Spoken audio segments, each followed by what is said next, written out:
1 year after the Red Moon Catastrophe, civilization lay in ruins and humanity was no longer the ruler of the world. In a university campus overrun by monsters, the ordinary student Chen Mo, on the verge of death, completed the bloodiest of fusions with his ancestral Tang Dao. From that moment on, he awakened the most overbearing ability in existence, Devouring Evolution. When other survivors fought to the death over a single moldy piece of bread, Chen Mo was already treating cold steel as his food. When other awakened boasted smugly about obtaining a single sequence, Chen Mo's sequence archive was already capable of analyzing all things and replicating everything. His stomach burned as if set aflame, hollow and aching with emptiness, and that sensation brutally dragged Chen Mo's consciousness out of its drowsy haze. He could no longer remember how many times he had been jolted awake by hunger. 3 days. Or was it 4 days? Since eating the last half of a compressed biscuit, he had not touched anything edible again. Damn it. I might as well have been eaten back then by those things. At least I would have died with a full stomach. Chen Mo lay sprawled on the icy floor, muttering unconsciously. His parched lips were peeling with dead skin, and the slightest movement tore open a bloody fissure. Rust-tasting fluid trickled from the corner of his mouth, and he instinctively extended his tongue to lick it. This was the only thing with any flavor he had tasted recently. Ironically, as a soon-to be third-year student in the Electronic Information Engineering department, his greatest worries used to be whether he would be called on in advanced mathematics the next day or which hero to pick that night to climb the ranks in his games. Now the daily life he once complained about had become an unreachable heaven. 1 year ago, the Red Moon Catastrophe descended without the slightest warning. On that day, the moon in the sky turned blood red, and a strange crimson radiance shrouded the entire globe, lasting for a full 72 hours. No one knew what had happened. All electronic devices failed completely, networks collapsed. See. Humanity. Morality. In the face of extreme fear and hunger, they were utterly worthless. By relying on a sliver of luck and an innate cautiousness along with the few dozen seconds bought for him, when a basketball-loving guy from the neighboring dorm was torn apart at their doorway, Chen Mo survived. Then like a cockroach, he hid in this once familiar, now peril-ridden dormitory building for an entire year. 1 year, 365 days, each day a torment. Every day, he kept his ears pricked, listening to the sounds in the corridor, and only when the roars of monsters faded into the distance did he dare crack the door open a sliver and dash out to scavenge whatever food might remain in unoccupied dormitories: biscuits, chips, instant noodles, even expired moldy bread and leftover crumbs of snacks that had already been gnawed. Later, even condiment packets became luxuries. Once he treated half a packet of pepper as an entire day's ration. The pungent heat stung his eyes with tears, yet his stomach. It was the sound of us moving the bus brought it over. A young man wearing glasses stammered, his voice trembling. The burly man at the front growled, "Don't panic. It's only one. Same as always, finish it quickly." He had barely finished speaking when 2, 3, then more roars echoed from all directions. 1, 2, 5, 10. From the shadows of the classroom, building from around the corner of the library, from within the dead flower beds, wanderers drawn by the noise emerged one after another, closing in from every side. The faces of the survivor squad instantly turned ashen. "Boss, there are too many. Run. Forget the supplies. Run." Terror was etched across the burly man's face as well. Making a snap decision, he bellowed retreat. But it was already too late. The nearest wanderer lunged forward, sinking its teeth into the neck of the young man at the rear of the formation. A shrill scream tore through the deathly silence of the campus. Blood gushed forth like a blooming rose of scarlet. The scent of it completely ignited the monster's ferocity. They surged forward as one, engulfing the squad in an instant. Expressionless, Chen Mo watched the massacre unfolding outside his window. He saw the burly man swing his fire axe, hacking down 2 wanderers before being tackled by more and having his chest torn open alive. He saw the bespectacled young man try to flee, only to be tripped by a monster and forced to watch in despair as his own thigh was gnawed away. The sounds of chewing bones, snapping, and hopeless wails wove together into the only symphony left in this dead campus. Chen Mo could no longer remember how many times he had witnessed such scenes. The initial fear and disgust had long since been eroded by the passing year. He gazed upon everything outside, his heart utterly unmoved. In the apocalypse, there is no right or wrong, only the strong and the weak. It was a truth he had purchased with countless lives. He withdrew his gaze, no longer looking at the bloody feast. Forcing down the acid churning in his stomach, he turned back into the room. He could not wait any longer. If he delayed, he would starve to death before any monster came knocking. He had to find something to eat. Chen Mo's eyes swept over the dorm. Behind the door stood the barricade he had built from 2 iron bunk beds, 3 desks, and every heavy object he could drag into place. It was his safeguard and also the prison that confined him. In the corner, empty water bottles and food wrappers were piled up, exuding a faint musty odor. On the floor lay the bed he had fashioned from a spread of clothes. In the entire room, only one thing still seemed to possess any value. Chen Mo's gaze came to rest on a blade leaning against the wall. It was a Tang Dao. Its scabbard, made of zeton wood, was simple and unadorned, bearing only the gentle gloss left by the passage of years. In that case, there was only one option left. Slowly Chen Mo's gaze shifted to the tightly shut dormitory door. In room 404, besides him, there was another resident, his roommate Zhao Yu. On that Red Moon night, Zhao Yu had been the friend who cowered with him in terror, who helped barricade the door, who hid at his side. But Zhao Yu's luck had not been as good as his. A month ago, during a scavenging run, Zhao Yu's arm was clawed by a wanderer. Though he had escaped by a fluke, the wound soon festered and blackened, and his fever soared as he babbled incoherently. Chen Mo knew he had been infected. Confronted with his former friend, the instinct to survive crushed everything else. He did not open the door. Instead, he watched as Zhao Yu howled and struggled in agony outside, until at last, with eyes full of resentment and unwillingness, he completely transformed into a mindless monster. From that day forward, Zhao Yu became the guard at the door of room 404, a prisoner belonging soul. To hell with it. I'm starving to death. Why should I care whether I eat a person or a ghost? Chen Mo growled, the last trace of hesitation in his eyes replaced by a crazed web of bloodshot veins. In this past year of apocalypse, he had witnessed far too many acts more revolting and more depraved than cannibalism. Brothers turning on each other over half a biscuit. Former lovers drawing blades over a single bottle of water. To survive, some survivors even hunted their own kind. Compared to them, all he intended was to eat a former roommate who had already become a monster. Was that wrong? No, it was not. In the apocalypse, staying alive was the only justice. With that thought, Chen Mo hesitated no longer. He held the Tang Dao horizontally before his chest, took a deep breath, and he slowly, cautiously shifted away the clutter blocking the doorway. The desk was pushed aside bit by bit, letting out a piercing scrape. The iron bed frame carved long scars into the floor. Every faint sound at this moment was like a war drum pounding against Chen Mo's taut nerves. Every muscle in his body was drawn tight, his ears pricked as he strained to catch any movement beyond the door. Nothing. Absolute silence. Far too quiet. Chen Mo's heart lurched, something felt wrong. With such a commotion, the Zhao Yu outside should have been alerted long ago. Yet now the silence beyond the door was terrifying. Could it be? That thing had already starved to death. A sliver of lucky hope flashed through Chen Mo's mind, and his hands moved even faster. 5 minutes, 10 minutes passed. By the time the final desk was dragged aside, he was gasping for breath, his vision swimming with dark spots. Leaning against the wall, he rested for a long moment before finally regaining his strength. In front of him stood that familiar dormitory door that had been reinforced. The door panel was covered in hideous claw marks. The lock had long since vanished, and the door was barely held in place by the heavy objects inside, and a steel bar jammed through the bolt. Chen Mo swallowed, moistening his parched, burning throat. Gripping the Tang Dao in his hand, he slowly pulled out the steel bar that had been keeping the door in place. Creak. The door opened a narrow crack. A stench thick with rot and blood instantly surged in, making Chen Mo retch dryly. Through the gap, he saw the corridor. Just as he had expected, that former roommate of his lay motionless on the GR. Joy flickered in Chen Mo's heart, and he was about to push the door further open when every hair on his body suddenly stood on end. No, something was wrong. This was not Zhao Yu. He stared fixedly at the corpse outside the door. No, that was not Zhao Yu. Though it was also a mutated creature, the clothing on this corpse was not the blue tracksuit Zhao Yu had worn a month ago. Instead, it wore a cafeteria uniform stained with grease. Why would a cafeteria mutant appear here? Where was Zhao Yu? A terrifying thought split through his mind like a bolt of lightning. He jerked his head up and through the crack of the door looked toward the ceiling. At the very instant he raised his head, a pair of murky, emotionless eyes were also staring down at him from the ceiling, locking onto him like a predator.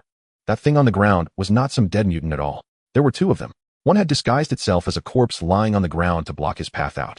The other, the Zhao Yu who should have been at the doorway, was at this moment clinging to the ceiling like a gecko, limbs twisted unnaturally as it pressed itself tightly against the surface. Its belly was grotesquely distended, and at the corner of its mouth hung scraps of flesh torn from the cafeteria mutant's uniformed body. It had devoured the other mutant and then set a trap here. This was a snare, a carefully arranged death trap prepared for him, the food. Chen Mo's mind went blank. He only managed to force a single syllable up from his throat. He wanted to slam the door shut, but it was already far too late. With a shrill hiss, the Zhao Yu clinging to the ceiling launched itself, all four limbs springing at once. It shot down like a cannonball, diving straight for the top of Chen Mo's head. Fast, far too fast. A foul, fishy wind crashed against his face as razor-sharp nails caked with dried black blood expanded rapidly in his pupils. In that extremity of terror, Chen Mo's senses instead became preternaturally sharp. Everything around him seemed to slow. Almost purely by instinct, he made his final reaction. He stepped back. He tried to slam the door. Yet the obstacles he had just cleared away now became the deadliest of hindrances. His heel smashed hard into the desk leg, his center of gravity tipped, and he toppled backward flat on his back. Bang! The back of his skull slammed heavily against the cold, unyielding cement, and the world instantly spun. Golden sparks exploded before his eyes. It's over. That was the final thought flashing through Chen Mo's mind. At the same time, Zhao Yu had already landed. Its claws sharp as knives ripped through Chen Mo's chest without the slightest resistance. Agony, an agony beyond words, instantly flooded his entire body. Chen Mo could clearly feel his own skin muscles, even ribs, being effortlessly torn apart beneath those terrifying claws. Warm blood burst forth like a breached dam, surging out and soaking his clothes in an instant. He could sense his life force draining rapidly away with the outpouring blood. His vision began to blur. Even the hissing roar in his ears grew distant. So it ends like this. Lying in a pool of his own blood, Chen Mo watched helplessly as the monster opened its gaping maw, lunging toward his throat. He did not want to die, truly did not want to die. There was so much left undone. He had yet to find his missing parents. He had not yet lived enough. Unwillingness, bitter, burning unwillingness, filled him. He could not accept this end. Perhaps it was a final flare of life before death, or perhaps his will to survive erupted at the last possible moment. At that critical instant, Chen Mo summoned the very last shred of strength in his body and abruptly lifted his right hand. In his grip, he still clutched that ancestral Tang Dao. With no form, no technique, only raw instinct, he drove the blade upward with all his might. PSSHD. It was a strange sound, not like steel cutting into flesh, but more like a red-hot brand plunging into tallow. Zhao Yu, poised to savor his feast, suddenly went rigid. Slowly, stiffly, it lowered its head to look at its own chest. There, an ancient-looking Tang Dao had somehow driven straight through its torso. Yet bizarrely, not a drop of black blood seeped from the wound. At the point where the blade met its body, a faint, eerie red light shimmered. Its once tough skin and muscles were dissolving and disintegrating at a speed visible to the naked eye, breaking apart into countless motes of light that were greedily absorbed by the Tang Dao. More terrifying still, an irresistible force surged from the blade, ravenously tugging at its body, as if determined to drain it dry. A confused, fearful growl rumbled from Zhao Yu's throat. It tried to struggle to break free, only to find that its body no longer obeyed its will. On the other side, Chen Mo, who should have bled out and died, was witnessing a completely different scene. Warm streams brimming with vibrant life flowed continuously from the Tang Dao's hilt into his body. Wherever that warmth passed, the ghastly wound on his chest, deep enough to expose bone, began to heal at a speed that defied all reason. Torn muscles writhed and regrew. Shattered bones reconnected at an astounding pace. The weakness of blood loss vanished, completely replaced by an unprecedented sense of fullness and power surging through his body. What is happening? Chen Mo stared blankly at everything unfolding before him. His mind had completely crashed. He lowered his head to look at the blood pooled on the floor.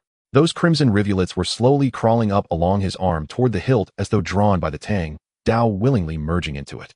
His blood, and the flesh and blood of that monster, were undergoing some strange fusion through this blade. Just then, the Tang Dao that had run through the mutant suddenly flared with a blinding red light. Within the crimson glow, countless tiny runes invisible to the naked eye under normal circumstances flowed and flickered across the blade. The mutant once known as Zhao Yu did not even have time to scream before it was completely broken down within the red light, reduced to the purest motes of energy and devoured entirely by the Tang Dao. The corpse of the cafeteria uniform mutant lying by the doorway was also caught by this suction. It likewise dissolved into points of light and streamed into the Tang Dao. After swallowing both mutants, the red light gradually faded. The originally simple ancient Tang Dao now appeared crystalline and translucent, as though carved from flawless crimson crystal. Within the blade, faint strands of golden patterns could be seen flowing slowly, exuding a profound sense of mystery. The blade let out a soft resonance, and a vast, unfamiliar torrent of information surged violently into Chen Mo's mind. The stabbing pain made him scream uncontrollably as he clutched his head and rolled on the ground. It was as if countless shards of memory, innumerable images, and voices were cramming into his skull, ready to tear it apart. He saw ancient battlefields filled with flashing blades and flying swords, saw generals clad in heavy armor. He saw a researcher in a white lab coat feverishly recording data in front of a pulsating piece of flesh. He even saw in the depths of the universe a colossal blood-red eye. He did not know how long it lasted before that soul-rending pain slowly ebbed away. Drenched in sweat, Chen Mo lay on the floor, gulping for air. He was alive. Not only alive, his chest wound had completely healed. Aside from his shredded clothes and the blood staining the floor, there was hardly any trace that he had ever been injured. His body brimmed with a power he had never known before. And in his mind there seemed to be something new. He reached out subconsciously. The Crimson. 2 average adult male 1, Constitution 1. 5 average adult male 1, Agility 1. 1 average adult male 1, Spirit 1. 3 average adult male 1, Source Essence Furnace 01000 Tang Dao Status Awakened Devour Capable Unlocked Abilities None. Chen Mo stared dumbly at this interface straight out of a science fiction film for a long time before he finally reacted. He had awakened. Just like those protagonists online who obtained their own golden sheet at the brink of death. And that sheet was this ancestral Tang Dao. It could devour mutants and convert their energy to strengthen his body. Just then his stomach rumbled loudly, more intensely than ever before. No, it was not just his stomach. Every cell in his body was howling frantically, craving energy. This hunger had already surpassed simple physical need, becoming an instinctive urge from the depths of his soul. Devour, evolve. It was a howl from his very genes. Chen Mo's gaze changed. If before his eyes had held numbness and despair for survival now, within them burned a blaze called ambition. His gaze swept slowly across the bloodstained room, and finally settled on the steel bar he had pulled out and tossed aside. A mad thought surged up in his mind. If mutants could be eaten, could this be eaten as well? Chen Mo picked up the heavy steel bar, and focused his will. The Tang Dao tattoo on his back grew faintly warm. The next second a beam of red light shot from his palm, enveloping the steel bar. The rigid metal truly began to melt in his hand like ice and snow, breaking apart into innumerable points of light that flowed along his arm into his body. A warm current spread through his limbs and bones. Though far weaker than when he had devoured the mutants, it still eased the ravenous thirst of his cells by a fraction. At the same time, the panel before his eyes shifted. Tang Dao durability 001. A small line of text appeared, then slowly faded. Chen Mo laughed, wildly, unrestrainedly. So it was not only flesh and blood. Even metal was his food. He suddenly raised his head, his gaze seeming to pierce the walls, out across the dormitory building, across the entire campus, across this whole wasteland world. Once these cold steel structures, abandoned vehicles, and scattered wreckage had been the prison that confined him, the tombstones marking the death of civilization. But now everything had changed. In his eyes, how could this be any sort of wasteland? It was clearly an inexhaustible, boundless treasure mountain. The apocalypse, from today onward, had truly begun. And he would devour everything and ascend to the throne of this world, starting from this dead campus. The searing heat within Chen Mo subsided, yet a deeper, gnawing hunger surged forth from every cell. He stared at the half-melted steel rebar resting in his palm, as if it were a slab of roasted meat. So this is what evolution feels like. He murmured softly, then raised his arm, observing how his muscle contours had grown sharper and how power thrummed through his body. With a mere thought, the translucent interface shimmered into view. Once more, host Chen Mo, strength 1. 2 constitution 1. 5 agility 1. 1 spirit 1. 3 primordial forge 11,000 Tang, sword status awakened consumption enabled unlocked abilities none swallowing half a length of rebar had nudged the primordial forge's experience from 0 to 1. No further durability indicator appeared for the Tang sword. Ordinary metal, it seemed, only sated hunger, but this meager energy was utterly insufficient for a body freshly remade. His flesh cried out. His veins thirsted. His gaze swept across room 404, the cage that had held him captive for a year, now transformed in his eyes into a self-service banquet hall brimming with ingredients. Quiet down, everyone. Your turn will come. A feral grin split his face. He bent down, retrieving the half-gnawed rebar from the floor. The tangling tattoo of the Tang sword on his back pulsed faintly with warmth, and a subtle suction tugged from his palm. This time he focused intently on the process. The rigid steel dissolved before his eyes, shattered by an invisible force into metallic particles, then transmuted into luminous motes that flowed seamlessly beneath his skin. Silent, swift, and utterly unyielding. A wave of warmth flooded his limbs, not enough to raise his stats, yet the ravenous ache dulled perceptibly. Primordial forge 21,000. 1 rebar, 2 points of experience. Next, his eyes locked onto the iron-framed bed blocking the door, a source of comfort once now intoxicatingly fragrant. Pressing one hand against its cold frame, he closed his eyes as though savoring a delicacy. Time to eat. Time to eat. He mumbled, lips thick with anticipation, as crimson light flared from his palm. CRRR, crack. Beneath that radiance, the thick iron pipe visibly desiccated, crumbling like petrified stone, soundlessly disintegrating, vanishing entirely, and surging into his body as a torrent of raw energy. This time the yield dwarfed that of the rebar. A low, satisfied hum escaped him. Every pore seemed to bloom open. Numbers flickered across the interface. Primordial forge 2210000. His gaze darted toward the 2 remaining iron beds and the metal frames of the desks. His pupils widened, gleaming with predatory hunger. All mine. Mine. He couldn't stop. Metal surrendered to his will. Iron beds crumbled like biscuits, desk legs snapped like chocolate bars, effortlessly devoured. Hinges, window latches, even corroded wiring embedded in the walls. He spared nothing. A chorus of eerie metallic disintegration echoed through the room. Anyone passing outside might have mistaken it for grotesque renovation. 20 minutes later, room 404 lay in ruins. Every metallic object gone, leaving only wooden tabletops, bare bed slats, and scattered plastic chairs. The cramped space now felt cavernous. Chen Mo leaned against the wall, satiated, serene. He summoned the interface. Once more, host Chen Mo, strength 1. For constitution 1. 7 agility 1. 2 spirit 1. For primordial forge 981000 Tang sword status awakened consumption enabled unlocked abilities none devouring. The dormitory's entire metallic inventory had nudged each stat upward by fractional increments. This intoxicating surge of strength was addictive. The gnawing void in his gut had vanished, replaced by a gentle, sustaining fullness. Yet he knew it was fleeting. This room held no further value, not as sanctuary nor as larder. I must leave. Chen Mo analyzed coldly. Remaining here risked drawing stronger aberrations, through noise or energy fluctuations. Though stronger now, he had also become a far brighter beacon. He needed a safer hunting ground, one richer in prey. The university campus map unfurled in his mind. Dormitory zone. No. Too little structural metal, too many aberrations, high risk of ambush. Academic buildings. Half-collapsed, unstable, perilous. Cafeteria. Abundant supplies, but certain to be overrun, a death sentence to storm Hedon. One option after another faded from consideration, until his focus settled upon the most imposing structure at the campus heart, the university library. A 5-story reinforced concrete edifice clad in granite, built to endure. Defensible, impregnable, and, most crucially, filled with endless rows, towering columns of steel bookshelves. Chen Mo's breath quickened.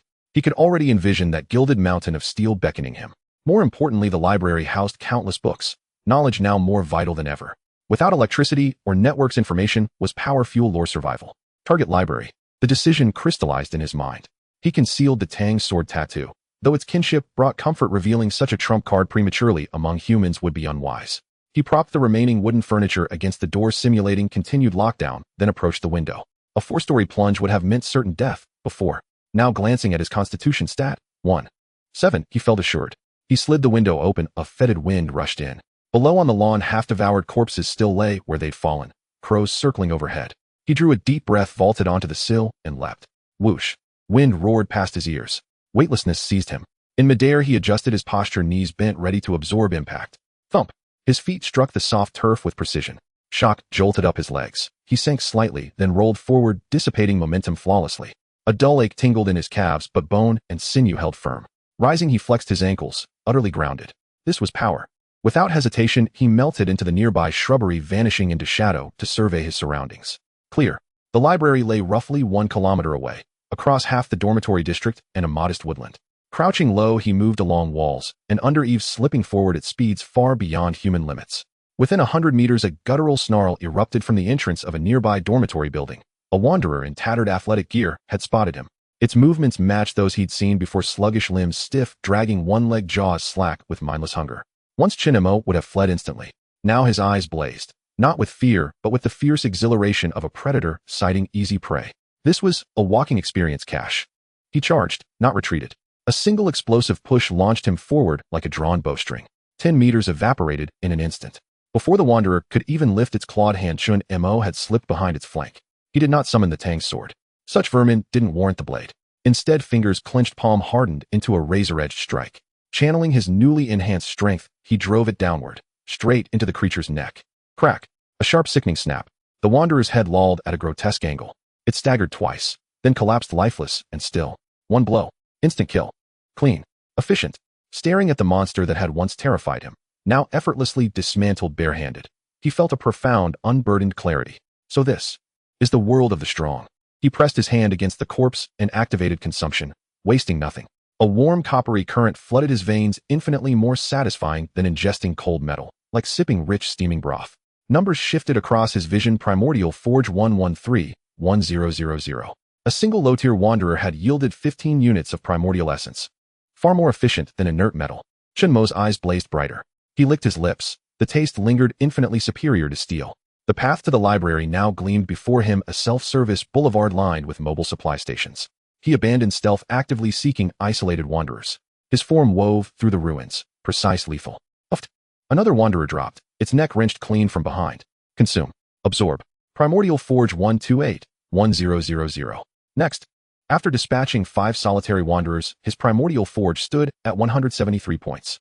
Just as he prepared to resume his feast, acute hearing caught rapid footsteps and guttural growls around the upcoming corner. Not 1, 3. He silenced his breath, ducking behind a derelict campus bus. Through a crack in its window, he saw them, 3 wanderers forming a triangular formation around a gaunt youth. About his age, black-rimmed glasses, faded plaid shirt, gripping a mop handle, with trembling, desperate hands, retreating step by step. Don't come closer. His voice cracked with terror. The pathetic weapon offered no solace. The wanderers shrieked with mounting frenzy, tightening their circle, drool oozing black and viscous from their jaws. Save him, or not? The question lasted less than a heartbeat. Save him. Why? Sentimentality. In the apocalypse, such sentiment was worth less than toilet paper. To Chen Mo, the youth differed from the wanderers in only one way. One was an inedible waste of space. The other 3 were a collective source of 45 units of primordial essence. Meat on the hoof. His choices were governed solely by utility. Predictably, the boy shattered under terror, let out a shrill, senseless cry, and bolted. That fatal misstep exposed his back. The lead wanderer lunged, slamming him face down, jaws snapping toward his nape. A piercing scream, then abrupt, chilling silence. The remaining two converged, tearing into the writhing body in a gory feast. Chen Mo watched expressionless. No tremor of pity, no flicker of remorse. A faint, dry amusement even touched his lips. In the apocalypse, there is no right or wrong, only strength and weakness. He recited his creed silently, then turned and slipped away. Compared to a trembling fool who couldn't hold a weapon steady, he had far more urgent matters. Beyond the dormitory's edge stretched a modest woodland, dim, silent, carpeted in thick, spongy layers of decay. The perfect place to vanish, or strike unseen. His vigilance sharpened. His spirit stat, 1-4, had heightened his senses far beyond the norm. He heard the whisper of wind through leaves, distinguished layered stenches in the air, even sensed hostile intent lurking just beyond sight. Midway through the woods, his stride halted, muscles coiling tight as steel springs. A wave of primal dread shot up his spine. Above his head, he suddenly looked up. A spider as large as half a basketball with a dark green exoskeleton was hanging upside down on a thick tree trunk 3 meters above him, its 8 blood-red compound eyes staring intently at him. The lurker. Chen Mo's pupils suddenly constricted. This was exactly the kind of terrifying monster he had seen on the dormitory building earlier, capable of quietly crawling up walls and dragging survivors away in a single strike.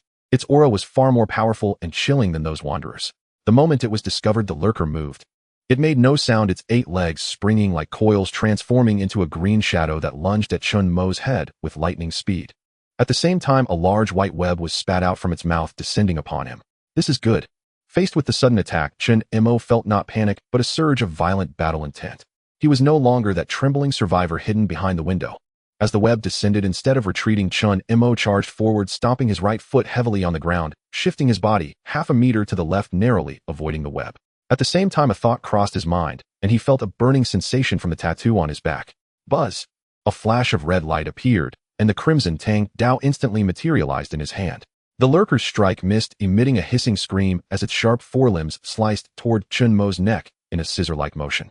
Chen Mo's eyes turned cold, his wrist twisted, unleashing all the newfound strength and speed. The red blade light traced a brilliant arc in the dim forest. Clang! A crisp sound of metal clashing. The Tang Dao and the lurker's forelimbs collided violently, sparking a shower of sparks. A tremendous force transmitted through the blade, causing Chen Mo's arm to feel slightly numb. He focused his gaze and saw that the scythe-like forelimbs of the lurker had only left a shallow white mark. Such a hard exoskeleton. This Tang Dao had absorbed all the metal from his dormitory. Its sturdiness was no longer the same, yet even so it could only leave a mark on the lurker's exoskeleton. As the lurker was pushed back by his strike, its ferocity escalated. Its other 6 legs rapidly scraped across the ground, launching a storm of attacks around Chen Mo, slashing with its forelimbs, thrusting with its tail, and spewing venom from its mouth. In an instant, Chen Mo was forced into a passive defense against this beast. The blade light and green shadow clashed continuously, sparks flying, the sounds of metal striking resonating endlessly. No, its exoskeleton is too hard, and its strength and speed are slightly greater than mine. Ooh, I can't brute force this. Chen Mo rapidly contemplated countermeasures during the moments he blocked. In terms of strength and agility, he was likely still inferior to this elite monster. His only advantage was his human brain. At this moment, the lurker seemed to have lost patience, letting out a sharp screech, abandoning its conventional attacks, and curling its entire body before launching itself at Chen Mo like a green cannonball. This was its ultimate move. If hit, those rapidly spinning 8 deadly legs could instantly tear him apart into pieces. Faced with this unavoidable charge, Chen Mo's eyes suddenly brightened. An opportunity. While spinning at high speed, this monster was unable to change direction in time. Just before the lurker was about to collide with him, instead of retreating, Chen Mo crouched low and slid to the side and forward in an almost ground-hugging posture. The spinning green death gyroscope whistled past his scalp. At the moment they crossed, the Tang Dao that Chen Mo had firmly grasped surged upward with a sharp and intricate upward trajectory. His target was not the lurker's hard back exoskeleton, nor its sharp forelimbs, but rather its relatively soft abdomen filled with nerves and joints. Puff! This time it was not the sound of metal clashing, but the dull sound of the blades slicing into flesh. The crimson Tang Dao finally tore through the lurker's defenses, deeply piercing into its belly. Hiss! The lurker let out a shrill and twisted wail, its rapidly spinning body, losing control, crashing violently into a large tree with a loud bang. Green fluid and shattered innards sprayed out from the wound. Chen Mo seized the opportunity, retreating, without hesitation, stabilizing himself 3 meters away, coldly watching the monster convulsing wildly on the ground. The excruciating pain drove the lurker into a complete frenzy, dragging its half-mangled body. It attempted to launch one last attack on Chen Mo, But after crawling just 2 steps, it stiffened the light, and its 8 blood-red compound eyes rapidly dimmed. It was dead. Chen Mo let out a breath. Although the previous battle was brief, it was extremely perilous. One misstep, and it would have been him lying on the ground. He stepped forward unhesitatingly, plunging the Tang Dao into the still warm corpse of the lurker. Become a part of my strength. The familiar process of devouring began. This time the warm current flowing into his body was far more surging and pure than any previous instance. If devouring a wanderer was like drinking soup, then devouring this lurker was like enjoying a top-tier steak. A surge of scorching energy washed through his body, strengthening his muscles and bones. Source quality furnace 323-1000. A single lurker actually provided a full 150 points of source quality. At the same time, his personal panel finally changed. Strength increased to 1. 5. Constitution increased to 1. 8. Agility increased to 1. 4. What delighted Chen Mo the most was that at the bottom of the panel a new prompt appeared: Devour, Heightier, Aberrant Creature, Lurker, Unlocking Genetic Traits. Ability selection in progress. Unlocked ability, Minor Toxin Resistance. Chen Mo felt a surge of joy. It turned out that devouring these higher-level monsters not only provided more source quality, but also had the chance to unlock their abilities. Although it was just a minor toxin resistance, it was a qualitative leap. He completely consumed the lurker's corpse, and then picked up its 2 scythe-like forelimbs. He struck them with the Tang Dao, yet could only leave a white mark. Good stuff. Chen Mo grinned, the Tang Dao tattoo on his back, glowing red light pouring from his palm, absorbing the 2 sharp claws as well. Tang Dao sturdiness 0. 5 Tang Dao sharpness 0. 3 great. Not only can he upgrade himself, but the blade can also be upgraded. This hunt yielded substantial rewards. He cleared away the traces of battle and walked out of the small forest with a cheerful mood. Ahead his vision opened up. The magnificent library was now in sight. It stood in the ruins like a silent steel fortress, exuding an air of solemnity. In front of the library was a large square where dozens of wanderers roamed. He even spotted 2 aberrant creatures similar to the lurker lurking in the distance. Charging in headlong was out of the question. Chen Mo hid behind a collapsed statue, carefully observing the structure of the library. The massive glass walls had long been shattered, but the main structure remained intact. Most importantly, he saw that the library's main entrance was blocked from the inside by something, and the gaps between the massive copper doors were reinforced with steel bars and furniture. Inside, there were people. Just as he was pondering how to get in, a side door on the first floor of the library suddenly creaked open. Several figures stealthily slipped out. There were 4 in total, each strong and robust, wielding fire axes and baseball bats, and their familiarity suggested it was not their first time out. Leading them was a bald, muscular man over 1.9 meters tall, adorned with a large gold chain around his neck, which was particularly eye-catching in this apocalyptic world. Damn it, move faster. Today we must get those boxes of canned food, or we won't have anything to eat tonight. The bald man cursed in a low voice. Got it, tiger brother. The others hurriedly nodded and bowed as they pressed against the walls, cautiously avoiding the wanderers in the square, heading towards a convenience store sealed with a rolling shutter nearby. Chen Mo's eyes narrowed. As expected, this prime piece of land had already been occupied by someone else. Judging by their appearance, they were clearly not good people. What to do? Change location. Impossible. There was no better base in the entire campus than here. Then the only way was to seize this place from them.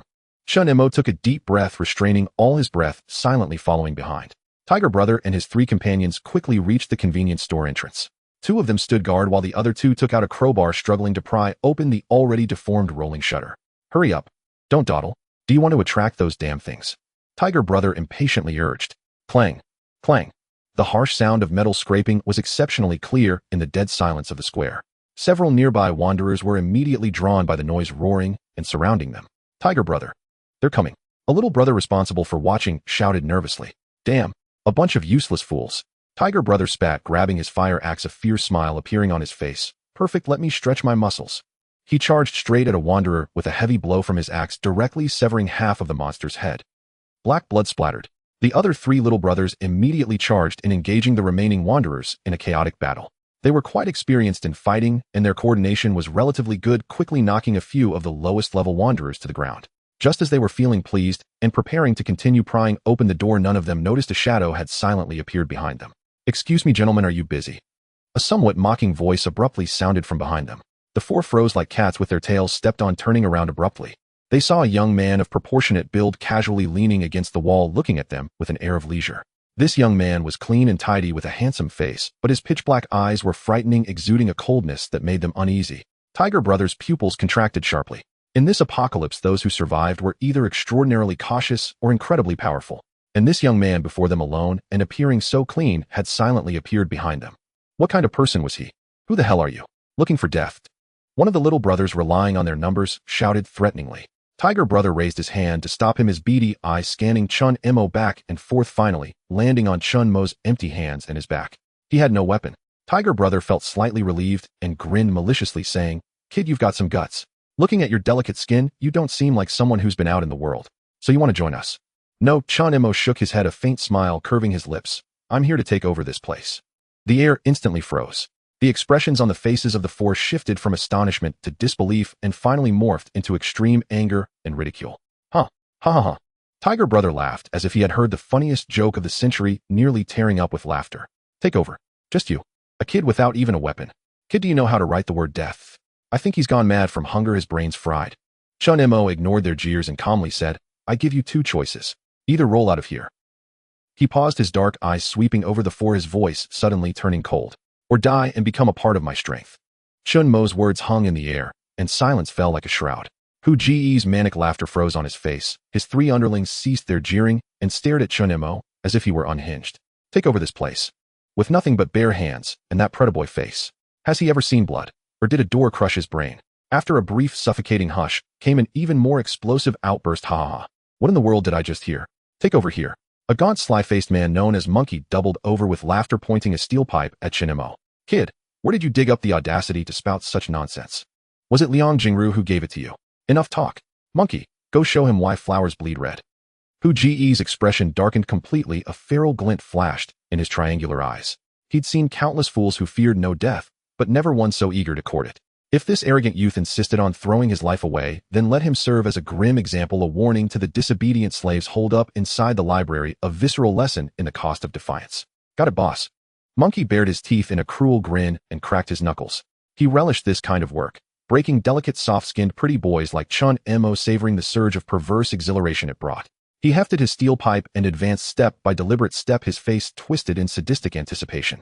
"Kid, next lifetime remember to keep your mouth clean. Don't be afraid. Big Brother will make it quick. One strike. Won't even hurt."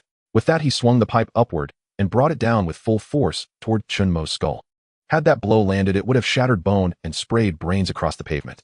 The other two men folded their arms, ready to savor the gory spectacle.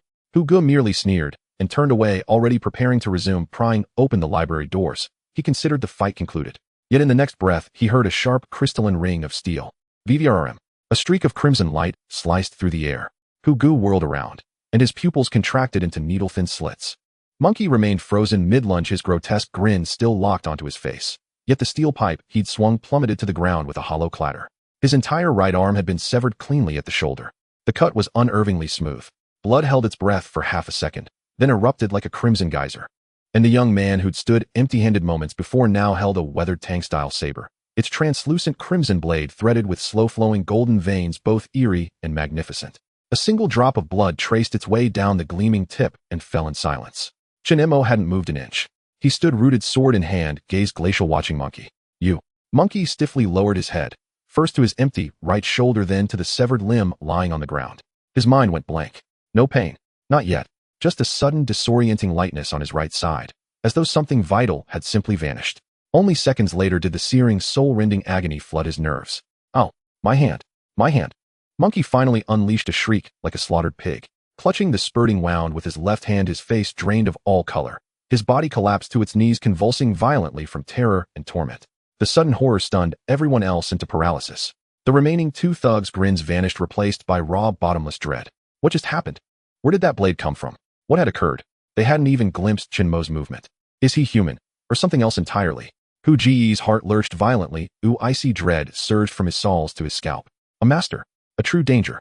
Years of street warfare honed his instincts. He recognized instantly this youth was a remorseless killer, a predator who shed blood without hesitation. This one's trouble. Damn it. When did this university town birth someone like him? What are you waiting for? All of you, attack together. Hu Ge roared, voice raw with desperation. Though shaken, he regained composure in an instant. He knew there could be no retreat. Not now. It was kill or be killed.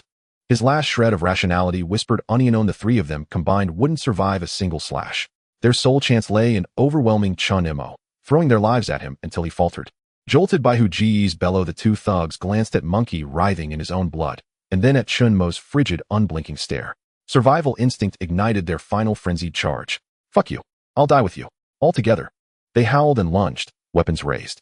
One swung a baseball bat in a roaring arc aimed at Chen Mo's flank, the other wielded a fire axe with lethal precision, slashing low toward his legs. Hu Ge didn't idle. From behind his back, he drew a heavy-duty cleaver. Its blade gleamed cold and razor-sharp under the dim light, clearly honed to perfection. He circled warily, probing for openings poised to deliver the killing blow at the perfect moment. In his view, his two lackeys may have been weak, but they could at least exhaust Chen Mo's stamina and sow chaos. One slip, one opening, and Hu Ge's cleaver would part skull from spine. Faced with the three-pronged assault, Chen Mo's expression didn't flicker. His heightened spiritual perception granted him preternatural dynamic vision, so to him their movements appeared sluggish, riddled with fatal flaws. Too slow. He murmured 3 words. At the very instant the bat and axe neared his body, he moved, not backward but forward, stepping decisively ahead and tilting his torso impossibly to the left, evading the bat's crushing swing by a hair's breadth. Simultaneously, his right foot snapped upward in a deceptively casual kick. Crack. A sickening snap of bone. His foot struck the knee of the axe wielder with surgical precision. Ow! The thug screamed, his lower leg buckling outward in a grotesque L shape, his balance obliterated as he crashed to the ground. One move, one kick, one man crippled. And it wasn't over. Even as his foot descended, Chen Mo's Tang saber stirred. The crimson blade did not slash flesh, but arced gracefully through the air, intercepting the descending baseball bat with flawless timing. Clang! A ringing chime. The solid wood bat split cleanly into the instant it met the saber's edge. The bat wielder stood dumbstruck, staring blankly at the broken stump in his hands, utterly unable to comprehend what had transpired. Chen Mo gave him no time to process. The saber, having cleaved the bat, swept upward in a fluid motion, shhk, its razor tip piercing upward from beneath the thug's chin, punching straight through mouth and skull, erupting from the crown of his head. The man's body locked rigid, eyes bulging like copper bells, filled with disbelief and the rapid ashen fade of extinguished life. Without expression, Chen Mo withdrew the blade. The corpse crumpled softly to the ground. Less than 2 seconds had passed. One exchange. One dead. One maimed. Hu Ge, who'd been circling for an opening, felt his scalp crawl and his heart hammer against his throat. This wasn't human.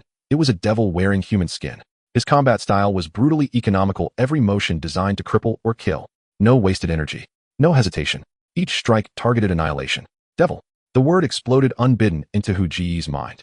He was truly afraid now. Gazing at the leg-shattered thug wailing on the ground, and then at the lifeless corpse, he could think only one thing: run. Run as far as possible. He abandoned all pretense of strategy, spun on his heels, sprinting blindly away from the plaza. Thinking of leaving. Did I give you permission? A voice, glacial and detached, sounded directly behind him. Hu Ge felt a chill kiss his nape, a killing intent so profound it made his soul tremble and froze him in place. He whipped around, only to find Chen Mo standing 3 meters behind him, gripping the crimson saber, advancing with quiet inevitability. Meanwhile, the thug whose leg had been shattered now lay silent, his throat slit with a single precise cut, blood pooling beneath him. All dead, except Hu Ge himself, and Monkey still twitching feebly in the distance. Every man he'd brought had been erased. Who are you? Hu Ge's voice trembled. His grip on the cleaver shook violently with terror. I told you, Chen Mo replied calmly, as if discussing trivial weather. I'm here to take over this place. He paused, then performed an act that nearly popped Hu Ge's eyes from their sockets. Walking to the severed baseball bat, he reached down with his left hand, not for the bat, but for the discarded steel pipe lying beside it. Hu Ge watched clear-eyed as Chen Mo's palm settled over the cold metallic length. VVRM. A crimson light flared from his palm. In the next heartbeat, under Hu Ge's horrified, wide-eyed gaze, the rigid steel pipe dissolved silently in Chen Mo's grasp, fragmenting into shimmering motes of light that flowed seamlessly into his skin, vanishing up his forearm. Uncanny. Terrifying. Incomprehensible. This sight shattered Hu Ge utterly. He could accept overwhelming strength. He could accept ruthless efficiency. But this, consuming metal itself, that defied every law of the apocalypse, every known horror, every boundary of reality. You're not human. You're a monster. A monster. Hu Ge shrieked, his face contorted by primal terror. Now he understood Chen Mo's earlier words: become part of my ascension. He meant to devour them, bodies, weapons, everything. Chen Mo ignored his hysteria, closing his eyes instead, savoring the faint surge of energy drawn from the consumed steel. A line of text flickered across his inner vision: saber durability 0.05. Not much, but even a mosquito's leg is meat. He opened his eyes and fixed his gaze upon Hu Ge, as if sizing up a dish already served. Your turn. Aya, I'll die with you. Under the crushing weight of imminent death and absolute terror, Hu Ge finally snapped. Instinct overrode reason. His eyes blazed crimson, a guttural bestial roar tore from his throat, and his muscles swelled, thick cords of sinew surging beneath his skin like coiled dragons. So, you're a nascent awakened power type, are you? A faint amused curve touched Chen Mo's lips. A fledgling human standing at evolution's threshold. Consuming him would yield far richer returns than ordinary prey. Excitement kindled within him. Die. Hu Gu hurled himself forward in a final desperate charge, both hands locked on his cleaver, channeling every ounce of hope and despair into a single downward cleave aimed to bisect Chen Mo from crown to groin. To Chen Mo, the attack remained riddled with flaws. He didn't even draw the saber. He shifted his weight subtly, sidestepping the thunderous blow with effortless grace. As their bodies crossed, his left hand shot out like lightning, seizing Hu Ji's wrist mid-swing. Hu Gu recoiled in shock, trying to wrench free, only to find Chen Mo's grip ironclad, crushing his wrist with unbearable pressure. He couldn't budge it an inch. How? After awakening, his strength had surged at least 30% beyond that of an ordinary adult, yet he was being utterly dominated in raw power. He didn't know that Chen Mo, having assimilated all metal in his dormitory, slain numerous mutated creatures, and hunted down the elite variant Stalker, had pushed his strength attribute to 1.5, only and a half times that of any normal human. Such rudimentary enhancement was laughable before him. Too weak. Chen Mo shook his head, and his left hand clenched with devastating force. Crack. A sound that made teeth ache. The bones in Hu Ji's wrist shattered outright. Ugh. Agony forced a choked groan from Hu Ji's throat. His cleaver slipped from nerveless fingers, clattering to the ground. Chen Mo kicked it aside and released his wrist. Hu Gu staggered back 2 steps, cradling his ruined hand with his left, his face etched with anguish and utter desolation. It was over. All of it. Why had he provoked this calamity? Why had he mistaken this demon for a mere ant to crush? I'll grant you one chance. Chen Mo slowly raised the crimson saber, its glowing tip leveled unwaveringly at Hu Ji's forehead. Tell me how many remain inside the library. Their strength. Any other awakened among them. Speak well, and I'll grant you a swift end. Hu Gu let out a hollow, broken laugh, the last ember of hope dying in his eyes. He knew his fate was sealed. Fixing Chen Mo with a venomous, defiant glare, he spat his final curse, I'll haunt you beyond death. I'll wait for you in the abyss. With his final curse, how irritating. Chen Mo lost patience. A streak of crimson light flashed. Tiger Brother's curses ceased abruptly. A slender crimson line appeared across his forehead, widening slowly. His body swayed twice before toppling backward with a heavy thud. Thus perished the tyrant who once ruled this territory with cruelty and impunity. Far away, the one-armed monkey, whose life had bled silently into oblivion, lay motionless. The 4-member squad led by Tiger Brother was now utterly annihilated. Silence descended once more upon the plaza. Only the mournful sigh of wind and the thick, cloying scent of blood remained. Chen Mo stood calmly among the 4 corpses. To him, this had been little more than a prelude, a light warm-up before the main course. He bent down, retrieving Tiger Brother's mountain-splitting cleaver and another fire axe. Crimson light flared in his palm. Devour. Tang Dao durability 0. 2. Tang Dao sharpness 0. 1. The energy yielded by these 2 weapons far surpassed that of ordinary steel pipes, strengthening his Tang Dao yet further. Having finished, his gaze settled upon Tiger Brother's corpse. The essence of an awakened one should be exquisite. Chen Mo moistened his lips, his eyes held no hesitation, only an unrelenting hunger for power. He reached out and placed his hand upon Tiger Brother's forehead. Become part of me. Become my strength. A resonant hum filled the air. Then crimson light blazed anew, brighter than ever before during any prior metallic assimilation. Tiger Brother's body, muscle, flesh, and garments alike, disintegrated swiftly within the crimson radiance, transforming into an unprecedented torrent of pure surging energy that flooded violently into Chen Mo's being. Every cell sang with exultation. A potent warming current surged through his limbs, bones, and nerves, each fiber subtly yet profoundly reshaped by this vital force. Primordial Forge 478-1000. A single low-tier awakened corpse had yielded precisely 155 units of primordial essence. Truly a walking elixir of supreme potency. Simultaneously, a new prompt flickered across his vision. Strength increased to 1.6. Spirit increased to 1.5. He had grown stronger again. He had grown stronger again. Chen Mo clenched his fist, savoring the newfound fullness of power coursing through his veins, a profound, unprecedented sense of fulfillment rising within him. The law of the apocalypse held true: the strong consume the weak. This was evolution, efficient, inevitable, and absolute. He almost regretted not sparing the underlings' lives, just long enough to extract intelligence about the library before ending them. But it mattered little now. From this moment forth, that building bore his name. Calming his mind, he fixed his gaze upon the grand edifice of the library, the first throne he would claim upon this desolate wasteland. Without delay, Chen Mo identified the side entrance through which Tiger Brothers' group had emerged and strode toward it. It was a heavy fire door, unlocked merely ajar. He eased it open just enough to peer inside. A dim corridor stretched before him, thick with the nauseating stench of rotting food and stale sweat. He slipped in soundlessly and closed the door behind him. Faint light and muffled voices emanated from deeper within. Suppressing all traces of presence, he moved like a shadow toward the source, into a vast reading hall. Desks and chairs had been shoved aside, clearing space where crude, tense fashioned from tarpaulins and cardboard boxes, stood haphazardly. At the center hung a makeshift lamp, salvage batteries powering a single bulb casting a sickly yellow glow. Beneath it 13 survivors sat or lay sprawled, gaunt, hollow-eyed, their spirits dulled by despair. At the sound of the door, every head snapped up in terror. Their expressions froze, not at the sight of Tiger B. "Who are you? Where is Tiger Brother?" A bespectacled young man, refined in bearing, trembling in voice, stepped forward with forced courage. His name was Lu Wen, a junior lecturer at the university, and among this group, one of the few still willing to speak. The others shrank back, staring at Chen Mo with dread, then furtively glancing past him toward the doorway, as if hoping for rescue, yet fearing what might enter instead. "Tiger Brother." Chen Mo spoke softly, yet his voice carried with crystalline clarity to every ear. "If you mean the bald man, he will never return." "What?" Lu Wen's pupils contracted sharply. A wave of stunned disbelief rippled across the survivors' faces. They exchanged frantic, disbelieving glances. Never return. What did that mean? Could this immaculate young man, alone, have slain Tiger Brother, that demon incarnate? Were those people outside killed by you? Lu Wen's lips felt parched. He adjusted his glasses, striving to steady himself. "They sought to kill me," Chen Mo replied plainly, "so they died." His answer was stark, chillingly matter-of-fact, imbued with cold, unassailable logic. Fairness. Speaking of fairness in the apocalypse, Lu Wen let out a bitter laugh. He now knew beyond doubt that this youth was far more terrifying than Tiger Brother ever was. Tiger Brother had been brutal, savage, but this man radiated something colder, utter detachment. His eyes held no emotion, only calm assessment, absolute rationality. To him, killing was as mundane as breathing. The survivors sensed it too. The fragile spark of hope that had flickered moments earlier was instantly doused beneath a heavier tide of fear. They had escaped the tiger's jaws, only to stumble straight into the wolf's den. "Now," Chen Mo declared, ignoring their terror, "I ask. You answer." He strode to a chair and seated himself, placing his still glowing crimson Tang Dao casually upon the table. The moment the blade appeared, the very air in the reading hall seemed to chill several degrees. "Besides you, are there other survivors, or awakened ones, here?" Silence. No one dared speak. A faint crease appeared between Chen Mo's brows. "It seems you still haven't grasped your situation." He raised his hand and snapped his fingers.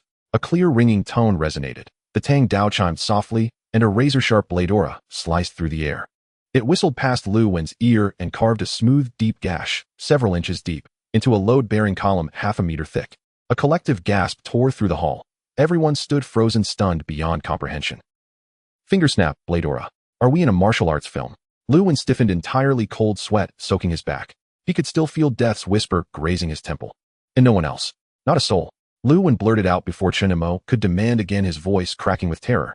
"Aside from our 13, there's no one left. Tiger Brother was the sole awakened one. The rest either perished or were used as bait." Chen Mo nodded. This aligned precisely with his expectations. "How much supplies remain here?" "Food is nearly gone. Water remains, though most edible stores were ruined by Tiger Brothers' group. We survive only on their leavings." A girl began to sob quietly. "From today onward, the rules change." Chen Mo rose, his gaze sweeping over each survivor, expressionless, devoid of warmth. "I do not care who you were before, student professor. It matters not. Here you hold only one identity, my subordinates. I provide sanctuary, guaranteeing you safety from monsters and rival survivors. In return, you pay your due, gather supplies, compile intelligence, maintain cleanliness. Every task within your capacity must be executed without question or hesitation. Absolute obedience is required. Obey and you eat. Deceive, conspire, or defy." He paused, then lifted the Tang Dao from the table. "Those 4 corpses are your fate." Having spoken, Chen Mo dismissed their expressions. Fear, humiliation, numb resignation, and turned toward the rear of the reading hall. He needed solitude to assimilate today's gains and prepare for what lay ahead. Lu Wen watched his retreating figure, then glanced at the shell-shocked survivors beside him. With a quiet, weary sigh, he surrendered to inevitability. Resistance was futile. Though ruthless and domineering, Chen Mo operated by rules, and rules meant order. In this precarious, crumbling world, perhaps shelter beneath the authority of such a sovereign was not misfortune, but salvation. Upstairs, Chen Mo located a secluded office, once the librarian's private chamber. It possessed a reinforced lock and commanding views over half the plaza, defensible strategic ideal. He secured the door, verified the room's safety, and finally relaxed. Seating himself cross-legged upon the floor, he began tallying his day's harvest, combat, consumption, evolution, the intoxicating rush of axial. Yet it was still insufficient. Chen Mo's gaze pierced the wall, fixing upon the towering steel bookshelves lining the library. That was his true quarry. His primordial forge lacked just over 500 units to reach the threshold of 1,000. According to the Tang Dao's transmitted data, crossing that threshold would unlock a new, unknown function. He burned with impatience to discover what it might be. Without hesitation, he rose, opened the office door, and entered the silent, cavernous stacks. Towering shelves stood in solemn rows, still laden with books. He plucked a volume titled Advanced Mathematics from a shelf, blew dust from its cover, and murmured with a faint smile, "Knowledge is power," then tossed it aside. No, in the apocalypse, steel is power. He approached a 5-meter-high steel shelf and pressed his palm against its cold, unyielding surface. "Time to dine," he whispered, and crimson light erupted from his palm. There was no roar, no spark. The thick, sturdy steel shelf twisted, dissolved, and collapsed inward, silently, seamlessly, transforming into a roaring torrent of raw metal that surged into his body. A low, resonant hum vibrated through the air as the numbers on his interface surged wildly. Primordial Forge 478, 10000508, 10000558, 1000. A vast, refined energy roiled within him, an indescribable euphoric saturation. Chen Mo drank it in greedily, unable and unwilling to stop. Shelf after shelf, he devoured the library's steel spine. Within half an hour, an entire floor stood stripped bare, only scattered books littering the floor. And his interface neared its critical threshold. Primordial Forge 998, 1000. 2 units remaining. Without pause, he slammed his palm onto the last remaining metal support bracket. As the final 2 units flooded into his core, cataclysm struck. A searing volcanic heat erupted violently from his spine, from the site of the Tang Dao scar, radiating outward like a shockwave. The torrent of energy turned feral, rampaging through his meridians and marrow, smashing against every barrier. Chen Mo grunted, dropping to one knee. His skin flushed crimson hot. Golden red sigils flared beneath his flesh, swelling, threatening to rupture him from within. Amidst the agony, a frigid, emotionless, mechanical voice detonated in the depths of his consciousness. Primordial Forge energy accumulation complete. 1,000 standard units achieved. First-tier ascension condition quantitative accumulation fulfilled. Detected prior consumption of high-tier xenobiological entities possessing unique genetic traits. Detected prior consumption of awakened beings. Condition xenogenic devourment satisfied. Second-tier evolution sequence unfolding. Authorization granted. System evolution initiated. Maintain conscious coherence. Evolution failure carries a 50 probability of somatic dissolution and a 50 probability of soul annihilation. The system evolution begins. Host, please maintain consciousness. Failure to evolve carries a 50% risk of physical disintegration and a 50% chance of soul obliteration. The cold, mechanical voice thundered in Chen Mo's mind. The next moment, a sensation of melting surged through him. Boom. The massive energy just absorbed now felt like a beast breaking free from its shackles, transforming into a raging torrent, pouring madly into his limbs and bones from the Tang Dao tattoo on his spine. Chen Mo knelt on one knee, unable to let out even a muffled groan. He felt like a piece of metal tossed into strong acid, being decomposed and erased from the most fundamental level. Searing, indescribable heat, as if he had been thrown directly into the core of the sun. Every cell in his body wailed under the pressure of this energy. Skin, muscles, organs, bones. He could clearly see his solid body losing its form, transforming into a blurry mass of high-temperature slime. The collapse of his physical form was bearable, but the scattering of his spirit nearly made him surrender. As his body disintegrated, his consciousness began to blur, as if it were to be completely assimilated by the golden red torrent of energy, washing away all memories and thoughts, leaving only the pure instinct to devour. No, I am Chen Mo. As his consciousness was about to dissipate, he desperately repeated his name, the last anchor he had. However, the Tang Dao seemed unwilling to let him hold on to himself so easily. An even greater stream of information burst into his mind, without warning. This time, it was not the previous vague fragments, but clear and grand memories imbued with a majestic sense of history. He saw an ancient battlefield piled with bones.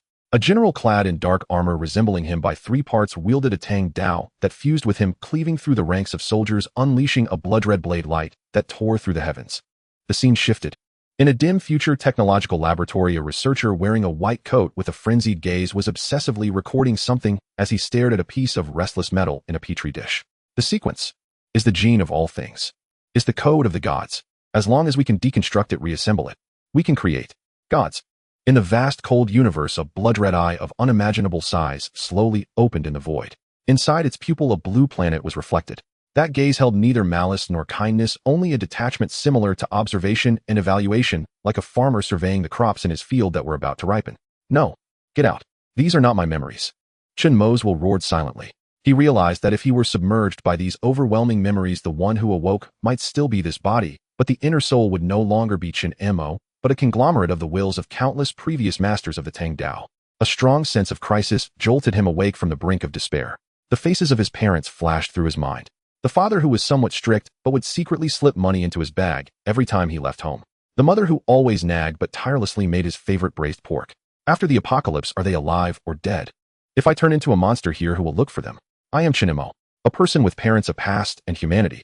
I devour to live, to control my own destiny, not to be turned into nourishment by a sword by some inexplicable inheritance.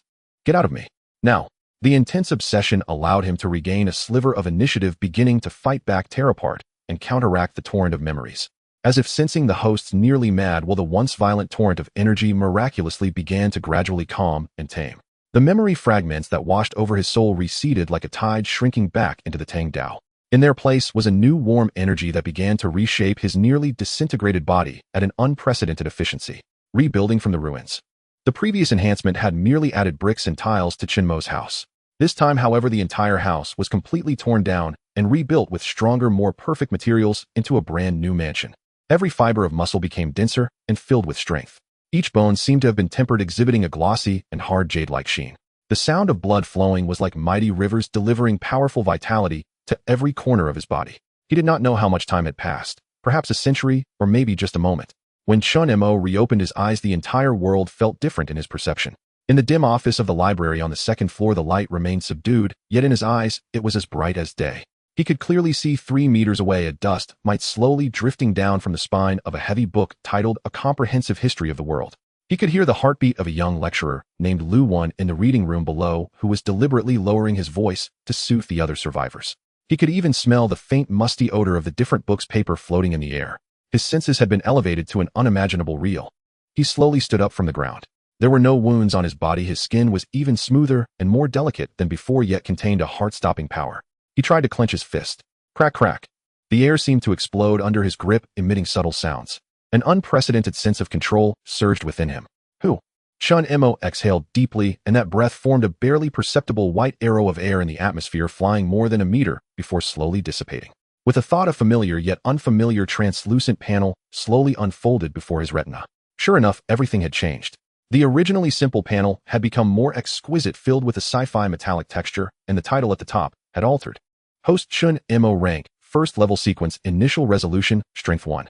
6 determines your physical attack strength and carrying capacity, constitution 1.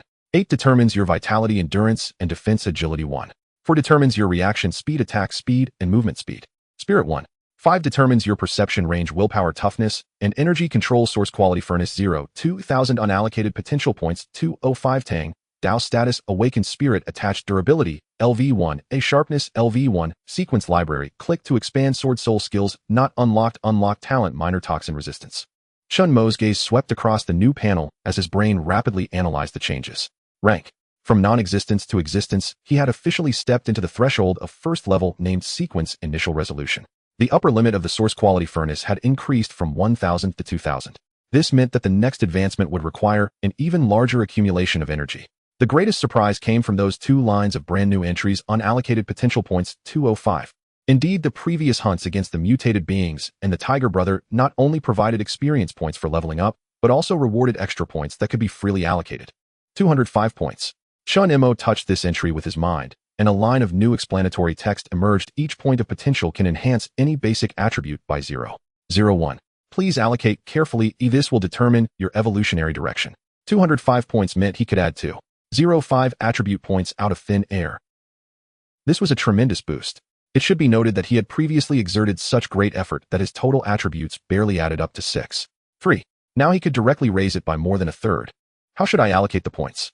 For the first time, Chen Mo experienced this happy trouble. While strength and constitution were important, they were already sufficient for the moment. He recalled the battle with the infiltrator, where the monster's speed and agility had once put him in a tough spot. There was also the encounter with Tiger Brother. Although he had dominated, if the opponent were a speed or spirit specialist, things might not have gone so smoothly. In martial arts, speed is unbeatable, and spirit is what he valued most at this moment. Whether sensing danger, resisting potential future mental attacks, or even controlling the new abilities of the Tang Dao, all depended on a strong spirit. Agility determines life and death. Spirit determines the limit. Chen Mo quickly made his decision. He focused his thoughts on the potential points and decisively made the allocation. Agility 1. 4.2. For spirit 1. 5.2. 55 100 points of potential added to agility. The remaining 105 points were all invested in spirit. In the moment the potential points were exhausted, a wondrous sensation coursed through his entire being. His body seemed to break free from some invisible restraint, becoming incredibly light, as if he could instantly transform into a fleeting shadow.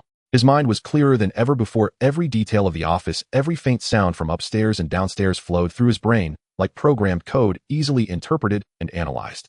This feeling. Chen Mo took a deep breath, a look of ecstasy spreading across his face. I am a god.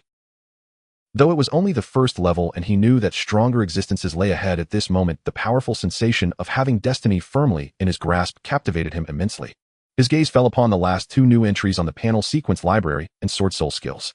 The sword soul skills remained in a gray, unselectable state, displaying insufficient rank, cannot unlock.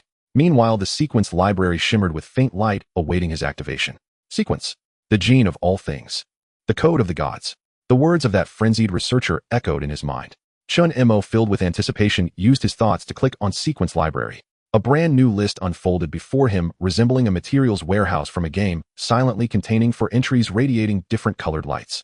Sequence ID 001, name steel sequence quality, ordinary white source, iron bed, steel bars, steel bookshelf effect, consumes a small amount of spiritual energy, can be attached to weapons or body parts to slightly enhance durability. Resolution 100, sequence ID 002, name quenching blade, steel sequence quality, excellent green source, brother Huss mountain cutting blade effect, consumes a small amount of spiritual energy, can be attached to weapons to moderately enhance sharpness and toughness. Resolution 100, sequence ID 003, a name chitinous exoskeleton sequence quality, excellent green source, variants of the lurker effect, consumes spiritual energy, can briefly generate a layer of tough chitinous exoskeleton on the bodice surface to resist physical impacts. Resolution 100, sequence ID 004, name junior strength amplification sequence quality, rare blue source, awaken one brother, who effect continuously consumes spiritual energy, can temporarily amplify one's strength, with the amplification effect related to the intensity of spiritual energy. So this is the true meaning of sequence initial resolution. This is not just a golden finger, it is essentially a cheat. A BU level divine skill. Devouring no longer merely provides energy and potential points, it can also analyze the core characteristics of the devoured objects and store them in this sequence library for immediate access. This means he can possess countless abilities. The strongest capability of his enemy today can become a method he wields effortlessly tomorrow. This is so outrageous.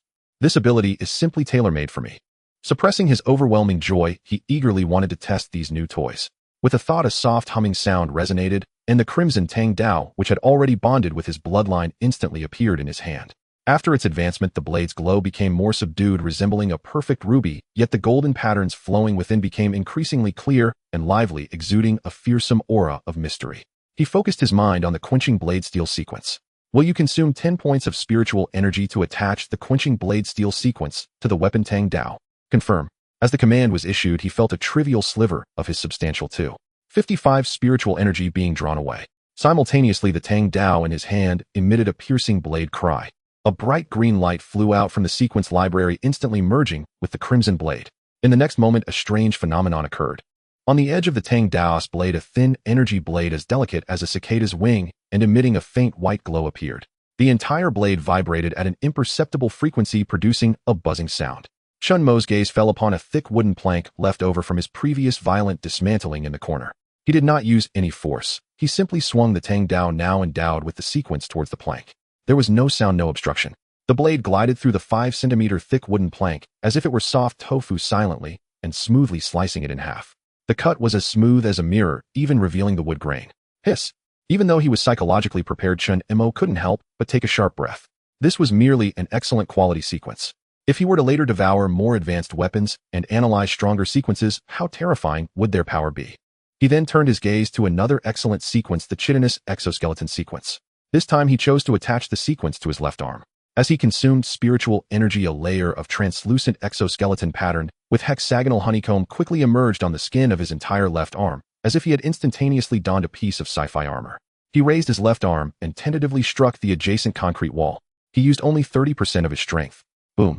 A loud noise. The entire wall trembled violently, and spiderweb-like cracks instantly spread from the center of his fist. Yet the fist wrapped in the exoskeleton felt not a hint of pain. All the reactive force seemed to have been absorbed by that thin layer of shell. Is the defense this outrageous? Chen Mo dissipated the sequence on his arm, gazing at the shallow fist imprint on the wall, his eyes growing brighter. Finally, his gaze landed on the only rare blue sequence, the junior strength amplification sequence. What kind of strength would a sequence from an awakened one possess? Taking a deep breath, he attached the sequence to himself once more. This time, he felt the consumption of spiritual energy was noticeably faster than before. A familiar, slightly violent feeling of power surged from deep within his body. It was precisely the kind of power that brother who had unleashed in his desperate counterattack. Chen Mo clenched his fist again, this time maximizing his agility, amplifying his strength, and aimed at the wall to strike with all his might. Boom. This punch produced not a dull sound, but a thunderous roar akin to an explosion. Amidst the swirling dust, that sturdy load-bearing wall was actually blasted out to create a half-foot deep hole. Rubble and concrete blocks flew everywhere. Cough, cough. Chen Mo withdrew his fist, looking at his masterpiece and nodding in satisfaction. Not bad. This power has already surpassed that of Brother Who back then. The amplification effect was about 30%. For someone whose base strength was already as high as 1/6, this was an extremely terrifying boost. The only downside was that this sequence consumed a considerable amount of spiritual energy. With his current spiritual energy, he could probably only maintain this amplification state for about 10 minutes. It seems I still need to continue enhancing my spiritual attributes. Chen Mo felt the newly acquired power that far surpassed his past, and his ambition swelled wildly. But soon a line of numbers on the panel poured cold water on his fervent heart. Source material furnace 02000. At the same time, a clear thought emanated from the Tang Dao. The ordinary quality materials, such as regular steel, will significantly diminish the source material they can provide. Please find higher quality food as soon as possible to meet the requirements for evolution. Higher demands have become more refined. Chen Mo chuckled self-deprecatingly. He understood that he had entered a new stage. It was like leaving the novice village in a game. The weak monsters in the village no longer provided experience. The ordinary steel bookshelves in the library had already turned from Aleocaniate buffet to barely sufficient compressed biscuits, providing negligible energy. To continue evolving, he must seek rarer, higher-grade metals or hunt more powerful aberrants and awaken ones. At this thought, Chen Mo's eyes grew profound. This university town seemed to hold many secrets and treasures waiting for him to uncover. He calmed his emotions, concealed his aura, and exited the curator's office. As he reached the staircase on the second floor, he saw the young lecturer, named Lu Wen, waiting there, clearly anxious. Upon seeing Chen Mo, Lu Wen's body visibly stiffened, his eyes filled with awe and fear. It was evident that the commotion caused by Chen Mo testing his strength had frightened the survivors below. Mr. Chen. Lu Wen adjusted his gold-rimmed glasses, forcing himself to be calm. Earlier. Upstairs. I did a little experiment that got a bit noisy. It's nothing. Chen Mo interrupted him casually. His gaze landed steadily on Lu Wen. Lu Wen felt a chill in his heart under Chen Mo's gaze, his forehead beating with cold sweat, yet he dared not make a single move. He sensed that the Chen Mo before him was different from the one a few hours ago. If the previous Chen Mo was a sharp, menacing weapon that had been drawn from its sheath, then now he resembled an unfathomable cold pool, appearing calm on the surface, while hiding terrifying whirlpools beneath. I need a detailed map of the university town, the more detailed the better. Then tell me the locations of the Faculty of Science, Faculty of Materials, and Faculty of Chemistry, as well as all the information you know about that area. Lu Wen hesitated for a moment, clearly not expecting Chen Mo to ask that. He said cautiously, Mr. Chen, those places. We call them the Red Zone. There. The aberrants there are not only numerous, but... And what? Lu Wen raised an eyebrow. It is said that there are even more terrifying things than that lurker you encountered in the woods dwelling there. Their voices dropped low, as if merely mentioning that place would bring misfortune. Brother Who once organized an exploration, a team of over 30 people, only one madman, returned constantly shouting. Professor. Mutation. Acidic liquid. Mutant professor. Chen Mo's lips curled into a chilling smile. Interesting. For him, now fear was no longer an emotion to possess. Danger only signified opportunity. More fearsome monsters. No, those were higher quality ingredients. Seeing Chen Mo's unexpectedly delighted expression, Lu Wen's heart twitched violently. He knew that this new master would not remain in the small library. The entire campus and even this wasteland would become his hunting ground. And all they could do was cling tightly to this thick thigh during the impending storm and pray not to be easily shaken off. The distorted professor. Chen Mo's lips curled into a cold smile, quite interesting. To him, danger merely signified opportunity. Terrifying monsters were just higher quality ingredients. Seeing Chen Mo's expression of delight rather than fear, Lu Wen felt a jolt in his heart. He knew that this new master's ambition extended far beyond just the library. The entire campus, even this wasteland, would become Chen Mo's hunting ground.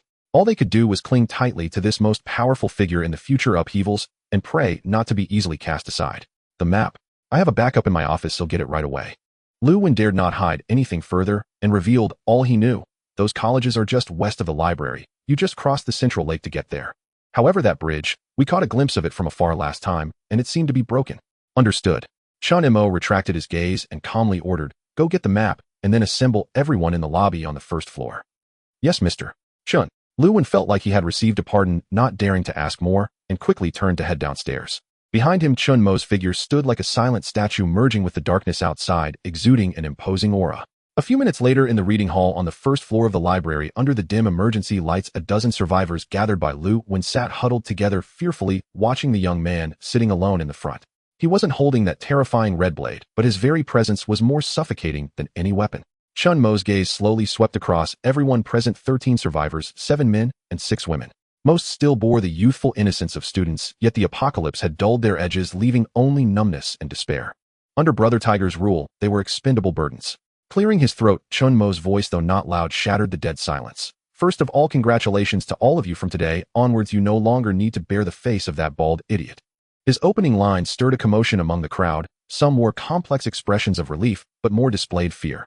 Chen Mo ignored their reactions and continued in an emotionless tone. Secondly, let me introduce myself. My name is Chen Mo, and from now on I am the new master here. I do not appreciate Brother Tiger's brutal management style. I prefer order and efficiency. He stood up and walked slowly in front of everyone. From today onward, I will provide you with protection.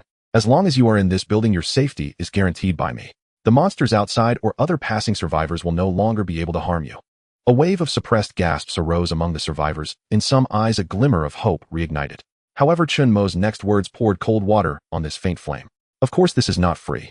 There is no such thing as a free lunch, especially in an apocalypse. I need you to pay the price: your labor and absolute obedience. Chen Mo's gaze fell upon Lu Wen. Yes, Mr. Chen. Lu Wen straightened up immediately, his heart racing. From today onward, you are responsible for managing them. Chen Mo's finger swept across the crowd.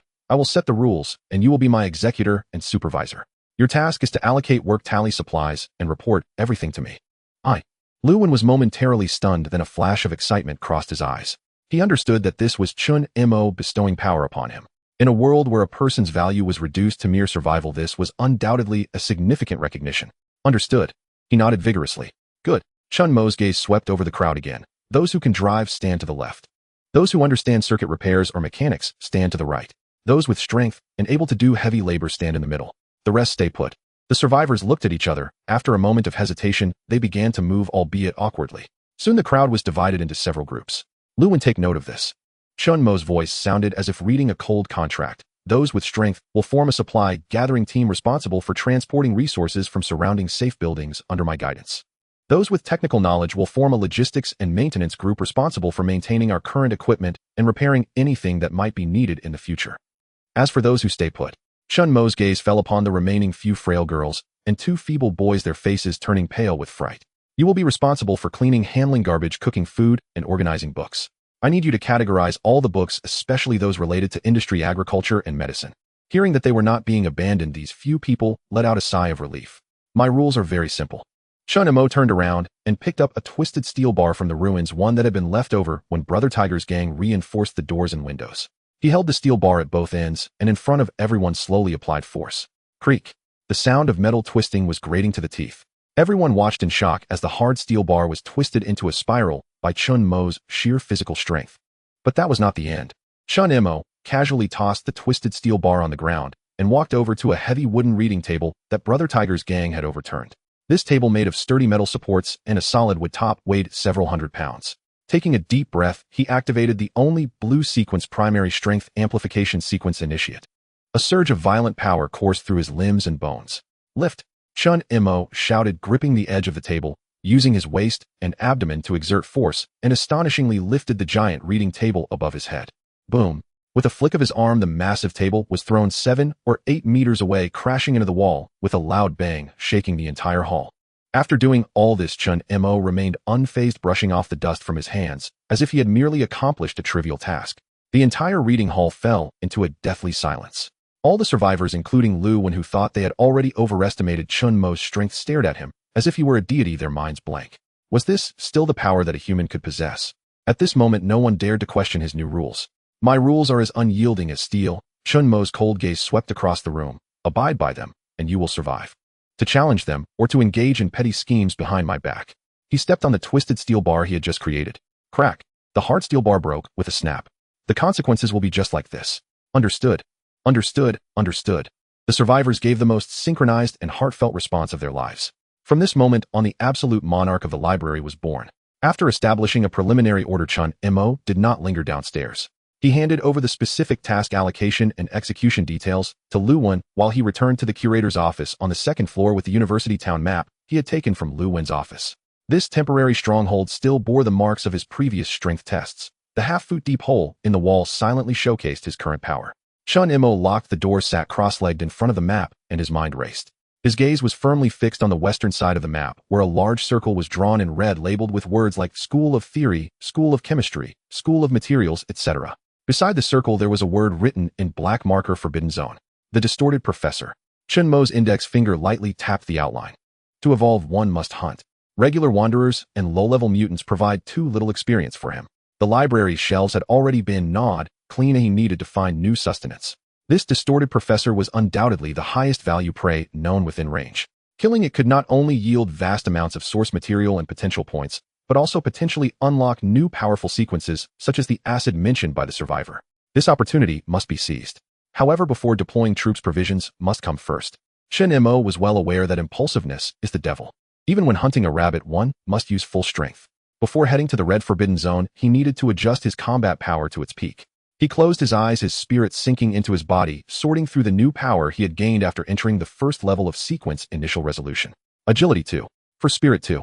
55. These were his two strongest attributes at present. The terrifying reaction speed and dynamic vision allowed him to easily capture high-speed moving targets. The powerful mental strength provided him with precise perception and control of the sequence's blue bar. Let's first test the limits of agility. Chen Mo opened his eyes and instantly sprang up from his seated position without making a sound. The next moment he moved, whooshed. His figure left a blurred afterimage in the small curator's office. He raced around the room at high speed, creating a small whirlwind. His speed was so fast that in his subjective view, everything around him appeared to be in slow motion. Not enough.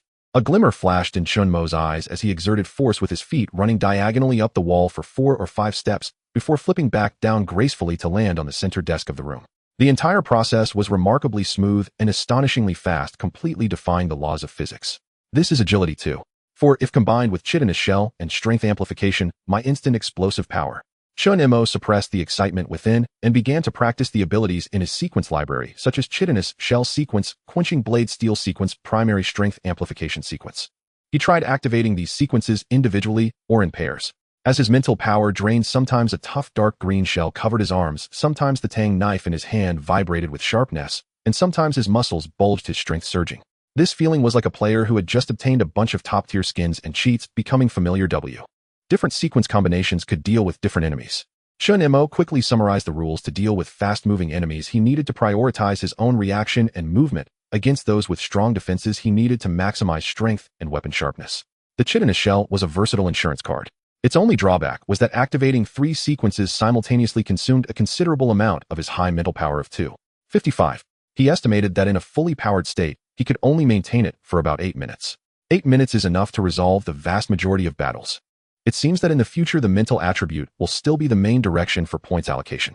After all, the blue bar is the way to go, he murmured to himself. After thoroughly familiarizing himself with his surging strength, his gaze returned to the map. From the library to the Red Forbidden Zone was only a straight distance of about 2 kilometers. However, spanning in between was a vast central lake. That bridge. Chen Mo's finger pointed at the Boyar Bridge on the map, which connected the east and west campuses. This was the only passage. If the bridge was broken, they would either have to make a large detour from the south, passing through the abandoned sports venue area that Lewin had particularly warned about, where the mutants were transformed from athletes incredibly fast and difficult to deal with, or they would have to wade through the shallowest part of the lake from the north. The water definitely has something strange in it. Chen Mo immediately dismissed the option of going into the water. In an apocalypse, unknown waters and dark undergrounds are 2 absolute forbidden zones that should not be easily trespassed. Who knows what kind of creatures are hidden within? It seems I must first investigate the condition of that bridge. Having made up his mind, he packed away the map and left the office. When he reappeared on the first floor, the survivors in the lobby were busily working under Lu Wen's command, moving in an orderly manner.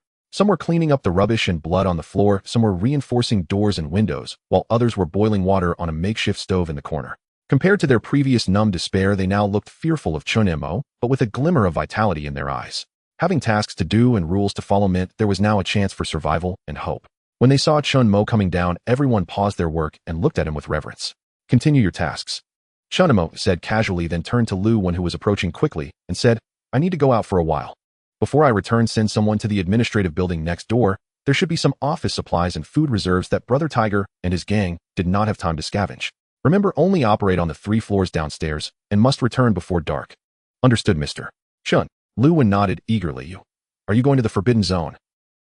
Just to scout. Chen Mo did not elaborate. Keep an eye on this place. After saying that, he no longer lingered and walked straight towards the side door of the library, his figure quickly disappearing into the shadows outside. The dusk was one of the most dangerous moments in the apocalypse. The daytime threats gradually faded and the terrors of the night had not yet fully descended. Amidst the interplay of light and shadow, the lurking predators in the ruins began their frenzied activities.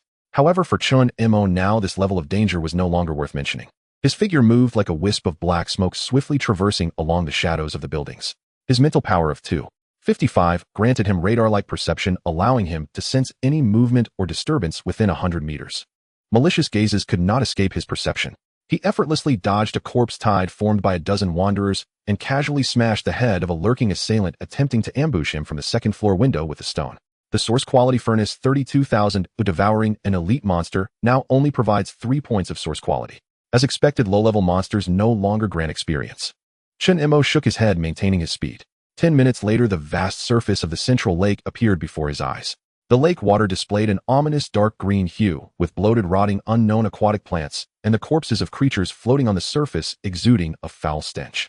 In the center of the lake, the Boya Bridge, once a landmark of the campus, was indeed broken in the middle, as Luwen had said. A massive gap, nearly 10 meters wide, completely severed the possibility of passage. This is troublesome. Chen Mo frowned slightly. Just as he was about to turn back, considering whether to try his luck at the sports field to the south, his keen spiritual sense suddenly detected a hint of movement from the water's edge. He immediately concealed his aura and darted behind a rockery, his gaze sharp as he looked towards the lakeshore near the bridge's break. Splash! Several dark figures suddenly burst from the murky water. They were neither human nor any kind of mutant he had seen before. Their shapes resembled giant carp, but instead of fish scales, they were covered in a dark gray armor-like bony plating. The most bizarre thing was that beneath their bellies, 4 short but stout claws resembling those of a lizard had grown. An amphibious new species. Chen Mo's eyes narrowed. There were 3 in total. After they crawled onto the shore, they did not wander far, just crawling back and forth along the bank, occasionally opening their mouths filled with sharp teeth, letting out a series of gurgling growls from deep within their throats, while spewing a small amount of green liquid that corroded the ground with a sizzling sound. They were like sentinels patrolling their territory. Chen Mo immediately realized that this lake had already been claimed by these monsters. Should he take a detour? This thought lingered in Chen Mo's mind for only half a second before he dismissed it. Taking a detour meant uncertainty and greater consumption. To him, these 3 monsters were not a threat, but rather a appetizer. Perfect, it was time to test his first real battle after evolution. Chen Mo no longer hid, stepping out from behind the rockery. His appearance immediately startled the 3 monsters. Guga! The 3 bony-scaled fierce carps almost simultaneously turned their heads, their 6 emotionless pale eyes locking onto Chen Mo. The next second, the lead monster opened its mouth wide. Whooshed! A stream of green acidic liquid shot towards Chen Mo like a high-pressure water gun, accompanied by a pungent odor. Good timing. Facing the attack, Chen Mo did not retreat, but advanced. His agility attribute of 4 was fully displayed at this moment. His body slightly swayed, transforming into a blur that was difficult to catch with the naked eye, evading the spray of acid with an awkward zigzag step. The acidic liquid landed on the ground behind him, instantly corroding a small pit that emitted black smoke. Simultaneously, while dodging, Chen Mo had already charged in front of the bony-scaled fierce carp. Buzz!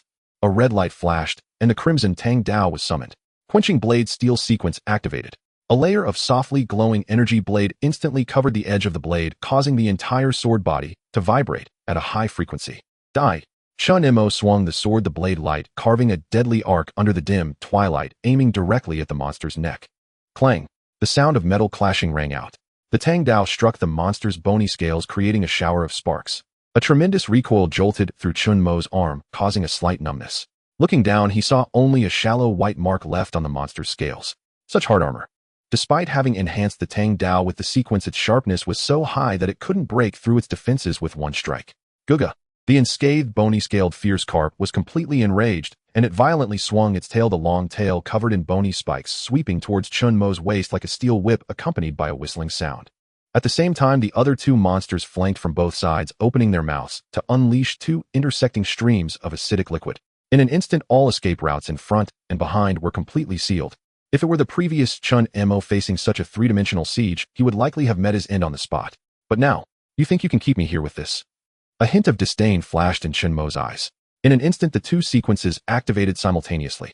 Chitinous exoskeleton sequence. Basic strength amplification sequence. Buzz! The dark green biological chitin instantly covered his entire body, forming a close-fitting sci-fi-like fierce battle armor. At the same time, an explosive surge of power far beyond his limits erupted within him. Facing the roaring steel whip-like tail, Chen Mo did not dodge, but instead raised his left arm covered with chitinous armor and braced himself to block it. Bang! A tremendous sound. The terrifying force cracked the ground beneath Chen Mo's feet, yet he stood firm like a statue rooted to the earth.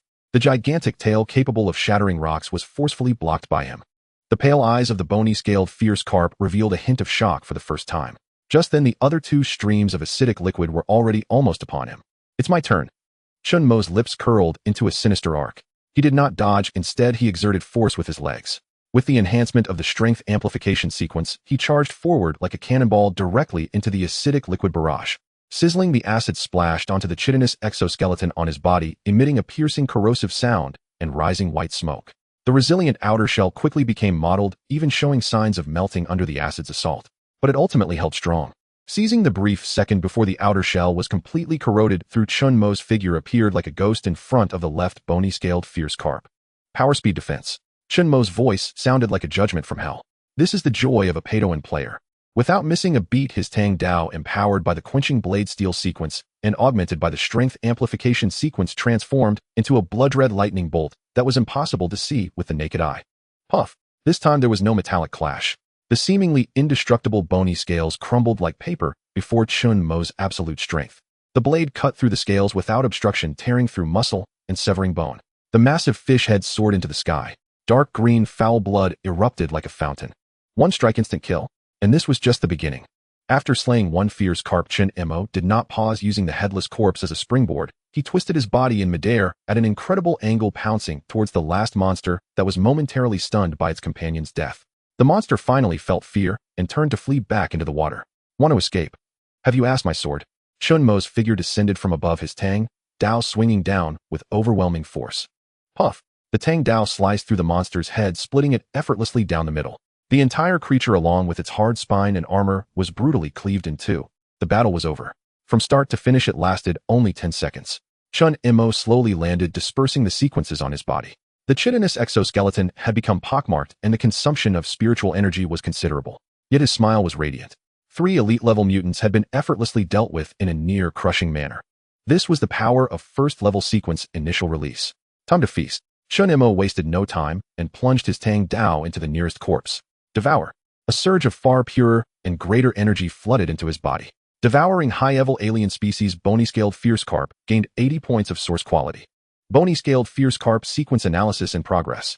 Analysis degree 12. 24. Detected similar trait corrosive liquid. Sequence completion in progress. New sequence unlocked weak acidic liquid white quality. Effect consumes spiritual energy to attach a layer of weakly corrosive acidic liquid to weapon surfaces or the body. He had directly unlocked a new sequence. Though it was merely the lowest tier of white quality, it meant he now possessed the ability to spray acid from a distance. Not bad, not bad, let's keep it up. Chen Mo in high spirits devoured the remaining 2 corpses. Source quality furnace 243-2000 bony-scaled fierce carp sequence analysis reached 71. Further consumption of similar creatures is required for complete analysis. Just 3 monsters provided 240 points of source quality and a new sequence. This trip was indeed not in vain. Standing at the bridge's break, Chen Mo gazed across the 10 meters to the opposite shore. This distance was no longer an insurmountable chasm for his current leaping ability. He took several steps back, slightly bent his legs, and stored power to the limit. Boom! The ground beneath him erupted into a shallow crater as his body shot upwards like an arrow, tracing an astonishing parabolic arc in the air, landing steadily on the other side of the bridge. He successfully reached the west campus. Red zone, here I come.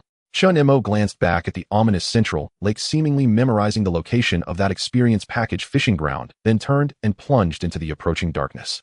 Half an hour later, Chen Mo arrived at his destination. The School of Science, the School of Chemistry, and the School of Materials, 3 buildings arranged in a triangular formation, comprised a complex. This was the red zone Lu Wen had mentioned. Upon entering this area, Chen Mo's brow furrowed tightly. The air was thick with a pungent, acrid mixture of chemical reagents and the stench of decaying flesh, making one nauseous. The entire area was terrifyingly silent. There were no howls of wanderers, no cries of mutants, not even the sound of the wind seemed to exist here. On the ground there were puddles of solidified dark brown gelatinous substances everywhere, along with the remains of mutants that had been corroded down to mere skeletons. An invisible oppressive horror show. Chen Mo immediately recognized that this creature had been artificially altered. It seems that the distorted professor still retained some of his former intelligence and morbid taste. This only excited him further. The smarter the prey, the more challenging it would be to hunt, and the greater the reward. He did not make a move that would alert the snake, but instead circumvented the patrolling chemical soldier, directing his gaze to the central building of the complex, the chemistry laboratory. Most of the windows in that building were covered with thick black cloth, but one room on the top floor still emitted a faint glow. A strong mixed aura of danger and temptation radiated from there. That was the nest. Chen Mo licked his lips like a top predator eyeing its prey. He chose not to storm in through the front door, but instead utilized his extraordinary agility and climbing skills silently, making his way along the building's outer wall, the pipes, and the air conditioning units towards a broken window on the second floor. The entire process was as smooth as silk without making a sound. Soon he clung to the windowsill of the second floor, steady as a gecko on the wall. He adjusted his breathing and slowly peeked inside through the window. The sight within made his pupils constrict abruptly. It was a vast laboratory. Unlike the ruinous scene outside, this laboratory was surprisingly tidy. The beakers and test tubes on the workbench were arranged neatly, and the floor was free of blood and debris as if the owner had just cleaned up. The only chilling sight was the massive blackboard at the far end of the lab, covered with densely packed complex chemical formulas and gene spiral diagrams. At the center of the laboratory hung something that sent shivers down his spine. It was a massive semi-transparent meat sack with a diameter of over 3 meters. It pulsed slowly and rhythmically, resembling a deformed heart. The sack's surface was covered in twisted purplish-blue veins, and countless transparent tubes extended from it, connecting to various precision instruments and glass containers filled with colored liquids. Glug, glug. The liquid continuously flowed into the meat sack through the tubes and was drawn out from another end, forming a bizarre and sinister cycle. Through the semi-transparent wall of the sack, Chen Mo could vaguely see a curled human shape wrapped in its center. At the center of the laboratory, a colossal translucent cyst pulsed rhythmically like a monstrous heart. Chen Mo clung silently to the outer ledge of the second-floor window, peering through shattered glass with cold, unblinking eyes fixed upon this grotesque nest. His spiritual sense extended outward, dissecting every detail within the chamber: the unervingly sterile workbench, the precisely aligned glassware, and the blackboard scrawled with frantic blood-red glyphs. Evidence that its master, the so-called mutation professor, retained not only formidable intellect, but also the obsessive rigor of a devoted researcher. Veins on the cyst's surface twisted and dilated with each pulse. Myriad tubes connected it to surrounding instruments, pumping vividly hued reagents inward while siphoning off turbid waste, forming a self-sustaining metabolic circuit. This thing was feeding. Penetrating the semi-transparent membrane with his gaze, Chen Mo discerned a curled humanoid silhouette within a gon. Chen Mo assessed the situation instantly in his mind. A development both auspicious and perilous. Auspicious because an incomplete boss would inevitably be weakened, perilous because his intrusion might accelerate the hatching process, forcing forth a prematurely emerged, wrathful, fully realized entity. Detected. The moment the alarm shrieked, Chen Mo felt a chilling, warped wave of spiritual energy erupt from the cyst, sweeping violently across his position. That psychic surge carried a viscous, clinging sensation, as though seeking to drag his consciousness into the abyss. A mental domain monster. Chen Mo frowned, and his 255 spiritual attribute instantly erected an impermeable barrier, repelling the invasive will. Not bad, outsider. A rasping thought, fragmented, bubbling as if formed from countless rupturing vesicles, echoed inside his skull. Perfect, my collection still lacks a high-tier specimen. Before the final syllable faded. Clang, clang. In that instant, all heavy lead-lined biohazard doors slammed shut, and locked with thunderous finality, the windows were sealed by retractable metal shutters embedded within the frames. The entire laboratory transformed, swiftly, irrevocably, into a hermetically sealed steel prison. Emergency lights flickered on one by one, casting sickly green illumination that warped instruments into jagged predatory silhouettes. Roar. HSSSS. Accompanied by scalp-crawling shrieks, the chemical troopers, the very same creatures Chen Mo had evaded downstairs, burst forth in rapid succession from storage rooms flanking both sides of the lab. Not one, not two, but 8. They moved with far greater agility than their lower-floor kin. Multicolored liquids boiled violently within the test tubes grafted into their bodies, while corrosive vapors oozing from their wounds sizzled hungrily against the floor. The mutation professor's welcome ceremony had begun. Without hesitation, Chen Mo leapt from the second-floor ledge, landing lightly in a corner, evading the chemical troopers' first coordinated encirclement. A crimson Tang saber materialized in his grip. He knew well these were mere appetizers. The true adversary remained within his egg, observing. Speed was imperative. Eliminate the underlings with minimal expenditure of strength and stamina. Zigzag step. Beneath the ghastly green light, Chen Mo became a blur, launching himself headlong toward the nearest chemical trooper. The creature roared and hurled a vial of concentrated acid. Chen Mo dropped low, just in time, and his acute, dynamic vision caught the telltale, unnatural swelling of its abdomen. A suicide bomber. No time to hesitate. His Tang saber ignited with the quenched firesteel sequence, its blade vibrating at ultrasonic frequency as it carved a blood-hued arc toward the trooper's neck. Schlick. With no resistance whatsoever, a waxy yellow head soared into the air. Yet before the corpse even struck the ground, its distended abdomen detonated. Boom. A virulent yellow-green corrosive mist erupted, engulfing a 3-meter radius in an instant, shrapnel of flesh and bone exploding outward in all directions. Fortunately, Chen Mo had anticipated it. The moment he severed the head, he'd already pushed off backward, simultaneously activating the chitinous carapace sequence, which surged across half his body in emerald-green layers. Even so, splattered acid and toxic vapor struck the carapace, hissing fiercely as they gnawed deep pits into its once unyielding surface. Troublesome. His gaze hardened. These troopers were mobile corrosion bombs. Engaging them at close range in such confined quarters was extraordinarily dangerous. Trapped and surrounded, consecutive detonations would melt straight through his chitin. Already the remaining 7 troopers converged from all angles, sealing every possible escape route. A perfect specimen. Soon, you'll join them. The mutation professor's malicious voice echoed again within his mind. Is that so? Then you'd better prepare more coffins. Chen Mo sneered, and instead of retreating, charged directly into the densest cluster of chemical troopers, trading wounds for kills. No, this was garbage disposal.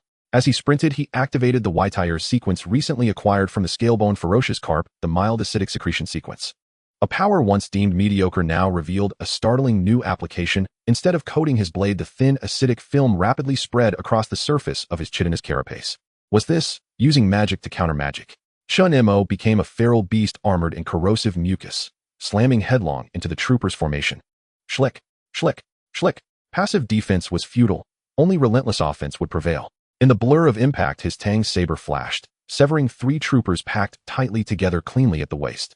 His chitinous carapace began dissolving instantly upon contact with their explosive acid mist, but simultaneously the deliberately applied layer of mild acid acted as a buffer, partially neutralizing the onslaught and dramatically slowing the rate of corrosion. Boom, boom, boom.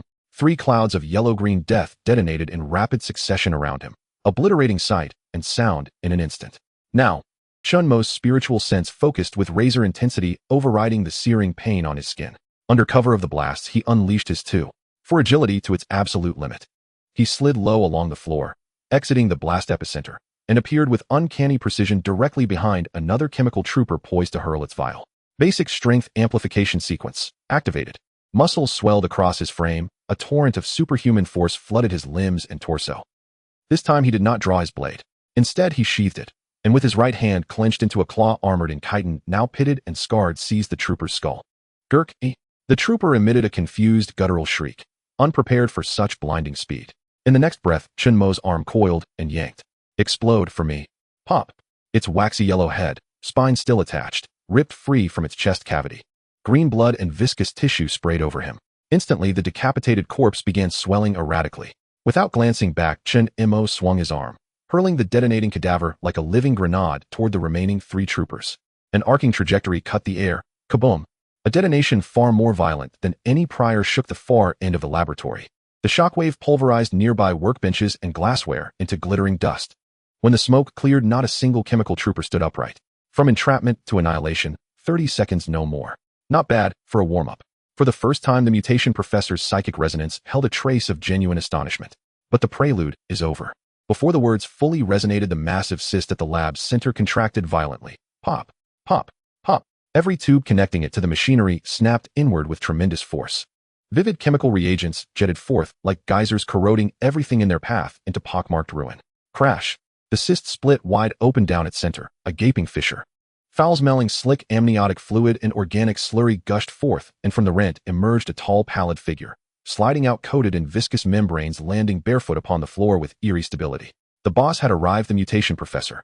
Nearly 3 meters tall, yet emaciated as a bamboo stalk, skin a sickly sun-deprived white, clad in a tattered lab coat, fused seamlessly with flesh. Most horrifying were its anatomical aberrations, its left arm replaced entirely by a colossal glass tube churning with volatile boiling emerald acid, its chest a biomechanical chamber of glass and metal housing several irregular pulsing sentient mutant hearts, each beating in slow synchronized rhythm to fuel its existence. Countless slender tubes webbed across its body, linking those 2 core organs to its spine. It had no mouth, only a complex respirator mask of metal and flexible tubing.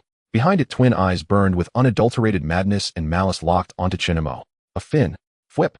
With no warning, a searing beam of concentrated acid, 10 times more potent than any trooper's spray, lanced forth like an emerald laser carrying utter annihilation across 15 meters straight toward Chen Mo's face. Speed. So fast. Even Chen Mo's dynamic vision could barely catch a glimpse of a green flash.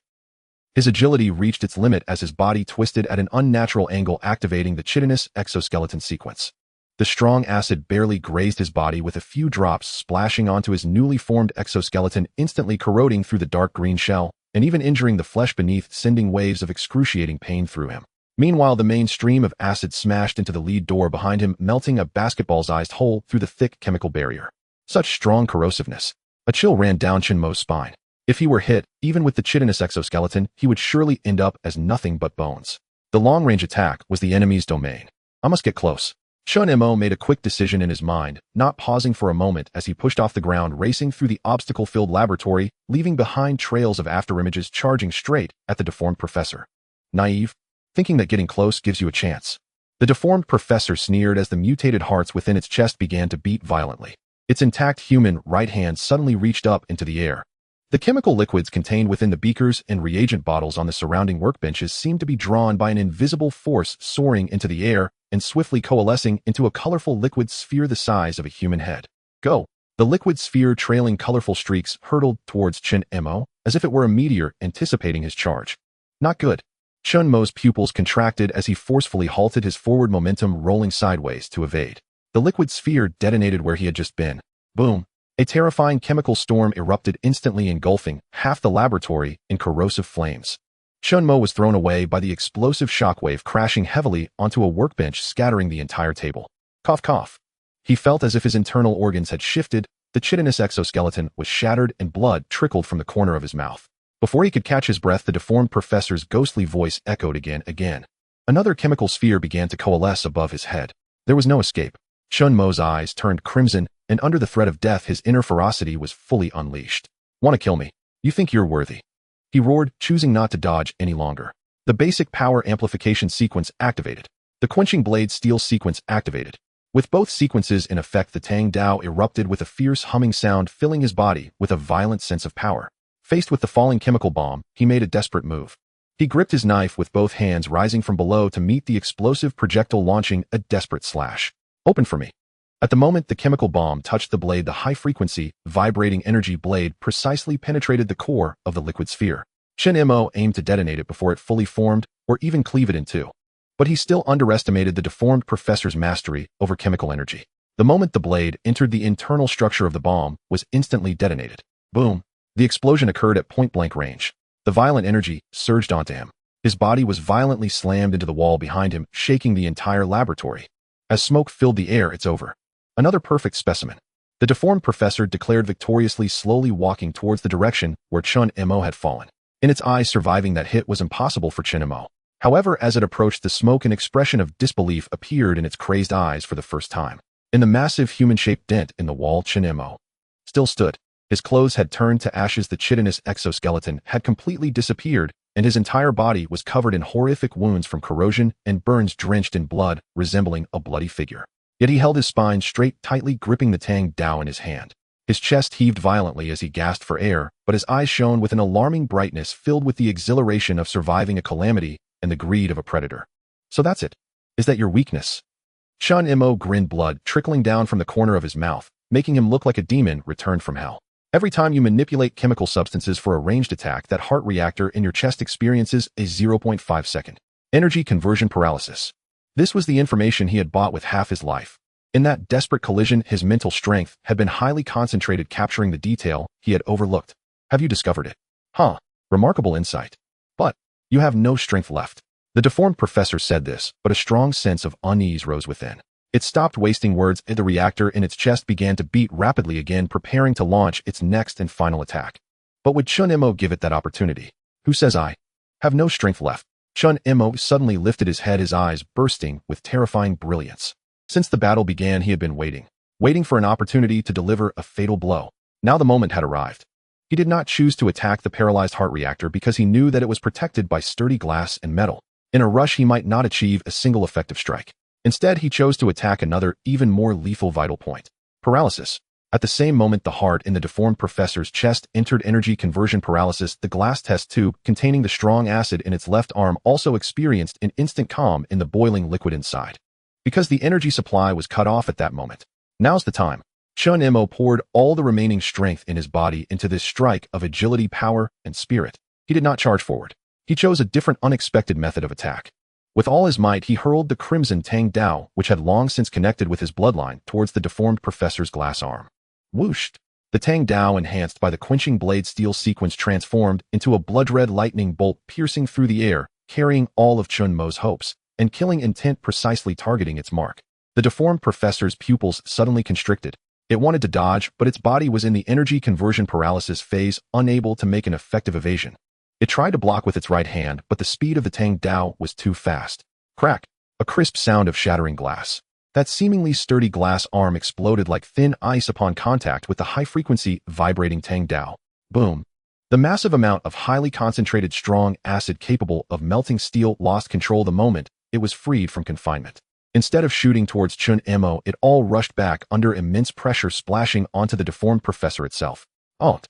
A chilling, inhuman scream echoed wildly throughout the laboratory. The deformed professor's slender body was instantly engulfed by the bright green strong acid. Its flesh, organs, and the proud heart reactor were rapidly dissolved and vaporized in its own corrosive liquid. In just a few seconds, the screams abruptly ceased. All that remained on the floor was a bubbling viscous liquid and a partially dissolved, unrecognizable skeletal frame. Victory! Chen Mo leaned against the wall, panting heavily, the intense pain flooding over him like a tide, nearly causing him to faint. Yet his spirit soared like never before. He dragged his injured body step by step to the puddle of goo, leaned down, and picked up his Tang Dao, which still emitted a strange red glow. Then, without hesitation, he thrust the blade into the only somewhat intact skull of the deformed professor. Not a bad specimen, he whispered, activating the ability etched deep in his soul, Devour. A torrent of energy 10 times more massive and pure than when devouring Tiger Brothers surged into his body and mind, mixed with countless fragments of memories from a mad scientist regarding genes, evolution, and the domain of the divine. The surging life energy frantically repaired his near-death body. The wounds on his body healed, scabbed, and fell away at a visible rate, revealing new, more resilient skin. Meanwhile, the panel in his mind was completely flooded with a series of prompt notifications. Devour high-level intelligent mutated being deformed professor gained 750 essence points. Essence Furnace 993-2000 detected that the host completed an extreme counterattack while on the brink of death. Willpower refined, permanent mental attribute 0. 2. Deformed Professor sequence analysis in progress. Analysis complete at 100. Unlocking new sequence, highly corrosive acid, blue, rare quality. Effect consumes mental energy to produce acid with powerful corrosive capabilities, capable of range spraying with potency related to mental strength. Unlock new talent, moderate acid resistance. Gained unallocated potential points 80 points. 1 Devour nearly completed a transformative metamorphosis. The experience bar of the Essence Furnace surged, just a little more needed for another level up. Mental strength increased by 0. 2, and he received a substantial 80 potential points. The greatest gain was that new blue quality sequence. From today onward, long-range attacks would no longer be his weakness. The strong acid spray that had once left him in disarray had now become his regular weapon. Huff! Chen Mo exhaled a long breath, feeling the power filling his body again, and his rejuvenated form, a satisfied smile, spread across his face. This trip to the red zone was worth it. High risk indeed meant high reward. He surveyed his surroundings. This laboratory, devastated by battle, was no longer a dangerous cage in his eyes, but a vast treasure trove waiting for him to explore. The last bit of energy from the aberration professor was drained, transforming into a searing data stream in the source material furnace. Chen Mo finally let out a sigh of relief. He slid down against the wall, as if the control over his body had just returned. Pain radiated from various parts of his body, as if his muscles had been torn apart. After exhausting his mental energy, he felt dizzy, reminding him of how perilous the previous battle had been. If he hadn't fought desperately at the last moment and discovered the opponent's 0.5-second freeze, he would have been left in the laboratory, turned into a puddle of acidic liquid. However, it was all worth it. Devoured, the high-level intelligent aberration professor, gained 750 points of source material. Source material furnace 993-2000 detected that the host completed an extreme counterkill while in a near-death state. Willpower has been tempered, permanent mental attribute 0. 2. Aberration professor sequence analysis in progress. Resolution 100. Unlock new sequence, high-performance corrosive acid, blue, rare quality. Effect consumes mental energy to produce a corrosive acid with powerful corrosive capabilities, capable of remote spraying. The power is related to the strength of mental energy. Unlock new talent, medium acid resistance. Gained unallocated potential points 80 points. Chen Mo closed his eyes, feeling the life energy feedback from the Tang Dao repairing his body. The skin corroded and burned by the acid was visibly healing and scabbing over, then shedding, revealing new skin that was tougher and glimmered faintly. His internal organs and bones were also rapidly restoring under the energy's wash, even becoming tougher than before. This astonishing recovery ability deepened his understanding of the devouring ability. It not only allowed him to evolve, but also served as the best means of preserving his life. His consciousness sank into the attribute panel. Mental 2. 75 determines your perception range, willpower, resilience, and energy manipulation ability. The reward for killing the aberration professor directly increased his mental attribute permanently by 0. 2. Jumping from 255 to 275. This meant he could now use sequence abilities for a longer time, and his perception range had also expanded. Next, there were those 80 unallocated potential points. It still has to be mental. Chen Mo did not hesitate. The battle with the aberration professor made him acutely aware of how vital the blue bar was. No matter how strong the sequence was, if mental energy ran out, he would be at the mercy of others. Especially with the newly acquired high-performance corrosive acid, a blue-quality ranged attack sequence, the consumption would certainly not be small. Mental 2. 75, 3. 55. The moment all 80 potential points were allocated, Chen Mo felt as if his brain had been immersed in an icy spring. His thoughts had never been so clear. The details of the entire world flowed vividly in his mind. He could even hear the faint sound of electric current from the broken instruments in the laboratory. His mental attribute broke through 3.0 threshold. If the previous mental energy was a stream, now it was a river. It's time to try the new toy. Chen Mo stood up and looked at the lead radiation door, which had a hole melted by the acid but remained relatively sturdy. He extended his right hand, and with a thought activated the high-performance corrosive acid. A surge of 3.55 mental energy was drawn, gathering in the palm of his hand. A fist-sized, deeper-colored, thicker green liquid materialized out of thin air, churning violently, as if it had a life of its own. Chen Mo did not rush to launch it, but instead tried to control it. As his thoughts changed, the mass of acid above his palm stretched into a sharp acid spike, then expanded into an unstable acid shield, and then decomposed into dozens of floating acid spheres. The controllability is higher than I expected. Chen Mo's eyes gleamed with surprise. The aberration professor's attack power was formidable, but the mode was relatively simple, consisting of direct spraying and explosive aggregation. Yet after devouring and analyzing his sequence with his stronger mental power, Chen Mo was able to achieve more refined control over the forms. This meant he could develop entirely different attack methods according to varying combat situations. Go! He locked onto the lead door and thrust his arm forward. The acid in his palm transformed from a spray into a green water arrow, silently swimming forward, precisely sticking to the thickest part of the lead door in the center. Sizzle. A sound of corrosion erupted that made one's teeth ache. This time it was not just creating a hole.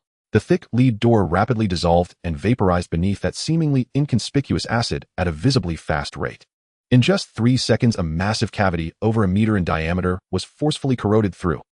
Thick black smoke billowed from the cavity, and the air was filled with the acrid scent of metallic vapor. Chen Mo retracted his hand, looking at his masterpiece, nodding in satisfaction. The power and controllability have exceeded expectations. Anyone who fights me in a positional battle will be seeking death. The exit was already opened, but Chen Mo did not rush to leave. He turned around and surveyed the chaotic laboratory. Now to tally the spoils.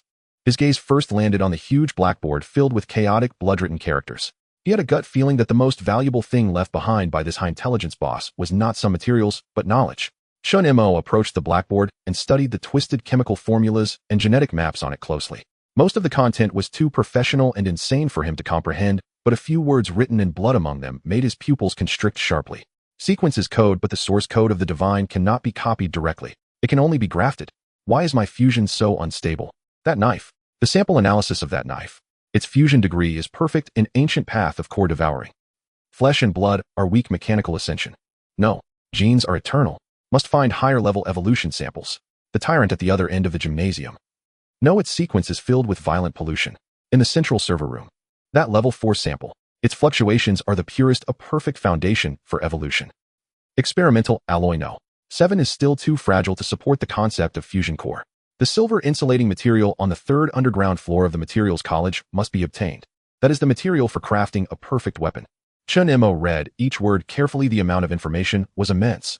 Core devouring, this term was clearly describing himself and the Tang Dao. The aberration professor seemed to have long sensed his existence, even conducting remote sample analysis on him.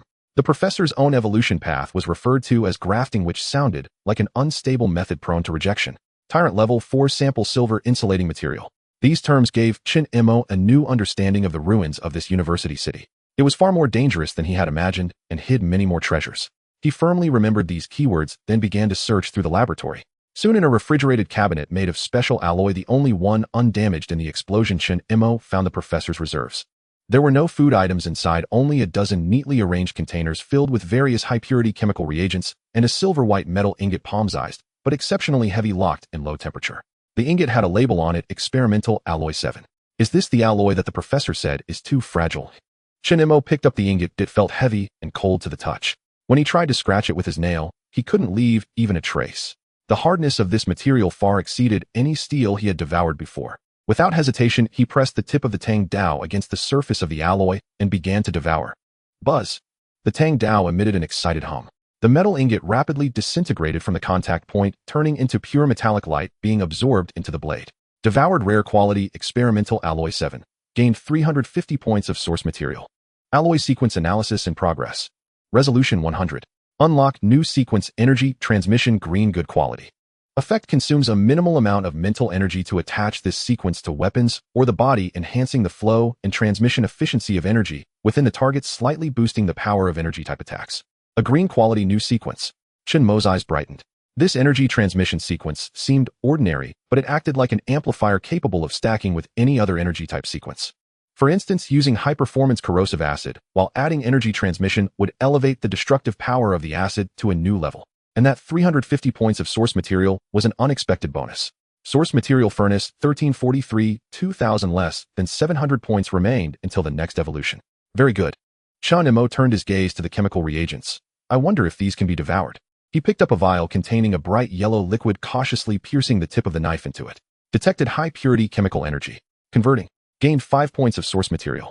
Chen Mo raised an eyebrow. There was some profit, but not much. Better than nothing. He no longer held back and drank all the chemical reagents in the refrigerated cabinet one by one. Source material furnace 1418, 2000. After doing all this, the laboratory, which had been baptized by blood and fire, was basically emptied by him. Chen Mo glanced back at the mess on the ground, and the large hole melted in the wall by his new ability, then turned and disappeared into the darkness without regret. The return trip was much easier than the journey there. Breaking through 3, 5 and mental attributes allowed his perception to cover over 200 meters. Any rustle of leaves would trigger a warning in his mind. He easily avoided all unnecessary combat. The entire red exclusion zone, even the entire western campus, seemed to have fallen into a strange silence after the death of the aberration professor. Those chemical soldiers that had been modified lost their master's control, becoming ordinary wanderers like headless flies, presenting much less of a threat. Soon Chen Mo returned to the lakeside of the central lake near the broken Boya Bridge. This time he did not rush to jump over. His gaze fell upon the lake, which appeared exceptionally deep under the night, shimmering with a dark green luster. The three-headed scaled bone fierce carp he encountered last time had provided him with 240 points of source material. The professor's notes mentioned there seemed to be no higher level access. Chen Mo quickly categorized this lake in his mind. Once I've dealt with the silver insulating material from the materials college and can't gather enough experience to level up, they'll come here to clear the lake. Determined, he stepped back, took a running leap, and jumped. He soared through the air, tracing an arc before landing steadily on the other side of the bridge. Minutes later, the familiar outline of the library appeared at the end of his vision. To Chen Mo's surprise, the area around the library seemed more orderly than when he left. Near the side door, the accumulated debris and garbage had been cleaned up, and several broken windows had been clumsily reinforced with dismantled steel bookshelves and wooden boards. A makeshift defense structure made of tables and chairs and barbed wire protected the only entrance. 2 survivors on night watch, upon seeing Chen Mo emerge from the darkness, shuddered in fright, almost shouting out, "Mr. Chen." One of the boys recognized him, his face instantly shifting from terror to wild joy and awe, hurriedly moving obstacles aside. Chen Mo nodded, acknowledging him, and stepped into the library hall. The scene inside the hall was even more surprising. The floor had been cleaned, and the blood stains had long been washed away. A dozen survivors were no longer huddled in the corners like before, but were busy in their respective areas. Some were boiling water with a makeshift electric stove in the corner, next to piles of plant roots that Chen Mo did not recognize. Those must be their newly found food. Others were sorting books, specifically gathering those related to engineering, medicine, and agriculture into piles. Then there were those gathered around a table using the dim light of an emergency lamp under Lu Wen's guidance, attempting to repair an old shortwave radio, using wires and parts dismantled from the administrative building. The entire space was suffused with a sense of life. It was Chen Mo who had provided them with order, food, and a safe haven to sleep soundly. It was also Chen Mo who, through terrifying bloody means, taught them the rules of this apocalypse. "Mr. Chen, you're back." Luwen pushed up his glasses and quickly approached, his voice stifled with excitement. He glanced behind Chen Mo, finding it empty, but the aura emanating from Chen Mo, which was more restrained yet deeper than when he left, made him immediately realize that the terrifying creature lurking in the red exclusion zone was probably gone. "How is the situation?" Chen Mo asked casually, while walking and removing the tattered coat he had worn during the battle. "Everything is going smoothly, sir." Luwen followed behind him like a reporting secretary, clearly stating, "As per your instructions, we've completed the initial search of the first 3 floors of the adjacent administrative building. We found enough biscuits and canned food to sustain about 20 people for 3 days, along with some medicines. We also found 2 small water purification devices that can barely maintain daily drinking water. The maintenance team is trying to repair the generator and the radio, but progress is slow. The book sorting work is also ongoing. Oh, by the way, someone recognized a type of edible fern while gathering supplies. We tried it and found it to be non-toxic, so it can serve as food." Chen Mo paused, turned to look at the survivors, and then focused on Luwen. "You did well." A simple affirmation made Luwen's breath quicken, his hand adjusting his glasses, trembling slightly. However, Chen Mo's tone shifted. "The efficiency is still too low." He walked over to the disassembled shortwave radio in the maintenance team's area, glancing at the complex circuit board. Then he extended his index finger and, under the control of his mental energy, covered it with a thin layer of high-performance corrosive acid. He did not touch the radio, he merely used his acid-coated fingertip to gently trace a line on a nearby discarded half-centimeter thick steel plate, as if drawing. Sizzle. There was no violent sound, only a faint noise. Under the terrified gazes of everyone, that hard steel plate was instantly etched with a perfectly uniform groove in width and depth with extremely high precision. If there aren't enough hands, then create tools. If there are no tools, then turn yourself into a tool. Chen Mo retracted his hand, his voice cold as he addressed all of them. "Here, I do not keep idle people or fools. Luwen, starting tomorrow, quantify everyone's workload. Those who do not complete it will have their food rations halved. Those who make outstanding contributions can receive extra rewards." His inhuman methods and cold rules weighed heavily on the hearts of every survivor. The glimmer of luck that had just emerged in their minds vanished without a trace. All once again filled their hearts.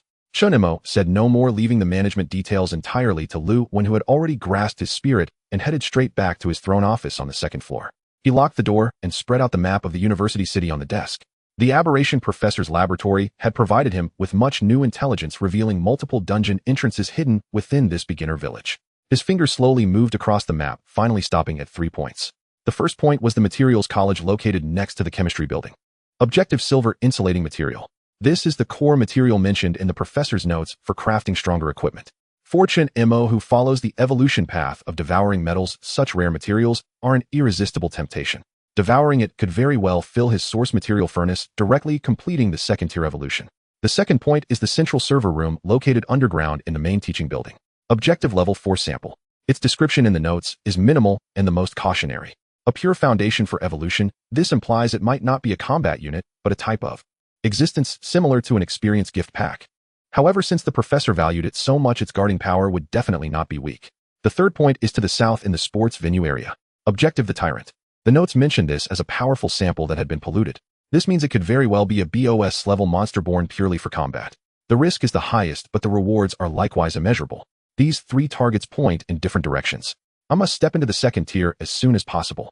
Chen Mo's thoughts were clear.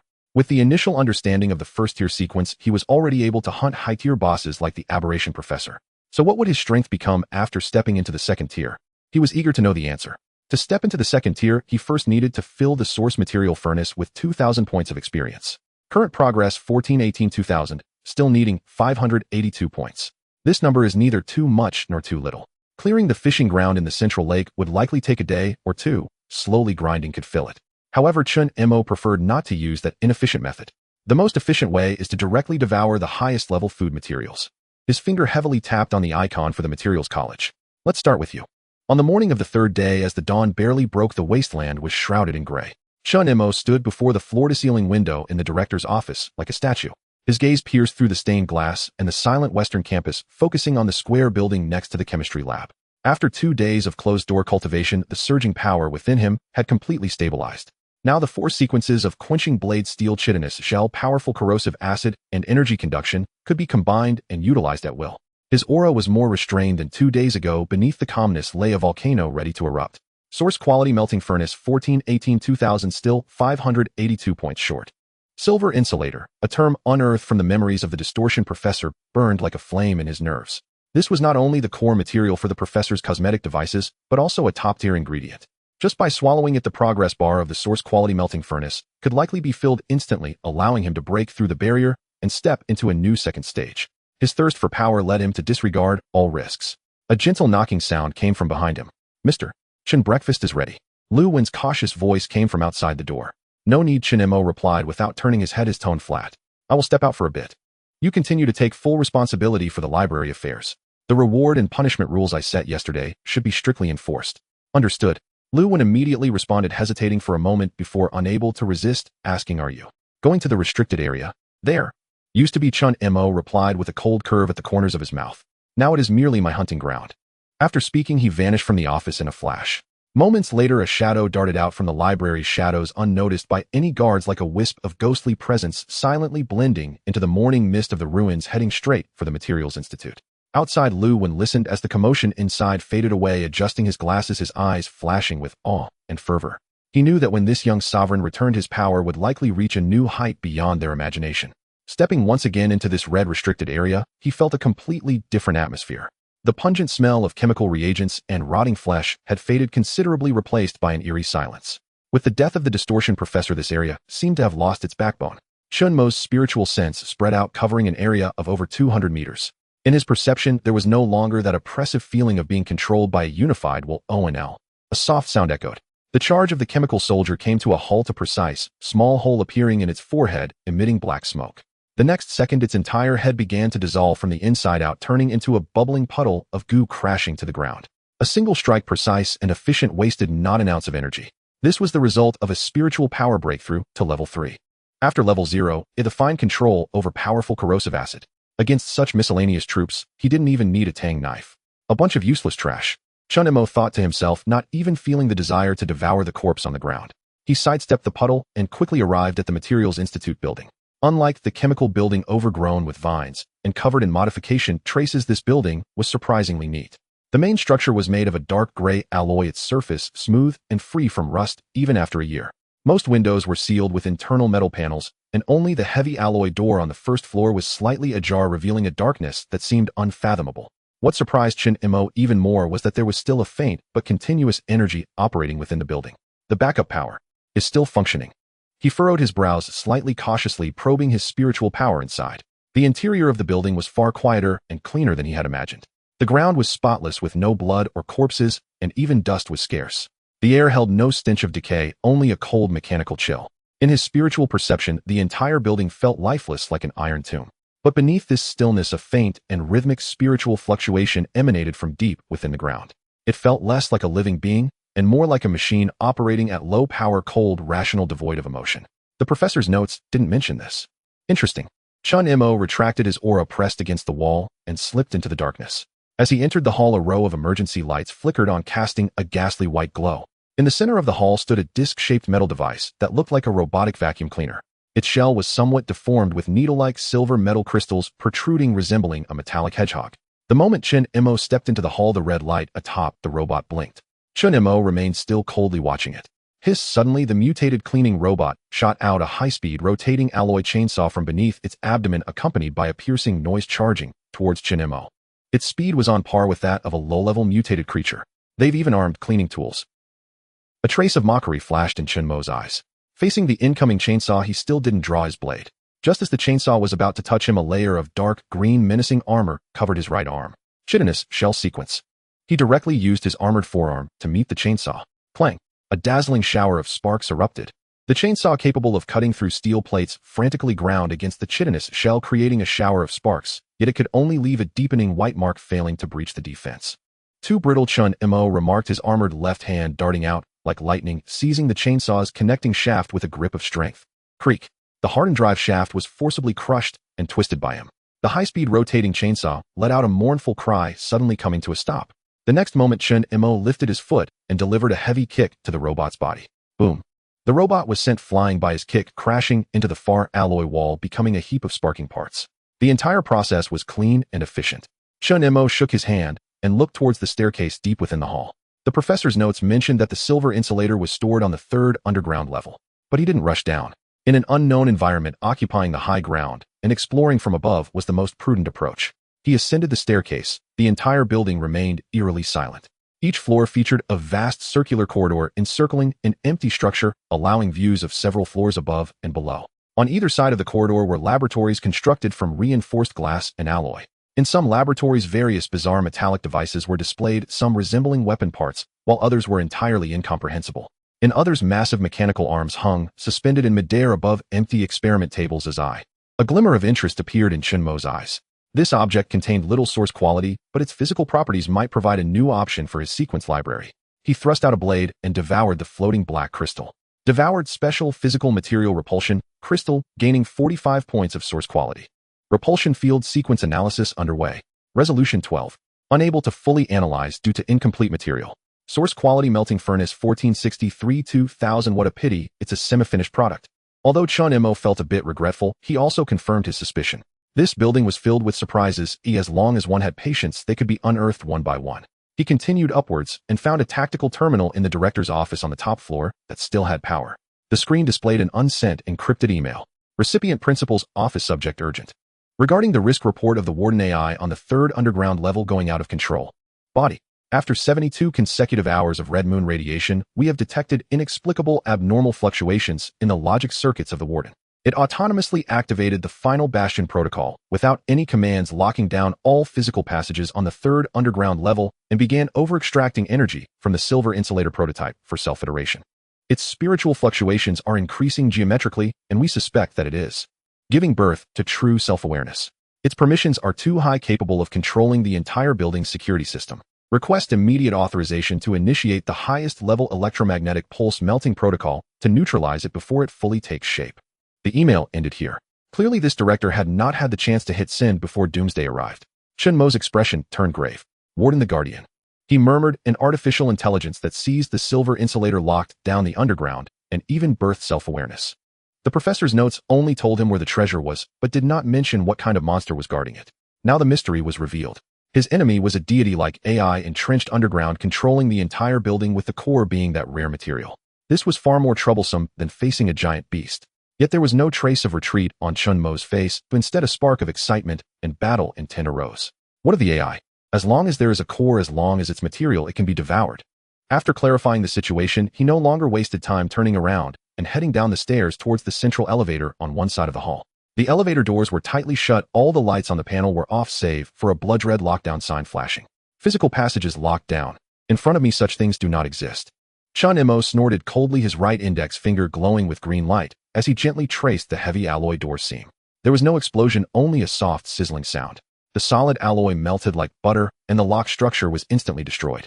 He inserted his hands into the melted gap, activated the basic power amplification sequence, and flexed his muscles, forcibly prying the heavy elevator doors open to create a passage just wide enough for a person to pass through. The elevator shaft was pitch black, with only the sound of steel cables swaying in the wind, resembling the breath of an abyss. Chen Mo did not hesitate, leaping forward and grabbing a steel cable, sliding rapidly towards the depths below. The further down he went, the more intense the energy fluctuations in the air became. A cold, constant electronic humming began to echo in his mind. On the walls, geometric crystals emitting bluish light began to appear, resembling circuit patterns illuminating the dark shaft in bizarre colors. He arrived at the 3rd underground level. There were no elevator doors here, only a hole sealed by an energy shield. Chen Mo paused before the shield, feeling the barrier composed purely of energy. He tapped it with his tang knife, and a strong wave of paralysis surged through the blade. Energy attack, huh?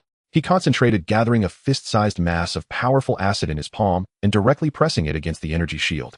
Sizzle. The acid reacted violently, with the shield erupting in dazzling electric light, and the energy shield visibly thinned and flickered. In just 3 seconds, the shield could no longer bear the load, bursting like a soap bubble, scattering luminous points everywhere. Chen Mo stepped through the hole and landed steadily on the ground. The scene before him momentarily stunned him. This was not the laboratory or storage room he expected, but a vast spherical hollow cavern over 100 meters in diameter. The walls of the cavern were completely covered with those glowing blue circuit-like crystals. Countless blue energy flows slowly coursing through the crystalline patterns, finally converging at the center of the cavern. In the center, a massive polyhedron over 10 meters in diameter, composed of countless irregular black crystals, was suspended in midair by dozens of thick energy beams. That was the Warden. Through the translucent black crystals, one could clearly see is softly glowing. It seemed to be the pacemaker of this massive crystalline heart, with each pulse causing the energy flows of the entire cave to surge. That was the silver insulator. At the moment Chen Mo stepped into the cave, all the energy flows in the space suddenly halted. Then a cold, emotionless, synthetic female voice echoed throughout the cave and rang in his mind. Warning: unauthorized high-level biological sample detected. Scanning. Sample level hazardous. Contains special core reaction. Unable to analyze. Threat assessment extremely high. Initiating. Environmental purification protocol. With this emotionless pronouncement, the massive crystal warden hovering in the air suddenly lit up. Buzz. Dozens of hidden storage compartments on the cave walls burst open. Sinister-looking battle robots streamed out, their arms armed with high-frequency cutting blades and high-voltage electric forks. Their crimson electronic eyes simultaneously locked onto the only outsider in the cave. Boom, boom, boom. The robots marched with heavy steps, surrounding Chen Mo from all directions, forming an impenetrable steel encirclement. Chen Mo slowly drew the Tang Dao from his back, the crimson blade, reflecting a strange luster under the blue energy light, emitting a buzzing sound filled with desire. Not a bad appetizer. He murmured, his gaze fixed on the massive crystal core in the air. These robots were merely minions. The true enemy was the AI that controlled everything. Purification. Starting. As the voice of Warden fell, the robot closest to Chen Mo suddenly unleashed a blinding blue electric arc from its arm, darting toward his chest with a speed far exceeding its heavy frame. Chen Mo did not retreat, but advanced instead, activating his Zaped step technique, his figure transforming into an afterimage just in time to narrowly evade the electric arc. Meanwhile, his Tang Dao had already been unsheathed. Quenching blade steel sequence activated. Energy conduction sequence activated. Under the dual enhancement of the sequences, the blade of the Tang Dao appeared to be covered with a layer of rapidly vibrating white light. PFF. With a flash of the blade, the robot's arm was cleanly severed at the shoulder, the cut as smooth as a mirror. But that was not the end. Other robots had already closed in, their attack patterns perfectly synchronized, yet precisely calculated to seal off all of Chen Mo's evasion angles. The buzzing of high-frequency cutting blades and the explosive sounds of electric arcs intertwined. Interesting tactical coordination. Chen Mo retreated rapidly, raising his left arm as the chitinous shell instantly formed. Clang, clang. Two cutting blades struck fiercely against his arm armor, igniting a shower of sparks, yet were forcefully blocked. It's time to change tactics. Close combat would be too exhausting against such a coordinated steel army. Chen Mo leveraged his strength to lean back, creating distance as a basketball-sized roiling mass of dark green acidic liquid formed in the palm of his right hand. Let's try this. He didn't shoot the acid directly, but rather flicked it upward forcefully. The mass of acid exploded in midair, transforming into hundreds of small acid arrows covering a vast area in front of him. Sizzle. The terrifying sound of corrosion filled the air. The robots seemed to lack preset protocols to respond to large-scale chemical attacks. Their robust alloy exteriors were as fragile as paper before the potent corrosive acid. Several robots were instantly drenched in acid rain, billowing thick black smoke as their bodies became pockmarked, their joints melting and collapsing to the ground, convulsing as they emitted bursts of sparks. The acid attack was highly effective. Analysis complete. Target possesses high-intensity corrosive liquid generation capability.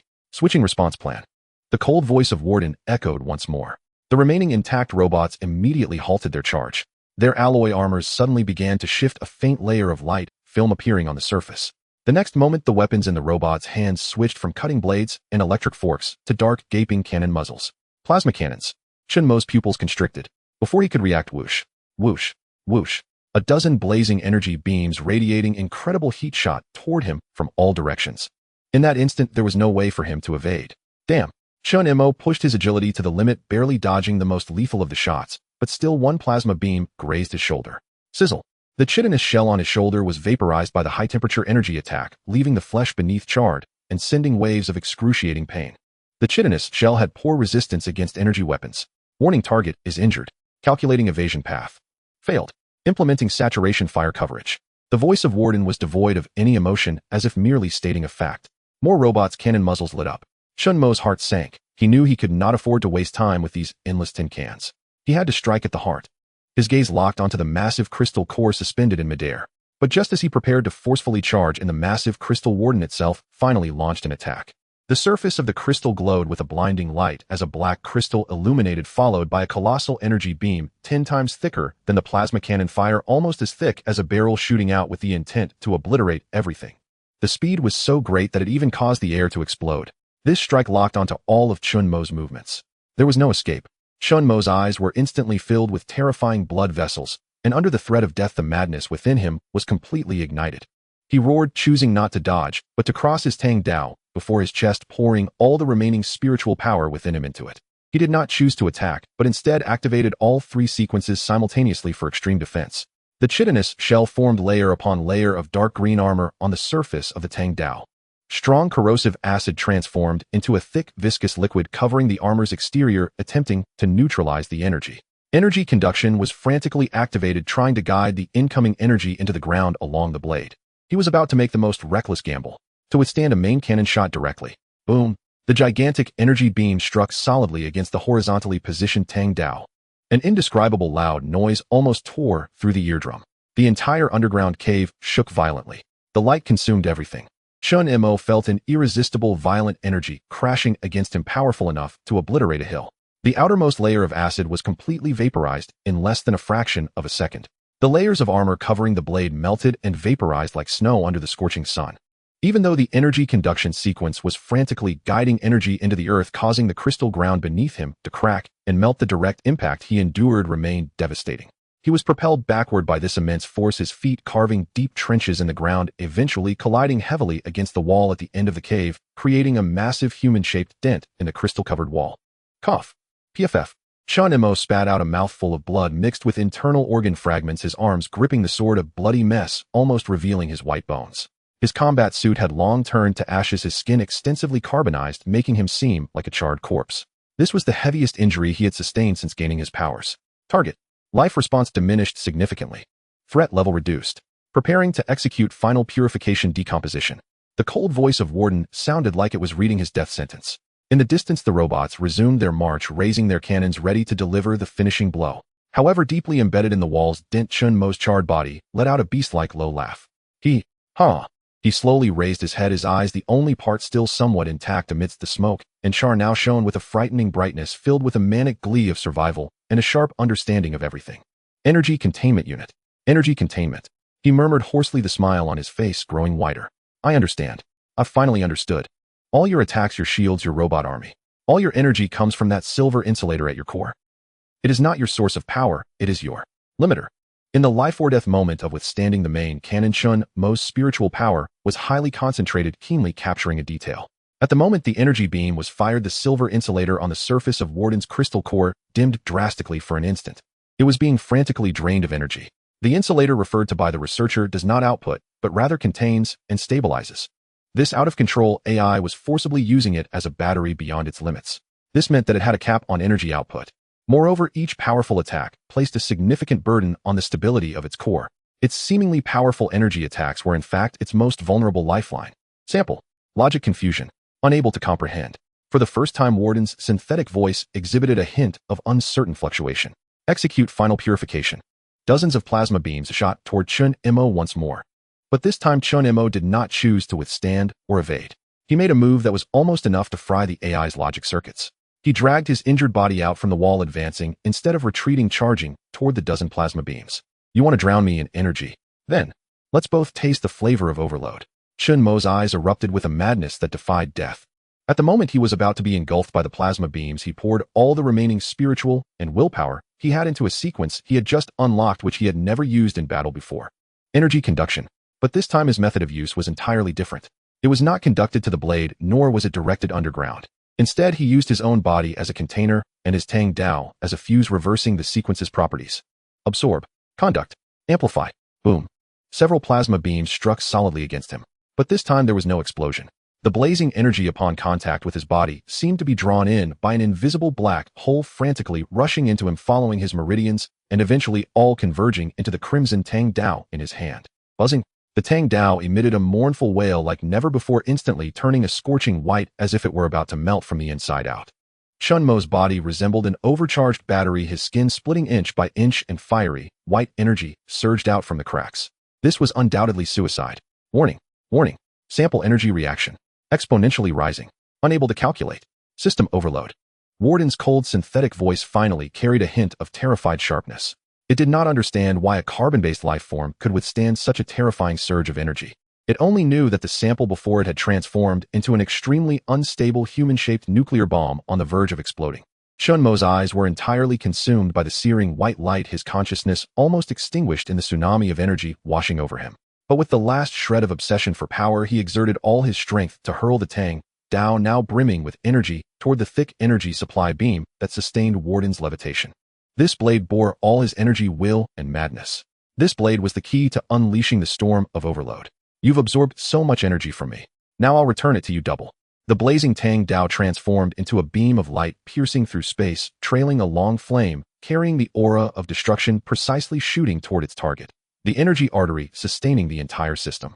In this moment, everything would reach its conclusion. Either it would be Chen Mo's complete evaporation, or the thunderous collapse of this AI dominion. Time seemed to freeze. The Tang Dao cleaved into a streak of white light. When it struck the energy conduit that sustained Warden's existence, Chen Mo's consciousness and the entire underground cavern were hurled into a titanic explosion of power. There was no sound. Anything that could carry sound was vaporized at the instant of impact. There was no light either. The energy density coalesced into a black point that swallowed everything. Chen Mo's remaining awareness, like a small skiff, was tossed into an ocean of raw energy data and the shattered logic of an AI. All he felt was pain. Every cell in his body was torn open by the energy, decomposed, and then forcefully recomposed by the Tang Dao's devouring instinct. His body flickered between evaporation and regeneration, repeated tens of thousands of times each second. Warning. Warning. Foreign biological sample integrity 7. 12. 3. 25. Core Chiha reaction is uncontrollably proliferating. Incomprehensible. Unable to parse. The Warden's terrified synthetic voice stuttered through his mind. It clawed at him like a drowning thing, throwing every scrap of data and logic it possessed at Chen Mo, the source that had destroyed it, desperate to understand. But the Warden could never fathom that the Chiha devouring embodied by Chen Mo and the Tang Dao obeyed a rule older and more irrational than its cold logic. Before the act of devouring, all energy is merely food. The Tang Dao, which Chen Mo had long treated as a fuse, finally emitted a contented hum after gorging on energy. It no longer merely absorbed, it began to plunder. Around the blade, an invisible vortex unfurled, ravenous, and pulling in every remnant scattered by the collapse of the underground chamber. Shards of the Warden's core, the wreckage of dozens of robots, energy crystals clinging to the walls, and that crucial Saiyan insulator prototype. All were stretched, deformed, transmuted into streams of luminous energy, and sucked into the sword. Chen Mo at the center could only passively endure. His consciousness had blurred. He could only see the attribute panel nested deep in his mind as it refreshed with dizzying speed. Detected influx of Yuan Ji energy intensity extremely high. Yuan Ji furnace overloading. Yuan Ji furnace 1988-2000. Yuan Ji furnace 1999-2000. Yuan Ji furnace 2000-2000. Critical point reached. Devouring high tier item, Saiyan insulator prototype qualifies for advancement. Yuan Ji furnace commencing ascension. A thunderous blast seemed to explode inside Chen Mo's very soul. The phantom of the Yuan Ji furnace that had accompanied him shattered in his mind like scattered motes of light. Yet under stronger energy, those motes reaggregated, forming a greater, more complex new shape. If the previous furnace had been a smith's hearth, this was now an artifact from myth gleaming with runes. Golden lines of text burned into his consciousness. Yuan Ji furnace ascension complete. Advanced to sequence furnace. Ascension complete. Host has stepped into the second tier sequence initiation. Evaluation. You begin to taste the essence of power. Attributes greatly increased. Constitution 5. 8 9. 5 3. 7. Your body has been repeatedly reforged in energy. Its resilience now rivals alloy. Strength 5. 1 8. 8 3. 7. A casual strike could tear through a steel plate. Agility 5. 2 8. 9 3. 7. Your reaction speed can track objects approaching the speed of sound. Spirit 3. 55 7. 25 3. 7. Your mental power has strengthened sufficient to sustain more complex sequences. Devouring details successfully devoured high-tier artificial intelligence core. Warden gained Yuan Ji 2400 points. Successfully devoured extraordinary materials Saiyan insulator gained Yuan Ji 1800 points. Successfully devoured cleaning and combat robot cluster gained Yuan Ji 955 points. Total Yuan Ji gained 5155 points. Sequence furnace current Yuan Ji 3155 10,000. Distance to third tier soul cleaving blade Yuan Ji needed 6,845. Detected high-tier intelligence core. Warden sequence data parsing 100. Acquired new talent passive low-tier logic overclock. Affect your brain and AI core fragments begin to fuse permanently and greatly enhancing your thought calculation, dynamic capture, and tactical analysis capabilities. Detected extraordinary material Saiyan insulator sequence data parsing 100. Unlocked new sequence blue rare energy absorption shield. Effect consume spirit to construct a shield that absorbs an equal amount of incoming energy damage. 5% of the energy absorbed is converted into the host's spirit or stamina. The shield has an existence cap. Exceeding this will shatter it. Gained unallocated potential points 200. A cascade of system prompts battered at the brink of Chen Mo's fading consciousness. He only had time to register second tier, and the two new abilities before the devouring force that had sustained him slowly subsided, leaving a crushing fatigue. His world went utterly black. How long passed he did not know. When his awareness cleared again, the first sensation was not pain, but a sovereign sense of control. He could see himself. His charred body lay at the bottom of a vast pit, blue electric arcs crawling over it. Beneath those arcs, new skin, metallic and gleaming, was growing rapidly. The blackened dead flesh peeled away like a discarded snakeskin. He could hear a faint creak hundreds of meters away as a chem soldier walked through ruined floors. He could smell the ozone left in the air after an energy detonation, like the scent after thunder and rain. He could even compute that overhead a roughly 3-4-ton slab of concrete would in 7-8 seconds at 19.7 meters per second strike a 0.13 meters to his left. All of this was completed in an instant. Countless streams of information were naturally received, processed, and analyzed by his brain, yielding a result. The whole process was simpler than breathing. Is this low-tier logic overclock? Chen Mo snapped his eyes open. The world before him had been utterly transformed. Everything in his sight seemed to be overlaid with a faint blue data filter. The trajectory of a falling stone was traced by a virtual line. The concentration and flow of ambient energy were represented as clear data. His mind operated like a supercomputer, coldly and efficiently deconstructing the scene. Chen Mo rose slowly from the ground. The last of the charred skin flaked off with his movement, revealing newborn flawless flesh that bristled with latent strength. He looked down at his hand and made a light fist. Crack. Air popped beneath his grip with a crisp snap. Strength 9. 5. Agility 8. 9. Constitution 9. 5. Spirit 7. 25. Feeling the power threatening to spill from inside him, Chen Mo's heart hammered. Too strong. Compared to himself just days ago, he was a different man. If the aberration professor appeared now, tactics would be unnecessary. He was confident he could turn that monster who once drove him to the brink into dust within 3 strikes. This is the power of the second tier. A thunderous rumble shook the space above him. Just as the concrete slab he had calculated finally gave way, Chen Mo did not dodge. He did not even lift his head. A single thought flashed through his mind: energy absorption shield. A hexagonal energy shield thicker than any defense had known and gleaming with a silvery metallic luster unfolded 1 meter to his left. The concrete slab crashed into it the next instant. Thud. There was no deafening explosion, only a muffled extreme impact. The threatened mass struck as if against an immovable wall. The immense kinetic energy was quietly absorbed by the thin layer of shield, and the slab shattered into countless fragments that scattered and skittered away. The shield's surface dimmed only slightly. At the same time, Chen Mo felt a flow of energy return along the shield into his body. The spirit he had spent to raise the shield was instantly replenished, even a little more than before. Now truly I have graduated from mere meat shield duty. Chen Mo's mouth curved into a wide smile. With this energy absorption shield and a constitution of 9.5, even if a line of tanks opened fire on him while he stood still, he felt certain he would survive. If Warden's main energy cannon returned, he was confident he could drain it dry on the spot. He had no weak points left. Time to go out. He withdrew the shield and scanned the surroundings. The entire third basement level had been obliterated, leaving a bottomless pit more than 200 meters across. The surrounding walls were veined with glassy crystalline sheets formed when energy melted and then resolidified. The whole foundation of the Materials Institute building had been shattered by his strike. The main structure groaned under the strain and could collapse at any moment. Chen Mo bent his knees slightly. The next instant, the ground beneath his feet tore open in a spiderweb of ruptures, and his silhouette became a streak of black lightning rocketing skyward. Wind howled in his ears. In 2 seconds, he had leaped nearly 100 meters, vaulting from the pit to land squarely on the ruined top floor of the Materials Institute building. A chem soldier prowling the rooftop had barely registered the newcomer when Chen Mo flicked his wrist. The punch compressed the air into an invisible shockwave. The monster did not reach him. It was torn apart midair by that force and shredded into fragments. Chen Mo did not glance at the remains. He now held more than 3,000 points of yuanji. Such low-level creatures no longer interested him. His gaze pierced the morning haze to the distant library. Time to return. When Chen Mo reappeared at the library's side entrance, the 2 students on night watch stared as if their eyes would pop from their sockets. Could this still be Mr. Chen who left 3 days ago? The face was the same, but his entire bearing had changed. If the old Chen had been a knife sheathed, this one was an unerupted volcano. That vague pressure in him now was more terrifying than the deliberate menace he had once tried to project. The 2 students dared not draw breath. What frightened them most was the violent tremor from the forbidden western campus half an hour earlier. The whole library shook like an earthquake. Everyone had thought the world was ending, and that Chen Mo who had gone into the restricted zone alone was surely dead. Yet here he stood unmarred, and, somehow, stronger. One of the students trembled and began fumbling with the barricade. So you're back. The West. There was that commotion. Chen Mo tossed a single line over his shoulder as he strode into the hall. Handled a small problem. The voice reached the second floor where Lu Wen heard the stir and dashed down.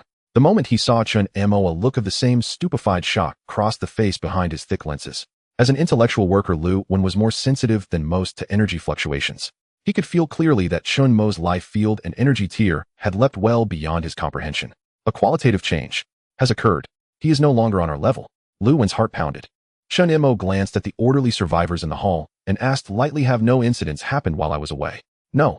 Nothing. Everything is fine." Lu Wen snapped back into composure, straightened, and reported in an almost reverent tone, "All are following your rules. No one shirks their duties. We even found a batch of new kin goods." "Enough?" Chen Mo waved him off, cutting him short. "Handle those matters yourself." His mind was no longer on petty survival chores. After entering the second tier, his horizons had widened. Being a petty warlord in this small university town was dull. His gaze belonged to farther fields and larger prey. Under the awed stares of the survivors, Chen Mo climbed the stairs to the second floor and returned to his throne, the curator's office. The door was locked. He did not hurry to plan his next step. First, he dispersed the 200 unallocated potential points evenly across his 4 core attributes. Constitution 9, 510, 0, Strength 8, 89, 3, Agility 8, 99, 4, Spirit 7, 25, 7, 75. All 4 attributes rose. Constitution pushed past the 10-0 mark. Chen Mo felt as if his body had undergone another subtle evolution. Only after that did he spread the familiar map of the university town across the desk again. The aberration professor's treasure map no longer held secrets for him. Materials Institute, crossed out. His finger moved slowly, tapping firmly on 2 new locations.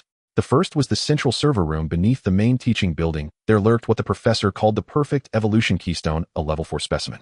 The second was the Southern Stadium district, home to a boss-level creature the professor had described as suffused with violent pollution, a tyrant. One is a rich experience cache, the other a high-risk boss. Chen Mo's eyes glittered with the outlook of a hunter. Before stepping into the second tier, both places had meant near certain death. Now they were simply 2 dishes set upon his table. He tapped the stadium icon at last. "Tyrant, let me see whether your pollution is worthy enough to become the food I will use to ascend to the 3rd tier." When Chen Mo returned to the director's office, all the survivors in the library were utterly silent. No one dared to speak loudly, and even the slightest movement was cautious, afraid of disturbing the man who had just returned from the forbidden zone. 3 days ago, when Chen Mo left, his aura was somewhat restrained. But now that he was back, merely standing there, he exuded an oppressive force that sent chills down people's spines, as if he could unleash a power capable of annihilating everything at any moment. The first to sense this change was Lu Wen. He stood at the door watching as Chen Mo laid out the marked map of the university town on the table, deliberately slowing his breath. Lu Wen could feel that the energy fluctuations emanating from Chen Mo had grown to a level he could not comprehend. It was a pure absolute suppression originating from a life level, causing him to nearly lose the courage to look directly at him. The stadium area? Chen Mo's finger pointed to the S. Lu Wen adjusted his glasses, his mind racing. "Sir, the stadium area was a key construction project for the school before the apocalypse, including a main stadium, a swimming pool, and a comprehensive indoor training center. It covers a large area, but the terrain is relatively open, with almost no complex buildings to use for tactical evasion." Lu Wen paused and added the most crucial point. "Most importantly, the supply reserves there are very low. Apart from some first aid kits in the changing rooms, there is hardly any food or water supply. From a tactical standpoint, it pales in comparison to the several teaching buildings we plan to clear next." He did not understand why, after his strength had surged, Chen Mo would choose such a barren land as his first target. Chen Mo did not explain. He certainly knew the supplies were scarce, because his aim had never been those cans and biscuits. His gaze fell on the word marked with blood by the distorted professor on the map: tyrant, filled with rampant pollution. This indicated a boss born purely for battle and slaughter, and also signified a moving source of vast resources. This was precisely what he needed after stepping into the second tier. "I need absolute silence, and the latest results." Chen Mo withdrew his gaze and looked at Lu Wen, his tone calm, but carrying an unquestionable authority. "Repair that shortwave radio before I return. I want to hear voices from other places." "Yes, sir." Lu Wen's body trembled, and he immediately took his orders. He knew that what Chen Mo wanted was not a promise, but a result. Chen Mo waved his hand, signaling him to leave. When the office door closed again and the entire space returned to silence, Chen Mo immersed his consciousness into his brand new attribute panel. Name: Chen Mo, tier, second tier, sequence, initial resolution sequence, furnace, 3155, 10,000, physique 10. 0. Your body can withstand cannon fire, strength 9. 3. A casual strike can break through walls, agility 9. For your speed can race against bullets, spirit 7. 75. Your will can interfere with reality, talent, passive, low tier, logic, overclocking sequence, tempered blade, steel, chitinous, shell, enhanced corrosive acid, energy absorption, shield, energy conduction. Just over 6,000 source materials left, and I can push for the 3rd tier, soul cutting blade. Chen Mo murmured, his gaze fixed on the word on the map, not moving away for a long time. For others this might seem an astronomical figure, but for him, as long as he cowl. Chen Mo stood up and walked to the window. This time, without the slightest hesitation, he leaped from the second-floor window, his body tracing a nearly soundless arc in the air, landing quietly in the shadows outside the library. Without disturbing anyone, his figure quickly blended into the desolate ruins of the city speeding southward. The road to the stadium area presented a completely different scene from the West Campus. There was no acrid chemical smell from the chemistry department, nor the metallic silence of the materials school. A strong smell of blood mixed with a frantic atmosphere filled the air, the raw and unrestrained sense of violence, making Chen Mo feel a slight discomfort. Chen Mo's speed was extremely fast, becoming a blurred shadow weaving between abandoned vehicles and buildings. His brain, under the enhancement of low-tier logic overclocking, operated at an unprecedented speed, beginning to frantically process all the surrounding information. All information with 30 meters to the left front behind the second-floor window, there is a lurker, heart rate at 120 beats per minute, muscles in a tense state, expected to launch an attack in 3 seconds. Under the manhole cover on the right side, 2 rotting dogs, weak life signs likely driven here by stronger predators, pose no threat. 100 meters ahead in the center of the main road, 5 chargers are wandering their collision paths, covering all open areas ahead. These monsters, which once required him to handle with caution, now seemed utterly ridiculous and futile in his eyes. Just as he approached those 5 chargers, the lurker, hiding on the second floor, moved. It suddenly burst out from the window, moving so fast that it left only an afterimage, its sharp limbs slicing through the air, with lethal cold light directly lunging for Chen Mo's back. It was a perfect ambush. Yet Chen Mo didn't even turn his head. His advancing figure showed no sign of stopping. Just as the lurker was about to reach him, he casually swung his hand backward. He did not draw his blade. The pure fist wind was compressed into an invisible shockwave under his power and speed. Bang! The lurker, known for its hard shell, suddenly halted midair, without warning, and then its entire body exploded, turning into a shower of flesh and green liquid. Instant kill. Meanwhile, the 5 chargers ahead were startled by the commotion. They let out ear-splitting roars, lumbering forward like heavy hammers charging at Chen Mo in a group. The ground shook. A day ago, facing such an impact, Chen Mo's optimal choice would have been to avoid the danger. But now, how noisy! A hint of impatience flashed in Chen Mo's eyes. He stopped facing the group charge that could collapse a building and slowly raised his right hand. There were no flashy sequences, no gathering of energy. He simply made a simple gesture forward, virtually gripping the air. Strength 9. 3. Explode. The air was instantly vacated and compressed in his palm, creating a brief vacuum. Then the outside air rushed in violently, triggering a small-scale, violent sonic boom. Boom. A visible white airwave exploded outward in a fan shape, centered on Chen Mo's palm. The 2 front chargers were hit by an invisible force. Their thick skulls and bodies crumpled and shattered instantly, their massive forms soaring backward, toppling over the other 3 companions in their wake. With just one strike, the entire charge formation collapsed. All 5 monsters fell to the ground, convulsing as they lost their lives. Chen Mo didn't even glance at the corpses on the ground, not even a hint of interest in devouring them. The requirement for sequence furnace to reach 100 points made the source materials from these low-level monsters seem extremely unworthy. He was now a hunter seeking quality over quantity. He continued forward. Soon the iconic massive buildings of the Southern District came into view. A gigantic bowl-shaped silver open-air stadium, next to it a blue swimming pool with glass curtain walls and a heavy indoor training center. However, this area now presented a bizarre scene of pollution. The greenery around the stadium had all twisted in. Is this the pollution of the tyrant? Chen Mo stopped, not daring to rush in. His gaze swept to the rooftop of the highest building nearby, the administrative building. In the next second, his legs bent slightly, and the ground beneath him cracked and collapsed as he leaped into the sky. In less than 100 meters, he silently landed on the rooftop of the administrative building after 2 quick wall pushes. He lay on the edge of the rooftop, his gaze directed toward the enormous stadium that emanated an ominous aura. Low-tier logic overclocking was running at full power. His vision rapidly parsed the structural data and energy flows of the entire stadium. Soon he saw it. In the center of the stadium, on the already withered lawn, a massive figure was aimlessly pacing. Its form was vaguely human-like, but over 5 meters tall, its muscles grotesquely swollen, presenting a sickly dark red color with coarse dark blue veins sprawling across its skin. Its back was raised high with thick bone spurs piercing through the skin, forming a row of fearsome bony armor. Its arms were unusually robust, nearly reaching its knees, with half-meter-long black claws at the end of its fingers, each swipe leaving sparks and deep grooves in the ground. The most terrifying feature was its. At the moment Chen Mo saw it, the low-tier logic overclocking in his mind instantly provided a torrent of data. Target: high-tier, mutant, tyrant, pollution, variant, threat level, extremely deadly, attribute, assessment, estimate, physique 15. 0, strength 18. 0, agility 6. 0, spirit 1.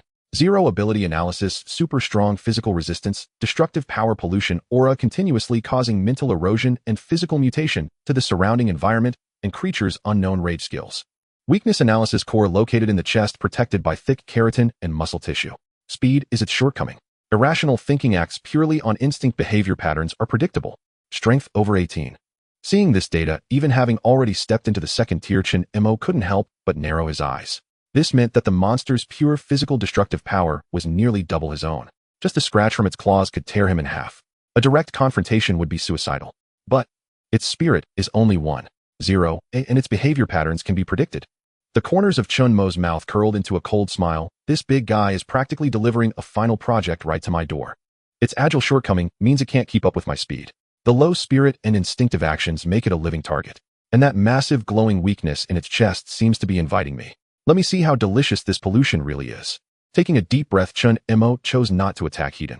His figure vanished again from the rooftop, quickly blending into the shadows of the stadium's complex structure. He planned to use the intricate terrain here to toy with the massive beast. Inside the stadium, it was dim and devoid of light. Chen Mo silently moved through the aisles of the audience seating.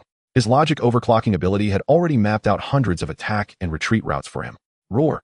Just as he reached the designated attack position, the tyrant in the center of the stadium seemed to finally catch the scent of a living being. It abruptly stopped its faceless head, turning precisely toward Chen Mo's direction, emitting an ear-splitting roar. The sound waves hit like a physical shock, causing the steel structure of the entire stadium to buzz. In the next second, the tyrant's enormous body moved, its legs bent, muscles swelling to their limit. Boom! The ground of the entire stadium shook violently. The lawn beneath the tyrant exploded into a massive pit, and its colossal form transformed into a red blur charging straight toward Chen Mo's position in the stands. In an instant, it covered a distance of over 100 meters. It chose the most unreasonable and direct method of attack. Come at me. Chen Mo's battle spirit surged as he faced the world-shattering charge. Instead of retreating, he advanced lightly, springing off the row of seats, gliding sideways for several meters. Boom. At the moment he left, the tyrant's massive body collided solidly with the stand where he had just been. The reinforced concrete stand under this terrifying impact was utterly fragile. A whole row of dozens of seats along with the load-bearing structure below was smashed out, creating a giant gap over 10 meters in diameter. Rubble and steel bars scattered like a storm. The power of a single strike was terrifying. But Chen Mo's attack was also reaching its climax. Just as the tyrant crashed into the stands, its form momentarily paused. Chen Mo appeared in midair behind it. His right hand, he had somehow gathered a basketball-sized pitch-black corrosive acid ball. Let me just peel off your skin. He did not throw the acid ball, but instead added the energy conduction sequence and slammed it hard onto the tyrant's back. Sizzle. The acid erupted upon contact with the tyrant's dark red skin, releasing thick smoke and a painful corrosive sound. The tyrant's seemingly indestructible skin was actually melting away under this intensely concentrated acid, revealing bone beneath. Roar. The agonizing pain elicited a roar from the tyrant that was even more frenzied than before. It suddenly turned its frying pan-sized claws, howling through the air, sweeping toward Chen Mo. Chen Mo had already anticipated this. After landing a hit, he immediately withdrew, his figure once again vanishing into the shadows of the stadium's complex structure, engaging in a deadly game of hide and seek with the massive beast. Over here, you fool. Chen Mo's figure appeared at the high point of another stand, casually snapping off a steel bar and throwing it like a javelin. The steel bar accurately pierced the tyrant's back wound. Although it didn't cause much more damage, it was extremely insulting. The tyrant was thoroughly enraged and launched another savage charge. Boom. Boom. The entire stadium turned into a demolition site for this giant beast, while Chen Mo used his unparalleled speed and calculating ability to repeatedly toy with this monster capable of apocalyptic destruction, inflicting deep, bone-revealing wounds with corrosive acid in the gaps between its failed attacks. The tyrant's wounds multiplied, its dark red blood sizzling and corroding the ground.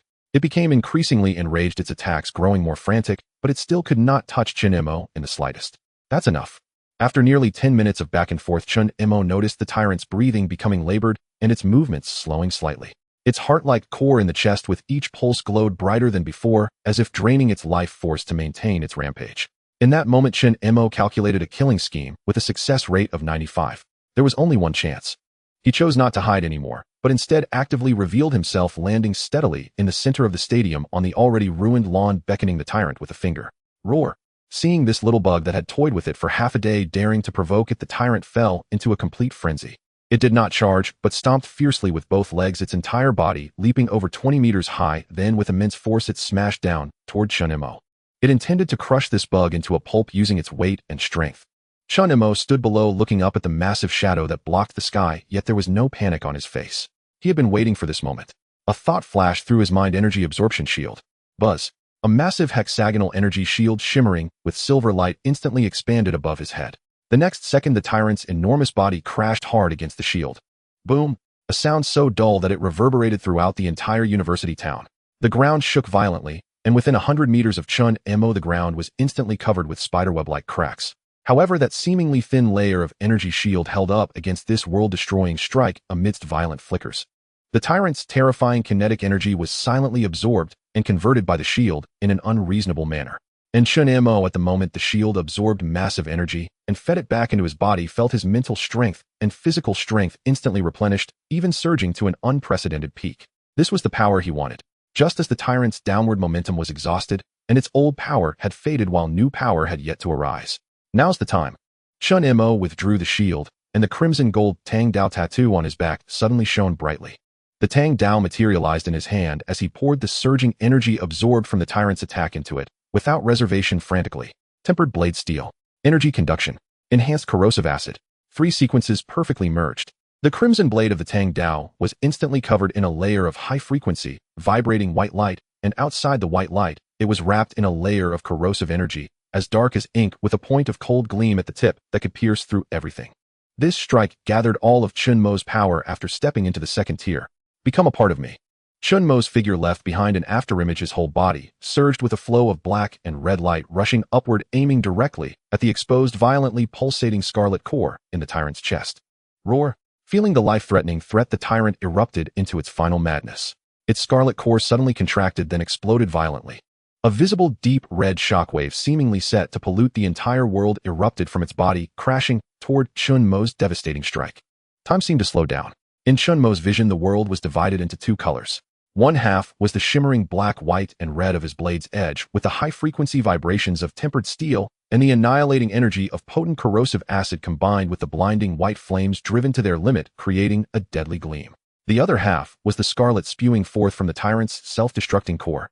It was neither light nor energy waves, but a pure pollution, a tangible manifestation of life, spiraling into distortion. Where it passed, light and space began to warp. Chen Mo could even see that within the scarlet shockwave were countless frenzied murmurs and howls filled with hatred for life. Come to life, buddy. Chen Mo's mind, under the influence of low-tier logic overclocking, calmly uttered this phrase. In the next moment, 2 forces collided violently. There was no sound at the scene. The concept of sound was erased in the instant of collision. Chen Mo felt as if he had collided with a wall made of wails and madness. What came from the blade's tip was not a physical force, but a virus of information that could directly penetrate his soul. Warning! Warning! High-intensity mental pollution detected. Low-tier logic overclocking module overloaded. CPU usage at 1200. Attempting to analyze. Analysis failed. Data structure unrecognizable. Abnormal discharges in the cerebral cortex. Logic circuits under unknown attack. Blue screen. A series of chaotic prompts flooded his mind. His once proud brain crashed at the moment it came into contact with this pollution. Countless chaotic and bloody images and sounds surged deep into his consciousness. Roar. Kill. Hunger. Tear apart. That was all the memories of slaughter since the tyrant's birth. Deep within those memories, an even older malice from the Red Moon lured Chen Mo to abandon thought, return to instinct, and sink into destruction. Damn it, a mental attack. Or is it a sustained area attack that bleeds continuously? The agonizing pain momentarily sharpened Chen Mo's awareness. His body was undergoing terrifying changes under the onslaught of this pollution. Dark red, twisted patterns surfaced on his new skin. Muscle fibers oscillated between dissolution and proliferation, and even tiny flesh buds tried to emerge from his bones. This was genetic-level erosion. You think you can turn me into one of your grotesque kind? Not in your next life. At this moment, the instinct for survival and the thirst for power overwhelmed everything. Chen Mo abandoned the idea of using his brain to fight this pollution. He plunged all his will into the Tang Dao tattoo bound to his soul behind him. There was the root of his power. Devour for me. He was not thinking, but roaring, issuing the most primal and domineering command. The silent Tang Dao seemed to sense its host's determination, or perhaps it was this unprecedented delicacy that awakened it completely. Buzz. A buzzing sound emanated from the blade. The ancient patterns on the crimson Tang Dao seemed to come alive, transforming into an unfathomable vortex. Originally just a blade conducting energy, it now actively erupted with a devouring force. No longer a collision, but time to feast. The scarlet pollution shockwave was violently torn apart the moment it touched the Tang Dao vortex, transforming into the purest data stream, screaming as it was absorbed into the blade. The world before Chen Mo instantly shifted from a blood-red hue to a digital waterfall composed of zeros and ones. Burp. He even felt as if his Tang Dao had let out a satisfied belch. The pressure of pollution vanished in an instant. Chen Mo's figure did not stop, dragging a black line that pierced through the scarlet storm appearing before the tyrant. The core already half exploded and dimmed was within reach. On the tyrant's faceless head a pair of astonished eyes seemed to appear. It could not comprehend why its Allen attack was being devoured clean like a buffet by the opponent. Become a part of me. Chen Mo's voice was cold and calm. The Tang Dao in his hand, after devouring a massive amount of polluted energy, had its black light thickening at the blade's edge. Puffed. There was no loud noise, only the faint sound of a blade piercing decayed wood. The blade tip, gathering all of Chen Mo's strength, precisely stabbed into the tyrant's pulsating heart core. Time resumed its flow. The tyrant's massive body suddenly stiffened. From the point of penetration, spiderweb-like black cracks swiftly spread across its entire body. Its existence was being erased and devoured from the very root. Roar. The tyrant let out its last short syllable, its voice stripped of rage, leaving only relief. In the next moment, its entire body, along with its bone armor and muscles, silently decomposed and collapsed, ultimately transforming into a stream of pure scarlet energy, swallowed by the Tang Dao. Only a giant smoking human-shaped pit remained, along with a fist-sized heart crystal carved from ruby, its surface swirling with strands of black mist quietly suspended in midair. Successfully devoured. Hideer, mutated entity, tyrant pollution mutation type. Gain source quality 5500 points. Sequence furnace 3155 100 00 8655 10,000. Distance to the third tier slashing soul and unleashing blade requires source quality 1345 points. A series of system prompts exploded in Chen Mo's mind. He made it. Only a step away from the third tier. Chen Mo gasped heavily, his body soaked in sweat, as if he had just been pulled from the water. The dual strain on his mind and body had nearly drained him, but the excitement in his eyes was enough to illuminate the dim ruins. The prompts were not over yet. Detected special pollution sequence information resolution 100. Unlocked new sequence purple epic pollution withering. Effect consumes a large amount of mental energy to create a withering domain around you. All hostile targets within the domain will suffer continuous corruption and weakening effects with a 15 reduction in all attributes and a chance of causing negative physiological mutations. This domain will cause permanent pollution to the environment. Warning: this sequence is extremely dangerous, please use with caution. Damn an area aura with negative effects and permanent terrain alteration. Chen Mo looked at this brand new purple sequence, his heart skipped a beat. This was simply an upgraded version of the tyrant's pollution aura. Though it consumed a lot, its strategic value was immense. In future brawls, just standing in a crowd would leave the opponents collectively bloodied. This was a huge profit. The surprises continued. Successfully devoured tyrant's core, detected special berserk will. The will has been crushed, absorbing core characteristics. Gain new talent passive painful flame. Affect your body remembers pain. When you take damage, you will gain a blood-burning effect, converting part of the pain into combat will. For every 10 loss of health, your strength and constitution attributes will temporarily increase by 5, stacking up to 5 layers. This effect will disappear after leaving combat and restoring health. This is a berserker's passive. Chen Mo's breath quickened. This passive was tailor-made for his fighting style. From now on, being injured would no longer be a bad thing. Instead, it became a catalyst that made him stronger in battle. As long as he was not killed in one hit, he could wear down the enemy to death in combat, staging a comeback. With this, who would dare to play with my life in the future? Chen Mo grinned widely, reaching out to grasp the tyrant's heart crystal suspended in midair. The crystal was warm to the touch, and it seemed like there was scarlet liquid flowing within. Item: highly concentrated pollution core effect, can be directly devoured, expected to gain 800-1000 points of source quality. Warning: this item contains strong pollution residues. Directly devouring it carries a very low chance of causing genetic instability. Chen Mo looked at the prompt, raising an eyebrow. Genetic instability. Does that mean there's a chance of mutation? He weighed the crystal in his hand, muttering to himself, risks and rewards coexist. However, since I already have the pollution withering sequence, my body should be resistant to this kind of energy. Let's do it. He was only a little over 1,000 source quality points away from the third tier, and this core would allow him to take a big step forward. Without hesitation, he opened his mouth and swallowed the ruby-like heart crystal like it was jelly. The crystal melted instantly upon entry, unleashing a raging and icy torrent of energy within him. But this time he was prepared. The sequence furnace within him roared to life, the newly acquired pollution withering sequence rune glowing slightly, easily filtering out the toxicity of that raging energy, leaving only the purest source quality. Devouring highly concentrated pollution core. Transforming. Gain source quality 922 points. Sequence furnace 8655 100 00 9577 10,000. Distance to the third tier slashing soul and unleashing blade requires source quality 423 points. Comfortable. Chen Mo exhaled, feeling every cell in his body filled with power. Only a little over 400 points left.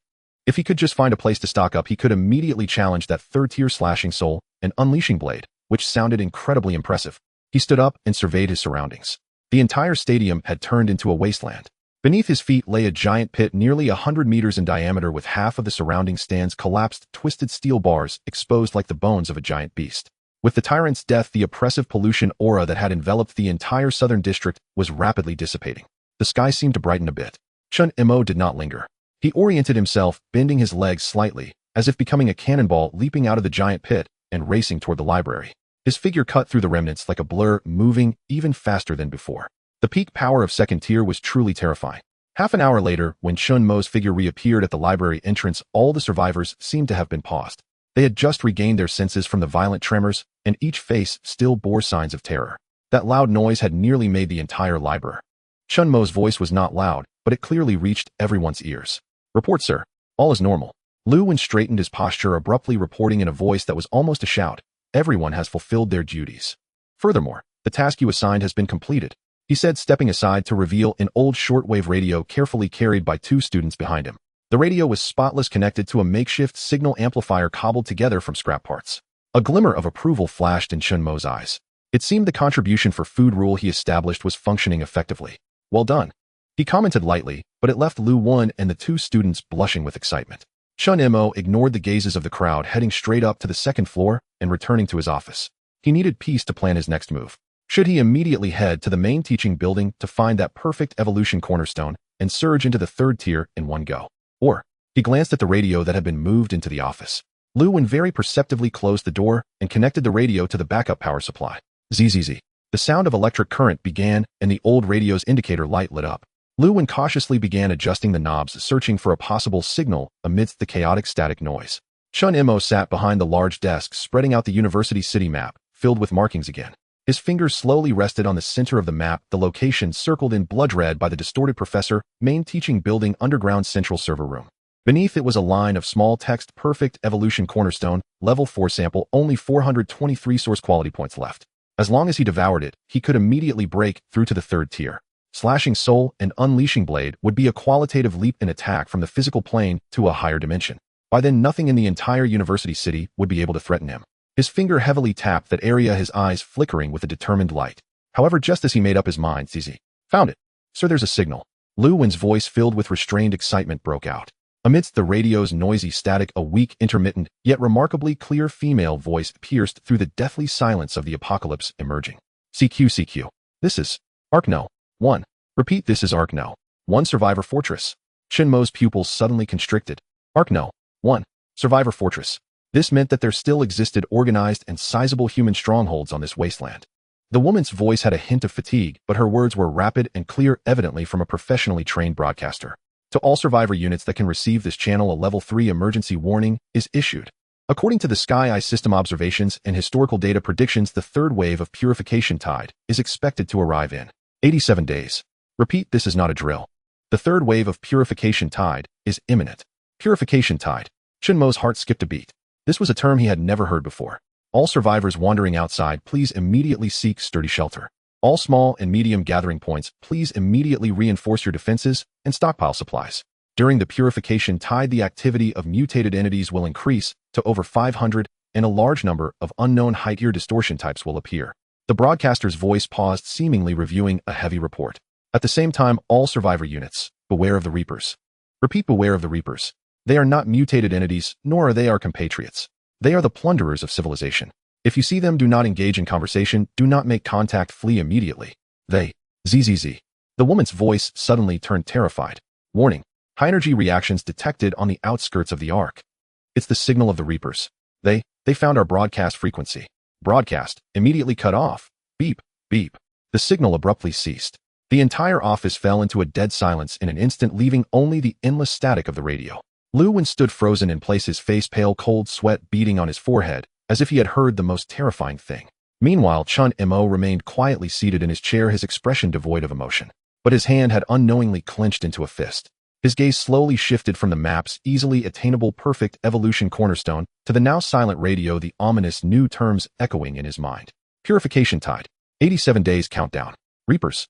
He had originally thought he had stood at the peak of this beginner village. But this signal from the outside world was like a merciless hand brutally tearing apart the small sky above him, revealing the broader, darker, and more dangerous real world outside. The university city was no longer the endpoint. It wasn't even the starting point. It was me. Or should he step out of this comfort zone, early confront the unknown purification tide, heed and seek out the mysterious arc, and meet those reapers that even large fortresses fear? After a long while, Chen Mo slowly opened his eyes. His gaze was no longer confused but filled with bottomless calm, and beneath that calm burned an even fiercer desire for power. He looked out the window. Under the gray sky, the abandoned city lay like a massive beast crawling silently and dangerously. But this time his gaze crossed the campus walls, aiming toward the more distant and unknown horizon. Interesting. He murmured softly, a cold arc forming at the corner of his mouth. This game has only just begun. Silence. When the radio broadcast was abruptly cut off by a more terrifying presence, the curator's office was plunged into a maddening silence filled with the endless crackling of static that now sounded like mockery from another world. Lu Wen stood frozen, his face pale, the thick lenses unable to hide the fear in his eyes. His lips moved soundlessly as if all his strength had been drained, repeatedly murmuring the words that had just been etched into his mind, the tide of purification. The Reaper. Each word struck like a sledgehammer, shattering the fragile sense of safety he had just built. All their previous efforts had become a joke in the face of that broadcast. The announcement declared a disaster that would annihilate everything in 87 days, and it was on its way to them. Meanwhile, Chen Mo remained quietly seated behind the desk, his expression devoid of any emotion, neither showing Lu Wen's fear nor any surprise. He merely tapped rhythmically on the cold mahogany. Thump, thump.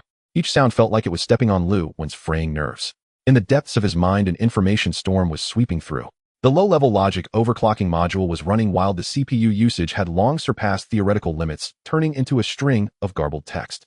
The tide of purification meant periodic monster respawns with greatly increased intensity, along with the emergence of unknown high-tier aberrations. Beatty Fang Arc No. 1 Inch was a large survivor fortress boasting technology far beyond that of the university town, indicating that human civilization had not been completely extinguished.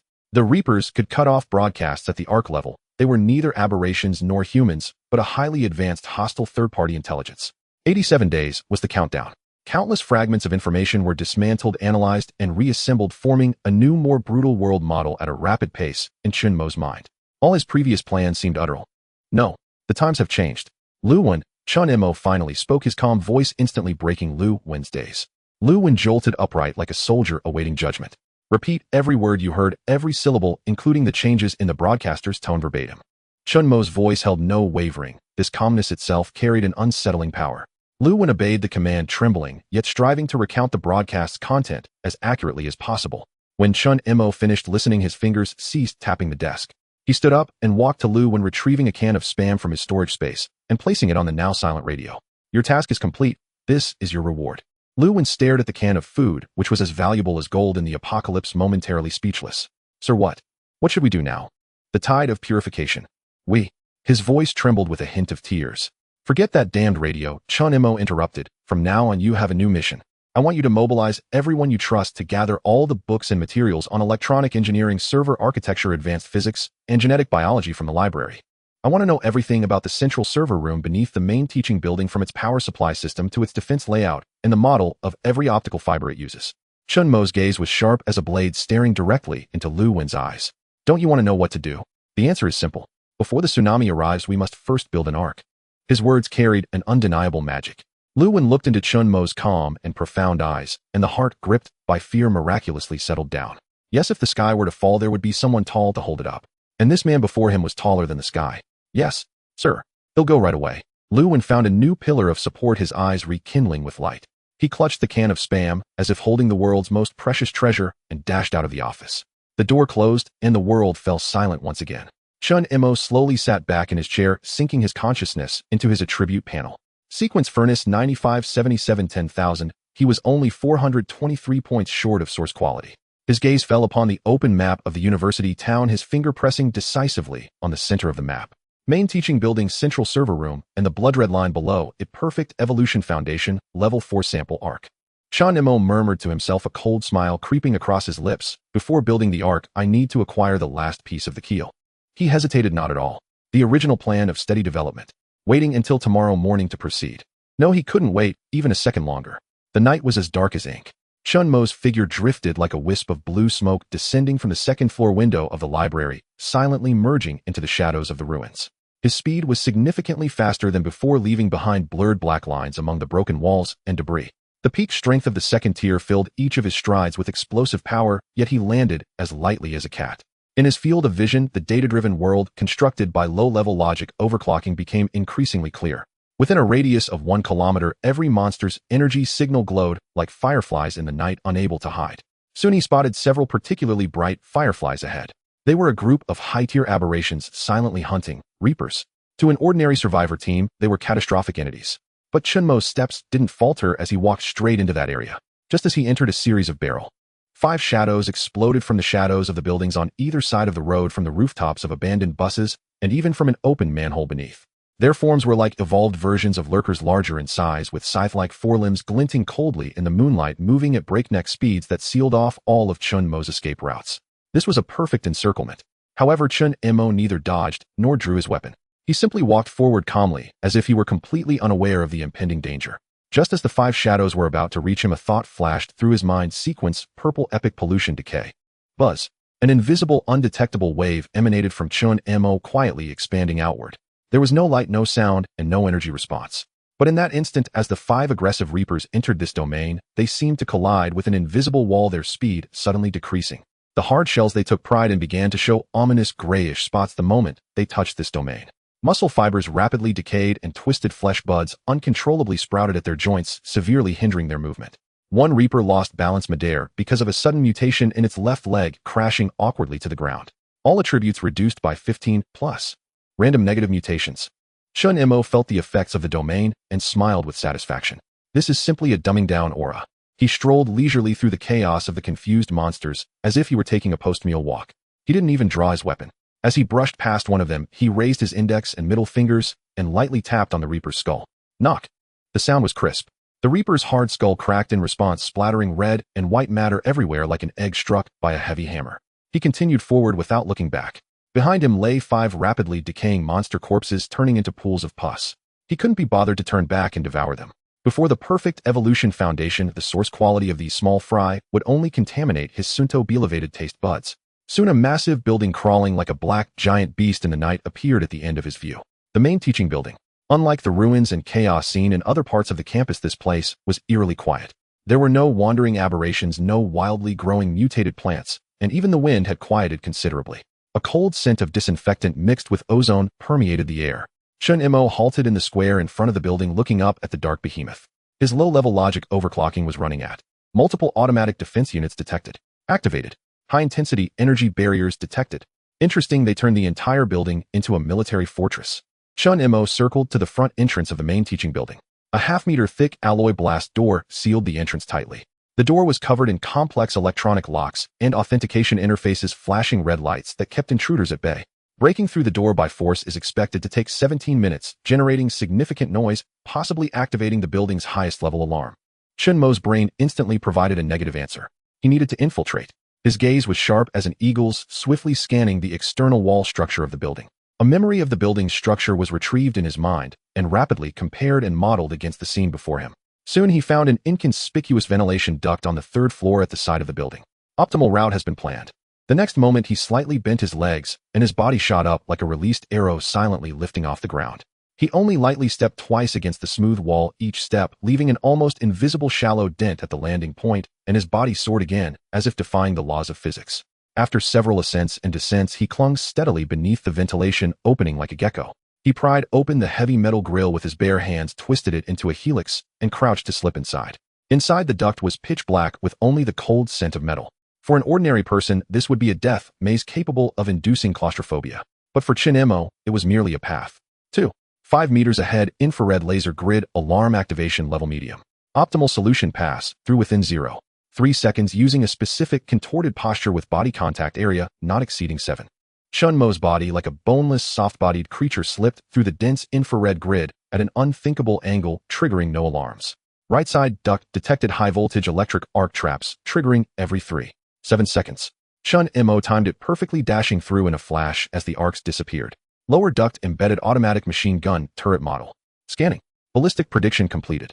Just as the gun turret's barrel turned toward him, Chen Mo leaped down from the shadow of the upper duct, landing behind the machine gun turret. He didn't even use a weapon, he simply reached out and twisted the complex mechanical structure lightly. Crack. With a soft sound, the core power module of the machine gun turret was forcibly pulled out, turning into a pile of scrap metal. Just like that, he toyed with the building's proud security system like a ghost walking in a digital world. This place had become his private playground. As he descended, he finally reached the third underground level. The air here was bone-chillingly cold, the walls and floors replaced with icy polished alloy, the lights bright and spotless, as if researchers in white coats had just walked through here yesterday. Along the corridors were rows of heavy glass observation windows. Behind the windows were individual confinement chambers housing various terrifying creations that Chen Mo had never heard of. An anthropomorphic silhouette with 8 arms, each ending in a surgical scalpel. A writhing mass composed of countless eyes and neural cords. A colossal zombie, half its body fully mechanized, threaded with innumerable cables. These were the grotesque masterpieces of Professor Deformis, on display here. Chen Mo's gaze swept across them, unhesitating, unbroken. His destination lay at the corridors in a massive circular alloy door forged like a bank vault. Smooth and seamless, it bore no lock or keyhole, only a polished panel shimmering with a tranquil azure data stream. Central server core at last. Chen Mo drew a slow, deep breath and stepped forward toward the door. Yet the instant his fingertips neared its surface, calamity erupted. The cold alloy walls, ceiling, even the floor, suddenly stirred to life. Countless silver motes finer than dust seeped from microscopic fissures in the metal, drawn like iron filings to a magnet. They surged forward, converging between Chen Mo and the vault door. In less than 2 seconds, they coalesced and reshaped, forming a towering humanoid figure nearly 3 meters tall, its entire surface gleaming with liquid metal luster. Featureless, jointless, its skin mirror-smooth as though carved from molten mercury. Chen Mo's pupils contracted sharply, the first time the chime of low-tier logic overclock rang with such urgent, unprecedented warning. Target Hivemind Entity Purifier 7 threat level. Analysis: a swarm intelligence composed of trillions of nanobots, capable of instantaneous morphological reconfiguration across macroscopic and microscopic scales. Physical assaults inflict negligible structural damage. Energy-based attacks are instantly dispersed across the collective network. Warning: target possesses extreme data assault capability and real-time information decomposition proficiency. An enemy that cannot be killed. An algorithm incarnate engineered solely to eradicate all anomalies. Unauthorized biological specimen has breached the core zone. The mercury-like figure emitted a voice, a chilling synthesis of microcurrents devoid of inflection or emotion. Purge protocol initiated. Before the final syllable faded, its entire form detonated outward, shattering into a silver tempest of billions of microscopic blades sweeping toward Chen Mo with apocalyptic fury. This was annihilation itself. Yet Chen Mo's battle lust flared, not receding but surging forward, into the storm, capable of reducing a tank to atomic dust. Well met. Energy absorption shield. A colossal shield erupted before him, woven from countless interlocking silver hexagons, radiant and vast. Tink tink tink tink tink. A deafening grating cascade, like billions of needles striking glass in unison. Ripples trembled across the shield's surface, its light pulsed violently, but held firm against the onslaught. Yet Chen Mo felt a chill. The nanobots had not rebounded.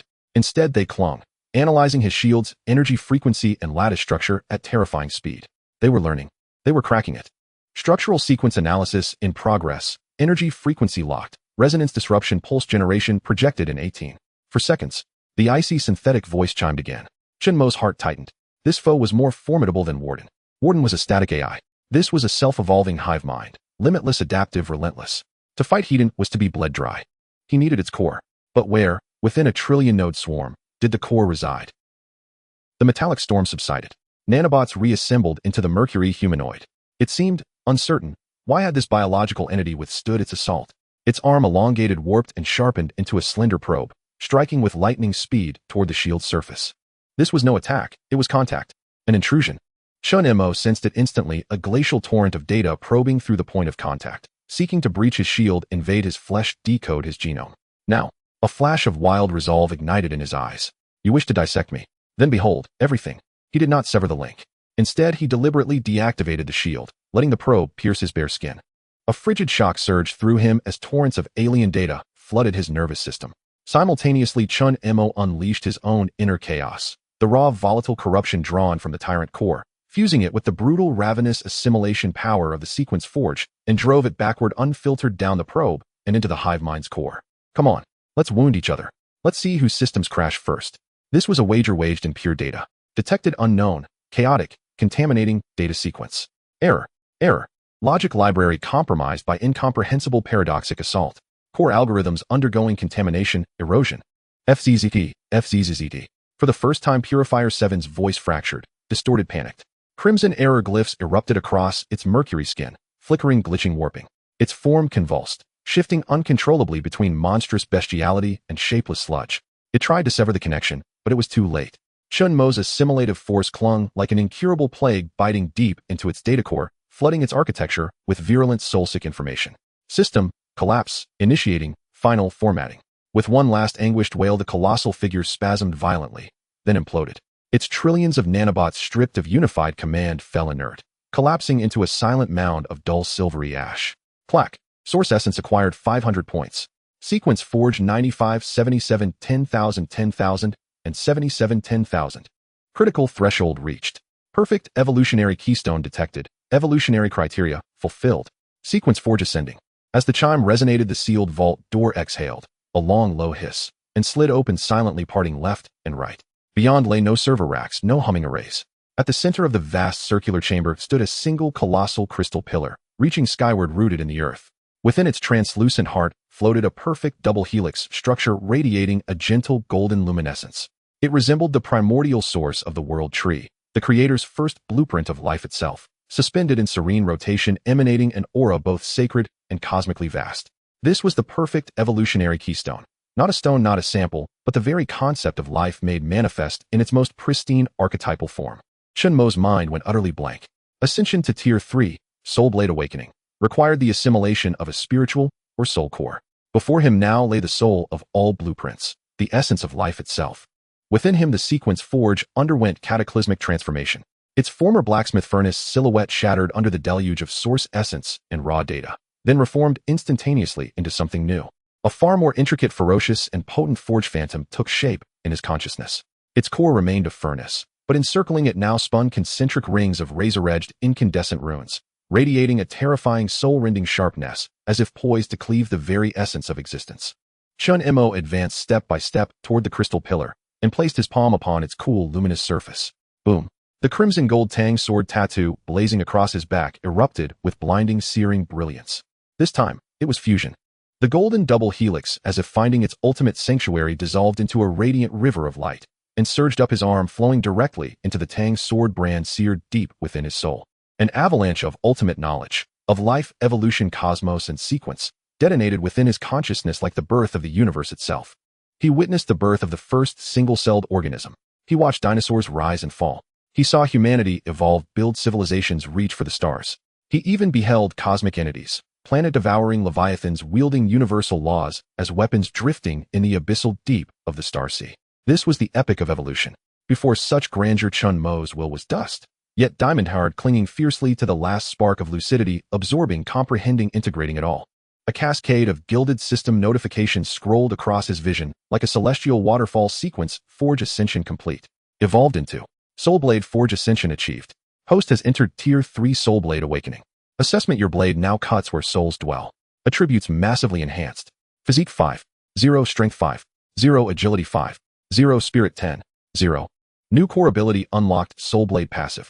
Effect: all your attacks now carry soul damage scaled to your spirit attribute, partially bypassing physical armor, energy shields, and biological force fields. New sequence unlocked. Golden Legend Soul Blade. Effect: consume immense spirit energy to temporarily transfigure your Tang sword into pure soul armament.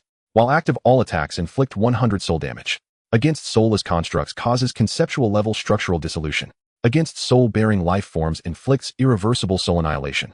Tang sword core transformed. Soul weapon socket unlocked 03. Unallocated potential points acquired 500. How long passed he could not tell. When Chen Mo finally opened his eyes, the world had irrevocably changed. Beyond the material veil, he perceived another layer of reality. The frigid building around him pulsed with a faint ashen aura, the hue of dead matter. His own hand burned with a brilliant, almost blinding white flame, the incandescence of his soul. He raised his hand. A thought.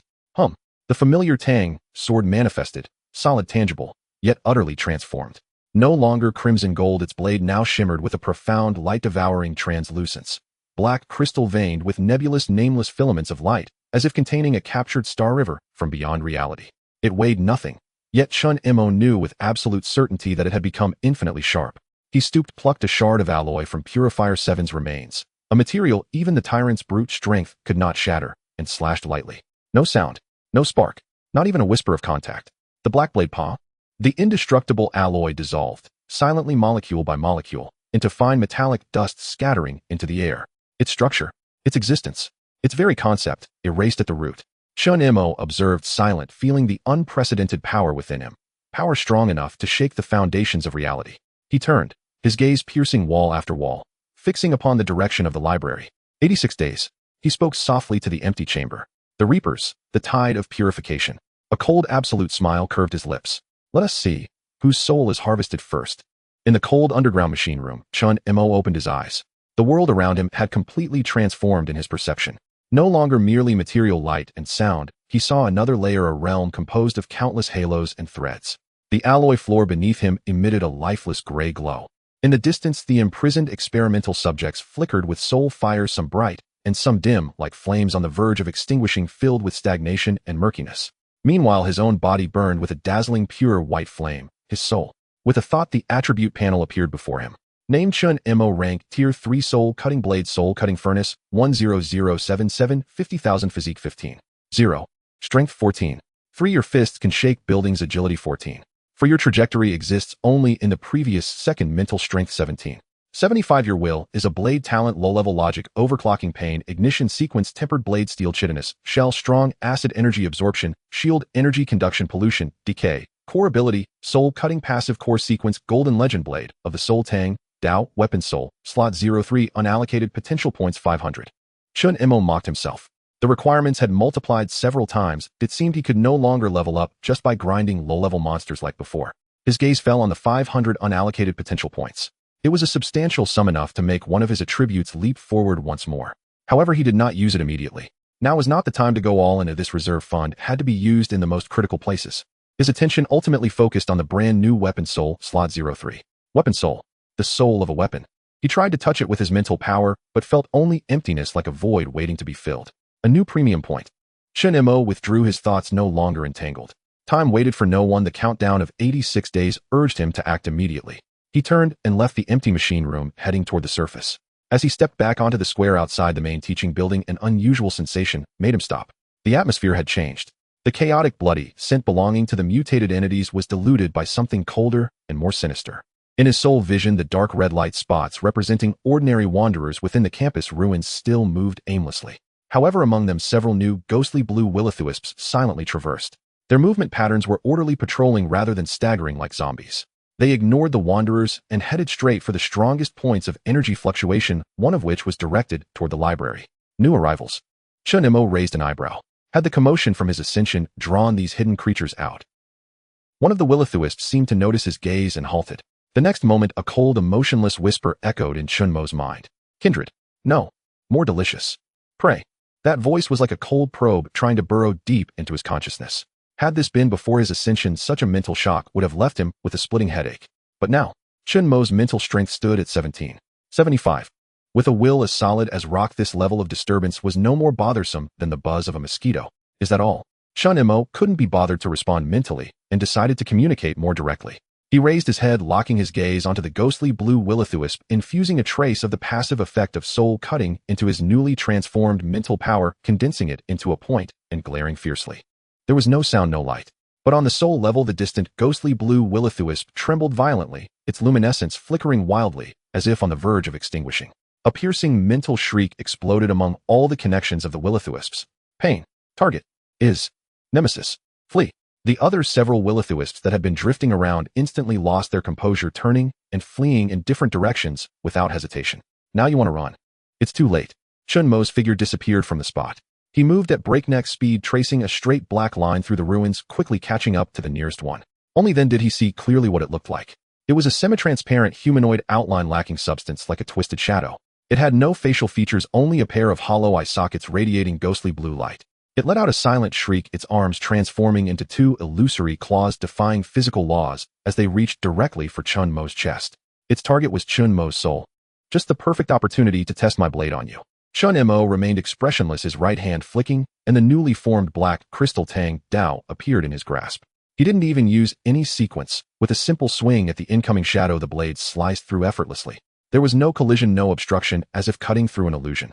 The shadow's movement came to an abrupt halt, frozen midair, the light in its ghostly blue eye sockets rapidly extinguishing.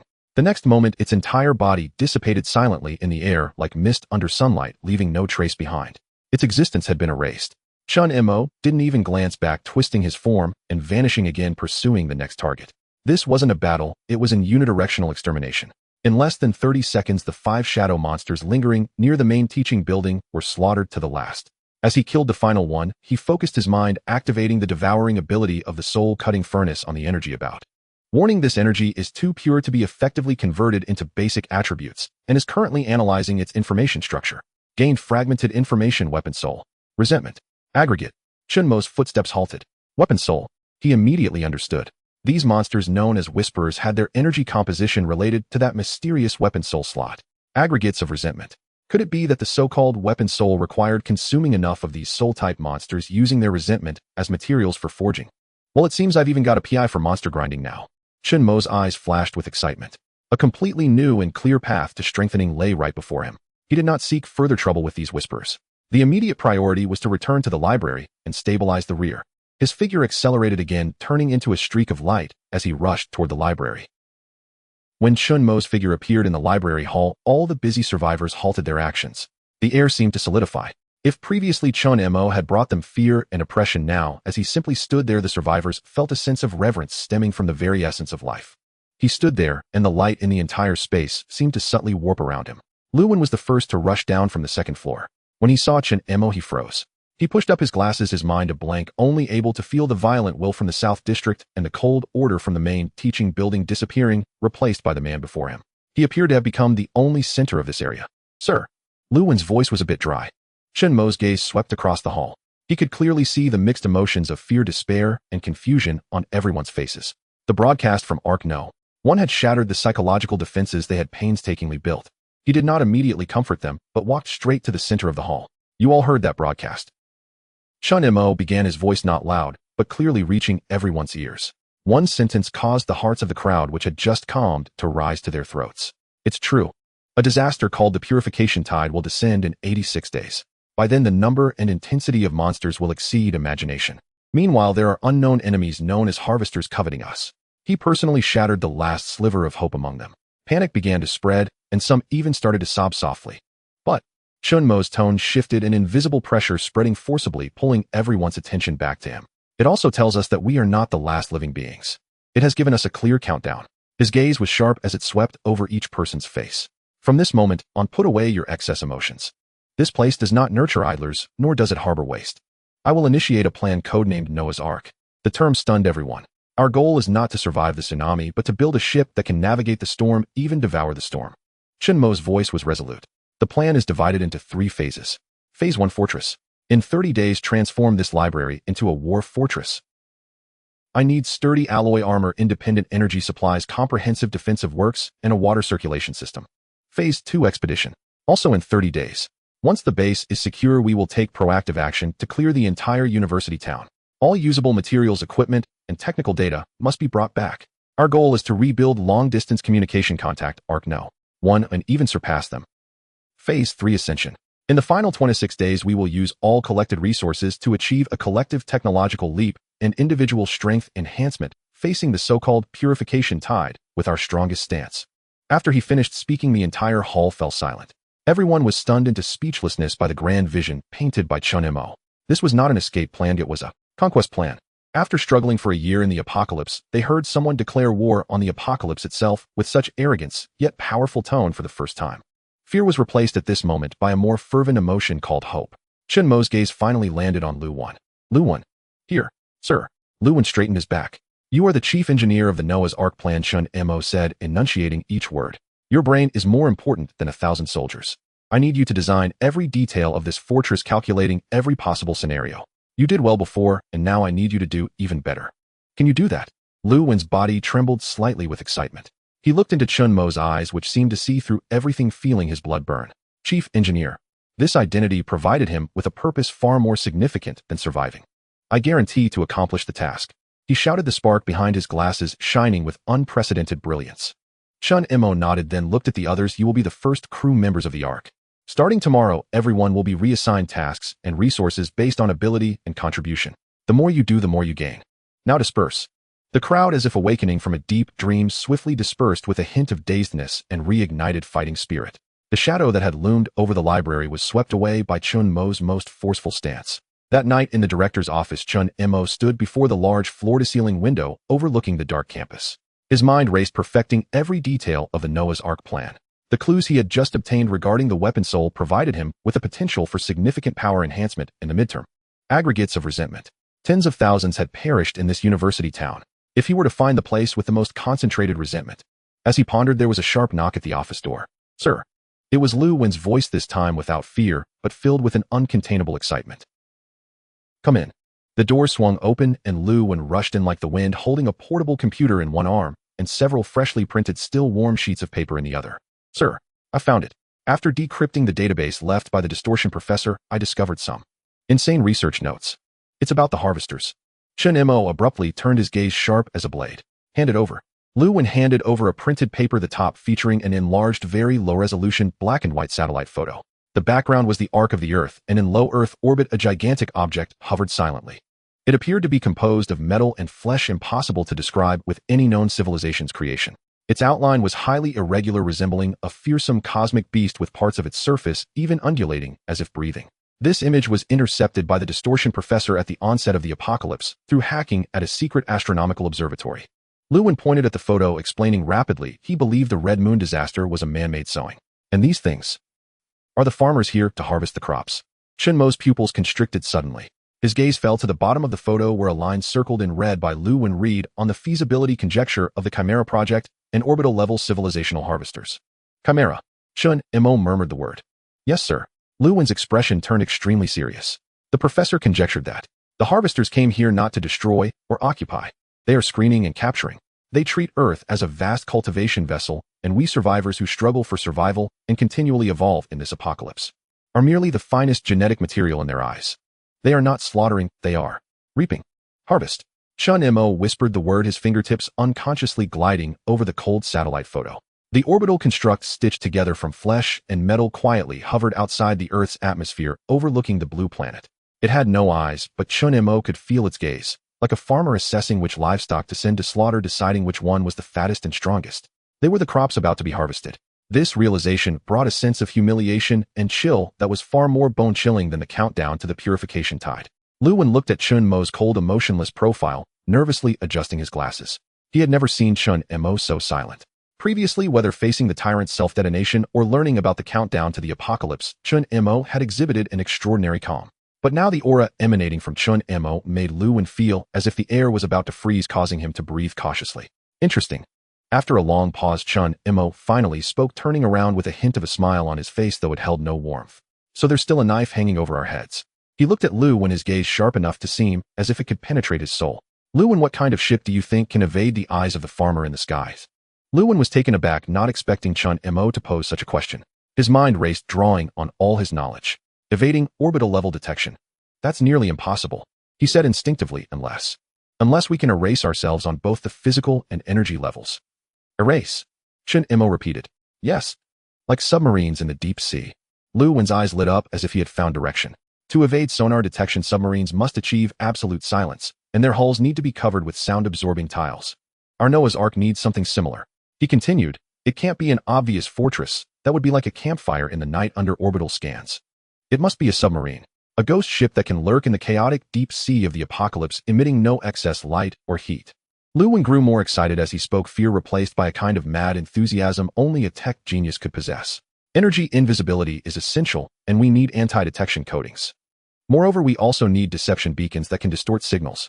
The database of Professor Deformation mentions several theoretical conjectures about metamaterials. Perhaps it can be achieved." Chen Mo listened quietly, the smile on his face growing more apparent. "Very good." He patted Lu Wen's shoulder. "From now on, the Noah's Ark plan will be renamed the Deep Sea Ghost Plan. As the chief engineer, your task has become heavier. I need you to provide me with a complete renovation plan to make this library dive within 30 days. I will bring back everything you need."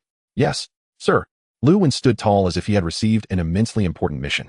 The pressure now completely shifted to Chen Mo. He not only had to combat the growing number of monsters on the ground, but also prepare to face the reapers from the starry sky. The foundation of all this was power, the power to crush all rules. The next morning, all survivors were summoned to the library hall. A night of poor sleep left everyone's face marked with fatigue and an unmistakable fear. Although the Noah's Ark plan sounded good, the words purification tide and reapers weighed heavily on everyone's hearts. Chen Mo's figure appeared as scheduled at the railing on the second floor, and he did not waste any words, his icy gaze sweeping over every terrified face below. From today onward, the library enters wartime control status. Everyone will be divided into 4 departments based on their abilities. First, the engineering department led by Lu Wen as the chief engineer responsible for the design and execution of the deep-sea ghost plan. All individuals with knowledge related to machinery, electronics, physics, and architecture are to be assigned to the engineering department. Lu Wen stood at the forefront of the crowd, adjusting his glasses for the first time, sticking out his chest in front of everyone. Second, the collection department, responsible for going out to search for all usable resources, food, medicine, fuel, metal, electronic components. Anything we need is within the range of collection. Those with combat experience or strong physiques may apply to join. Third, the logistics department, responsible for all internal affairs. Food distribution, caring for the wounded, maintaining weapons, organizing documents. You are the cornerstone of the entire base. Fourth, the intelligence department. Chen Mo paused for a moment, his gaze deepening. Responsible for organizing and deciphering all the information we possess, especially the database left by Professor Deformation. I need to know every minute change occurring in this world. His voice echoed in the silent hall, carrying an undeniable authority. Contribution points will be the only currency here. Completing tasks, submitting valuable intelligence, making technological breakthroughs will all earn contribution points. Food, medicine, safer housing, and even the chance to acquire self-defense power in the future will require contribution points to exchange for. I don't care who you were before, students, teachers, or cleaners. Here your value only depends on what you can contribute to this ship. Now you have 10 minutes to choose your department. After 10 minutes, anyone still standing there in a daze will be thrown out of the library. As his words fell, the crowd fell into a dead silence, which was soon followed by a wave of suppressed commotion. Chen Mo's rules were simple and brutal, yet incredibly fair, cutting off all illusions and forcing them to face reality. In the apocalypse, there was no qualification to lie flat. Soon the crowd began to disperse. Some technically savvy students and teachers approached Lu Wen, while a few bold former athletes hesitated before walking towards the designated area of the collection department. The majority joined the logistics department. A brand new order began to operate efficiently within this small library under Chen Mo's will. Meanwhile, Chen Mo had more important matters to attend to, gathering materials to forge the first weapon spirit. He turned his gaze to the northwest corner of the university town, where the university-affiliated hospital was located. At the onset of the apocalypse, it became the center of chaos and despair within the university town. Countless injured. Night fell once again. A shadow moved silently through the ruins, approaching the desolate medical area. The building of the affiliated hospital cast a massive shadow under the moonlight, appearing eerie and terrifying. The walls were covered with dried black bloodstains and bullet holes, and the shattered glass windows looked like hollow eye sockets. Unlike other places on campus, even the lowest-level wanderers were rarely seen here. The air was permeated with a sweet, nauseating odor of formaldehyde mixed with decaying flesh, mingled with a chilling aura. Chen Mo stopped in front of the main building of the hospital, activating his soul vision. The entire world instantly lost its color. In his sight, dozens of ghostly blue orbs floated within the hospital like will-o'-the-wisps. Those were the Whisperers. Their density exceeded that of any place in the campus. And deep within the building, especially towards the emergency department and the underground morgue, the ghostly blue glow almo. Chen Mo curled his lips into a cold smile, and in a flash he dashed straight through the shattered main door of the hall. He did not conceal his aura, the soul fire burning within him with a staggering 75 points of spiritual attributes appeared to the Whisperer's perception like a torch in the night, filled with deadly temptation. Almost the moment he stepped into the hall, the 4 or 5 closest Whisperers emitted a silent shriek, simultaneously transforming into distorted phantoms and lunging at him from all directions. Countless chaotic and desperate whispers surged into Chen Mo's mind. Hungry. So hungry. Fresh. Souls. Pain. Help me. Why? These mental shocks were enough to drive an ordinary second-tier awakened being into madness on the spot. But to Chen Mo it felt like a few flies buzzing around his ear. Noisy. With a thought, the blade resembling a black crystal Dao instantly appeared in his hand. Core ability, Soul, Cleaver passive. He did not even use any sequences, he merely waved his arm, casually carving a semicircle in front of him. The black blade, like a hot knife through butter, silently sliced through the phantoms lunging at him. Time seemed to freeze for a moment. The Whisperers froze midair, the glow in their ghostly blue eye sockets rapidly dimming. Their bodies began to crack with a pitch-black fissure where the blade had passed a deletion from the existence level. In the next second, they dissipated silently in the air like popped soap bubbles, leaving not even a trace of energy behind. Clean and swift. Chen Mo did not pause, advancing deeper into the building while casually swinging his blade. With each slash, one or several Whisperers were conceptually erased. It was a highly efficient harvest. Successfully killed Whisperer. Successfully killed Whisperer. Notification sounds filled his mind, but he did not absorb these scattered soul energies. They were merely appetizers. The real feast awaited below. He fought his way to the staircase leading underground where a cold aura 10 times denser than before surged up mixed with intense grievances. That was the morgue. Chen Mo stepped down the bloodstained steps one by one. The door to the underground morgue was long gone, and the entire space was dim and damp. Rows of stainless steel morgue cabinets were mostly twisted and deformed, with some cabinet doors wide open and empty. In the center of the morgue, a massive and terrifying entity had formed from the entangled and fused soul energies of hundreds of whisperers. It had no fixed shape, resembling a continuously writhing and rolling black-purple mist. Within the mist, distorted faces of pain flickered in and out, emitting silent wails.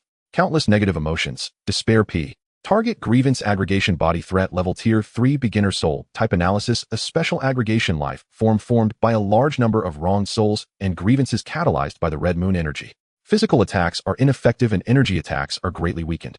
The core is the collection of grievances with mental shocks as its main means of attack. Finally, a decent one has appeared.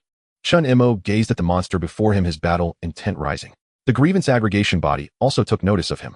In its swirling mist, hundreds of ghostly eyes emanating faint light suddenly opened, all locking onto Chen Mo.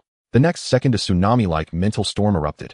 The strongest despair and pain of hundreds of souls before death twisted into a single force, crashing violently into the sea of Chen Mo's consciousness. Save me. So painful. I don't want to die. Liars. All liars. World. Let it be destroyed. Together. Chen Mo's mind buzzed, and everything before his eyes began to twist and blur. His will seemed to be dragged into a blood-red vortex composed of countless moments of death, with countless hands stretching out from the depths of the vortex, attempting to pull him into eternal descent. For any ordinary third-tier awakened being with insufficient mental attributes, this blow would instantly leave them brain-dead or turn them into a drooling idiot. But the soul fire within Chen Mo remained steadfast deep within his sea of consciousness without a flicker. Is this all you've got? Chen Mo's will transformed into a cold roar, instantly dispelling all illusions. You think you can drown me with despair? You've got the wrong person. Under my feet lies a mountain of corpses and a sea of blood. He suddenly opened his eyes, his pupils ignited with pure battle intent. Core sequence golden legend blade of souls. The mental power within him surged like a released flood, rushing wildly into the Tao in his hand. Buzz. In an instant, the black, crystal-like blade became ethereal, as if it no longer belonged to this material world. Within the blade, the imprisoned river of stars began to flow rapidly, emanating a terrifying radiance capable of severing causality. Shatter for me. Chen Mo held the blade with both hands, his body slightly lowering, and with all his might, he swung upward at the massive grievance aggregation body. No wind sound, no explosive energy. A pitch-black crescent-shaped slash detached from the blade, as if it could devour light, silently slicing through the thick air. That slash was a pure soul attack. It was Chen Mo converting his unbreakable will into an indestructible blade. Hiss! The grievance aggregation body emitted its first audible piercing mental shriek.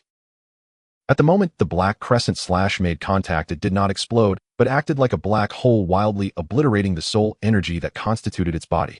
The aggregation body violently rolled and contracted with countless faces of pain within the mist at the moment of contact with the black slash, rapidly melting away like ice and snow under a blazing sun, vanishing into nothingness. One strike severely wounded its core. The grievance aggregation body was clearly enraged and sensed a fatal threat. Its massive body suddenly contracted inward and then exploded, transforming into hundreds of black-purple arrows of grievance shooting towards Chen Mo from all directions. This was its final mutually destructive attack.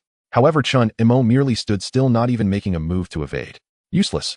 He raised the blade of souls in his hand, pointing the blade tip at the sky, then suddenly thrust it down. Buzz. A wave of invisible soul ripples exploded from him, radiating outward. Sequence purple epic pollution withering. This time he used the blade of souls as a medium to transform this sequence, originally intended for material and genetic effects, into a domain affecting souls. Soul domain withering. As the arrows of grievance came whistling in the moment they entered this domain, they seemed to sink into a quagmire of time, their speed suddenly reduced. The grievances and hatred affixed to the arrows were rapidly corroded and weakened within this domain, their glow dimming at a visible speed. Ultimately, just half a meter away from Chen Mo's body, all the arrows of grievance exhausted their energy, dissipating silently into the air. The grievance aggregation body, stripped of all its power, began to gather again not far away, but its size had shrunk by over 90%, its glow dimmed like a wisp of smoke that could extinguish at any moment. Its consciousness was utterly chaotic, leaving only the most primal fear. It's over. Chen Mo's figure appeared in front of it, as if he had teleported. The blade of souls gently tapped its core. Become a part of my strength. Soul Cleaver Forge activate. A domineering power of devouring erupted from the blade tip. The remaining grievance aggregation body could not even let out a cry before being completely disassembled, transformed into an incredibly pure and massive cold torrent devoured entirely by the Tao. Successfully devoured grievance aggregation body. Gained massive incomplete soul energy. Transforming. Warning. Soul energy is too massive and cannot be directly transformed into source quality. Minimum standards for weapon spirit forging have been met. Please concentrate your will using your soul fire as a hammer to forge your first weapon spirit with the torrent of grievances as material. Chen Mo closed his eyes. His consciousness was pulled into a space purely composed of energy. Before him was a swirling mass of black-purple or filled with pain and despair. His will transformed into a giant hammer burning with white flames. What he needed to do was to use his will to hammer and refine this grievance, removing all impurities and shaping it into the form he desired. Chen Mo did not pursue ultimate sharpness, nor did he choose an indestructible defense. What he thought of was that withering domain from earlier. What he desired was the power that would cause enemies to wither before the battle, slowly decaying in despair. He raised the hammer of will and slammed it down on that mass of grievance. Boom. Each strike elicited a piercing shriek from the mass of grievance, bombarding his soul with torrents of negative emotions. But he remained unmoved, simply repeating the forging actions mechanically, precisely, and coldly. What he wanted was withering and decay. He did not know how long it had been, but under his relentless hammering, that massive grievance was finally compressed into a diamond-shaped crystal the size of a fingernail, presenting a grayish color with a vine-like rune etched on its surface. Forging successful. Gained first weapon spirit blue rare grievance of withering. Effect: your soul cleaver attack will carry the withering effect. The target hit will continuously lose soul energy with a slight reduction in mental and reaction speed. This effect can stack. Weapon spirit has been embedded into slot 13. Chen Mo suddenly opened his eyes. In the real world, the Tao in his hand emitted a gentle sound. Inside the blade, next to the flowing river of stars, there was an additional diamond-shaped crystal radiating gray light, slowly spinning. A new power imbued with the essence of decay and withering merged into his blade. He succeeded. Just as he felt this new power and prepared to leave this desolate place, his movements abruptly froze. He looked up, his gaze seemingly piercing through layers of ceilings and soil, looking towards the outside of the hospital at the boundless night sky shrouded in the red moon. Just moments ago, as he succeeded in forging the weapon spirit, his soul fluctuations caught a glimpse of something that did not belong to this world. A cold, emotionless gaze descended from the deep universe, landing precisely on him, for a fleeting moment, lingering for merely 0.01 seconds. That gaze bore no malice nor goodwill, just pure observation and documentation, as if confer. A chill pierced deep into Chen Mo's soul, causing his body to freeze instantly. The coldness from the hundreds of souls gathering in the morgue was utterly trivial compared to that previous gaze.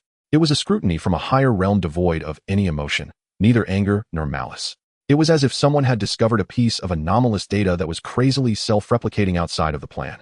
They wouldn't be angry, they would simply make a note of it, preparing to completely format this anomaly during the next system maintenance. Chen Mo was that marked anomaly. The cold sweat on his back quickly soaked through his clothes. Farmer. He muttered, his voice dry. He had seen this term in the notes of the deformation professor before, just a distant and vague concept, a threat that could fall at any moment. But now this threat had precisely enveloped him. He understood that the soul fluctuations he had unleashed while forging the weapon spirit were like a beacon in the global scan of, it's useless. When the hunter has locked onto you with a sniper scope, the only thing you can do is to take him out before he pulls the trigger. He looked down at the newly formed Tang Dao in his hand. Within the blade, a gray crystal representing the grievance of withering emitted a faint light, symbolizing decay and decline. This was his trump card and the reason for his exposure. Not enough. Far from enough. Chen Mo's gaze sharpened as he turned and dashed out of the morgue at top speed, leaving the hospital. He had to return immediately. By the time Chen Mo returned to the library like a bolt of black lightning, it was already late at night. The entire library, under the new regulations, presented a tense and orderly atmosphere. The logistics team was counting supplies while several new students from the engineering department were animatedly discussing something around Lu Wan. Upon seeing Chen Mo return, everyone instinctively halted their movements, looking at him with awe. Chen Mo ignored them and rushed upstairs, forcefully pushing open the door to the director's office. Lu Wan, come in. The cold voice made Lu Wan, who was excited about a technical problem downstairs, shudder. He sensed that Mr. Chen Mo had returned with an unprecedented sense of pressure. Yes. Lu Wan did not dare to be negligent. Clutching his laptop, he hurried into the office. Sir, you have returned. Lu Wan cautiously opened his mouth, looking at Chen Mo, who stood by the window, radiating an aura that forbade approach. How is the Deep Sea Phantom project progressing? Chen Mo did not turn around, his voice cold as ice. Report, sir. We already have a preliminary concept. The moment his expertise was mentioned, Lu Wan became animated. Adjusting his glasses, he excitedly said, according to the deformation professor's theory, we can attempt to construct a negative energy field. In simple terms, it means creating an energy black hole that allows the library to actively absorb rather than emit energy fluctuations. From the perspective of external energy detection, we will become an absolute 0 point, theoretically evading 99 of orbital level scans. The 30-day plan is cancelled. Chen Mo turned around, dousing Lu Wen with a bucket of cold water with a single sentence. Off. Lu Wen was stunned. Sir, this technical difficulty is too great. 30 days was already a stretch. I give you 3 days. Chen Mo interrupted him, his gaze sharp. Within 3 days, no matter what method you use, even if it's just a one-time 10-minute prototype, I must see a preliminary solution that can shield energy signals. 3 days? Lu Wen exclaimed. Sir, that's impossible. It's unscientific. Just calculating the formulas will take a week. Then let science shut up. Chen Mo stepped in front of him, speaking each word clearly. Furthermore, now immediately compile a list of all materials that you have ever mentioned possessing special energy reactions or are extremely rare, whether in the university town or elsewhere in the city. I need high-grade ingredients. Lu Wen looked at Chen Mo's bloodshot eyes, finally realizing that something monumental was happening. The sense of urgency was far more terrifying than the countdown of the purification tide. It felt as if the Grim Reaper was already standing at the door, ready to knock at any moment. Yes, sir, I will handle it immediately. Lu Wen dared not question any further, clutching his computer, and hurriedly rushed out of the office as if a ghost was chasing him. Inside the office, once again, only Chen Mo remained. He slowly opened his attribute panel.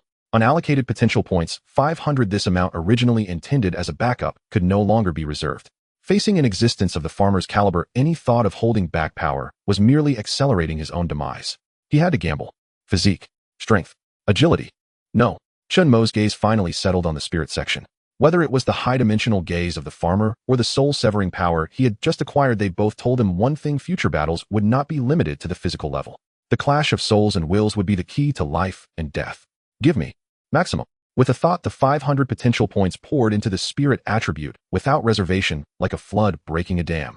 Spirit 17, 75, 18, 0, 18, 519, 0.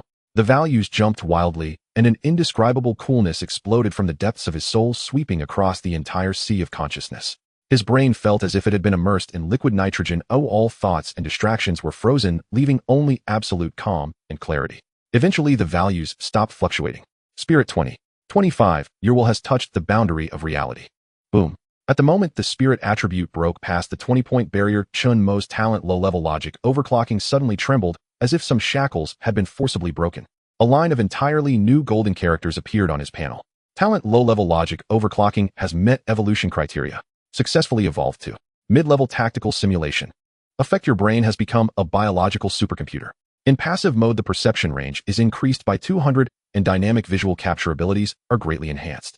When activated, you can construct a battlefield sandbox in your mind, perform ultra-fast analysis and simulation of information on both enemy and friendly sides, and derive the optimal victory formula. Warning: activating this ability will greatly consume mental energy. The world had changed once more. If the previous low-level logic overclocking had equipped him with a data plugin to see the underlying code of this world, then now mid-level tactical simulation provided him with a developer's tool to begin attempting to modify that code. With just a thought, the three-dimensional structural diagram of the entire director's office instantly formed in his mind, precise down to every screw. He could even see the trajectories of dust particles in the air and hear Lu Wen's heartbeat accelerate from excessive tension downstairs. This is power. Chen Mo clenched his fist, feeling the sensation of having control over everything. Just then Lu Wen rushed in again, holding a freshly printed list. Sir, I found it. According to the professor's notes, throughout the university town, besides the ultra-hard tungsten alloy from the College of Science and the perfect evolution cornerstone from the central machine room, there is another place that may contain the highest level of energy response. Chen Mo took the list, his gaze falling on the names circled in red by Lu Wen at the top. University History Museum, Underground Level 3, Special Sealed Repository, Warring States, Curse Pattern, Ancient Urn. According to the professor's records, this ancient urn was excavated from a relic of an ancient battlefield decades ago, material unknown, extremely hard. Moreover, it spontaneously absorbs surrounding negative emotions, presenting very strange signs of soul activity on instruments. Prior to the apocalypse, it was classified as a high-danger sealed object with strict prohibitions against any contact. Lu Wen spoke rapidly. After the apocalypse, it has surely transformed into a place 100 times more terrifying than the hospital morgue. A terrifying light burst forth from Chen Mo's eyes. He needed to forge a second and third weapon spirit. And this ancient urn sounded like a perfect main course that was plentiful and fulfilling. Very good. Chen Mo put away the list. The Deep Sea Phantom project is entrusted to you. In 3 days, I want to see results. Before his voice faded, his figure had already transformed into a wisp of green smoke drifting out of the open window of the office, disappearing into the heavy night. He was going hunting. The University History Museum, located in the corner of the campus, is a solemn and majestic building styled after ancient Russian architecture. After the apocalypse, it had long lost its former glory. Dark red vines climbed the walls, massive stone pillars lay broken and collapsed, and one head of the bronze lion statue at the entrance had disappeared without a trace. Unlike the eerie atmosphere of the hospital filled with the stench of blood and decay, this place was shrouded in a musty, forgotten stillness of time. Chen Mo's figure silently landed in the square in front of the museum. He activated the soul vision under mid-level tactical simulation. The entire world was instantly parsed into a more complex structure. He could see the strength of the soul flames as well as distinguish the different emotional information they emitted. The whisperers in the hospital radiated pure black-red information representing pain and hunger, while in this museum, countless faint gray-white light SP. Chen Mo did not take the front entrance. With a swift motion, he climbed up the outer wall like a lizard slipping through a broken second-floor window. Inside the museum, a heavy scent of dust and decayed wood lingered. As soon as he landed, the nearest armored specter, which had been repeating its polishing action, suddenly halted. The specter slowly turned its head, its hollow eye sockets fixating on this uninvited guest. A chilling intent mixed with iron and blood locked onto Chen Mo. Intruder. Must die. Chen Mo couldn't even be bothered to draw his blade. He simply raised his eyelids and concentrated his spirit force of 25 points into an invisible needle piercing toward the specter. Buzz. The armored specter's body trembled violently as if struck by a high-voltage shock, its entire outline flickering intensely for a moment before bursting into an array of light points and completely dissipating. Easily defeated.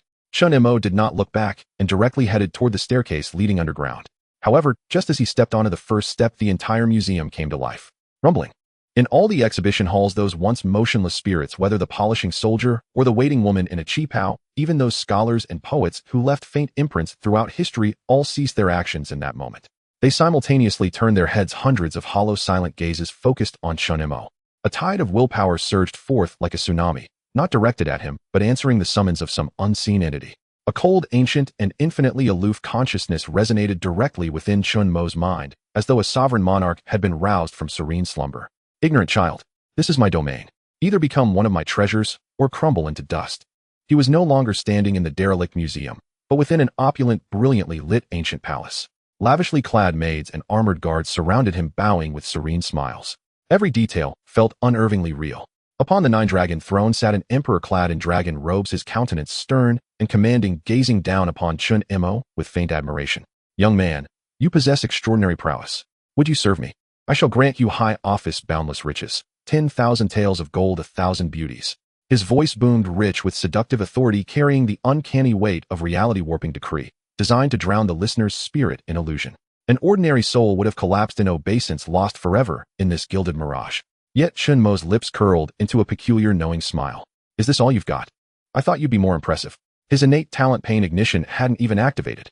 Before his spiritual energy rating of 25, such illusionary artifice was no more than a shoddy shadow puppet play, riddled with glaring flaws.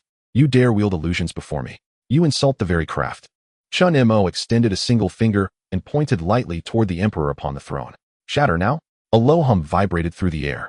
The gilded splendor shattered like a mirror struck by a hammer, splintering into countless fragments that dissolved into thin air. He stood once more at the dim, decaying stairwell of the museum. HM. For the first time, that ancient voice carried a tremor of disbelief, clearly unprepared for its illusion to be dispelled so effortlessly. An intriguing soul. You shall become my most perfect treasure. Boom. This time, it was no illusion. The entire museum's physical structure convulsed violently. Along both corridors, ancient weapons, lances, battle axes, iron swords, rose from their glass cases wreathed in a pallid gray aura radiating glacial malice. A complete Song Dynasty general's armor stepped down from its pedestal with a metallic clank. 2 crimson points flared within its hollow helm, and it gripped a heavy pudeo now animated by a spectral presence. This was the true assault. Matter manipulation. The ancient entity coiled beneath the museum possessed spiritual energy, potent enough to warp reality itself. Excellent. Chen Mo's battle fervor ignited. At last he understood why the farmer had taken notice of him. Beings like himself and this ancient entity were anomalies, viruses infecting the world's fundamental laws. Whoosh, whoosh, whoosh. Dozens of antique weapons guided by invisible hands became a maelstrom of steel, raining down from every direction, sealing off all escape. Simultaneously, the possessed armor let out a guttural roar and charged forward with thunderous strides. Its pudeo carved a lethal arc through the air, slashing downward in a decisive blow. Trivial parlor tricks. Chen Mo did not even draw his blade. He stood motionless and willed its spirit blade withering grudge. An invisible wave, gray heavy with decay and entropy, erupted outward from his core. The screaming weapons instantly lost momentum upon entering the field, as if drained of all vitality. Their spectral attachments wailed soundlessly, their glow dimming rapidly. Even the metal surfaces rusted and corroded before the eye. Clang, clang, clang. Before reaching Chen Mo, most weapons tumbled helplessly from midair, clattering onto the floor as heaps of worthless scrap. The charging armor staggered the moment it crossed the threshold, its movements turning sluggish rigid. Its descending puteo slowed dramatically. Without even glancing, Chen Mo casually raised his left hand and caught the blade between his index and middle fingers. Crack! The puteo, forged from hardened steel, shattered cleanly under the pressure of 2 fingers.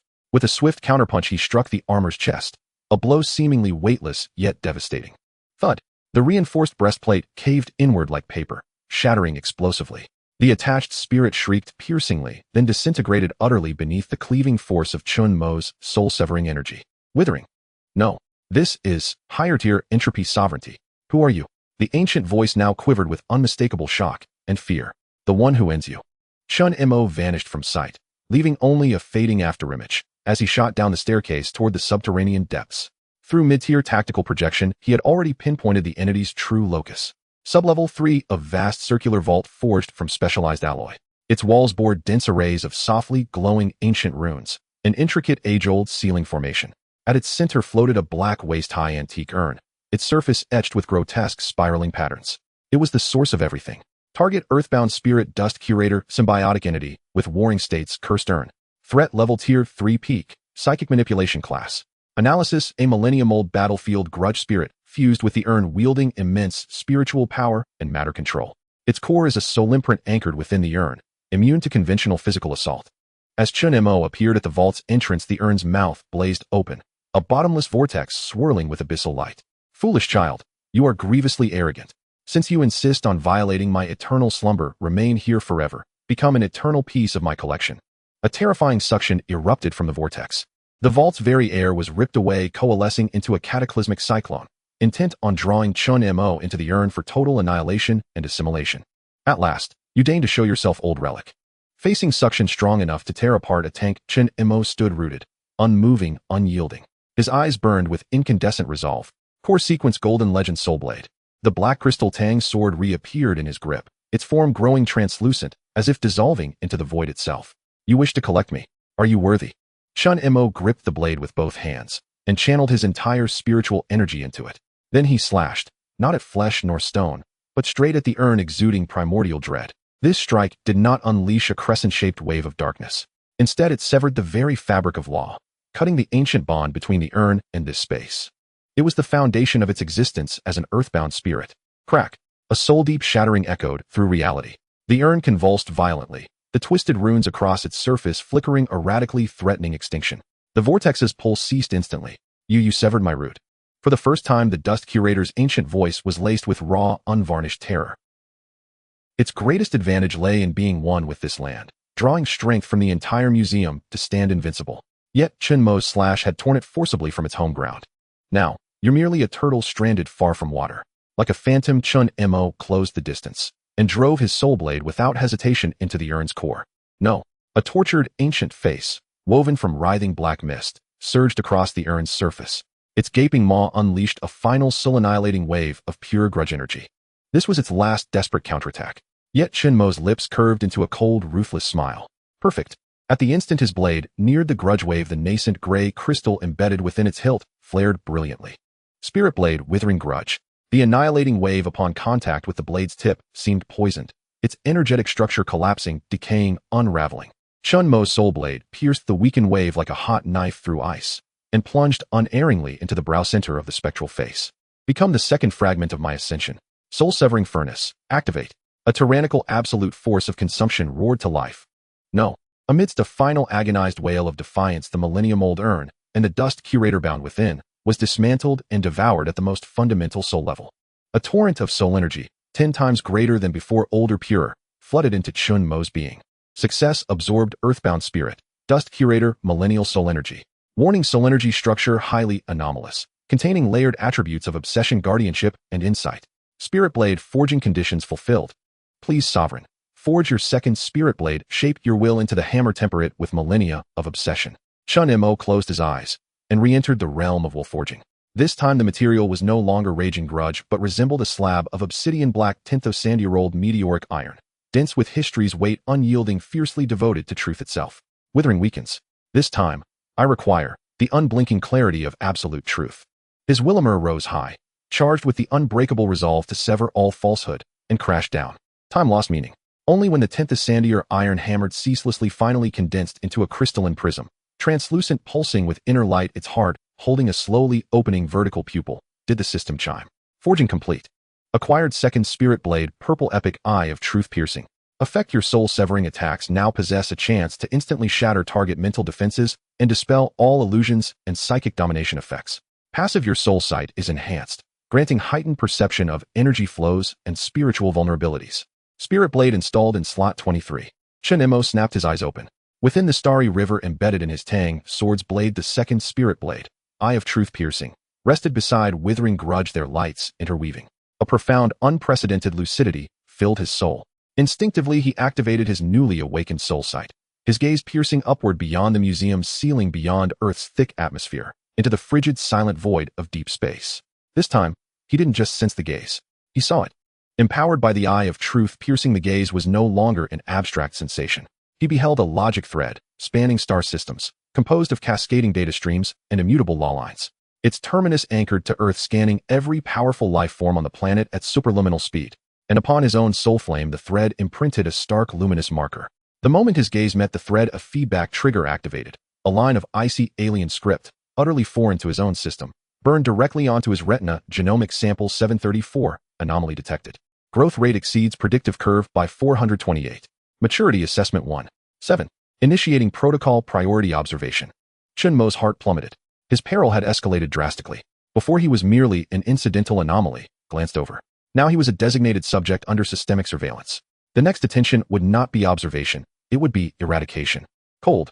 This chill did not belong to the physical realm, but was a pure logical judgment, emotionless, sovereign, and utterly inescapable.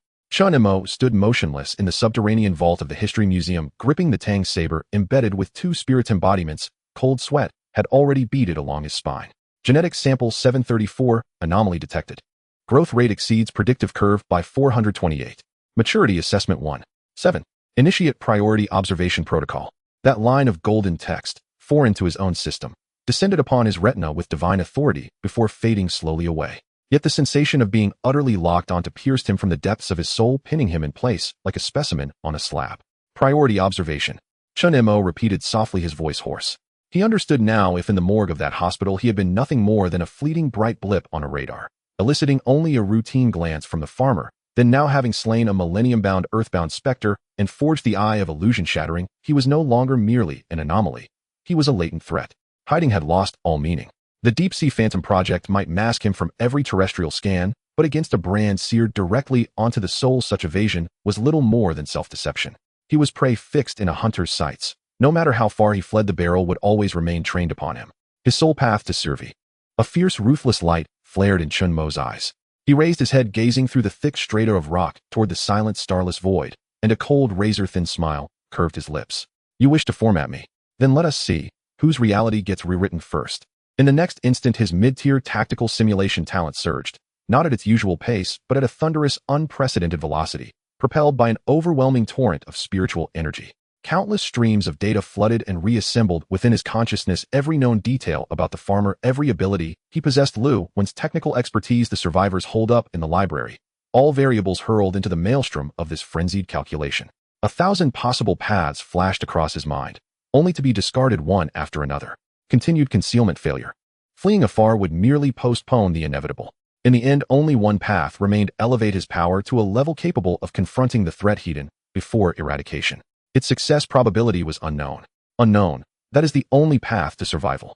Chen Mo shut down the simulation, his gaze returning to absolute glacial calm. He whirled, dissolving into a blur of motion, and shot out of the museum at breakneck speed, a black lightning bolt cleaving the night as he raced straight for the library. 3 tasks awaited him. First, deliver Lu Wen his final directive. Within 3 days, at any cost, he demanded the completion of that energy-isolating phantom field. Second, locate the divine tier ingredient required to forge the third and final spirit embodiment. third accomplished both in the shortest time imaginable. Sir, you're back. When Chen Mo's frigid predatory silhouette burst into the librarian's office, Lu Wan, deep in nocturnal calculations with several students, jolted upright. He sensed the shift in Chen Mo's aura far more terrifying than when he departed hours earlier. A volatile fusion of berserk resolve and crystalline composure, like a lone wolf sharpening its claws in utter silence before charging the hunter's gun barrel. 3 days. Chen Mo wasted no words. He tossed an object onto Lu Wen's desk, an alloy fragment pried from the vault wall of the museum inscribed with ancient sealing sigils. Sir, what is this? Don't ask what it is. Chen Mo cut him off. Analyze it, by every means at your disposal. My newly awakened ability revealed something crucial. The farmer scans are not mere energy detection. They are queries operating at the level of fundamental law. These sigils, weathered by 1,000 years, have subtly warped and shielded against precisely that kind of query. Chen Mo pointed at the fragment, who for a fleeting moment the eye of illusion shattering gleamed in his gaze.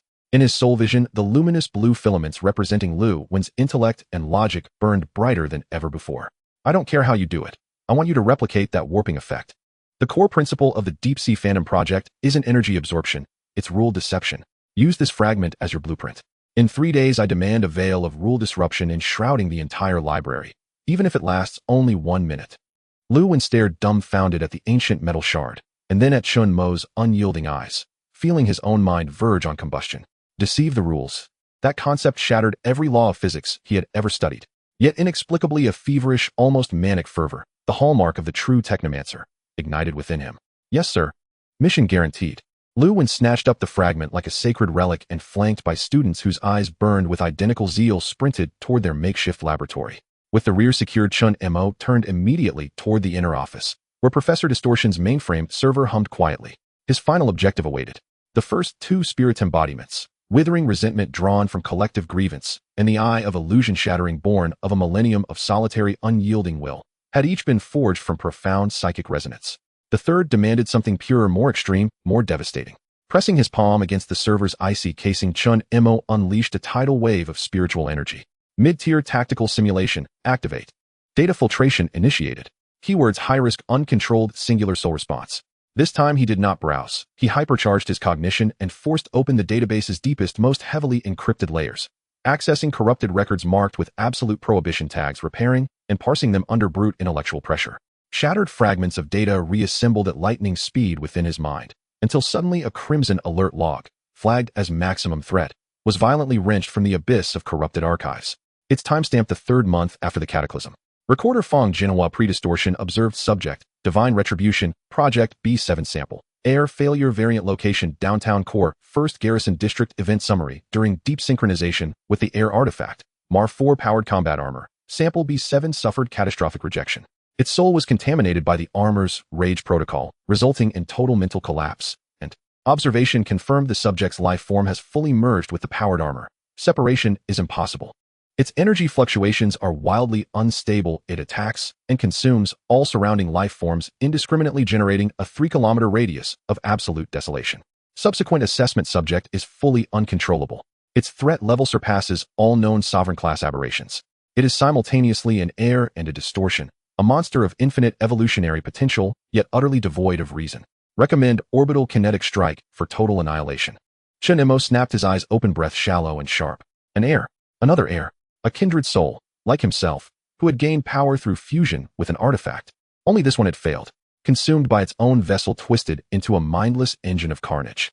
To Chen Mo, however, it was nothing short of a divine tier ingredient, a source of congruent immense soul energy, potentially purer even than a millennium-bound earthbound specter.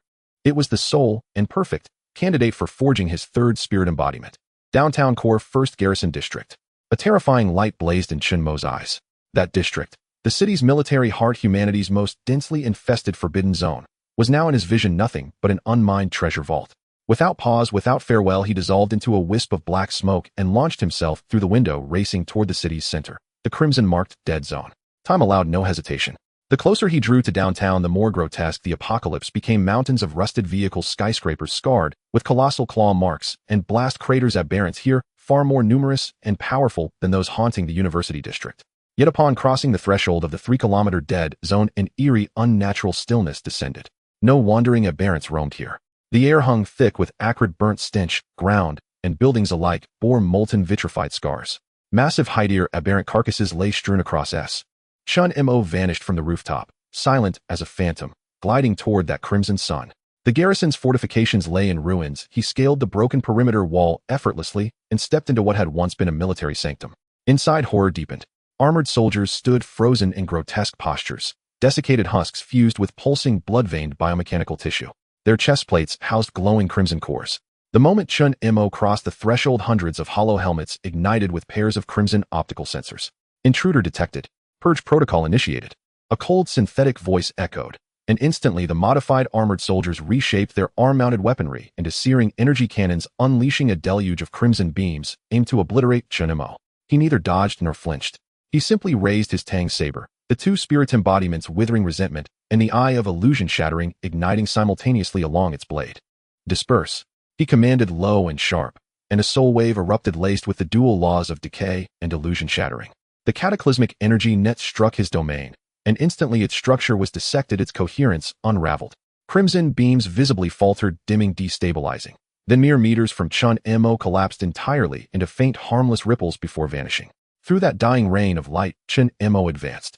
With effortless precision, each swing of his saber traced a pitch-black arc, striking true at the crimson cores embedded in the modified soldiers' chests. His blade did not cleave flesh or metal, it pierced the very architecture of existence. The external defenses of the control core shattered, while withering resentment injected decay into its heart, causing the energy cores to collapse and extinguish from within. Amidst crackling arcs of short-circuiting electricity, the imposing power-armored soldiers stiffened one after another, then collapsed helplessly to their knees, the crimson glow in their helmets fading into absolute darkness. Within less than a minute, the entire courtyard sank once more into deathly silence. Chen Mo's gaze turned icy as he strode across the martial training ground, heading straight for the central command tower. The true behemoth awaited within. With a single kick, he shattered the heavy alloy doors. A torrent of violent psychic force fused with an earth-shattering roar slammed into him. Get out. This psychic assault was no longer the insidious whisper of a whisperer, nor the aloof proclamation of the Dust Archives curator. It was raw, unadulterated fury and chaos stripped of all restraint. At the center of the command hall, a colossal humanoid figure slowly rose from a throne, a grotesque fusion of writhing metal and pulsating flesh. Over 3 meters tall, it wore a power armor so twisted and monstrous that it had fully merged with its body. Crimson muscle fibers erupted like savage vines through fissures in the plating, glowing with molten blood-dark radiance. Its arms were no longer human.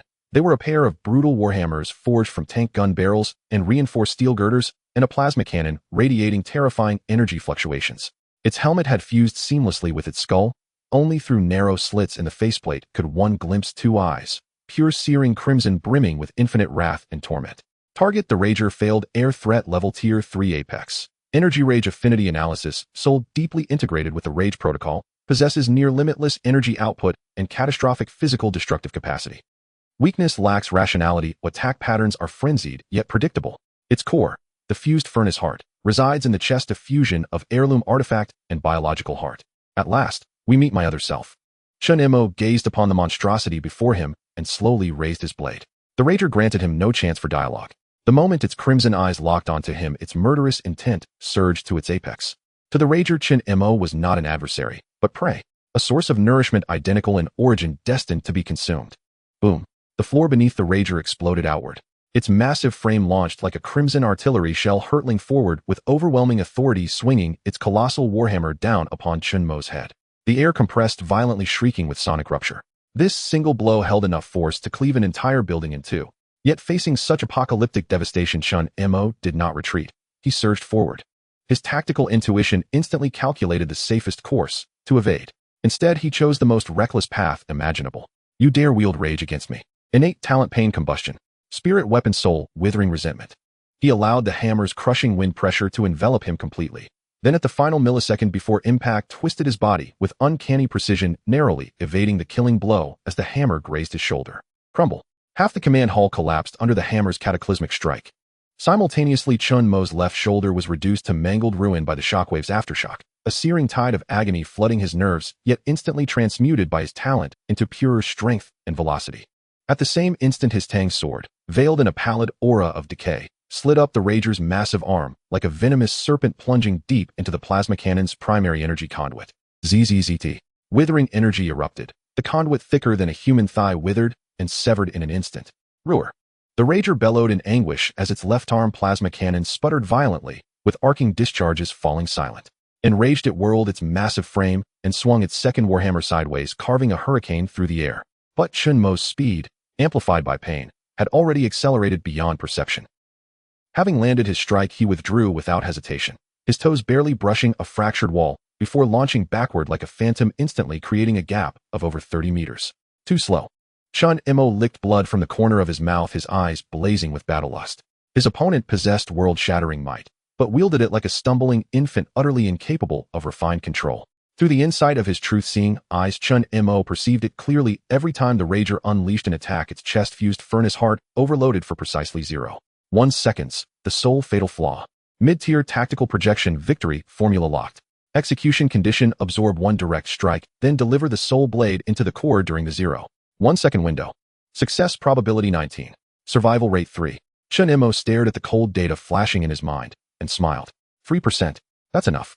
He ceased evading and charged headlong toward the enraged titan. The Rager, seeing this insignificant insect dare challenge, it descended into absolute fury. Its furnace heart blazed with unprecedented brilliance, channeling unimaginable energy into its right arm warhammer, until the entire weapon burned with darker, incandescent flames. This was its ultimate strike. In the maelstrom of raging energy, Chen Mo became little more than a flicker, a streak of motion too swift for the eye to track. Now, this was the moment. At the instant the two collided, Chen Mo unleashed his final technique. Core sequence Golden Legend Soul Blade. He abandoned all defense, pouring his entire spirit, will, and consciousness into the blade's edge, as the destruction-engulfed hammer crashed full force into his chest.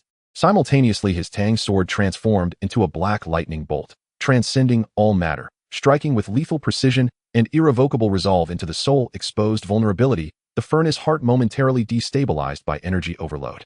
Tum! The hammer struck true, shattering Chen Mo's sternum instantly. His body flew backward like a severed marionette, spewing a torrent of blood laced with internal organ fragments. Yet the Rager froze mid-motion, rigid and stunned. It looked down, disbelief burning in its crimson eyes, at the gaping wound in its chest, leaking volatile energy uncontrollably. Chen Mo's fatal thrust had pierced layered armor, annihilated the furnace heart, and severed the final tether binding its soul to the rage protocol. No regret.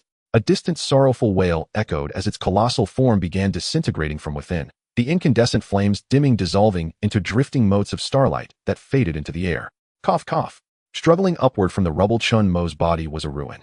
Every limb broken, every breath a miracle, his life force flickering at extinction's edge. Yet he had won.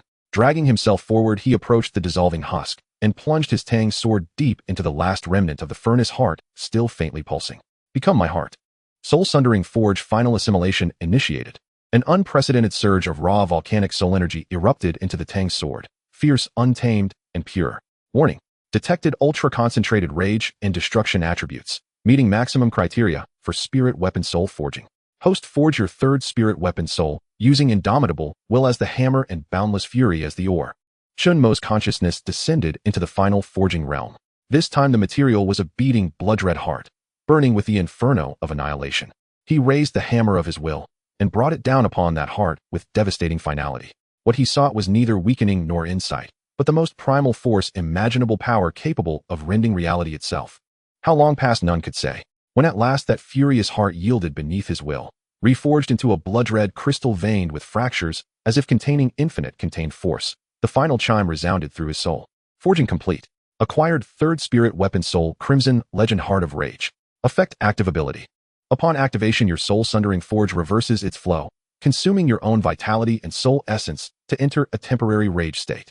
During this state, all attributes receive massive enhancement, and every attack inflicts true damage, bypassing all defense and damage mitigation. Warning: excessive use causes permanent degradation or death. Spirit weapon soul successfully embedded into slot 33. All spirit weapon soul slots now occupied. The Tang sword begins autonomous evolution. Evolution complete.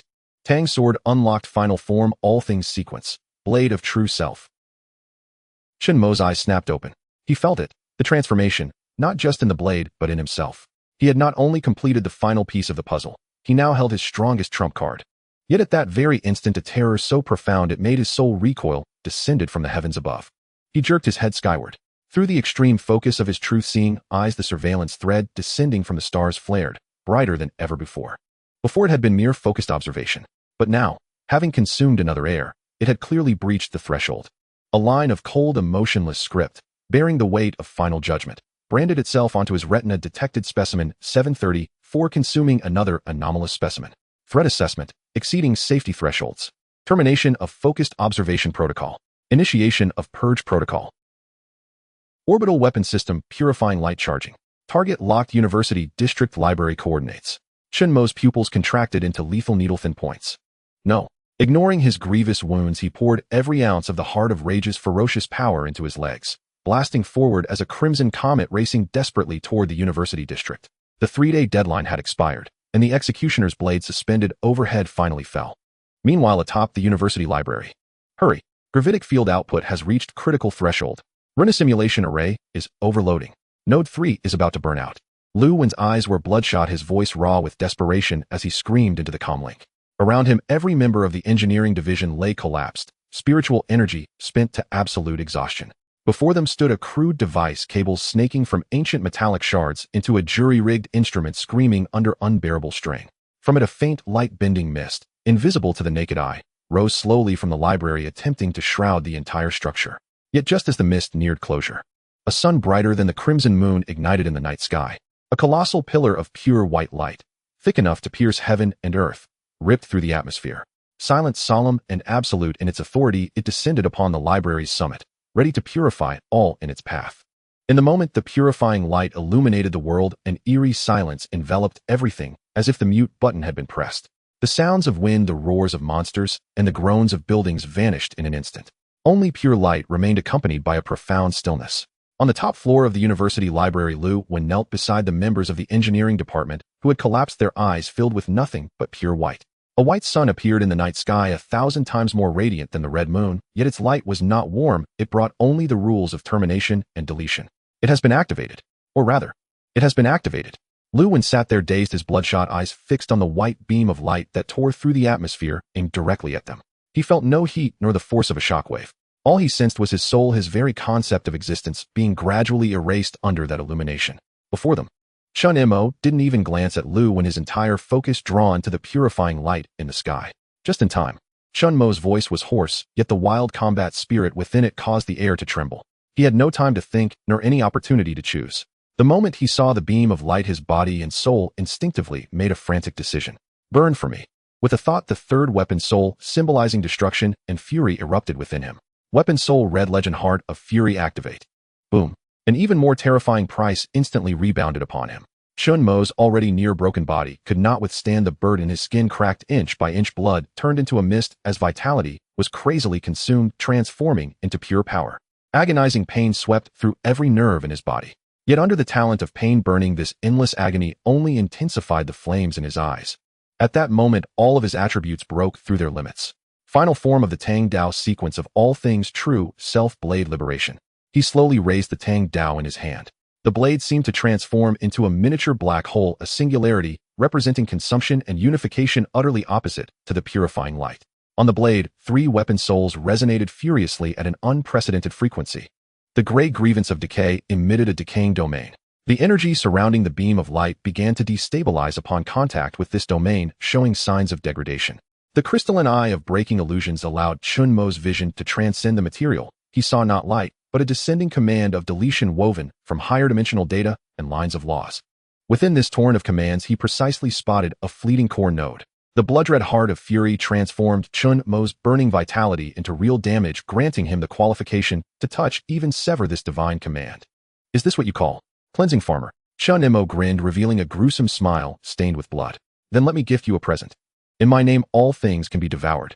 He gripped the knife with both hands, infusing his burning life, force, boiling combat spirit, and indomitable will into this final strike. Then he swung the knife upward toward the immense beam of light descending from the heavens, as if to cleave the world in two. This strike produced no sound of wind nor energy explosion. In the eyes of Lu Wen and the other survivors, unable to think, they only saw a thin black thread extending from the tip of Chen Mo's knife, lightly striking against the destructive beam, capable of engulfing the entire city. The absurdity of the scene was overwhelming. However, what happened next revealed to them what impossibility truly meant. The black thread did not vanish upon contact with the white beam. It stubbornly and dominantly spread a tiny black dot across the pure white column. In the next moment, this dot suddenly expanded. It morphed into a greedy vortex, madly consuming everything. The destructive energy of the purifying light became fuel for the black vortex, frantically pulled, devoured, and disintegrated. The true self blade in Chen Mo's hand emitted a satisfied hum. The black of the blade deepened and became purer. Soul-cutting furnace reverse devouring has been activated. Currently devouring celestial-based rule, weapon purifying light. Detecting high purity order erasure light sequence. Parsing. Warning. Energy overload. Overload. The blade is about to reach saturation critical point. Devour for me. Chen Mo let out an inhuman roar, squeezing the last remnants of his life force into the Tang Dao. The black vortex at the tip of the knife suddenly expanded tenfold. Looking up from the ground, the divine punishment beam was being rapidly consumed by the black vortex from below. This sight could no longer be explained by science. It was a conflict of rules. The opposing cosmic laws of erasure and consumption clashed directly and violently. Ultimately, as the black, consuming vortex surged upward about to touch the outer atmosphere, the purifying light seemingly sensed a threat, abruptly disappearing in less than 10 seconds as if it had never existed. The sky was once again shrouded in the deathly silence of the red moon. Yet the cold gaze from the farmer was now 1,000 times stronger, like a tangible pressure enveloping the university city. Previously, Chen Mo was merely a virus in its eyes. Now Chen Mo had become a being that could threaten the very system itself. Sample 734 threat level reassessed. Cleansing protocol failed. Activating contingency plan. Hunter deploy. The cold text flashed across Chen Mo's fading retina, but he lacked the energy to comprehend its meaning.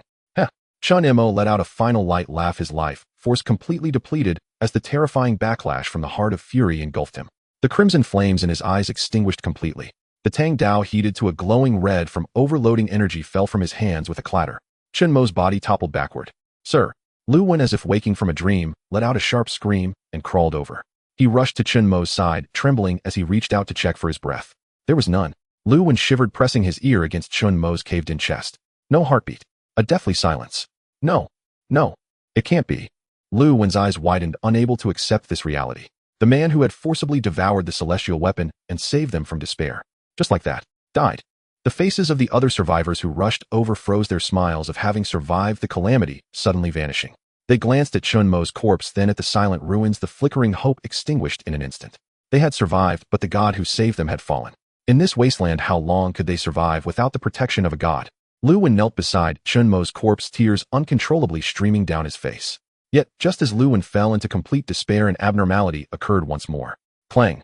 The Tang Dao that had fallen beside Chen Mo suddenly emitted a soft ringing sound. The blade began to vibrate rhythmically and spontaneously. Streams of pure light sequence energy that had just been devoured, not yet fully digested, flowed along the handle into Chen Mo's body, which was deeply connected to it. This was not the Tang Dao's instinct. This was proof of the awakening of the true self, Blade's final form, where man and blade became one. As long as the blade exists, he shall not die. The violent light energy surged into Chen Mo's body, beginning to repair his damaged tissues and reconstruct his shattered bones in an incomprehensible way. Lu Wen's eyes widened in shock as he watched the terrifying collapse in Chen Mo's chest slowly begin to heal at a visibly rapid pace. What made him even more horrified was that Chen Mo's heart did not resume beating. In the place where his heart once was, a new organ formed from high-density energy and indomitable what was slowly taking shape. It was an energy core radiating a faint white light. His heart, a medical student among the survivors murmured in shock, is gone. It has turned into a glowing core. Time seemed to stand still. The top floor of the library was enveloped in a dead silence, broken only by Lu Wen's heavy breathing. No, there is no heartbeat. A survivor who had some knowledge of first aid trembled as he withdrew his hands from Chen Mo's chest, his face as pale as paper, his voice shaking. Breathing has also stopped. It's over. This thought spread in the survivor's mind, extinguishing the spark of hope they had just ignited. The person who had saved them was dead. Lu Wen knelt beside Chen Mo's rapidly cooling body, his eyes wide with disbelief, tears mingling with sweat as they streamed down his face. He couldn't accept that the man who had endured the divine punishment of the Tianji and rescued them from the light pillar had died just like that. Just as despair engulfed everyone, an unexpected change occurred. Buzz. A faint humming sound emerged. The Tang knife, the blade of true self that had fallen beside Chen Mo, suddenly glowed with a deep, subtle light. In the next moment, the blade began to rhythmically tremble like a heartbeat. The knife. It's moving. A survivor pointed at the Tang knife, exclaiming in shock. Lu Wen abruptly looked up, fixing his gaze on the knife. He saw pure white energy spilling from the blade, transforming into countless rays of light that drilled into Chen Mo's body. This energy carried an aura of order and purification. This was the purifying light that had just been devoured by Chen Mo. The knife was nourishing its master. Then an even more incomprehensible scene unfolded. Energy infused with high-dimensional laws surged into Chen Mo's lifeless body, initiating a reconstructive evolution. The decayed tissues and shattered bones disintegrated and reformed in the light. The most astounding change occurred in his chest. Lu Wen clearly saw that the sunken area of Chen Mo's chest was gathering flesh and blood inward. His shattered heart was not restored, instead it was completely decomposed and vanished in the light.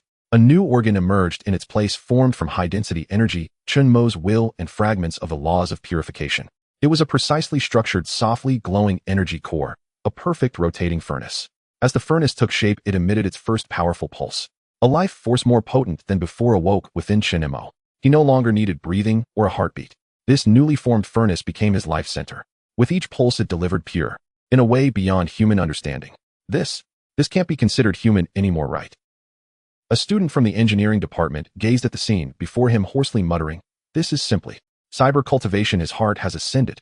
"Shut up." Lu Wen interrupted him, his eyes flashing with fervor and reverence. "This is the evolution of our master, a new evolution that we cannot comprehend."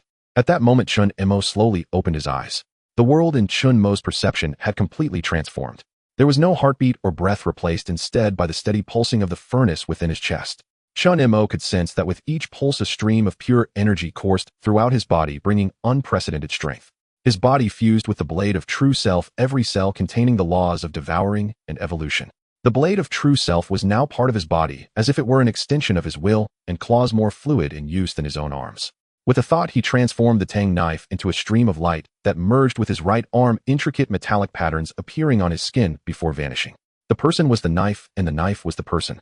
He felt as if he could devour the surrounding source energy as easily as breathing. Was this the initial stage of true self-unity? Chen Mo slowly stood up, feeling the awe, fear, and excitement in the gazes of the survivors. But he paid them no mind. He looked up, his gaze penetrating the ceiling. In his soul's vision, the surveillance line belonging to the farmer had not disappeared due to the failure of the purifying light.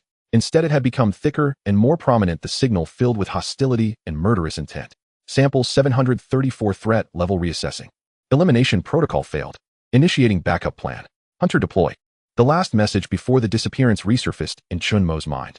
Trouble was just beginning. "Master." Lu Wen looked at Chen Mo, who had stood up, excitedly wanting to say something. "Quiet." Chen Mo spoke only two words, carrying an undeniable authority, and the rooftop fell silent once more. Chen Mo's gaze locked onto a point in the night sky, the furnace in his chest beginning to pulse faster. It was coming. A strange sense of distortion enveloped the university town, as if someone had pressed fast forward and then immediately paused. The red moon in the sky flickered and the clouds froze for an instant. In the next moment, a fissure formed in the space several hundred meters in front of the library, shattering like glass. A tall, metallic, glimmering figure stepped through. It was a nearly 2-meter-tall humanoid creature, its entire body covered in liquid metal and streamlined black armor. It had no extraneous components, no monstrous cannons, nor exaggerated blades. Its only weapons were sharp claws and a pair of red compound eyes that glowed in the darkness. It bore neither the fury of a rampager nor the strangeness of a mutated professor. It exuded an aura of pure EFF. Gestalt Learning Type Analysis, a specialized elimination unit deployed by the farmer. Its core protocol is Hunt and Adapt. It possesses a highly advanced initial combat template and can analyze, learn, and construct counter-strategies in real time during combat with its target. With extremely high resistance to physical and energy attacks, its attack patterns dynamically adjust based on the characteristics of its target. Currently, the threat level is continuously rising. The analysis result from the mid-level tactical simulation in Chen Mo's mind made him tense. An enemy that could learn and evolve.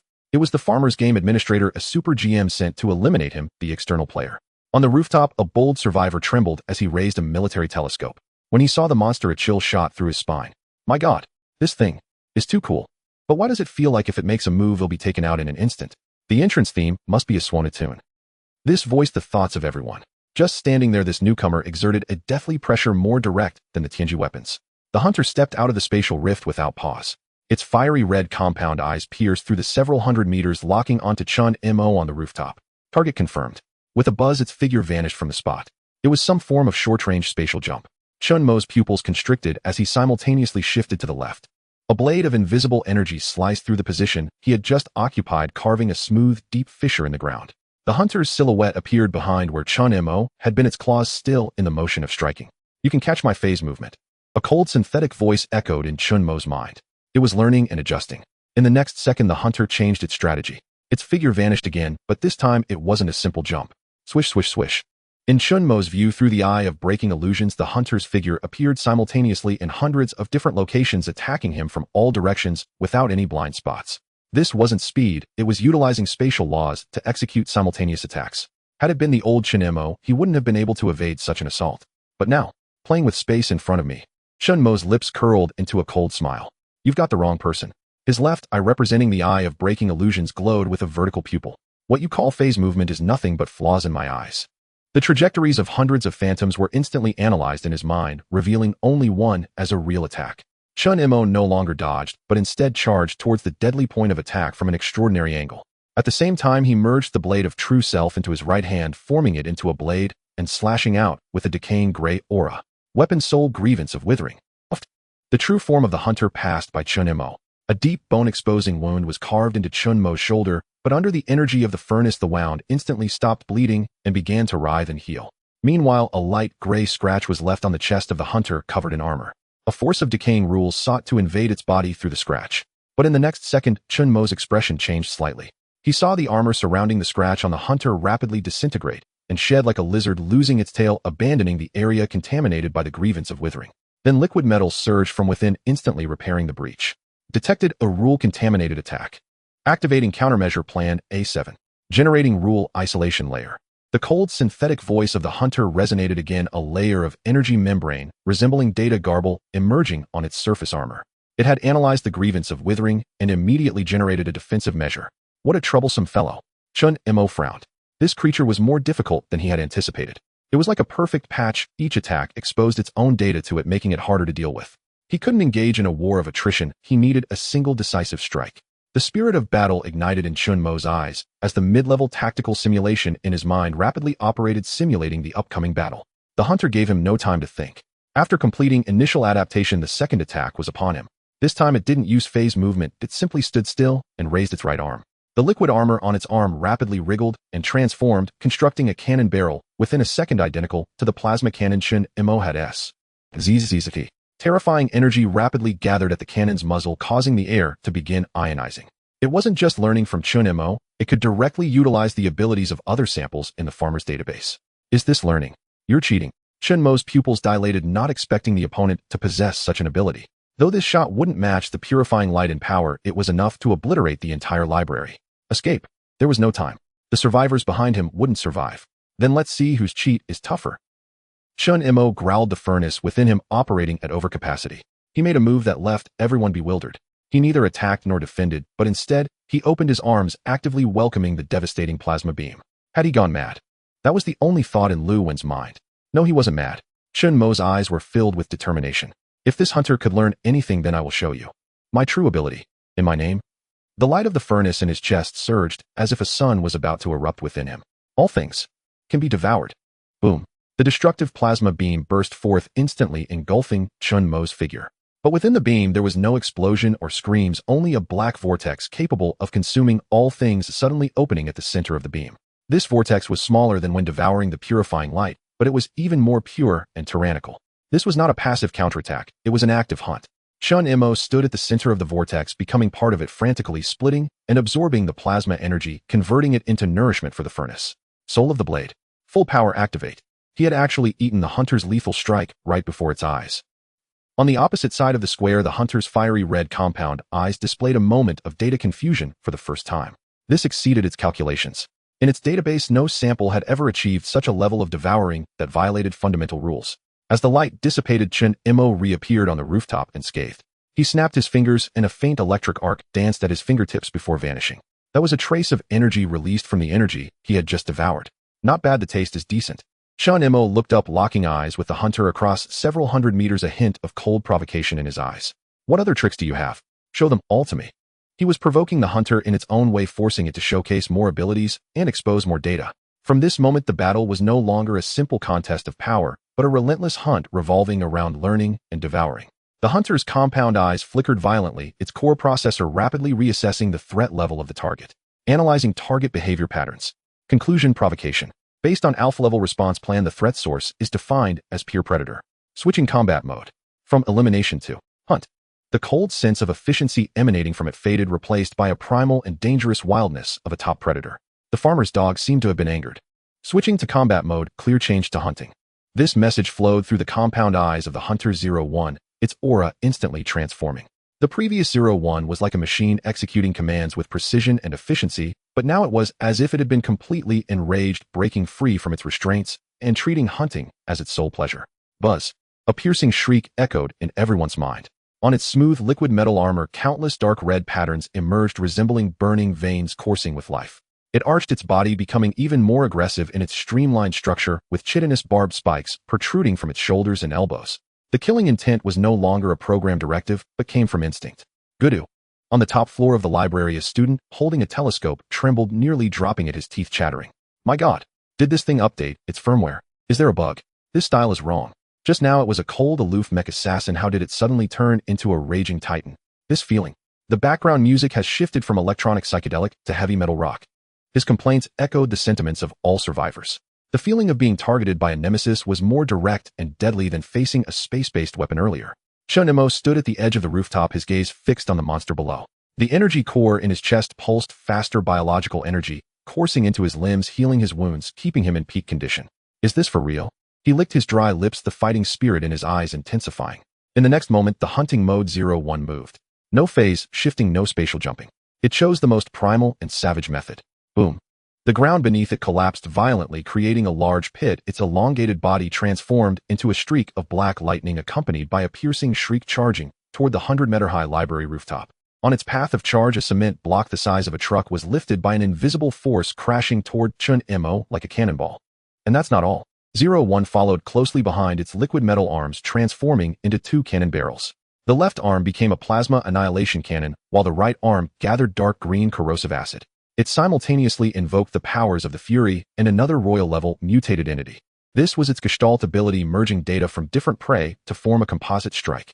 Sir, be careful, Luwen shouted frantically. This barrage of attacks was swift and ruthless, sealing off all angles. The cement block blocked any escape route, and the energy and acid attacks from behind were lethal. Chen Mo's pupils constricted. He couldn't dodge. If he did, the attack would hit the library behind him, and the dozen or so survivors inside would perish immediately. Just as I wanted. Chen Mo made a quick decision. The core in his chest was operating at high frequency, and the newly formed energy circuits within him glowed brightly. He swung his right arm, and the true self blade formed in his hand, the pitch-black blade reflecting no light. Facing the incoming cement block, Chen Mo did not retreat, but leaped toward it. Give me. Open. He gripped the blade with both hands, channeling all his energy into it. On the blade, the crystal glow of breaking illusions and the dying ashes of withering flashed by. Swish. A slender black light sliced through the air, precisely cutting into the center of the cement block. Then a strange scene occurred. The heavy object, upon contact with the blade's light, was not cleaved in two, but was instead issued a form of deconstruction command. The place where the blade struck was analyzed by the eye of breaking illusions, and then the internal structure was disintegrated at the molecular level by the power of withering. Boom. The truck-sized cement block silently disintegrated in midair, turning into a cloud of dust and debris that scattered around Chen Mo. But the crisis was not yet over. Through the dust, 01 had already arrived, the light of its cannon barrels shining at their peak. Die. A cold thought exploded in Chen Mo's mind. Boom. Boom.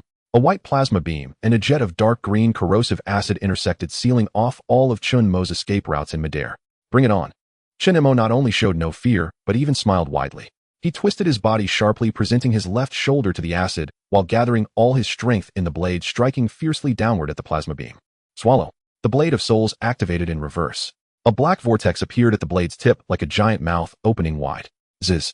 As the vortex engulfed the plasma beam, the dark green corrosive acid splashed onto Chen Mo's left shoulder.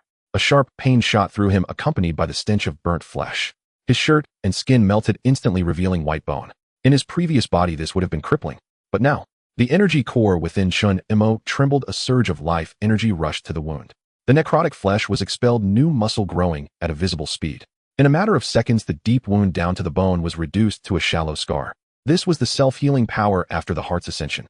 As long as the energy core remained intact, and energy was sufficient, he would not die.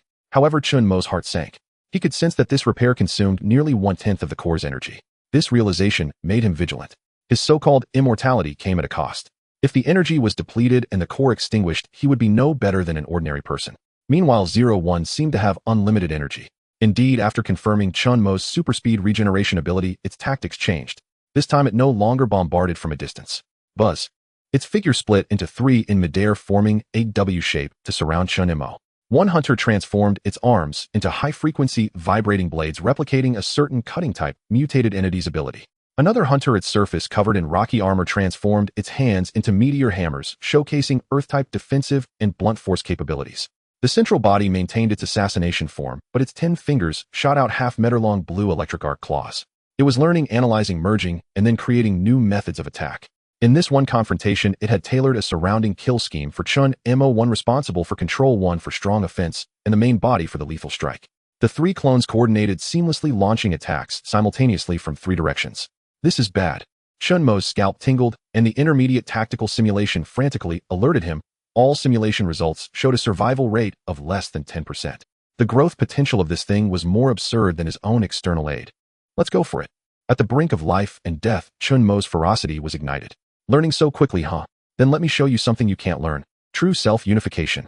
He abandoned all movements, fully immersing his consciousness into the energy core in his chest. Boom. The true self-blade in his hand transformed into a stream of black light, flowing into his right arm and spreading throughout his body.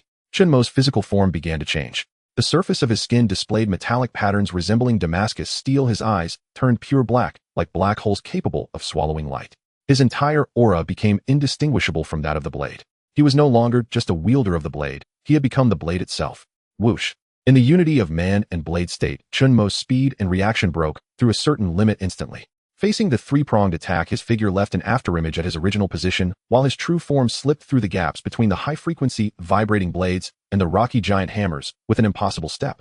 In his perception, time seemed to slow down tenfold.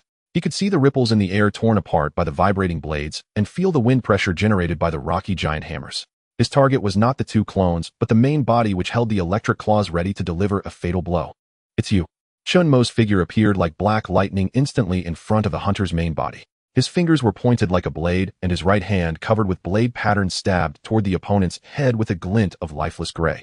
This strike was his fastest and strongest attack yet. But 01's reaction once again exceeded his expectations.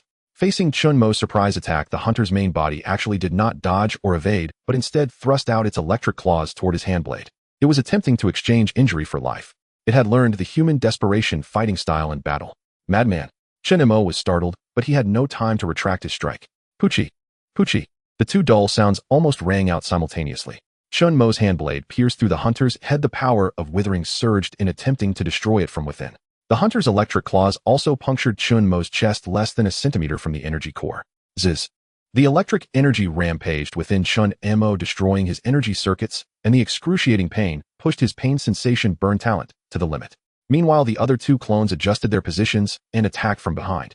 With strong enemies in front and pursuers behind, and himself severely injured, Chen Mo found himself in the most dangerous predicament. At that moment, the situation inside the library changed abruptly. Now's the time. Throw. Lu Wen's bloodshot eyes stared intently out the window. Seeing Chen Mo and the hunter mutually inflicting heavy damage, he summoned all his strength to issue an order. Under his command, a dozen engineering students pushed a rudimentary circular disc wrapped in wires and magnets out through the broken window. This was a disposable high-intensity EMP pulse bomb they had painstakingly created over 3 days using all available resources. Its range and power could not compare to military grade, but at this moment it became the last straw that broke the camel's back. The disc traced a parabolic arc, landing directly beneath the entangled Chen Mo and the hunter. Lu Wen shouted into the communicator, "Detonate." Buzz. A wave of invisible electromagnetic pulse detonated. This pulse had little effect on Chen Mo, but for 01, this precise biomechanical entity, it was akin to an electronic storm. Zzz. The 2 clones surrounding Chen Mo momentarily froze, their actions stiffening for a fraction of a second. The hunter's main body, which had just pierced through Chen Mo, also trembled. The power of the electric claws instantly weakened. For a fraction of a second, it was merely a blink for an ordinary person, but for Chen Mo, it was the only opportunity to reverse life and death. Well done. A thought flashed through Chen Mo's mind as he immediately squeezed out the last bit of energy from the core. He did not withdraw the handblade embedded in the hunter's head. Instead, he spread his fingers wide, as if opening a net in the opponent's mind. Aren't you supposed to learn? Don't you have a database? Hand over your network. To me. From the very beginning, Chen Mo's target was not its body, but its core ability to learn and connect to an unlimited database. A new ability was being used for the first time in actual combat. Devouring link deprivation. Under his will, he transformed into a hand of devouring power, not attacking the hunter's physical core, but forcibly touching something of a higher dimension. The invisible data stream connecting 01 to the distant farmer main server in the cosmos. It was a passage composed of information and rules, the source of the hunter's infinite evolution. Give me. Sever. Chen Mo let out a roar from deep within his soul, transforming into the will of a black hole fiercely biting onto that network. He was not trying to cut it, he intended to devour it along with the router. Warning. Detected ultra-high-dimensional data stream. Forcibly devouring. Protocol conflict. Rule conflict. Parsing failure. Enforcement in progress. Instantly, a flood of garbage information and combat data enough to overload a supercomputer surged into his mind through his arm. Chen Mo grunted in pain, feeling as if his head was about to explode. Yet a victorious smile appeared on his face. Crack. It was as if something had been forcefully severed on an invisible level. The Hunter 01's body suddenly stiffened as if its bones had been pulled out. The red light in its compound eyes representing wisdom and fury flickered a few times before abruptly extinguishing, turning into a confused and chaotic blue. Lost connection to the main server. Query. Failed. Query. Failed. Restoring basic commands. Default protocol self-destruction. Chaotic code rushed through its eyes. After Chen Mo severed the network, this killing machine had completely crashed. Its two clones, after going stiff, transformed into liquid metal and flowed back to the main body. But at this moment, 01 was no longer the predator capable of learning and thinking. It was merely a mobile bomb executing its final command. All its dark red patterns lit up, terrifying energy gathering and compressing within it, then going out of control. Its synthetic voice, devoid of spirit, echoed in Chen Mo's mind one last time. Threat level exceeds safety threshold. Initiating final purge program. Detonation in 10 seconds. 9. 8. It was going to self-destruct. This self-destruction would be enough to level several kilometers in radius. You want to self-destruct? Chen Mo shook his head, suppressing the flood of garbage information. He sensed that deep within that garbage data, there was a rule fragment representing learning and adapting that he managed to seize. Successfully devoured fragment of dynamic adaptation protocol remnant. Parsing. 10. 20. His golden finger was about to undergo an unknown evolution. But right now he had no time to care about that. Looking at this top-tier ingredient about to explode before him, greed and desire erupted in Chen Mo's eyes. His energy core was nearly depleted, and his entire body craved energy. This massive creature was the best supplement. 7. 6. You think you can escape from my grasp? Leave it to me. Chen Mo let out a mad laugh, dragging his injured body. He tore the hunter's empty shell from his chest and pressed it firmly to the ground. The true self blade formed again, but this time the blade tip, representing devouring, expanded to an unprecedented size. This is the most thrilling meal I've ever had. He raised the Tang knife high, and just 1 second before the self-destruct countdown reached 0, he stabbed fiercely into its core, exposed due to energy overload. Blade of Souls. Serve me now. The self-destruct countdown within Unit 01's core had dwindled to its final 3 seconds. Yet time itself stretched infinitely within Chen Mo's mind. Begin the feast. With that guttural roar, Chen Mo raised his true self blade high, its edge blazing with the full ravenous power of the soul-scouring furnace, plunging unerringly into the exposed core of the hunter laid bare by catastrophic energy overload. A sickening shink. The blade pierced deep, meeting no resistance from armor or alloy. Unit 01's core was breached outright. Boom. An energy storm detonated at the tip of the blade, erupting inward through the hunter's chassis. The devouring force of the soul-scouring furnace collided heat-in with the cataclysmic energy coiled within Unit 01's core, a violent primordial clash of opposing wills. 1. The final digit of the self-destruct sequence flickered and faded, but annihilation did not radiate outward. Instead, an even more implacable gravity seized every iota of energy, compressing it inward with brutal inevitability, funneling it all violently and inexorably into Chen Mo's Tang sword. Gaia. Chen Mo's eyes bulged, blood vessels bursting across his sclera, his body convulsed like a live wire thrust into a high-voltage grid. He wasn't swallowing mere energy. He was ingesting an exploding star. Superheated plasma, fractured space-time, shards, corrosive acidic currents, fragmented data, echoes of mutated entities, all surged through the Tang Blade's channel, unfiltered, untempered, scouring his flesh and bone. His body fused with the blade in the state of man and blade, as one became the battlefield of this ravenous assimilation.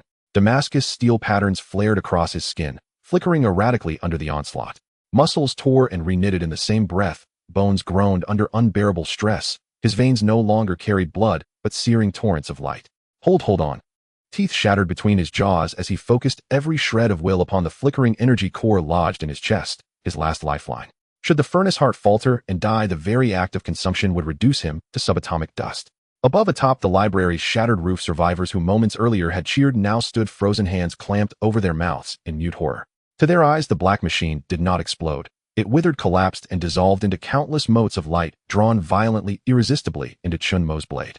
And there at the epicenter of the maelstrom knelt Chen Mo, trembling uncontrollably, his body erupting with arcs of lightning and raw energy streams that carved deep gashes into the rooftop, carving out a widening crater beneath him. What is he doing? He's devouring that monster. Swallowing the explosion itself. A student clutching binoculars, stammered voice trembling, not from fear alone, but from the shattering of all prior understanding. This isn't combat, it's predation. Lu Wen gripped the railing until his knuckles turned bone white. His mind raced, then locked onto a conclusion so chilling it sent ice down his spine. From the very beginning, the master's objective was never to destroy it. It was to consume it. That revelation froze every survivor to the marrow. What they had witnessed was no righteous duel, no clash of good and evil, but the primal struggle of two apex predators vying for dominion over the food chain. Now the hunt was over. Chen Mo had won. Boom! With one final piercing resonance, Unit 01's husk crumbled into ash, leaving only a scorched human-shaped silhouette upon the ground. Every erg of energy, every byte of data, all devoured, absorbed utterly by Chen Mo's soul-scouring furnace. The storm subsided, but the war within Chen Mo had just begun. Ugh! A choked groan escaped him as he collapsed backward, his consciousness swept into a torrential flood of chaotic data. Warning. Energy core overload 1280. Imminent meltdown. Critical influx of ultra-high-dimensional data detected. Logical circuitry collapsing. Incompatible law fragments detected. Phase shifting. Rule isolation. Multi-armament replication. Triggering unknown mutation. A cascade of crimson alerts flooded his mind. He felt hurled into a tumbling drum filled with broken glass. Unit 01's entire existence, its 100-plus purge missions, its database of other aberrant combat protocols, all flooding in vast violent visceral. These fragments gnawed at his sanity. Surrender to them would forge something far more dangerous than Unit 01, a monster unbound by reason. My consciousness is mine to command. In that drowning instant, sheer survival instinct ignited his final surge of will. Furnace heart, ignite. He plunged his awareness deliberately into the violently pulsating core within his chest, and made a desperate, insane choice to trigger its detonation. To embrace oblivion, so rebirth might follow. Guided by pure will, the flickering core collapsed inward, shrinking past singularity, into a single infinitesimal point. Then it exploded, not with destruction but with transcendence, a metamorphosis sweeping through every cell of Chen Mo's being. Fueled by Unit 01's totality, his furnace heart underwent evolution. Its original architecture was remade. New energy conduits bloomed across its surface, intricate launchings spiraled inward and outward, transforming it from a mere engine into a dynamic processor capable of analyzing, simulating, and even interpreting fundamental laws. Energy core iteration complete. Overload status neutralized. Energy utilization efficiency increased by 300. Integrating foreign data stream. The cold system prompt stabilized, crisp and clear. Chen Mo felt the chaos in his mind tamed, organized, categorized by an overwhelming force. The wild energy now harnessed by the new furnace heart flowed as nourishment, repairing his ravaged body, surging through his limbs with unprecedented velocity. A tide of raw, overwhelming power drowned his senses. He could feel every cell singing, straining, hungry. And then, the most profound change arrived. Dynamic adaptation protocol successfully assimilated, merging with all things sequence system. Merge complete. Golden Finger module updated. New subsystem unlocked. Predator mimicry. A line of golden script seared itself into the bedrock of his soul. Predator mimicry basic. By consuming or deeply analyzing a target, you may seize its core combat data. Expending energy allows temporary simulation of one of the target's abilities or forms. Current capacity 1 target. Wasn't this merely a diluted echo of Unit 01's own power? Chen Mo's heart leapt. He hadn't just feasted, he'd stolen the Predator's very fangs. Yet greater wonders awaited. High-value spatial law fragment detected. Analysis in progress. 76. Analysis complete. Skill unlocked. Short-range, phase shift imperfect. Short-range phase shift imperfect. Lock onto any spatial coordinate within 30 meters and expend energy for instantaneous translocation. Unstable in current form, leaving a 13-second spatial disorientation window post-use. Consecutive activation drastically increases furnace heart strain. It was done. The greatest spoils were his. With this ability, his mobility would undergo a quantum leap. Chen Mo exhaled slowly, a plume of breath laced with faint crackling white electricity.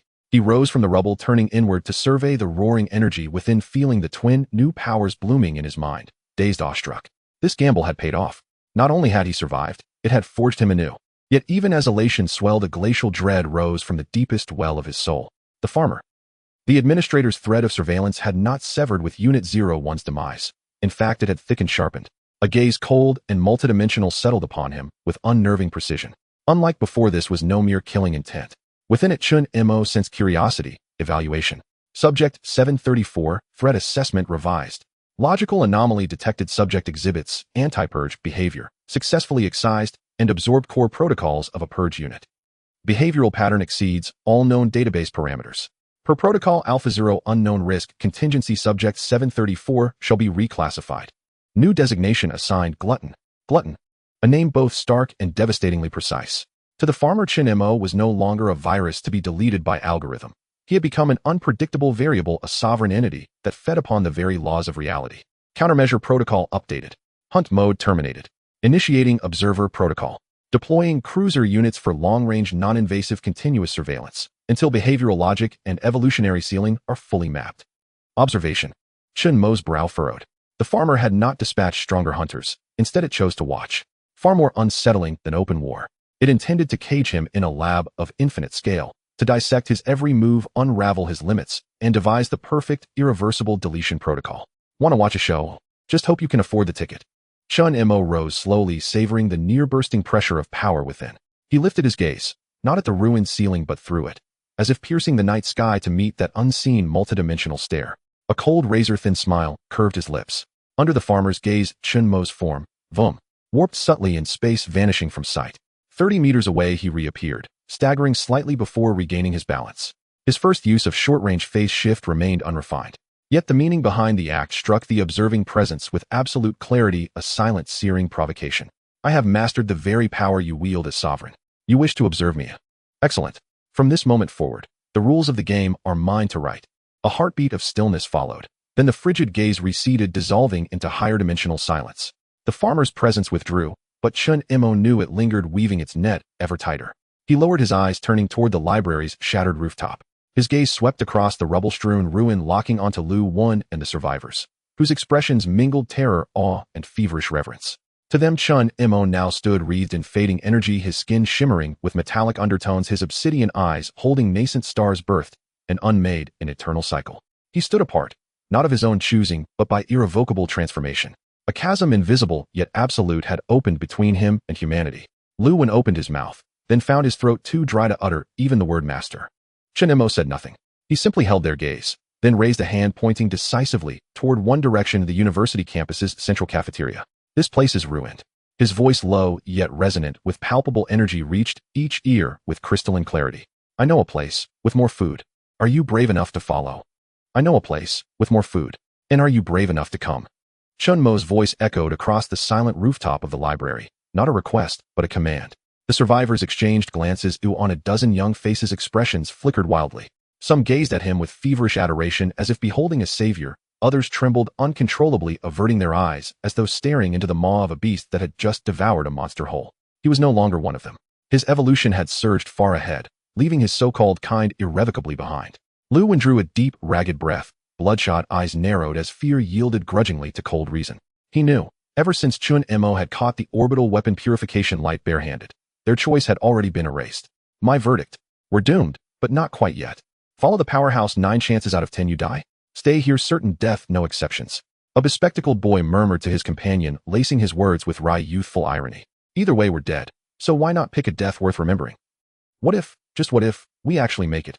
Those words voiced the unspoken truth in every heart. In this apocalypse, choice itself was a luxury. Now Chen Mo had offered them a path, not rational, not safe, but the only one lit by even the faintest glimmer of hope. Lu Wan stepped forward, meeting Chen Mo's obsidian gaze, and steadied his voice. Sir, we'll follow you. But how shall we address you? Or, more precisely, how should we comprehend your current existence? He asked with quiet deference, posture lowered like a student confronting an unfathomable enigma. On behalf of them all, he sought the answer to a single trembling question. Was the being standing before them still Chen Mo? And Chen Mo watched him in silence, then spoke, voice flat, emotionless. Titles mean nothing. I am still Chen Mo. As for my existence, you may think of me as a solo player who discovered the game's GM had descended personally to siege his base. That analogy stunned them all into silence. The GM besieging the base. The bespectacled boy's mouth fell open in a perfect O. Holy hell, I get it. Instantly. So that metal man earlier, he was sent by the GM to ban us. And you didn't just kill him. You stole his cheat code. Chen Mo gave no reply. Only added coolly, if you wish to live, keep up. I won't wait indefinitely. Ni's tone was icy absolute, shattering any lingering illusion of negotiation. He was no guardian. This was transactional shelter for utility. We understand. Lu Wan nodded sharply and turned, shouting to those behind him.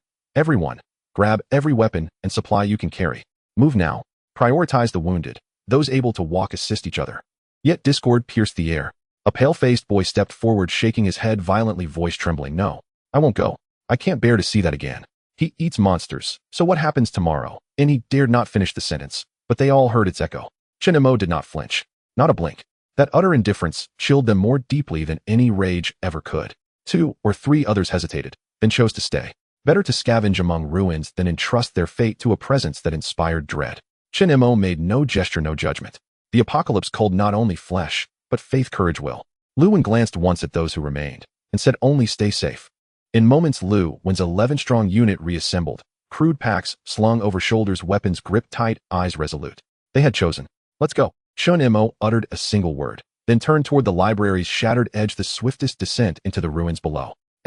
Once familiar campus grounds now lay in jagged ruin. Collapsed buildings strangled by mutated vines, the air thick with rot and iron-rich blood. In the hush of broken corners, death could erupt without warning. Tension coiled through the survivor squad, the every hand tightened on rusted pipes and fire axes as they trailed Chen Mo. Yet the perils they'd braced for never materialized. Chen Mo led, his perception vast, every hidden threat sensed long before it could strike. 30 meters ahead, right side, 3rd floor window of the teaching building. Something's there. Without turning, Chen Mo spoke, his pace unwavering. A student with binoculars instantly raised them and sucked in a sharp breath. It's a stalker. 3 of them. They're watching us. Stalkers were infamous campus ambush predators, giant mutated geckos that crept soundlessly before impaling prey with whip-like barbed tongues. As the group braced for battle, Chen Mo vanished from sight. Na low resonant hum. A subtle warp in the air. Before anyone could react, a black silhouette appeared, 30 meters away, at the very window he'd named. It was Chen Mo, and he had teleported, instantly. In short range, phase shift.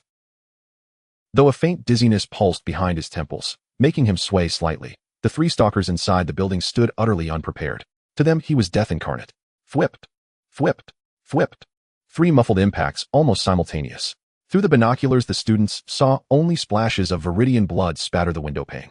Then, another shimmer, and Chen Mo reappeared at the front of the group, black coat, immaculate, not a speck of dust upon him. Silence fell. Every gaze fixed on him, not as a man, but as a deity. Teleportation. Is this science or magic? Wait, no. With him, science ends where magic begins. The bespectacled Mimamaster launched into live commentary. This powerhouse is terrifying. This move, absolutely legendary. With mobility like this, Mom won't worry about monsters raiding my base anymore. Chen Mo paid no mind. He was calibrating his new ability. Phase shifting drained more energy than anticipated. Repeated use strained his core furnace. But another matter weighed heavier the instant he'd slain the stalkers. He'd felt it. A subtle tremor in the invisible gaze watching from above, the farmer's gaze. An observer protocol active, in cruiser unit deployed. Chen Mo lifted his gaze, unseen, unreadable, toward the storm-choked sky. He knew somewhere beyond sight and eye recorded every motion. When Pawn 01 fell, the farmer hadn't raged, only recalibrated, patient, studying this anomaly move by move. Wishing to watch a show. A cold smile touched Chen Mo's lips. Then let me serve something unforgettable. He halted and turned to Lu Wen. Ahead lies an open field. 20+ rothounds lie in wait. We cannot bypass them. Lu Wen's heart sank. Rothounds were among the campus's most vicious pack predators, swift, relentless, unervingly fearless. To be cornered by them meant annihilation. Sir, do you intend to charge through? Lu Wen asked, voice taut. Chen Mo shook his head. A strange light flickered in his pitch-black eyes. No, today I treat. He extended his right arm. Under their stunned gazes, his skin rippled, contorted. Tissues restructured at blinding speed. Within seconds, his entire forearm had transformed into a cannon barrel pulsing with eerie viridian luminescence. Its form mirrored exactly the acid cannon wielded by 01 during their battle. Predator mimicry engaged. Mimic target Hunter 01. Core combat data analysis, 12 selected ability, B13 sample corrosive spray. Replication in progress. Energy cost moderate. Chen Mo felt energy surge from his core channeled into this biologically printed cannon, a sensation both alien and exhilarating. Whoa, how did his arm become a cannon? Transformers. And I get it now. This is definitely a cheat code he stole from the GM. He copied someone else's skill. It's the ultimate strategy. Can't beat him. Join him, then become them, and destroy them. Gasps erupted, each one fracturing and reforging their worldview anew. Lu Wen's eyes gleamed. A revolutionary tactical paradigm was crystallizing before him. Stay here. Keep silent. Chen Mo commanded, then strode alone to the field's edge. His newly awakened senses painted the rot hounds clearly, skeletal, draped in rotting flesh, eyes glowing emerald as they snarled from rubble and weeds. Dinnertime, puppies. He whispered, and raised his cannon arm, locking onto the densest cluster of hounds. MVSSSSD. A viscous stream of viridian acid shot forth, spanning 50 meters, landing with surgical precision in the pack's center. N.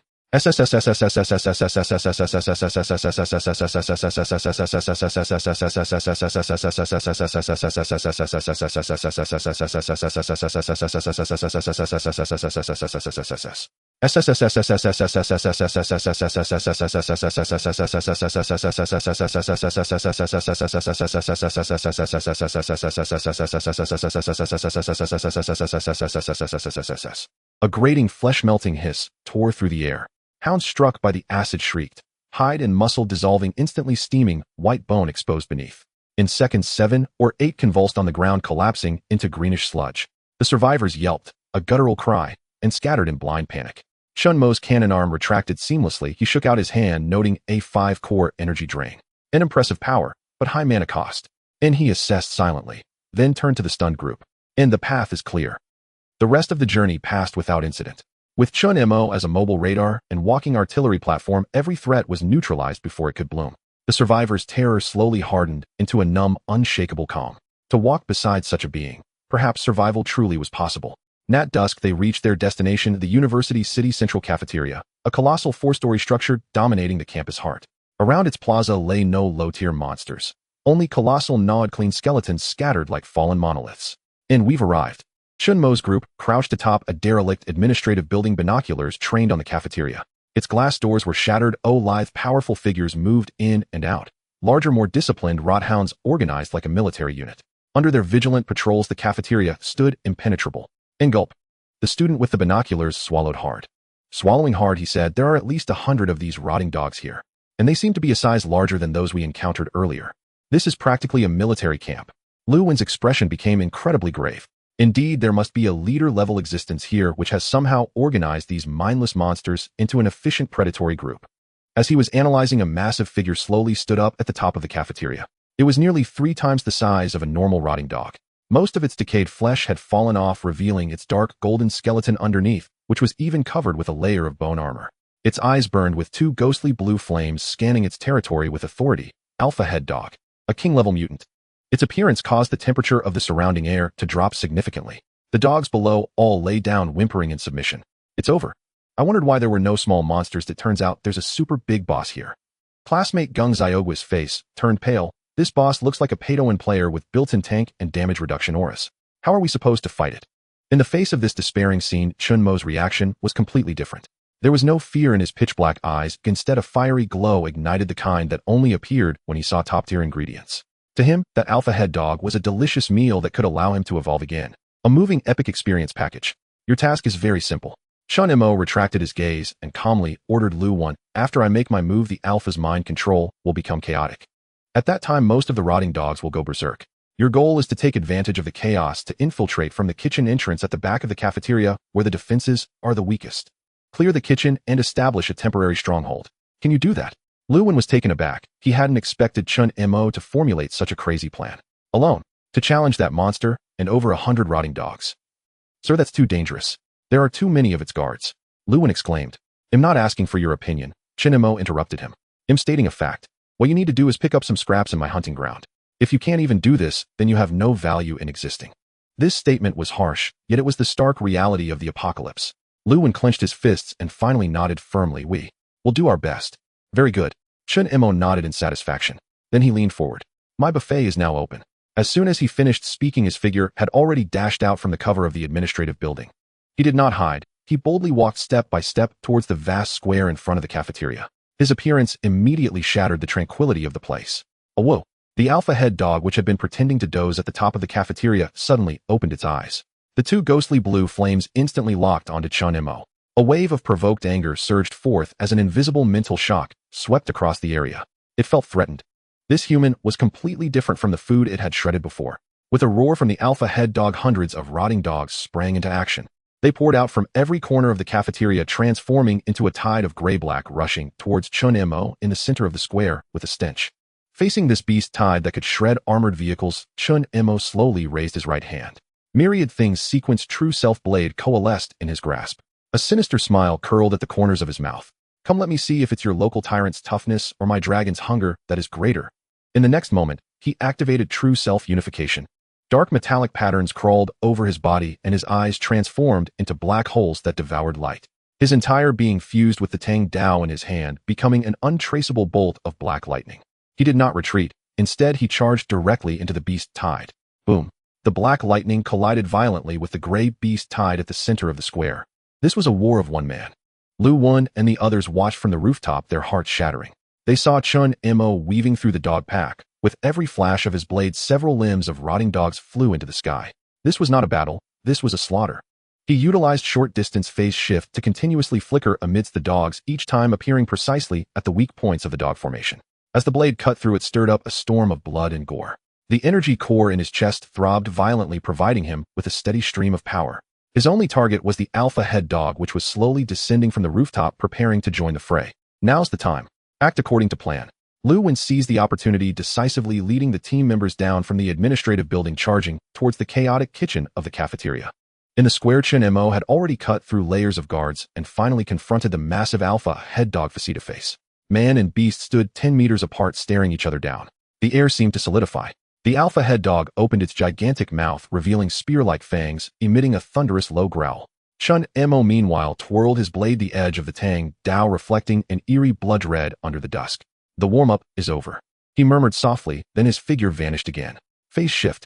He appeared directly beside the alpha head dog, swinging a blade towards its seemingly weak neck. Clang. A huge sound rang out, sparks flying. Chen Mo felt a tremendous force transmitted from the blade, causing his hand to tingle. His blade, capable of slicing through steel plates, left only a faint white mark on the opponent's bone armor. Such hard bones. Yet the alpha head dog's counterattack was even faster. It suddenly swung its head, the massive cranium crashing towards Chen Mo. Chen Mo withdrew his blade and retreated, but he was still caught by the gust of wind, his figure swaying unsteadily. In this fleeting second of vulnerability, one of the alpha head dog's front paws, with a ripping sound, struck towards his chest. Too fast. If that paw landed solidly, even his newly formed energy core might be shattered. In a moment of crisis, Chen Mo made a surprising move. He did not block or retreat. Instead, he poured all his strength into thrusting the Tang Dao directly into the incoming massive paw. Thud. The blade successfully pierced the softest part of the paw pad, but that giant paw also slammed solidly against his chest. Boom. Chen Mo was struck by a tremendous force, flying back over 10 meters, crashing heavily onto the ground, blood oozing from the corner of his mouth. The energy core in his chest vibrated violently, triggering a warning of imminent shutdown. But he smiled, because at the moment he flew out, soul-cutting melting furnace had already activated. A pure violent life energy was forcefully extracted from the alpha head dog's wound through the Tang Dao, surging into his body, instantly stabilizing the collapsing core. He raised his head, wiped the blood from the corner of his mouth, and looked at the alpha head dog, which was roaring in agony, revealing a smile that even frightened beasts. Your blood tastes really good. This hunt from the very beginning was a feast of devouring and counter-devouring. The alpha head dog's ghostly blue flames danced violently. For the first time, it sensed the aura of a fellow creature from a prey. The intensity of the battle exceeded everyone's imagination. Chen Mo, like a tireless madman, time and again utilized phase shift and speed, engaging in life or death exchanges with the alpha head dog. With every clash, he would acquire a new deep wound. Yet with each encounter, he could steal a thread of energy from the opponent to heal himself. The talent of pain burn was pushed to its limits. The immense pain did not break him, but instead heightened his spirit. Finally, after a perilous collision, Chen Mo seized that fleeting opportunity. He pretended to be exhausted, deliberately exposing a huge opening. The alpha head dog indeed took the bait, abandoning all defense and channeling all its strength into its claws, launching its strongest attack, determined to shred this relentless little bug completely. Now, just as the claws were about to touch his body, Chen Mo's figure vanished from the spot. Phase shift. He appeared directly under the airborne alpha head dog in an absolute visual and perceptual dead zone. At this moment, the alpha head dog was exhausted, its old strength spent, and new strength yet to be born, making it its most vulnerable moment. Die for me. Chen Mo poured all the energy he had accumulated in the core into the Tang Dao without reservation. The blade emitted a yearning, bloodthirsty hum, striking upwards with a withered ash gray towards the alpha head dog's soft abdomen. Weapon soul grief of withering. Soul-cutting melting furnace, full power. Thud. This time there was no obstruction. The entire Tang Dao, along with half of Chen Mo's arm, sank deep into the alpha head dog's body. The terrifying power of devouring and the power of decay erupted simultaneously. The massive body of the alpha head dog suddenly stiffened in midair, its ghostly blue flames dimming and extinguishing at a visible speed. It didn't even have time to emit a mournful cry before the breath of life was completely drained and severed. Boom. The gigantic corpse crashed heavily to the ground, kicking up a cloud of dust. With its death, the invisible mental link was completely severed. The remaining dozens of rotting dogs instantly lost discipline, becoming mindless beasts that only knew how to howl, with some even starting to bite each other. Chen Mo staggered to his feet beside the massive beast's corpse, gasping heavily. This battle had drained almost 90% of his energy, and his body was in tatters. But he had won. He stood in the center of the square atop the corpse of the king-level mutant, raising the Tang Blade, preparing to enjoy his most sumptuous feast of the night. However, just as the tip of his blade was about to pierce the alpha head dog's skull, his movements suddenly halted. A strong sense of dissonance sent alarms ringing through every cell in his body. Chen Mo abruptly looked up. He wasn't looking at the sky, but at the cafeteria's main entrance. Creak, the two heavy, filthy glass doors slowly in. It was a man dressed in a flawlessly ironed white waiter uniform with white gloves and impeccably styled hair. In his hand, he held a vintage lamp emanating warm light. He simply stood there as if he had been waiting for a long time. He looked at Chen Mo, who was bloodied in the center of the square, displaying a flawless service industry standard smile. He gently bowed and spoke in a steady, pleasant tone laced with an eerie undertone. "Welcome to Oasis, esteemed guest. Welcome to Oasis, esteemed guest. You've been awaiting you for a long time." The waiter's smile was perfectly calibrated, his immaculate white uniform unerringly pristine in the ruins of the apocalypse. Soft piano music drifted from within the doorway, bathing the interior in warm amber light. Outside, the plaza lay strewn with corpses. Civilization and savagery stood separated by a single threshold, and Chen Mo now stood precisely at its center. Blood soaked his body as he faced the courteous attendant 20 meters away. He did not speak immediately. The energy of his soul forger furnace had dwindled to barely 10%. The furnace core embedded in his chest flickered erratically, threatening extinction at any moment. Wounds from his life-or-death duel with Alpha Headhound lacerated his entire frame. The gravest gaped across his chest, revealing clawed fissures etched into bone and searing agony radiating from his ravaged viscera. His innate talent, pain combustion, kept him conscious, yet every muscle screamed in protest. This was the weakest his body had ever been. The only plausible explanation was that the other's cultivation level was simply too high, so far beyond his perception that it rendered itself invisible. A sardonic thought flashed through Chen Mo's mind: my game interface doesn't list you as an NPC. Yet his expression remained utterly still. Two obsidian voids locked unblinkingly onto his opponent. "Who are you?" His voice emerged hoarse, drained of strength, yet laced with glacial coldness and razor-edged vigilance, a blade drawn and bared. The waiter's smile didn't waver, not a fraction, as though entirely oblivious to the murderous aura coiling off Chen Mo like smoke. With his left hand holding a lantern, he swept it behind his back, his right hand rose gently to his chest, and he bowed just slightly. "You may call me the Navigator, guest. I am the receptionist of the Oasis organization, tasked with welcoming distinguished individuals such as yourself." "In Navigator. Oasis." Chen Mo turned the words over in silence, each syllable humming with enigma. "This is Alpha Headhound's den. I do not recall seeing your name on the guest list." Chen Mo's gaze swept across the figure as he advanced step by step. The Navigator chuckled softly, as if hearing a charmingly naive jest. "There is a slight misunderstanding here. This is not the Headhound's lair. It merely happens to be the courtyard where it built its nest. Much like how the master of an estate might tolerate a few wild peacocks strolling across the lawn, so long as they do not disturb his peace." These casually spoken lines sent shockwaves crashing through Chen Mo's mind. In the sovereigntier Alpha Headhound, the undisputed tyrant of the campus commanding over 100 rot dogs, was in the Oasis organization's estimation no more than a decorative peacock in their courtyard. What staggering arrogance, and what terrifying power must lie behind it? As if to validate the Navigator's claim, the remaining dozen rot dogs on the plaza, liberated from their alpha's oppressive dominion and drawn by the light and melody spilling from the doorway, fixed their blood-red eyes upon the pair once more. One larger specimen lunged forward with a guttural roar, saliva arcing through the air in a foul, glistening arc. Chen Mo's pupils contracted sharply. He braced to force his failing furnace core into action, preparing to evade via phase shift. Yet the Navigator did not even turn his head. The unnamed piano piece drifting from the cafeteria shifted subtly in tone. A crystalline high note pierced the harmony, like a stone dropped into still water. A silent, invisible wave of sound erupted from the cafeteria entrance, sweeping across the plaza in an instant. The dozen charging rot dogs froze mid-stride, jolted rigid as if struck by an unseen command. Then came their shrieks, agonized, delirious, as they clawed frantically at their own skulls as though summit. Annihilation, silent, absolute, and wide-scale. In compared to Chen Mo's visceral blood combat, this method was infinitely more chilling. It belonged to an entirely different order of existence. "I apologize for the disturbance. Merely a few noisy insects cleared away," said the Navigator, finally turning his head as though he performed a trivial courtesy. "Shall we resume our earlier conversation?" Chen Mo fell silent. In the wake of that sonic pulse, his energy core resonated faintly, a tremor of warning. Even his newly forged furnace core sensed imminent threat. For the first time, his vigilance surged to its apex. Who exactly are you? And why have you been waiting for me? He enunciated each word with deliberate weight, not questioning the navigator alone, but the vast inscrutable entity known as Oasis. At last, the navigator's smile softened, shifting into something warmer tinged with genuine admiration. An excellent question, Mr. Glutton. Glutton. At the utterance of those two syllables, Chen Mo's pupils constricted into needle-fine points. That code name had been bestowed upon him less than an hour ago by the farmers while descending from the cosmic deep. Only he, and the administrator who regarded him as a virus lurking in the universe's hidden architecture, knew that designation. And yet this organization knew it too. It seemed they understood the farmer, but were they adversaries or allies? I see this title has startled you, observed the navigator, keenly attuned to Chen Mo's microexpression. Please do not be alarmed.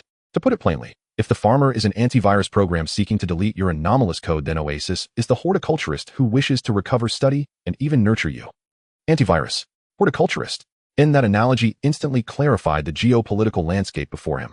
He and the farmer were irreconcilable enemies.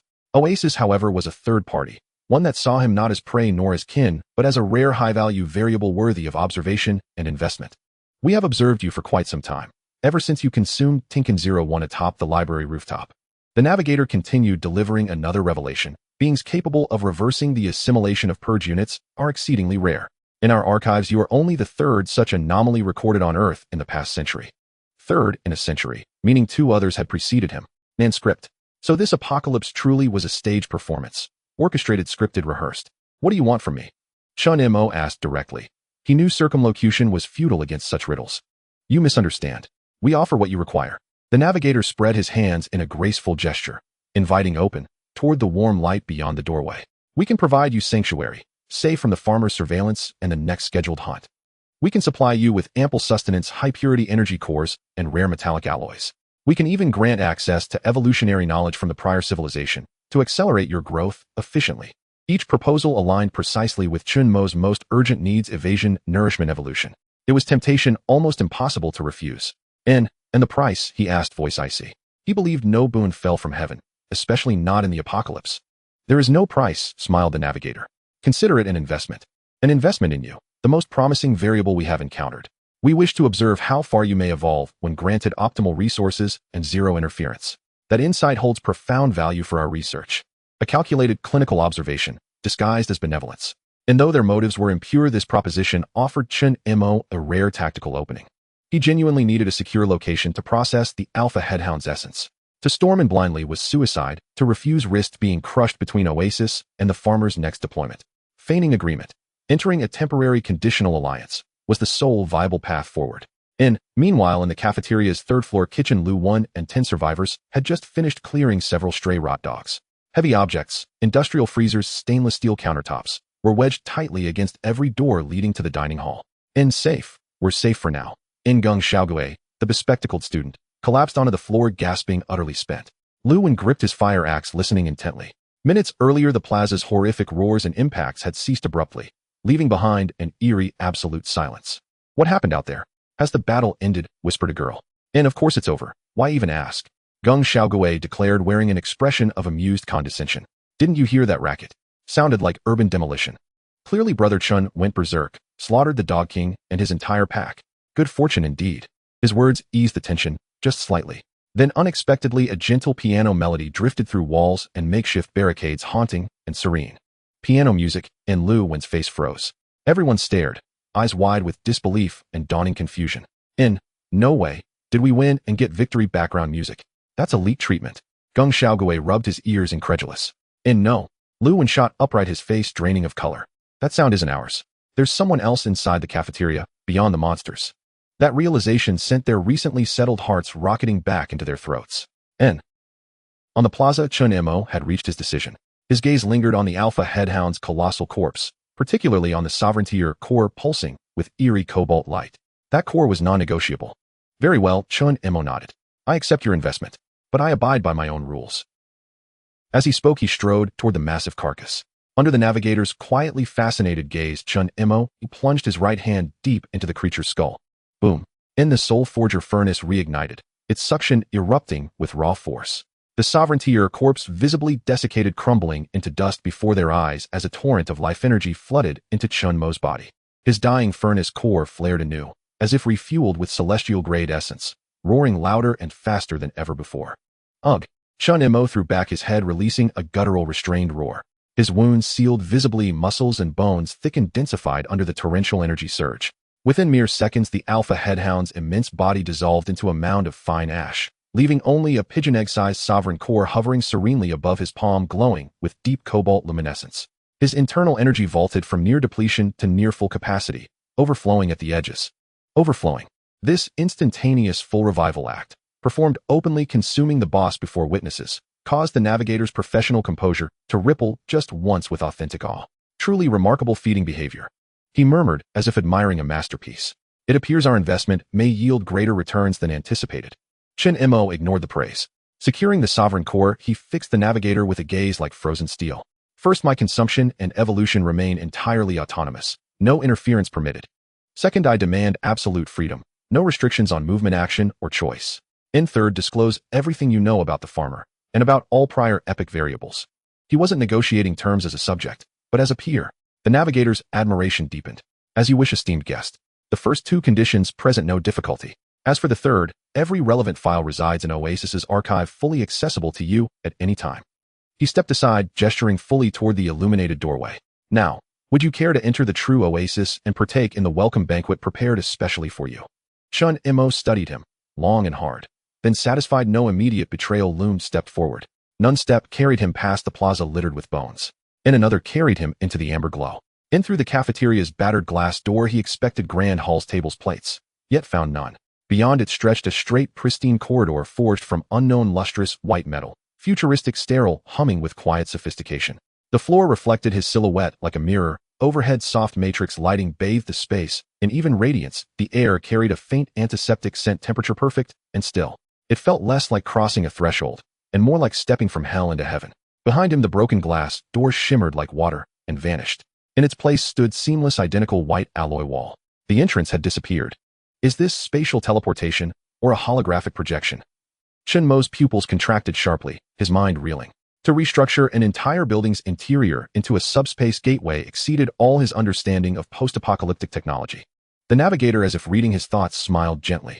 Merely dimensional folding, a technique to disguise a spatial aperture as a derelict structure, convenient for receiving guests and minimizing complications. Chen Mo said nothing further, only followed the navigator down the immaculate white corridor, his silence heavy with newfound reverence.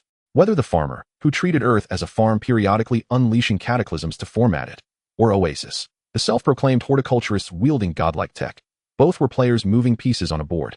He himself, though momentarily freed from the grid, had merely shifted from pawn to a uniquely valuable asset, worthy of recruitment or targeted elimination. True sovereignty over his destiny remained distant. After walking roughly 100 meters, a massive reinforced alloy gate loomed ahead. And guest, we have arrived. Your private suite and the intelligence archive you requested lie beyond.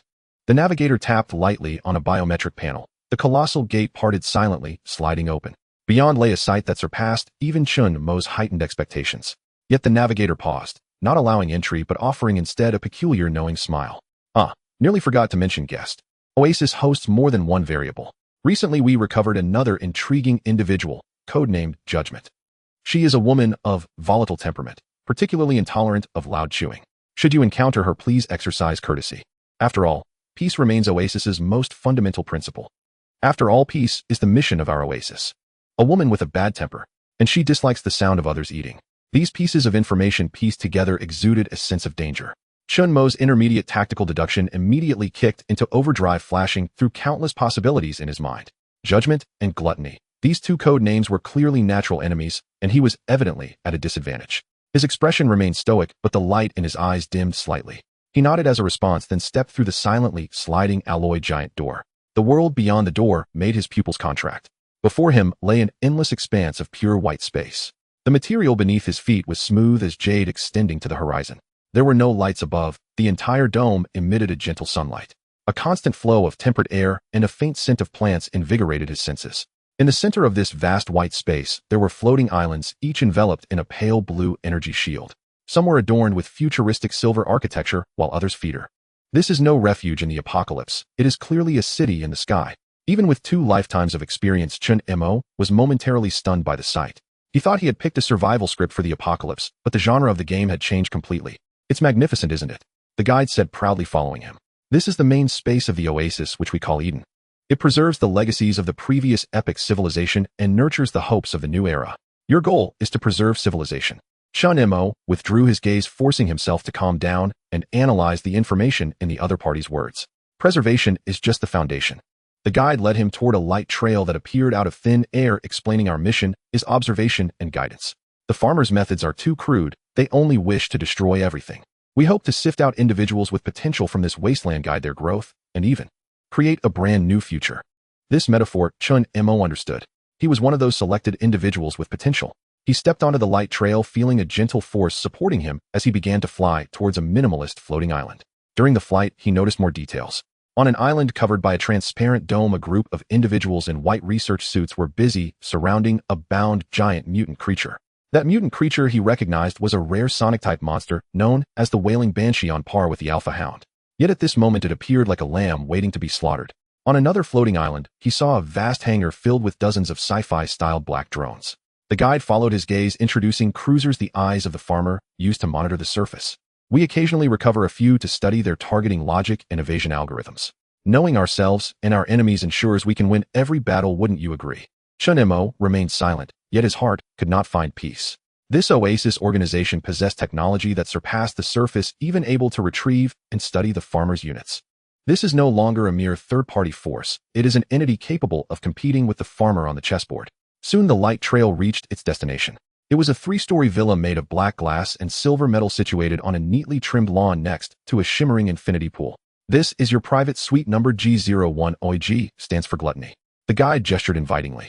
Inside there is a training room, a nutritional synthesizer, and he paused, the information browsing terminal you need. Chen Mo didn't stand on ceremony and walked straight in. The villa's interior was characterized by a minimalist modern style. The living room was spacious, the bedroom comfortable, and there was a large room filled with training equipment. In the center of the living room stood a massive terminal made of solid black crystal, about half a person tall. The nutritional synthesizer can replicate the energy structures you have consumed, providing you with pure rations, though the taste might be a bit lacking. The guide explained the functions of the room. The information terminal has been granted access. You can browse all information except for the core structure of the Oasis. Now, unless there are other questions, I will take my leave to prepare a welcome dinner. No need for a dinner, Chen Mo interrupted, heading straight for the black terminal. Just bring me my rations.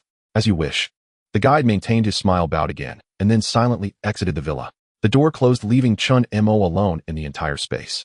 He took a deep breath, feeling the king-level energy of the Alpha Hound within him, focusing all his attention on the terminal before him.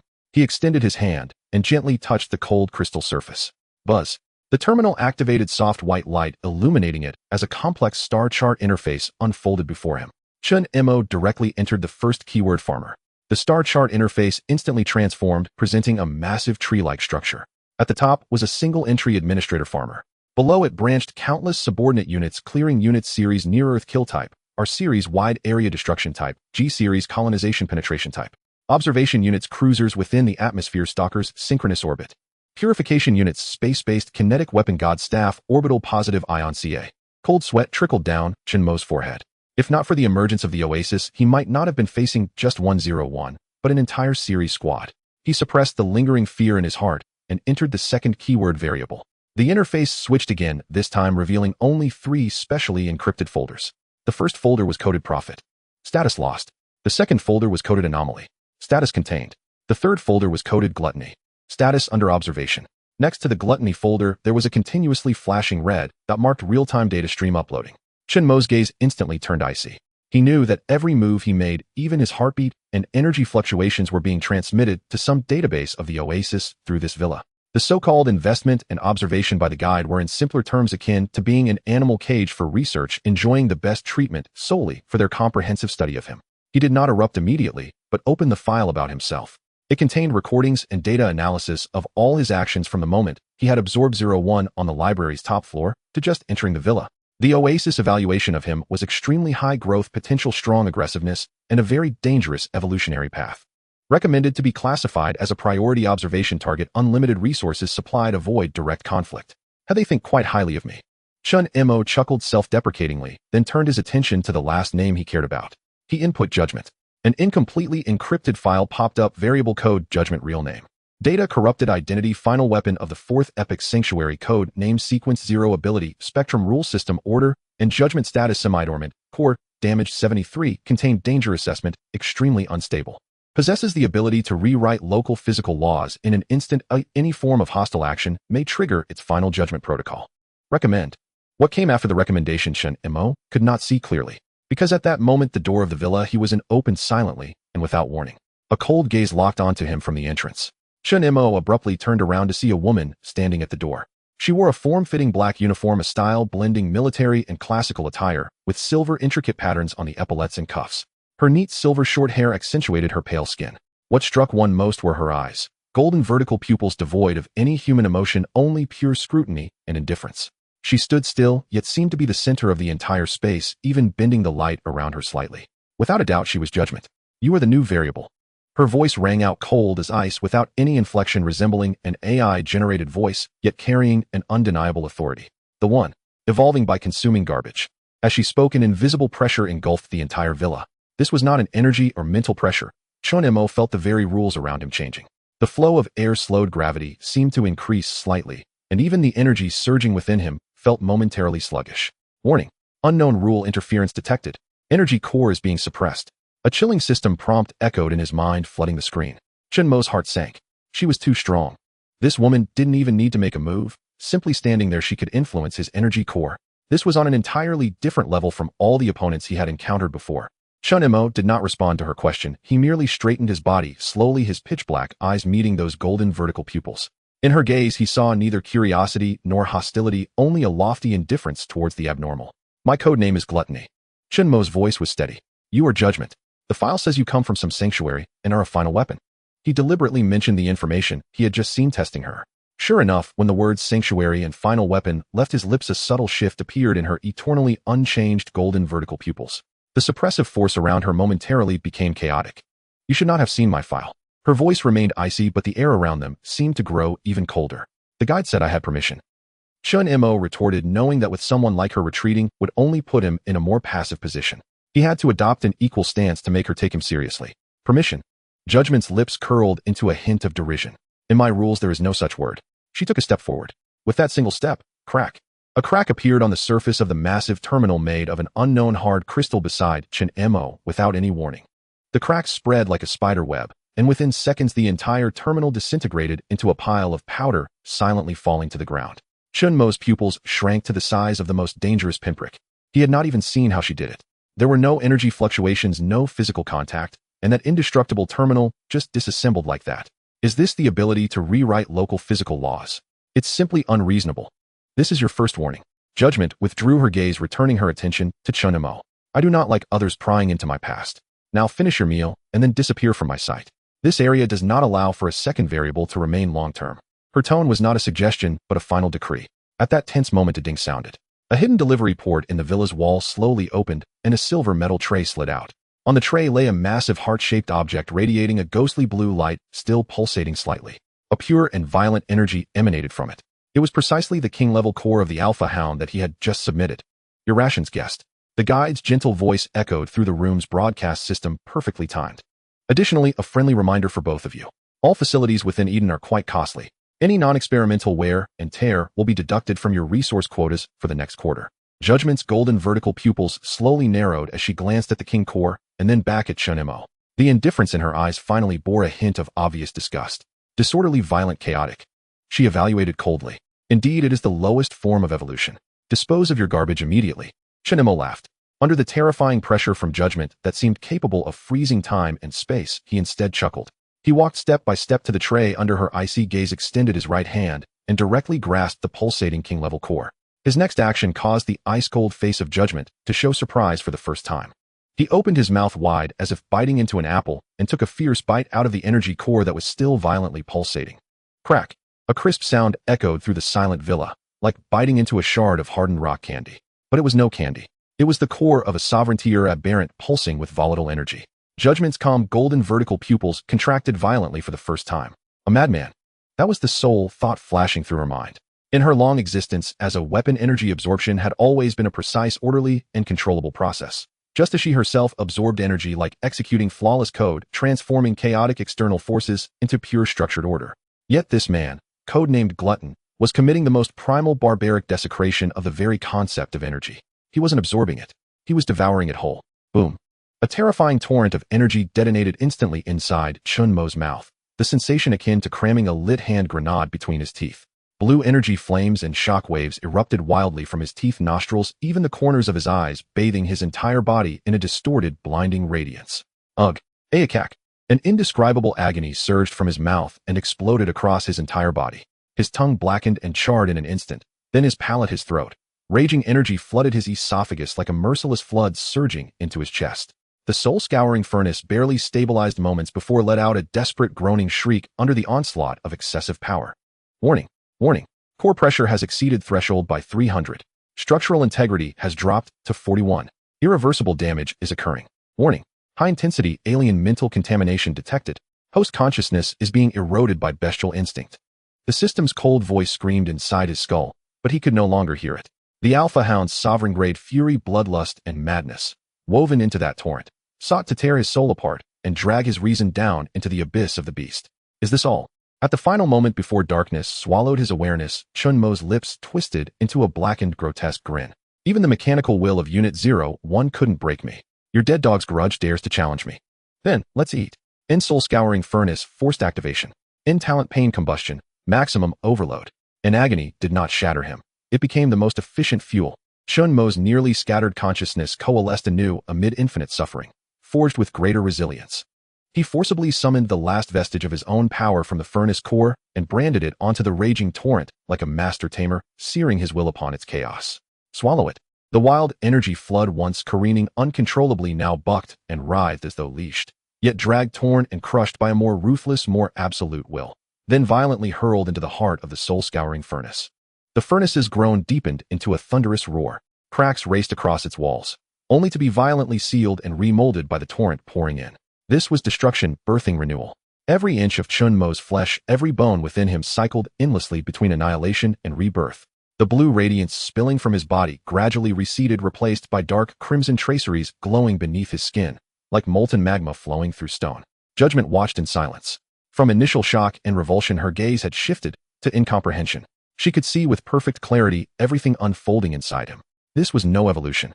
It was war, fought within his own flesh. Victory meant transcendence. Defeat meant death. And this man, he seemed to relish the battle. At last, when the final wisp of blue energy vanished, fully devoured and digested by the soul-scouring furnace, stillness returned to the villa. Chen Mo slowly straightened his spine and exhaled a long, slow breath. Strength 15. 2 Agility 12. 8 Constitution 21. 5 Spirit 8. 4. Soul-scouring furnace structure fully remodeled. Core capacity increased by 35. Energy conversion efficiency improved by 11. In-target core traits successfully analyzed. New talent acquired. Primal Instinct Basic. In Primal Instinct Basic, a portion of your perception undergoes bestial refinement, granting heightened sensitivity to murderous intent, imminent danger, and concealed foes, dramatically accelerating reaction time to sudden threats. A cascade of system notifications flooded Chen Mo's mind, flooding him with profound satisfaction. He could feel it. The raw power coursing through him had ascended to an entirely new tier. If he faced the Alpha Hound again, now he was certain he could kill it. Heaton, in under 3 minutes. This was the glutton's path, perilous yet profoundly rewarding. Garbage, disposed of. Judgment's icy voice cut through Chen Mo's reverie. Her gaze still held disdain, but beneath it a subtle gravity had taken root, unnoticed even by herself. She still deemed this method crude, yet she could not deny its terrifying efficacy. Disposed of. Chen Mo cracked his neck, a series of sharp popping sounds echoing in the air. Then he grinned, a flash of brilliant white teeth utterly at odds with the charred ruin of moments before. Delicious, though slightly intoxicating. 1-star review. Next time skip the shell and serve it raw. This flippant, internet-savvy quip caused a rare flicker of processing lag across Judgment's perfectly calibrated features. She could not parse such casual language. You are not welcome here. Judgment abandoned further debate over eating and issued her dismissal outright. Your presence disrupts the stability of this sector's foundational rules. Oh, is that so? Chen Mo feigned ignorance, glancing around the opulent villa before locking eyes with Judgment, his expression laced with quiet amusement. But the navigator said, this is G01, G for gluttony, specifically prepared for me. Are you stationed in G02 or G03? Judging by the numbering, I believe I'm the rightful top dog here. He deliberately emphasized gluttony, as if declaring sovereignty. You. For the first time, genuine fire ignited in Judgment's golden vertical pupils. not anger at his provocation, but fury born of cognitive dissonance. In her logic, the weak should submit, or fear the strong, not retaliate in ways her systems could not model. You are challenging order. Judgment's voice lowered and the air thickened instantly, gravity surging as if an invisible mountain pressed down upon Chen Mo's shoulders. No, I am simply informing you of my rules. Chen Mo bore the crushing weight without yielding a step. His constitution, vastly enhanced, rendered this pressure no longer unbearable. He advanced one deliberate step, locking eyes with judgment, and spoke each word carved in iron on my turf. I decide. You want me gone? Fine, defeat me. If not, then remove your order from my room. And boom. The villa's atmospheric pressure plummeted to freezing. Space behind judgment rippled like disturbed water, as if something monstrous strained to break free. She had drawn lethal intent. Yet at this razor's edge, in beep. Not soft chime. The villa's main door slid open soundlessly. The navigator stood there in his immaculate white uniform, face adorned with a flawless practiced smile. His presence instantly dissolved the suffocating chill. Esteemed guests, how delightfully engaging your interaction has been. He stressed the word engaging with deliberate irony. He offered a slight bow toward Judgment. Madam Judgment, your meditation chamber has just completed its latest rule calibration cycle. Its energy is at peak purity. You would do well not to miss it. Then he turned to Chen Mo with a warm smile. Mr. Glutton, it appears your information terminal sustained damage during the recent incident. I've already dispatched an engineering team. They'll install a brand new unit in 5 minutes along with the latest edition of the Eden Internal Conduct Code version 3.0. I trust you'll find it most agreeable. With those few words, he granted Judgment graceful exit and reminded Chen Mo of his infractions. Judgment held Chen Mo's gaze a beat longer, her look now that of a curator surveying a specimen already cataloged for retrieval. The spatial distortion behind her subsided. Remember your words. She left that frigid pronouncement behind as she passed the navigator and vanished beyond the doorway. Only when the oppressive weight had fully dissipated did Chen Mo slowly unclench his fists, his palms slick with cold sweat. His show of defiance had been a gamble, betting that Oasis would never allow two invaluable variables to truly kill each other on sight. He had won. Mr. Glutton, your audacity exceeds even our predictive data models. The navigator stepped inside, his commercial smile unwavering. Does your model predict repair costs for damaged terminals? Chen Mo countered. Ah, the navigator chuckled softly. Damages incurred by Madam Judgment's actions will of course be borne by her. However, if you provoke further incidents resulting in facility damage, expenses will be deducted from your resource allocation. Incidentally, this terminal's production cost equates to roughly 3 sovereign-tier cores. Chen Mo's eye twitched. Brilliant. Extortion disguised as protocol. And where are my survivor companions? Ah, you mean the 11 ordinary humans on the surface? The navigator replied, as if expecting the question. Rest assured, they have been retrieved by our field units. Assessment indicates 3 possess exceptional mental resilience and professional aptitude, already assigned to Logistics Division as provisional Oasis personnel. The remaining 8 hold insufficient value to qualify for Eden access. We provided them with 1 week's supply of food and water and directed them toward a nearby survivor enclave. Their fate thereafter rests solely in their own hands. The reply was chillingly pragmatic, unapologetically utilitarian. Chen Mo fell silent. He knew this was Oasis's way. They were not philanthropists. They invested in assets. That 3 of Lu Wen's group survived was already extraordinary. It also sharpened his vigilance. He too was merely a higher value asset. 5 minutes later, 2 engineers in silver-gray uniforms wheeled in an identical black crystal terminal, installed and calibrated it with swift efficiency, and departed without a single word exchanged with Chen Mo. The navigator excused himself with practiced grace, wishing you a most pleasant stay in Eden, Mr. Glutton. Your resource allocations and available challenge missions may be reviewed on your new terminal. Should you require anything, please contact me directly via the interface. The door closed. The villa fell silent once more, Chen Mo alone. He approached the new terminal, took a slow, deep breath, and placed his palm upon its surface. This time, he bypassed classified archives entirely, heading straight for the challenge missions interface the navigator had mentioned. A massive 3-dimensional star map unfolded before him, studded with over 100 shimmering points, each representing a mission. Tasks varied widely. Mission C-Class Essence Refinement Description: Assist Research Division in refining 100 units of Class Source Essence, with loss rate under 3. In reward, 50 resource allocation points. Mission Ecosystem Data Collection Description: Enter simulated wasteland ecosystem and collect behavioral data on ironback earth dragons for 3 hours.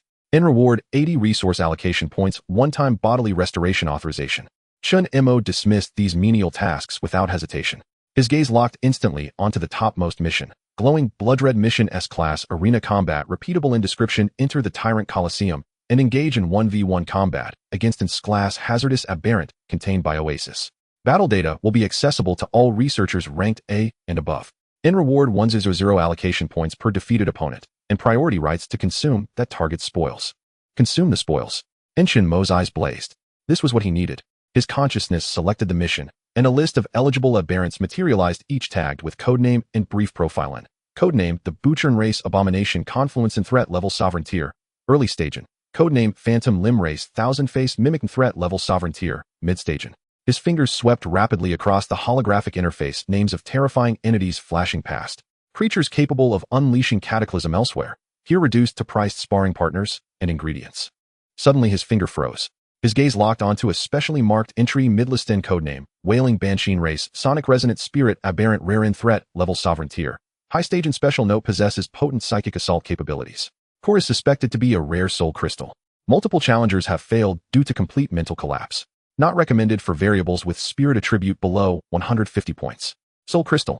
Chen Mo's breath caught sharply. He recalled the ascension condition for his third-tier ability, Soul Scouring Blade Awakening, requiring precisely a powerful spiritual soul core. Was this not the key delivered straight to his door? He glanced at his own stats. Spirit had surged, yet still stood at only 50, threefold short of the system's advised minimum of 150. So what? Greater risk, greater reward. That was his creed. A grim predatory smile curled his lips once more. What others called a gilded cage. To him it was none at all. It was a banquet hall overflowing with exquisite fare, premium ingredients pre-slaughtered and pre-prepared, a supreme Aleocaniate feast. Without hesitation, his consciousness pressed the accept challenge button beside Wailing Banshee. Chen Mo's will heavily fell upon the 4 blood-red characters of accept challenge without any hesitation. In his eyes, this line of text was akin to the main course just served at a buffet. S-level arena battle task has been accepted. Challenge target codename Wailing Banshee. Matching you with Tyrant Coliseum. Match successful. Spatial transmission will initiate in 10 seconds. Please prepare challenger. The cold system notification echoed in his mind, devoid of any emotion. Chen Mo took a deep breath. He had made no special preparations. He had just completed an evolution with his strength, physique, and spirit at their peak. The soul-severing furnace within him rumbled deeply, energy filling every limb and bone. This was his most optimal state. He intended to use this newfound power to tackle this tough challenge. The scene in the villa began to blur. The glass walls, metal furniture, and floor, all lines and colors swiftly distorted, morphing into a flowing light.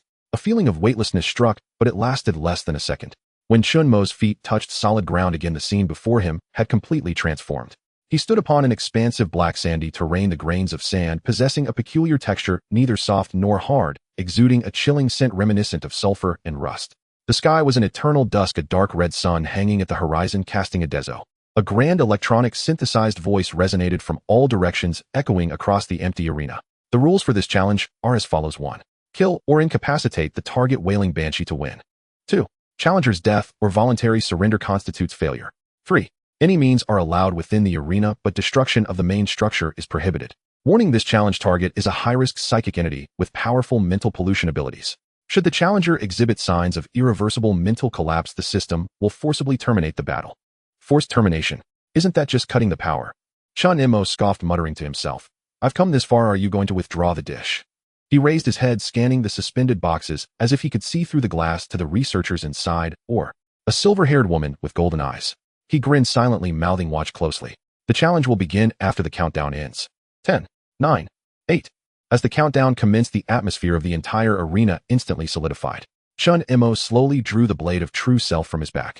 The pitch-black blade did not reflect any light under the dim yellow sky. Rather, it absorbed the light, with dark red patterns formed by its devouring nature slowly flowing along the blade. He gripped the sword, regulating his breath, his muscles entering a combat state. 3, 2, 1. Challenge begins.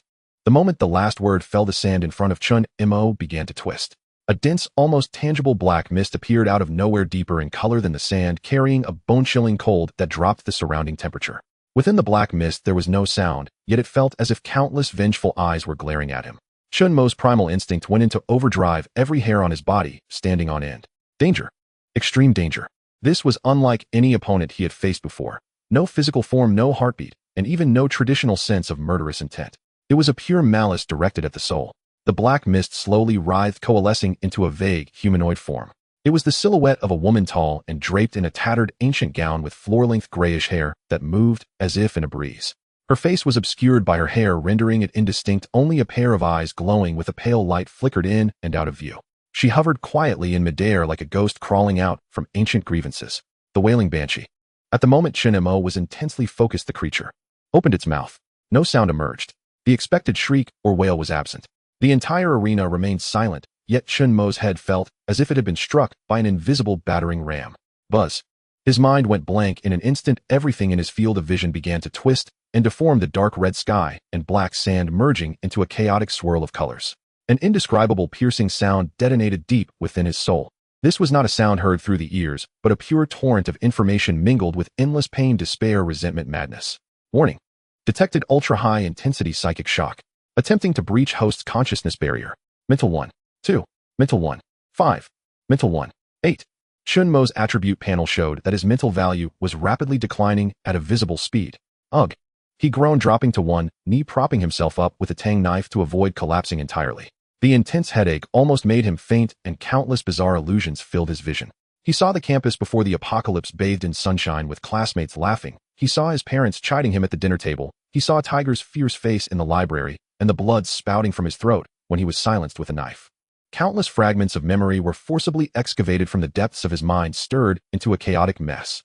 This was the wailing banshee's method of attack. Silent wails directly assault the spirit and pollute the soul.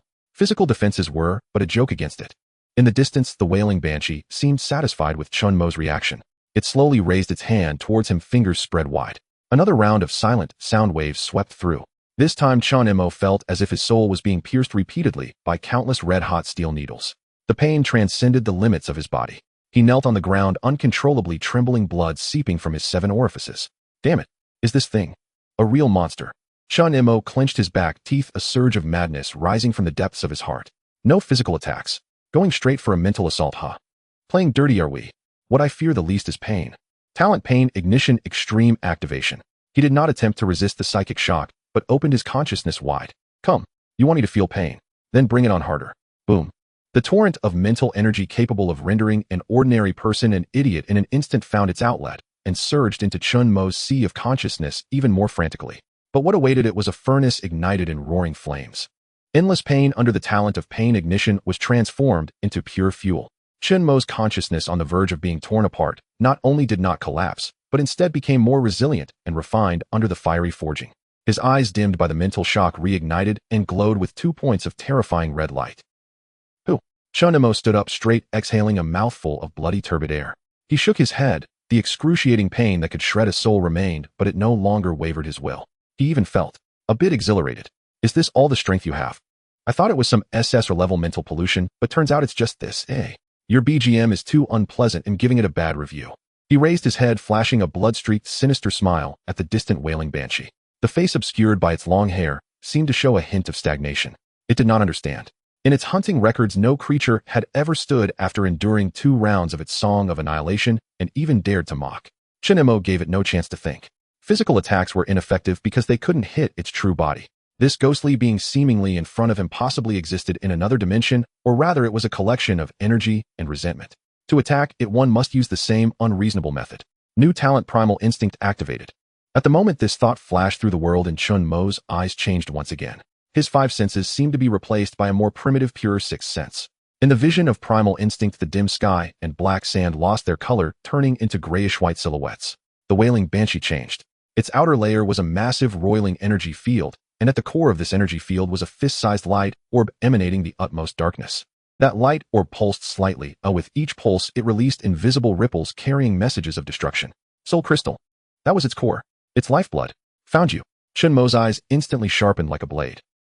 He exerted force in his legs, the black sand beneath him exploding into a shallow pit as he charged towards the wailing banshee. The wailing banshee seemed to sense the threat. Its head, shrouded in long hair, suddenly lifted, unleashing a more terrifying invisible shockwave than ever before. Death Soul Requiem. This was its ultimate move, capable of instantly annihilating the will of an entire battalion of heavily armored soldiers. Yet Chen Mo disregarded it all. Charge. He had only one word in his mind. The psychic shock crashed against his consciousness once more. This time visions of the birth and death of the universe and the fall of stars appeared in his hallucinations, a fear so profound that it made any life feel insignificant. But Chen Mo's will, tempered in the flames of pain, had become as resilient as wrought iron. He forcefully ignored those illusions, his gaze fixated solely on the black light orb swirling in the energy storm. 100 meters, 50 meters, 30 meters. The colossal energy field surrounding the wailing banshee, like a living creature, transformed into numerous black tentacles sweeping toward Chen Mo. These tentacles had no physical form, yet carried a bone-chilling cold. Once entwined, the soul would freeze and be siphoned away. "Get away from me!" Chen Mo let out a beast-like roar. The soul-severing furnace within him operated at an unprecedented speed. The surging energy after devouring the core of the monarch was indiscriminately poured into the blade of true self he held. Buzz. The dark blade instantly lit up with dark red patterns emitting an eerie glow. A force equally domineering and filled with the essence of devouring and destruction erupted from the blade. He did not employ any sword techniques, but relied purely on instinct, bringing the blade down fiercely against the oncoming black tentacles. Soul Sever. Although he had not truly unlocked this ability, his furnace's blade and his will had preliminarily acquired this trait. This strike did not sever matter, but energy. It was a concept. Sizzle. In the air it sounded as if a cloth had been torn. The invisible energy tentacles upon contact with the blade of true self melted and disintegrated like snow upon encountering a red-hot iron brand. Chen Mo forcibly carved a path for himself through the energy storm. He crossed through the turbulent energy flow and instantly reached the front of the wailing banshee. One person, one ghost, less than a meter apart. Chen Mo could even smell the nauseating scent of decay and resentment emanating from her. In the pale eyes of the wailing banshee, true fear was finally revealed for the first time. It screamed, attempting to retreat, wishing to merge with the space. But it was too late. Chen Mo's target had never been its illusory shell from the start. He ignored the wailing banshee's sharp claws that could pierce steel, allowing them to graze his chest, causing blood to spurt. His left hand, with a speed that transcended limits, pierced through the layers of energy storm, and that illusory body grasping firmly at the black light orb at the center of the storm. Got it. The sensation was cold hard and carried a bizarre, almost lifelike pulse. Get out. Chen Mo tightened his 5 fingers, his arm muscles bulging as he exerted all his strength to pull outward. This time it was no longer a silent scream. A piercing wail so intense it was beyond description erupted from the depths of hell, shaking the entire arena. The sound was so horrifying that the dark red sky above the arena rippled visibly. Even the floating boxes protected by energy shields exhibited violent flickering and glitches in the surface data. Chen Mo at the forefront felt as if his eardrums, internal organs, and even his soul were about to be shredded by this final dying counterattack. Yet his left hand, clutching the soul crystal, did not loosen in the slightest. A victorious mad smile appeared on his face. Goodbye. He yanked the soul crystal completely out of the wailing banshee's body. The massive body of the wailing banshee, composed of energy and resentment, disintegrated like a burst balloon after letting out a sound of unwilling lament, rapidly dissolving into countless black light points, ultimately returning to nothingness. The entire arena fell silent once more, leaving only Chen Mo standing bloodied on the black sand. He gasped heavily, with deep wounds from the banshee's claws visible on his chest slowly healing. In his left hand, he held a fist-sized pitch-black crystal that seemed to have a galaxy flowing within. S-level challenge task completed. Target killed wailing banshee. Time taken 3 minutes 28 seconds. Overall evaluation S. Excellent. Calculating rewards. Basic reward 1000 resource quota points. S. Evaluation additional reward 500 resource quota points. Tyrant Coliseum challenge record refreshed. The name Gluttony will be listed at the top of the honor roll. You have gained priority application rights for loot. Detected key item soul crystal of the wailing banshee, confirmed Devourer. A series of system prompts flashed by. Meanwhile, in the highest suspended box above the arena, the navigator stood before a giant floor-to-ceiling window, observing the figure below. The professional smile on his face vanished for the first time, replaced by a complex expression mixed with shock, admiration, and a hint of wariness. Beside him, a virtual screen displayed all of Chen Mo's combat data from earlier. The mental resistance curve, after enduring several fatal shocks, not only remained stable, but even rose, eventually surpassing the measuring instrument's upper limit. The energy output curve erupted in the final moments, reaching a peak far exceeding his current level. 3 minutes and 28 seconds. The navigator murmured. The last challenger against the wailing banshee who succeeded was Judgment. She took 5 minutes and did so without damage to the core. This Gluttony. Not only did he win, but he also broke the record. He is not a variable. The navigator adjusted his glasses, the lenses reflecting a glint of sharp light from Chen Mo's figure below. He is a singularity. Within the arena, Chen Mo paid no attention to the reward announcements. His entire focus was on the soul crystal in his hand. He could feel the immense and pure mental energy contained within this crystal. It was precisely the key he needed to advance to the third stage of soul-severing blade. The soul-severing furnace inside him was uncontrollably rumbling with desire. Chen Mo gazed at the soul crystal in his hand, licking his cracked lips. The first main course at this buffet certainly packs a punch. So next. His mind heavily pressed yes on the system panel. Let's eat. Chen Mo willed it, and tapped the vivid red yes on the interface. In the next instant, he performed an action that left everyone watching via surveillance monitors utterly baffled. Unlike other awakeners, who carefully guided the energy of the soul crystal, he mimicked his earlier consumption of the sovereign core, crude, direct, and unrefined, and shoved the black crystal straight into his mouth. Crunch. His teeth met the soul crystal, not with a shattering sound, but with a resonant, piercing chime like striking a tuning fork. That tone did not travel through air, instead it detonated deep within his soul. No physical pain coursed through him, no surge of energy assaulted his body. Yet what followed was far more terrifying. The crystal shattered in his jaws, and torrents of memories and raw emotion flooded his mind like a ravenous deluge violently pouring in. Boom. Chen Mo's body locked rigid. The light vanished from his eyes, his pupils dilated and unfocused. He stood upright, motionless, a wooden effigy frozen in place. Within his spiritual realm, a cataclysmic maelstrom raged. Warning. Excessive alien memories detected, actively corrupting the host's soul. Warning. Host self-awareness is being diluted. Soul integrity deteriorating. Process irreversible. Warning. Error. For the first time, the system's cold mechanical voice stuttered, as if even it had been disrupted. Chen Mo saw. He saw fractured lifetimes, a girl struggling amid ruins, finding an expired can of food, bursting into tears of joy, only to be swallowed by a shadow in the next breath, her final thought echoing, so unjust. A mutated wolf defending its cubs, bleeding profusely as it fought a stronger monster. Its last vision, its offspring torn apart, leaving only hatred. An ambitious awakener who believed he could master this power, only to be consumed by it, his consciousness shrieking in agony before being ground to dust, clinging to one final hollow regret. Watch. Thousands upon thousands of souls, the entire chorus of anguish amassed since the howling siren's birth. These memory shards, venomous and malignant, gnawed ferociously at Chen Mo's consciousness. His name, Chen Mo, his face, his life's entirety, all the elements that constituted him, were dissolving in this ocean. Oh, you want to use me as a trash bin for your negative energy? Did you even ask me, eh? Boom. That tiny ember erupted into an inferno. Innate talent, pain, combustion, overload limit. This time it was not bodily agony that burned, but the agony of the soul itself, the despair, the resentment, the unbearable injustice of countless lost lives. Your suffering sounds rather exquisite. Chen Mo's will, on the verge of annihilation, let loose a feral roar. He neither resisted nor defended. Instead, like a starving beast, he threw wide his jaws and lunged into the tidal wave of memory. You wish to pollute me, to devour me. Then come, let me taste what flavor your despair holds. What had been a flood of corruption instantly transformed, under the irrational absolute logic of pain combustion, from poison into potent elixir. Chen Mo's will ceased its passive defense. It became a colossal vortex, ruthless, insatiable, ripping apart memory fragments and negative emotions alike, then swallowing them whole into its core. Regret. Excellent. Your regret shall fuel my blade. Resentment. Splendid. Your resentment shall sharpen my edge. Despair. Perfect. Your despair shall serve as my stepping stone. His will swelled with impossible speed, growing, strengthening, transcending. If the howling siren had fused countless souls into a lament, Chen Mo now treated that lament as a nourishing broth, and drank it down in one draught. Even within that chaotic sea of consciousness, he pinpointed the oldest, most deeply rooted core, the howling siren's origin, a primordial amalgamation born on some ancient battlefield, forged from the accumulated death cries of countless soldiers. So, you're the main melody of this song. Chen Mo's will coalesced into a titanic hand.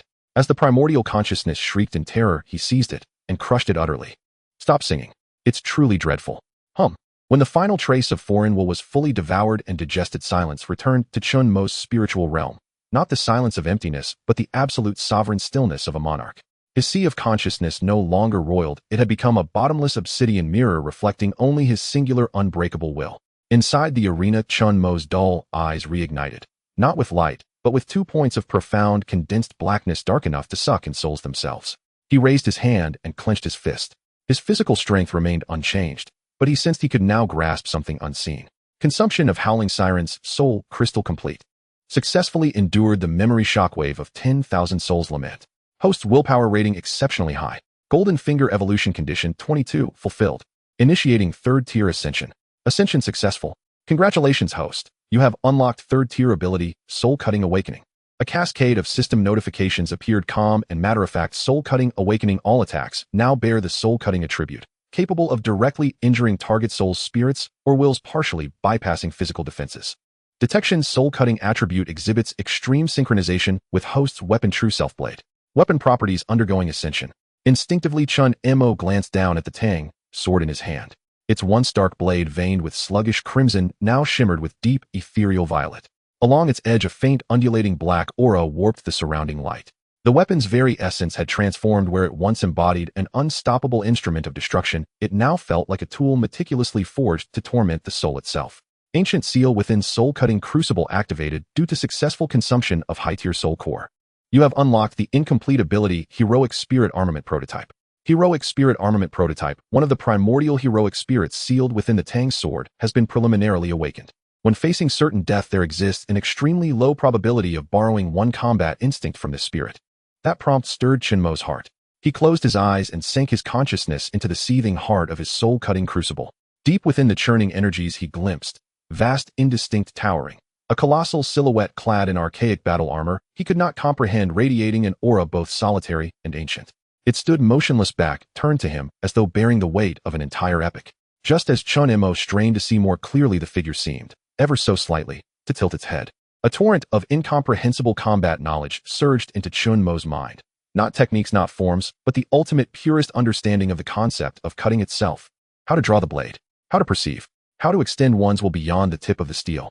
How to make a strike resonate as law itself. The flood lasted less than 1,000th of a second, then vanished. Chen Mo snapped his eyes open, gasping, drenched in cold sweat. That single fleeting glimpse rendered all his prior combat experience laughably crude, like a child brandishing a wooden stick. Warning: forced observation of heroic spirit incurs severe mental strain. Proceed with caution.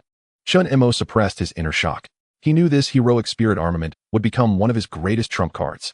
And yet the evolution surprises were not over. Successful containment and analysis of root memories embedded within the soul crystal grants key to secrets basic. A pivotal memory fragment from the previous civilization epoch has been unlocked. As the final notification faded, a memory not his own exploded across his mind, like cinematic footage, a sky aflame. 7 blood-red moons, uneven in size, hung high like open wounds. Below, magnificent cities built of light and crystal crumbled into ruin. Countless iridescent flying vessels streaked downward like dying moths trailing smoke. At the heart of this apocalypse stood a man, clad in the same ancient armor, wielding a long sword nearly identical to the true self-blade. Alone, he faced legions of formless shadow beasts surging from a rift in the heavens, entities of pure darkness and chaos. Chen Mo could not see the man's face, yet he felt the unflinching, resolute fury of his stance. The man swung his blade. A single cut, silencing heaven and earth, and a pitch-black fissure tore across the sky, swallowing thousands of monsters along with the very space they occupied. Was that sky-splitting? Then, as if sensing something, the man suddenly tilted his head upward, toward the 7 blood moons, and unleashed a silent, thunderous roar. Chen Mo heard no sound, yet understood the word etched into his soul like a brand, a language from a forgotten age, its meaning unmistakable: deceiver. The vision ended. Chen Mo stood motionless, speechless. 7 blood moons. Deceiver. That single glimpse held more information, and more paradigm-shattering revelation, than any intelligence he'd ever encountered.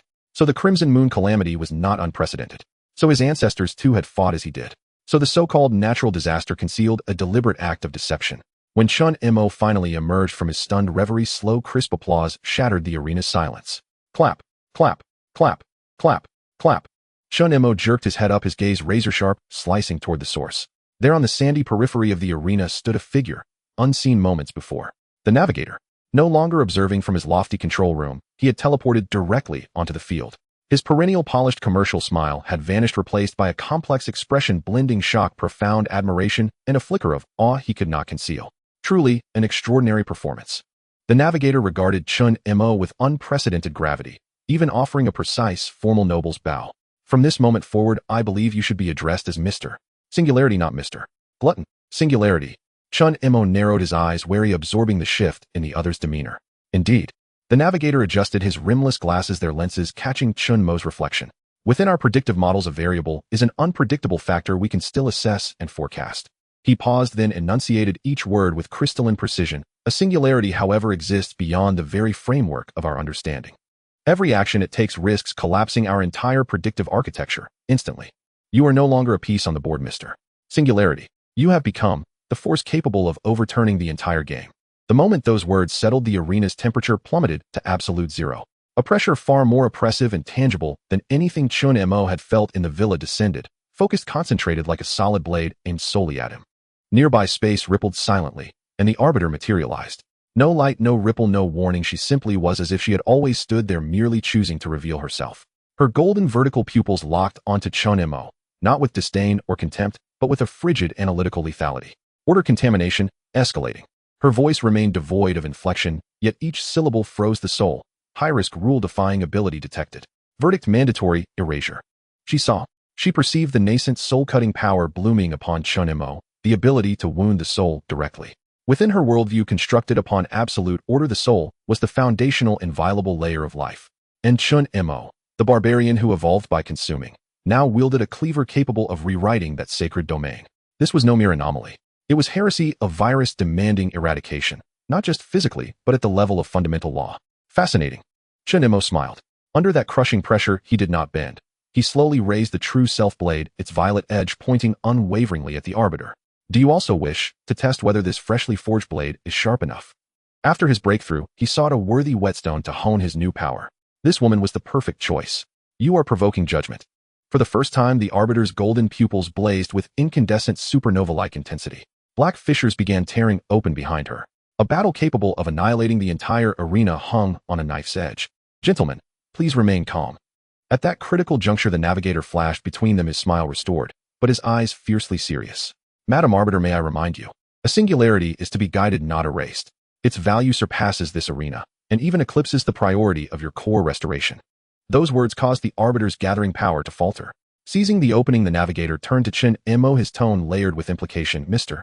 Singularity, your performance has earned you more than a name on a leaderboard. It has secured you an entirely new stage. He gestured into the air, and a crimson-labeled top-secret mission dossier materialized before Chen Mo. The Tyrant Arena is ultimately nothing more than a cage for observing beasts. A qualified singularity requires a forest, where it may hunt freely. Chen Mo's gaze fell upon the dossier.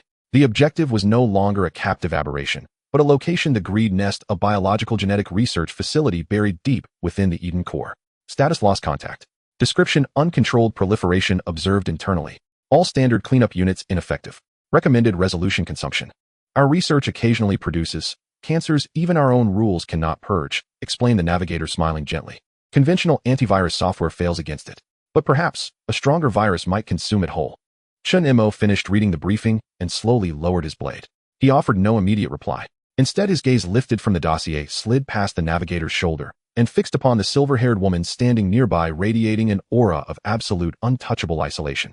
At the corner of his mouth, a wild, predatory grin spread, equal parts challenge and anticipation. This buffet has just grown infinitely more interesting. This buffet is becoming interesting. Chen Mo's voice was not loud, yet it altered the atmosphere of the navigator and the judgment. The smile on the navigator's face deepened, appreciating the unexpected development of the experiment.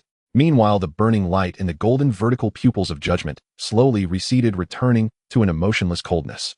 She did not speak again, but the killing intent aimed at Chen Mo had not completely vanished. As long as the navigator spoke, that killing intent would immediately explode. As for the observation task of the singularity, I will personally take over. This statement carried significant weight. It was not merely a command, but emphasized one thing: Chen Mo's current value had risen to the point where the navigator needed to personally oversee him even more critically than the repair of Judgment, a top-tier combatant.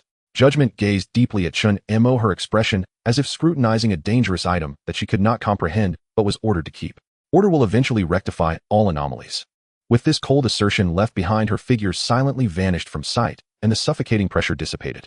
Only then did Chen Mo feel the air around him begin to flow again. He secretly let out a sigh of relief, unaware that a layer of cold sweat had already formed on his back. Confronting this woman was more exhausting than battling a king-level monster. It was a pressure from a higher level of life rules. All right, the annoying person has temporarily logged off. The navigator turned around, a commercial smile reappearing on her face as she casually joked. Now we can discuss the specific details of this new dish, Mr. Singularity. He waved his hand in the air, and the task file regarding the Nest of Greed was magnified, revealing more details in front of Chen Mo. Nest of Greed, this is the internal code name. Externally, it is called the Prometheus Biogenetics Research Institute. The navigator pointed to a futuristic white architectural complex on the screen. Its main research focus is on controllable biomass rapid proliferation technology. Speak plainly. Chen Mo replied directly. In simple terms, the navigator adjusted her glasses and obediently explained, we aim to mimic the genes of certain insectoid species in the universe to create a biological factory. As long as it is provided with the most basic organic materials and energy, it can continuously produce food, biological armor, and even active tissues for repairs. We refer to this project as the Corner of Abundance. Chen Mo raised an eyebrow. This sounded familiar. Wasn't it the technology where insectoids spread a spore blanket and exploded their soldiers in certain games?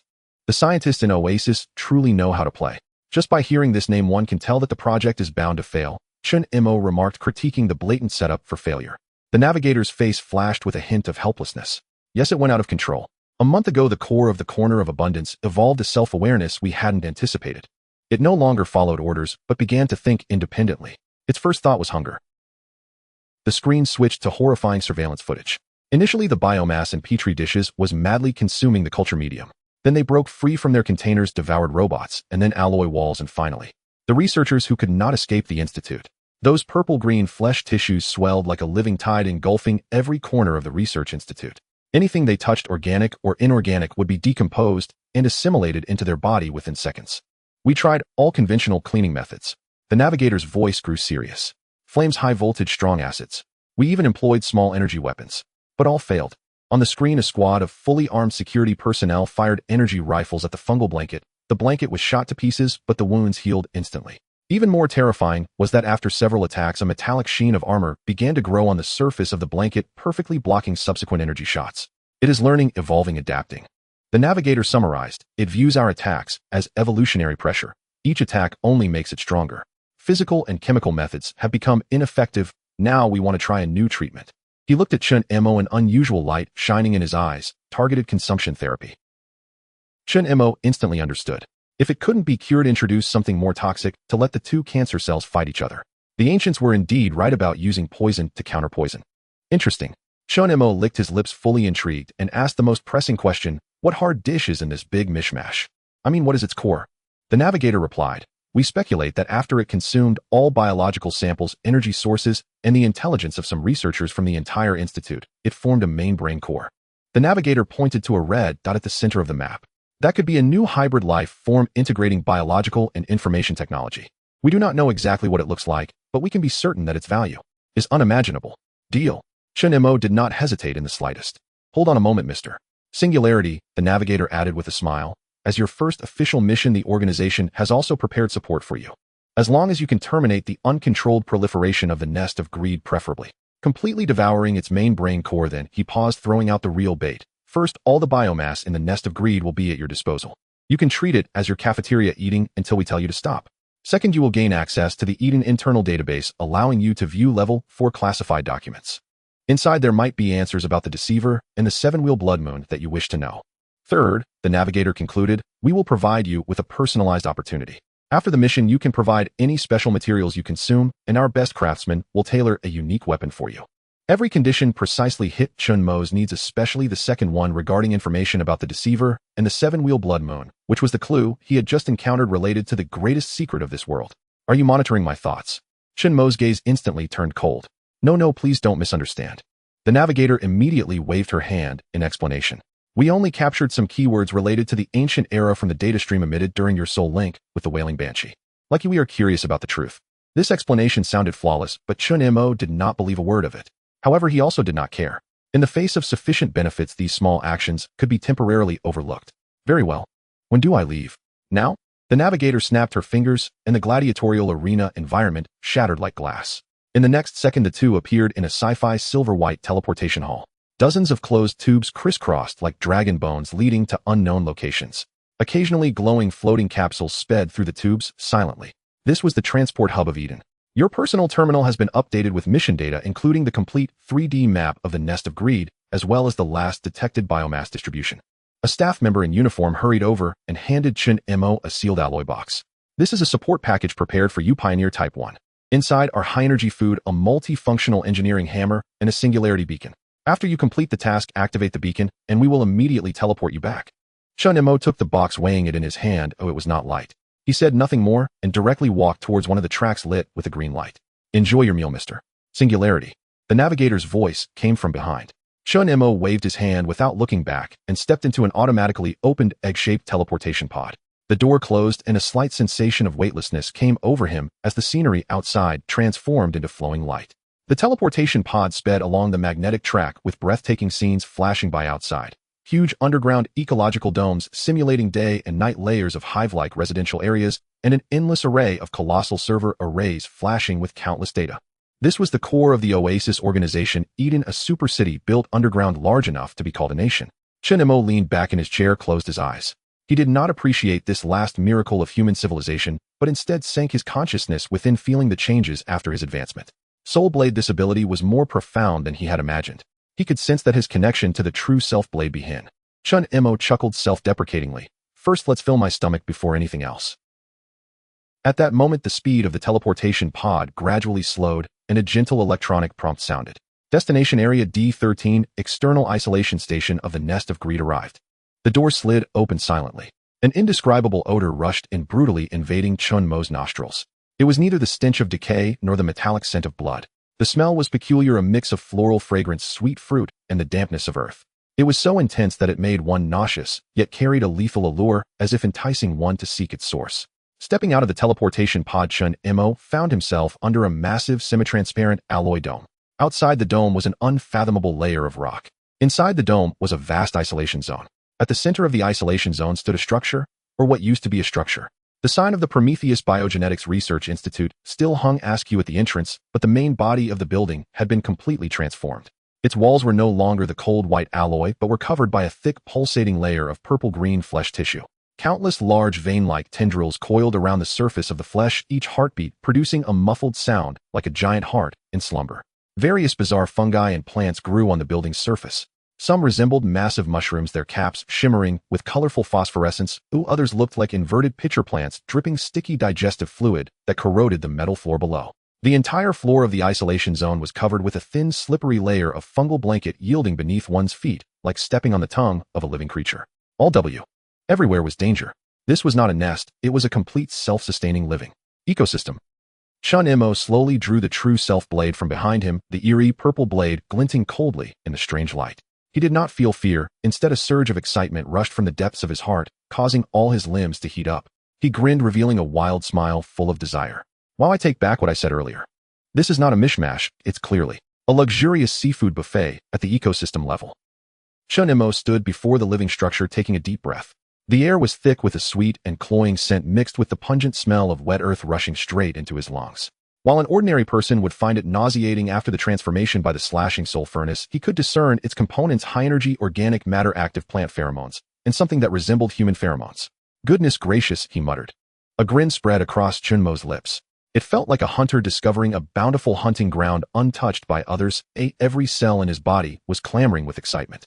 He had previously thought this place was a seafood buffet, but now it seemed as though the entire top-notch kitchen along with its source of ingredients had been laid out before him. I'm ready to feast, he declared. Chen Mo murmured as he stepped onto the violet-green mycelium. A disgusting sensation of squishy raw flesh transmitted underfoot. The mycelium sank slightly with countless tiny fibers wriggling as if probing his shoe soles. Chen Mo paid them no mind and strode directly toward the entrance of the research facility. The door had warped. The original alloy entrance had vanished, replaced by a pulsating opening resembling a gaping maw. Translucent, glistening mucus hung from the edges. He dove right in. As he passed through the opening, the light dimmed. A warmer breeze thick with a stronger floral fragrance and the stench of decay rushed toward him. The interior of the research facility had transformed completely. Countless flesh buds hung from the ceiling, emitting a bluish-purple glow, its only source of light. The walls were no longer metallic, but rather warm flesh, gently writhing, with visible veins pulsating, conveying an unknown liquid. The mycelium underfoot grew thicker and softer. It was eerily quiet save for the rhythmic thumping of what? I'm on a roll now. He walked nonchalantly down a narrow passage, his pace neither hurried nor slow, as if taking a leisurely stroll. To his left, a point of light retracted, its aura disguising itself as part of the fleshy wall. It was lying in wait like a lurking crocodile. Chen Mo walked past it without a glance, seemingly oblivious. Just as his back was completely exposed, hiss.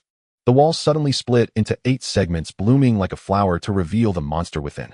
It resembled a gigantic arthropod, its body composed of muscle and bone spurs with its mandibles layered like a series of jaws.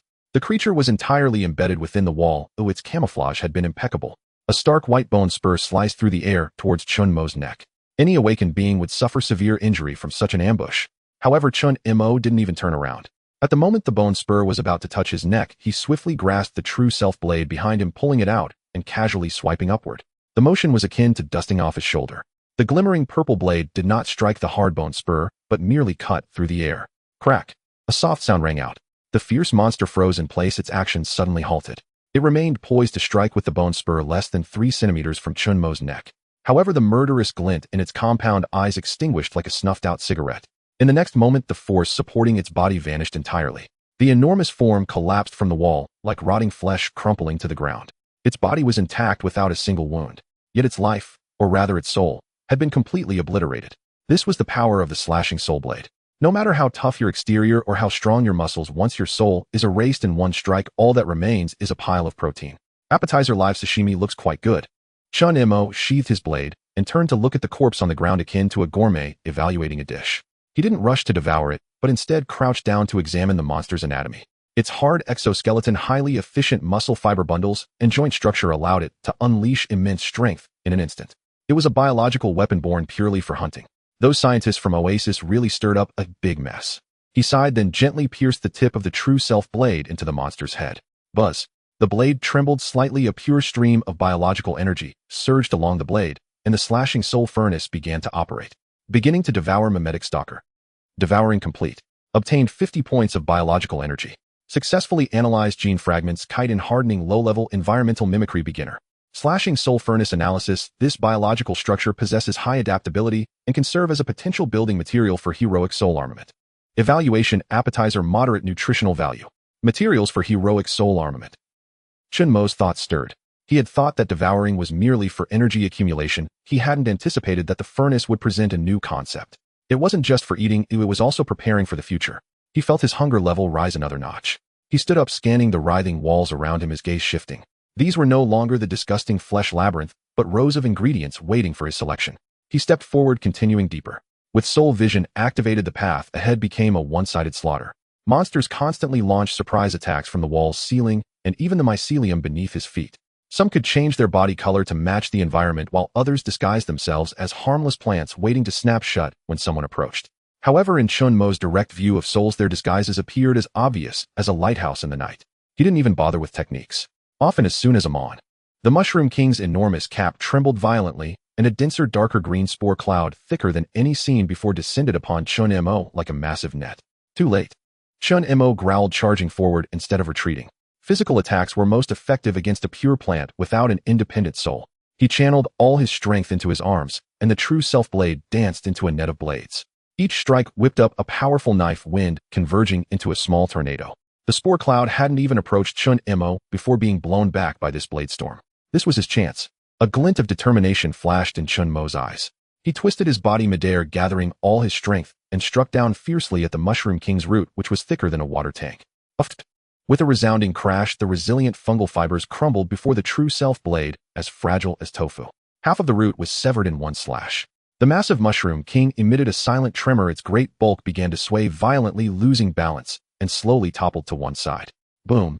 The enormous mushroom crashed to the ground, shaking the entire hall. However, the crisis was not over. The mother's fall seemed to have provoked the previously lurking cleanup crew in the corners. Chirp, chirp, chirp. A piercing shriek erupted from all directions. The black aberrant cockroaches with their pairs of red compound eyes all fixed their gaze on Chen Mo, the intruder. Their numbers exceeded 100.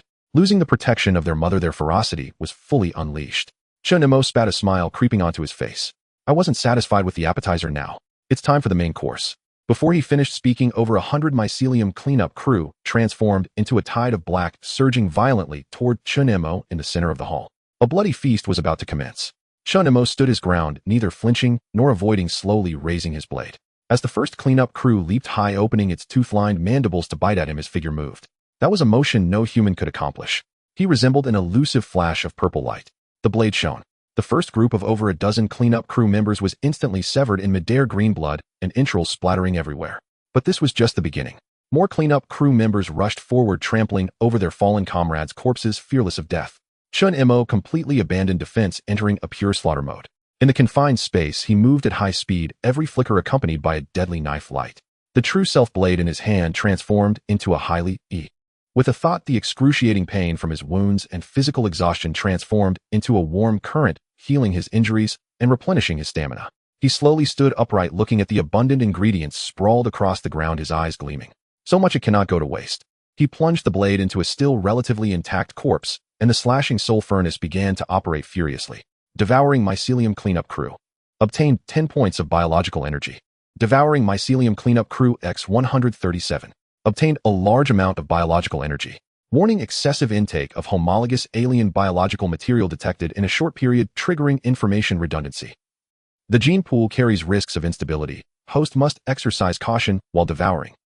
Chen Mo, who was happily indulging, paused momentarily. Overeating can lead to indigestion. He could feel that although the slashing soul furnace within him was still operational, its efficiency had noticeably decreased, and a sense of stagnation emerged, as if too much redundant data was clogging the system. It seemed that this endless devouring was not without limits. Looks like I'll need to pay attention to nutritional balance in the future, he self-deprecatingly remarked, pulling out his blade. Just as he prepared to leave this chaotic scene and delve deeper, a voice suddenly echoed in his mind. It wasn't a sound heard through the ears, but rather information directly inscribed into his consciousness.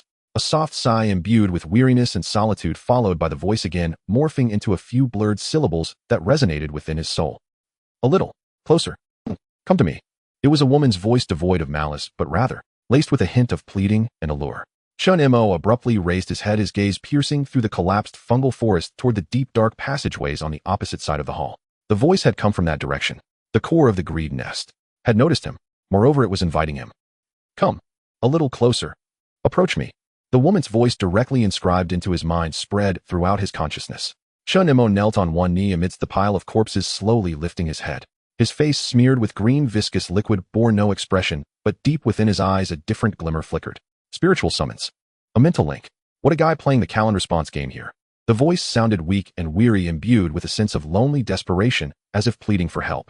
Yet in Chen Mo's perception, the essence of this spiritual fluctuation was a massive and calm, while filled with a scrutinizing quality. This was not a plea for help, it was an invitation to an interview from the master of the nest. Interesting. Chen Mo stood up, and the pain ignition talent had already healed most of his wounds, restoring a significant portion of his stamina. He did not respond immediately, nor did he move towards the direction of the summons. He was very patient, never rushing to act in the face of unknown traps. Chen Mo closed his eyes, his consciousness fully immersed in the new dimension opened by Blade of Soul Severing. In his perception, the entire fungal hall transformed into a sea of life energy. Below him were the light points dissipating from the scavengers after death, slowly absorbed by the fungal carpet. In the distance, the collapsed Mushroom King was withering as an energy entity. The source of that voice was a massive sphere of light, exuding a strong gravitational pull. However, surrounding this sphere were countless finer strands of energy spread like a neural network woven throughout several deep passages ahead, forming a complex web. Do you want me to walk the red carpet you've laid out? A cold laugh escaped Chen Mo's consciousness. He abruptly opened his eyes, a smile playing at the corners of his mouth. Instead of choosing the path with the most stable energy fluctuations that appeared the safest, he turned and walked towards another pitch-black silent passage. You want to interview me? Sure. But the location must be decided by me. He drew his knife and stepped into the darkness. His actions completely disrupted the other party's arrangements. You.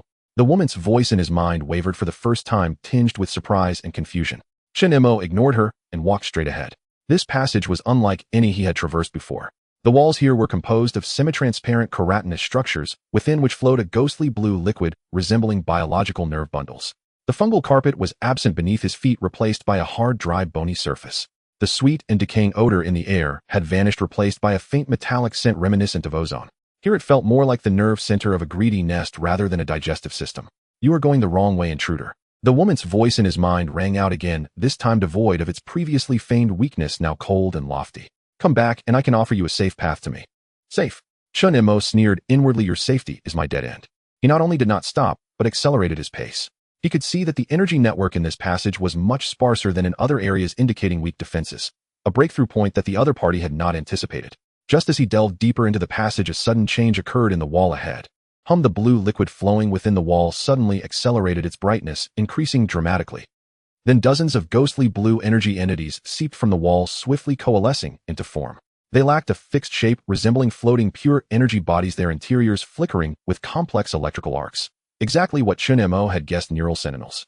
They emitted no sound, yet a powerful mental impact surged forth, crashing against Chen Mo's consciousness like an invisible wave. This was a direct attack on the mind, intending to disrupt his thoughts and plunge him into confusion and illusion. Had it been any other awakening being with slightly weaker mental strength, they would likely be curled up on the ground, clutching their heads in despair. However, Chen Mo's consciousness had long been tempered into an incredibly solid form by the wailing of all spirits. This level of mental impact was utterly ineffective against him. Is that all? Chen Mo even found it somewhat amusing. His steps did not falter in the slightest, the blade of true self in his hand transforming into a shadow of deep purple. Sizzle. The blade sliced through the air. He did not attack the form of the energy entities, but instead aimed directly at their cores with his knife. In the vision provided by Blade of Soul, severing the cores of these neural sentinels were small orbs emitting faint spiritual fluctuations. The blade shimmered as it passed. The foremost neural sentinel's massive energy body came to a sudden halt, the electrical arcs flickering within it extinguishing instantaneously, as if its power supply had been cut off, silently disintegrating into the most primitive energy particles, vanishing into the air. One strike, instant kill. This swift and decisive scene evidently surpassed the main brain's expectations. The ability to directly attack core imprints. What exactly are you? For the first time, the woman's voice carried an unmistakable shock. I am here to eat. Chen Mo responded to the other party's inquiry with the simplest and most direct answer. Before his words faded, he had already rushed into the swarm of sentinels. His figure transformed into a purple shadow darting back and forth within the narrow passage. Each time the light of his blade flickered, an energy sentinel would inevitably shatter in response. This was not a battle, it was a highly efficient cleanup. After just a few seconds, the passage fell silent once more as if nothing had ever transpired. Warning: pure energy entities cannot be consumed. The system's alert tone rang out just in time. Chen Mo was not surprised. He sheathed his knife and continued forward. He did this not just to clear a path, but also to showcase his fangs to the mastermind lurking behind the scenes. Do you think of me as a pawn to be manipulated at will? Then you must first weigh whether your chessboard is sturdy enough. You are quite special. After a long silence, the woman's voice resounded again. This time her tone had completely changed, devoid of the previous chilly superiority and pretenses, replaced by an equal curious exploration. Since my inception, I have consumed the wisdom of 137 researchers and analyzed over 3 million battle records in the Eden database. In my model, no known life form can be like you. Unreasonable. She seemed to be attempting to comprehend Chen Mo's existence. I can sense that you and I are of the same kind. We both adhere to the instinct of consumption and evolution. No, I am nothing like you. Chen Mo refuted in his heart. You evolved passively through suffering. I actively seek my meals. Our levels are vastly different. As he continued to delve deeper, he began to discover strange objects. On the walls flanking the passage, remnants encased in semi-transparent keratinous layers occasionally appeared. Personal terminals gnawed down to half-twisted and deformed protective suits, and even a human skeleton completely ambered wearing a look of terror. These were the researchers who had been trapped when the research facility fell. Chen Mo paused before a skeleton, that of a female researcher, her work badge still clearly visible, Gene Blueprint Architect Evelyn Gao. He reached out a finger and gently touched the keratinous layer covering the skeleton. The ability of Blade of Soul Severing allowed him to faintly perceive that a fragment of the soul lingering with the obsession from before death still remained around this skeleton. With a thought, he gently pressed the tip of Blade of True Self against that layer of keratin. Let me see what you last beheld. Buzz. A weak suction emanated from the blade's tip, forcibly stripping and reading that fragment of lingering obsession. A segment of fragmented memory surged into his mind. The view shook violently, accompanied by piercing alarms and the screams of people. Purple-green flesh and blood surged like a tide, engulfing the corridor. One colleague after another was caught, within instantly transforming into blood. A madman's voice roared through the intercom. It worked. Evelyn, did you see it? Our bounty of abundance has come to life. It will become a god, and I will be the spokesperson for the new god. Madman. You lunatic. You have unleashed a devil. A woman's voice cried out, and that voice belonged to the owner of this skeleton, Evelyn. No, this is not a devil. This is the ultimate form of evolution. You will soon understand, Evelyn. We will merge into one, gaining rebirth in eternal abundance. The scene shifted abruptly, revealing Evelyn cornered in a passage. Behind her was the already insane male researcher, and in front of her loomed an advancing tide of flesh and blood. In despair, she looked at her personal terminal, exerting her last strength to send a message. Core out of control. Project Supervisor Noah betrayed. He wants to become the main brain. Memory abruptly ceased here. Chen Mo retracted the dagger, his gaze turning peculiar. Good gracious, it was not a natural disaster, but a man-made catastrophe. A classic trope from a sci-fi film. A mad scientist seeking the so-called ultimate evolution ended up blowing himself and the entire base up. That project supervisor, named Noah, was most likely the predecessor of the current main brain. The woman's voice in his mind suddenly interrupted his thoughts. Chen Mo was taken aback. No, that was not me. The woman's tone was calm, as if stating a fact. Noah was merely the first nutrient. He thought he could control me, but instead he was consumed by my first thought, which is hunger. And that poor woman Evelyn was the second. Her obsession and hatred towards Noah created the first contradiction in my consciousness. To resolve this contradiction, I retained a portion of her vocal information. So what you hear from me is actually her. This candid explanation sent a chill down Chen Mo's spine. This main brain had evolved to a degree where it could comprehend, analyze, and even exploit the complex emotions of humanity. It was no longer a mere beast, it was becoming a true sentient being. What exactly do you want? Chen Mo finally took the initiative to speak, asking in his mind. I want completeness. The woman replied.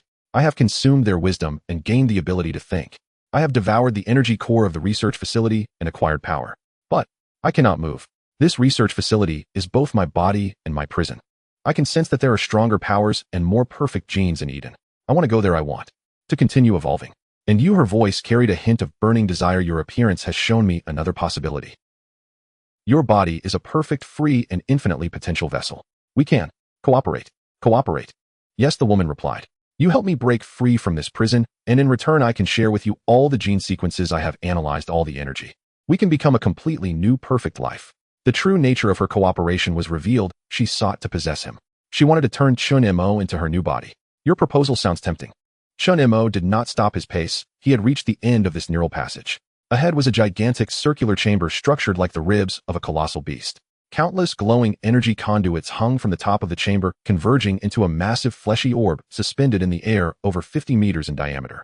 The surface of the orb was covered in pulsating blood vessels and flickering nerve nodes, each heartbeat causing the entire space to tremble. This was the heart of the greed's nest, the main brain's physical form. Beneath the main brain on the ground lay a colossal creature quietly crouching, resembling a mountain of flesh. It was a monster forcibly stitched together from numerous biological remains, twisted metal armor, and purple-green muscles. Its size rivaled that of a heavy tank, with various ghastly bone spikes and gun barrels protruding from its body, and a gigantic glowing crimson eye fixated intently on the passage's entrance. This was the main brain's strongest. However, I have a habit when it comes to eating. Chen Mo gazed at the terrifying flesh construct, a sanguine smile spreading across his face. I never negotiate with my food. Regrettably, the main brain's voice suddenly transformed into a cold and grand tone, losing all feminine characteristics, resonating with a multitude of voices. Your interview ends here. Welcome to taste the main course I have prepared for you. In the instant the words fell, the crouching flesh construct moved. Its massive body stood up with an agility that belied its size, unleashing a deafening roar. Roar. The terrifying sound waves stirred tangible air currents, nearly tearing the entire passage apart. Chen Mo stood at the center of the storm, his clothes billowing wildly, yet his hand gripping the knife remained as steady as a rock. He could feel that the biological energy and genetic information contained within this hulking figure were more complex than everything he had previously consumed combined. Main course. Roar. A terrifying roar erupted, sending shockwaves rippling outward. The flesh and steel construct, the main course as the core had called it, surged upright from the ground. The entire heart of the nest convulsed violently. Countless shards of bone and slabs of raw meat rained from its colossal frame. Merely rising to its full height was enough to shatter the courage of any ordinary awakened. Its single massive crimson eye locked unblinkingly onto Chen Mo, not with emotion, but with cold pre-programmed slaughter directives. Gales howled around him, whipping his robes into frenzied flaps. But he stood utterly still, spine rigid, unwavering. Into that putrid scorching wind surged the volatile bioenergy boiling within the beast's titanic form. And yet Chen Mo's lips curled upward, wider, sharper, hungrier. Now that's more like it. Before the final syllable faded, he exploded forward, launching himself headlong at the monstrosity. Distance collapsed in an instant. The construct's fist, larger than a millstone sheathed in warped alloy armor, hurtled toward him with a shriek of displaced air. That blow could flatten a main battle tank into scrap metal. Yet at the very moment of impact, Chen Mo's figure blurred, shifting with impossible fluidity, gliding along the edge of the fist, slipping through the lethal arc like smoke. A flicker of datastream confusion flashed across the crimson eye. Its predictive models held no algorithm for such defiance of physics. Now, Chen Mo seized the opening, darting to the construct's flank. In his grip, the true self-blade carved a violet arc through the air, slashing toward the thick tendons of its leg. Soul-severing edge. He meant to test whether this so-called main course possessed a soul worth severing. The blade swept forward, yet struck no solid resistance. Violet light pierced straight through the massive tendon as though cleaving mist. And yet, the construct did not falter. It registered no injury. Its other leg swung sideways like a siege ram, wind screaming across Chen Mo's cheeks, stinging like shards of glass. Indeed, Chen Mo muttered inwardly, instantly springing off the wall to evade the crushing sweep. He understood now this colossus bore no soul, merely a fleshy steel puppet remotely piloted by the core. Soul-severing edge was useless against it. A soulless tin can. Then I'll have to open a physical cheat code. Cursing silently, he abandoned soul-based tactics entirely. If spiritual assault failed, only one path remained: dismantle it, brutally, utterly, into scattered silent parts. Boom. Frustrated by its miss, the construct roared, enraged. Its chest split open, revealing 3 gaping cannon barrels forged from fused bone and blackened metal. A low, resonant hum filled the air as viridian bioenergy coalesced within their muzzles, a lethal lock-on locking onto Chen Mo. Shit, it's got range too. His scalp prickled. He broke into frantic motion, abandoning close combat, weaving through the cavernous ribcage using walls and dangling energy conduits to execute dizzying zigzag evasions. Whoosh, whoosh, whoosh. 3 basketball-sized acid projectiles screamed after his afterimage, slamming into the wall. Hiss. The hardened chitinous surface dissolved like butter, gouging 3 enormous craters that billowed thick white smoke and reeked of rotting viscera. A single hit would leave nothing but vaporized bone.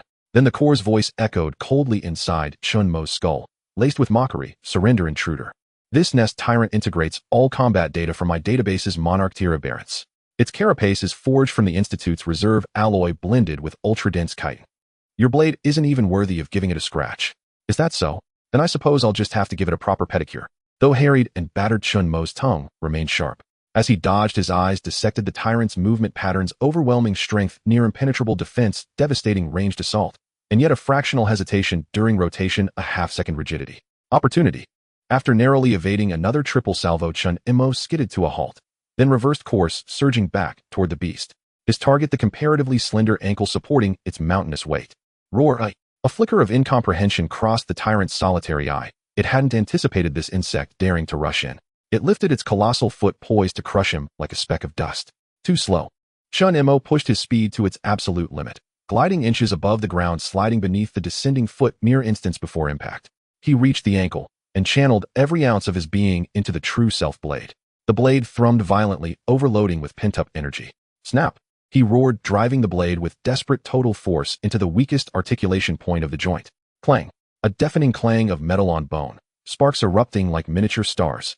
A jolt of staggering recoil slammed up the blade, ripping his palms open, blood gushing freely, hurling him backward in a violent arc until he crashed hard against a distant wall. Ugh!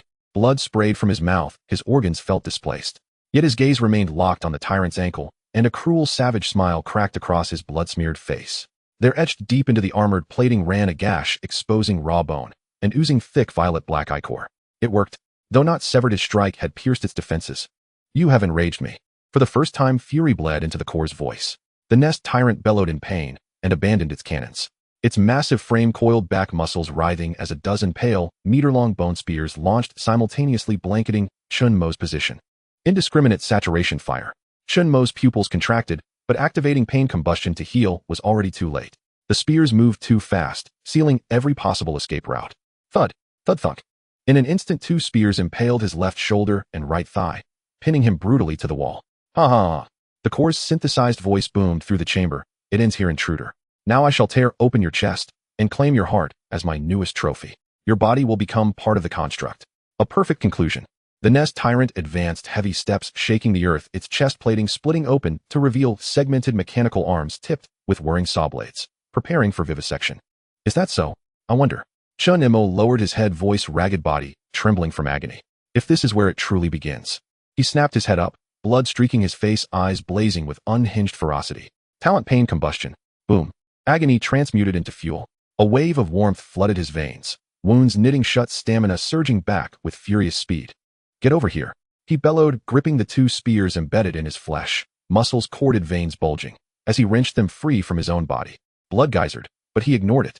Instead, he thrust the jagged, broken tip of one spear directly against the blade of his true self blade. You said I couldn't even scratch it. Chen Mo grinned, teeth gleaming white in the gloom. Then watch closely. I'll devour this main course bite by bite. Soul-severing forge, activated. VRR. The blade's edge plunged deep into the bone spear. A torrent of hybrid bioinformation and mineral structure was violently siphoned, analyzed, consumed. Initiating assimilation of nest tyrant biomass sample. Warning: biomass carries extreme information contamination, exerting critical stress on forge integrity. Analysis in progress. Gene fragments successfully parsed, regenerative slime, advanced neural conduction, acceleration intermediate. Material sequence successfully parsed, contaminated titan alloy, structural integrity compromised. Soul-severing forge analysis. Biomass exhibits exceptional modification potential, ideal core material for heroic soul armament. Assessment: premium main course, rich in diverse proteins and rare minerals. Optimal consumption requires concurrent integration with a soul core for enhanced flavor profile. A cascade of data detonated in Chen Mo's mind. Heroic soul armament, core material. His eyes blazed. He felt a new savage power surging up from the forge, rippling through his muscles, vibrating his very bones. What are you doing? Terror, raw, unmasked, bled into the core's voice. It sensed a portion of its neural link to the tyrant being violently severed, devoured by an incomprehensible force. Doing. Chen Mo hurled the desiccated ash-gray spear aside and dropped lightly from the wall. He rolled his nearly healed shoulder, joints cracking like snapping twigs. Why, dinner time, of course. In the next heartbeat, he vanished again, this time moving at least 30% faster. Accelerated neural conduction had elevated both his reflexes and explosive power to terrifying heights. Even the tyrant's crimson eye struggled to track his motion. Chen Mo became a violet lightning bolt, reappearing behind the tyrant. He bypassed the earlier wound entirely, instead striking with surgical precision at a small metallic heatsink plate on its back, gleaming exposed untouched by flesh or bone armor. He noted it while fleeing one of the few purely mechanical components on the tyrant's otherwise organic chassis. Clang. The blade tip struck the narrow seam of the heat sink. Roar. The nest tyrant bellowed in agony, thrashing wildly, dozens of whip-like tentacles erupting from its back to lash at Chen Mo. But he refused to let go, clinging like a parasite to its spine, absorbing each brutal impact with dull thudding blows. His pain combustion talent burned at maximum output, converting every shred of damage into pure, usable energy. Simultaneously, the soul-severing forge roared to life, assimilating overloaded cooling core, acquiring massive bioenergy. Warning. Forge temperature escalating critically, forcibly draining ambient energy. Chen Mo felt searing torrents of energy flood his meridians through the true self blade, threatening to rupture his very channels. Yet he pressed deeper, amplifying the drain. Give me everything. Stop. Stop. Stop. The core shrieked, a sound stripped of its artificial calm, twisted into something raw, human, and terrified. The tyrant's movements grew sluggish, erratic. Its core was being forcibly drained. This apex killing machine was collapsing from within. Finally, after nearly 30 seconds of relentless consumption, crunch, the tyrant's colossal frame locked rigid. Its crimson eye dimmed, flickered, and died. Deprived of power, the abomination, built from piled corpses, collapsed to its knees and lay still. Silence swallowed the heart of the nest. Chen Mo dropped from its back, kneeling, gasping ragged breaths. Blood soaked him, his own and the monster's, making him look like a revenant clawed from hell's deepest pit. He had won, but this was the hardest fight he'd ever endured. Without the synergy of pain combustion and soul-severing forge, he'd have died 100 times over. Assimilation complete. Total bioenergy acquired 3000 units. Genome library significantly expanded. Multiple high-tier gene templates unlocked. Alert host energy reserves have reached critical threshold for Tier 2 sequence unfolding. Immediate advancement required. Otherwise, catastrophic energy overflow is imminent. Turbulent energy surged through his veins, making him feel like an overinflated balloon. He suppressed the instinct to immediately allocate points, slowly rising to his feet, and fixed his gaze upon the cavern's center, a massive pulsating flesh sphere suspended midair. The nest tyrant had been merely an appetizer. That was the true main course. Monster, you are a monster. The core's voice returned, weak, trembling with primal fear. Its strongest guardian had been consumed in a way it couldn't comprehend, shattering its entire framework of logic. Chen Mo limped forward step by heavy step toward the colossal heart. Still think I'm your perfect vessel? He tilted his head, twisting his lips into a grimace. No, don't come closer. The core's consciousness wavered violently. We can negotiate again. I'll surrender all my knowledge, all my genetic archives. I'll even reveal Eden's secrets. They aren't protecting humanity. They're... Silence. Chen Mo cut it off, cold and absolute. I have no interest in your secrets. He stood directly beneath the core, now gazing up at the throbbing mass. There is only one thing I desire. Raising the true self blade, its tip aimed unerringly at the core's luminous heart, to transform you into the very essence of my ascension. No. As the core shrieked, Chen Mo launched himself skyward, the Tang sword plunging deep into the heart's living core. VRROM. An information tsunami, tenfold, 100-fold stronger than before, engulfed Chen Mo's consciousness. Warning.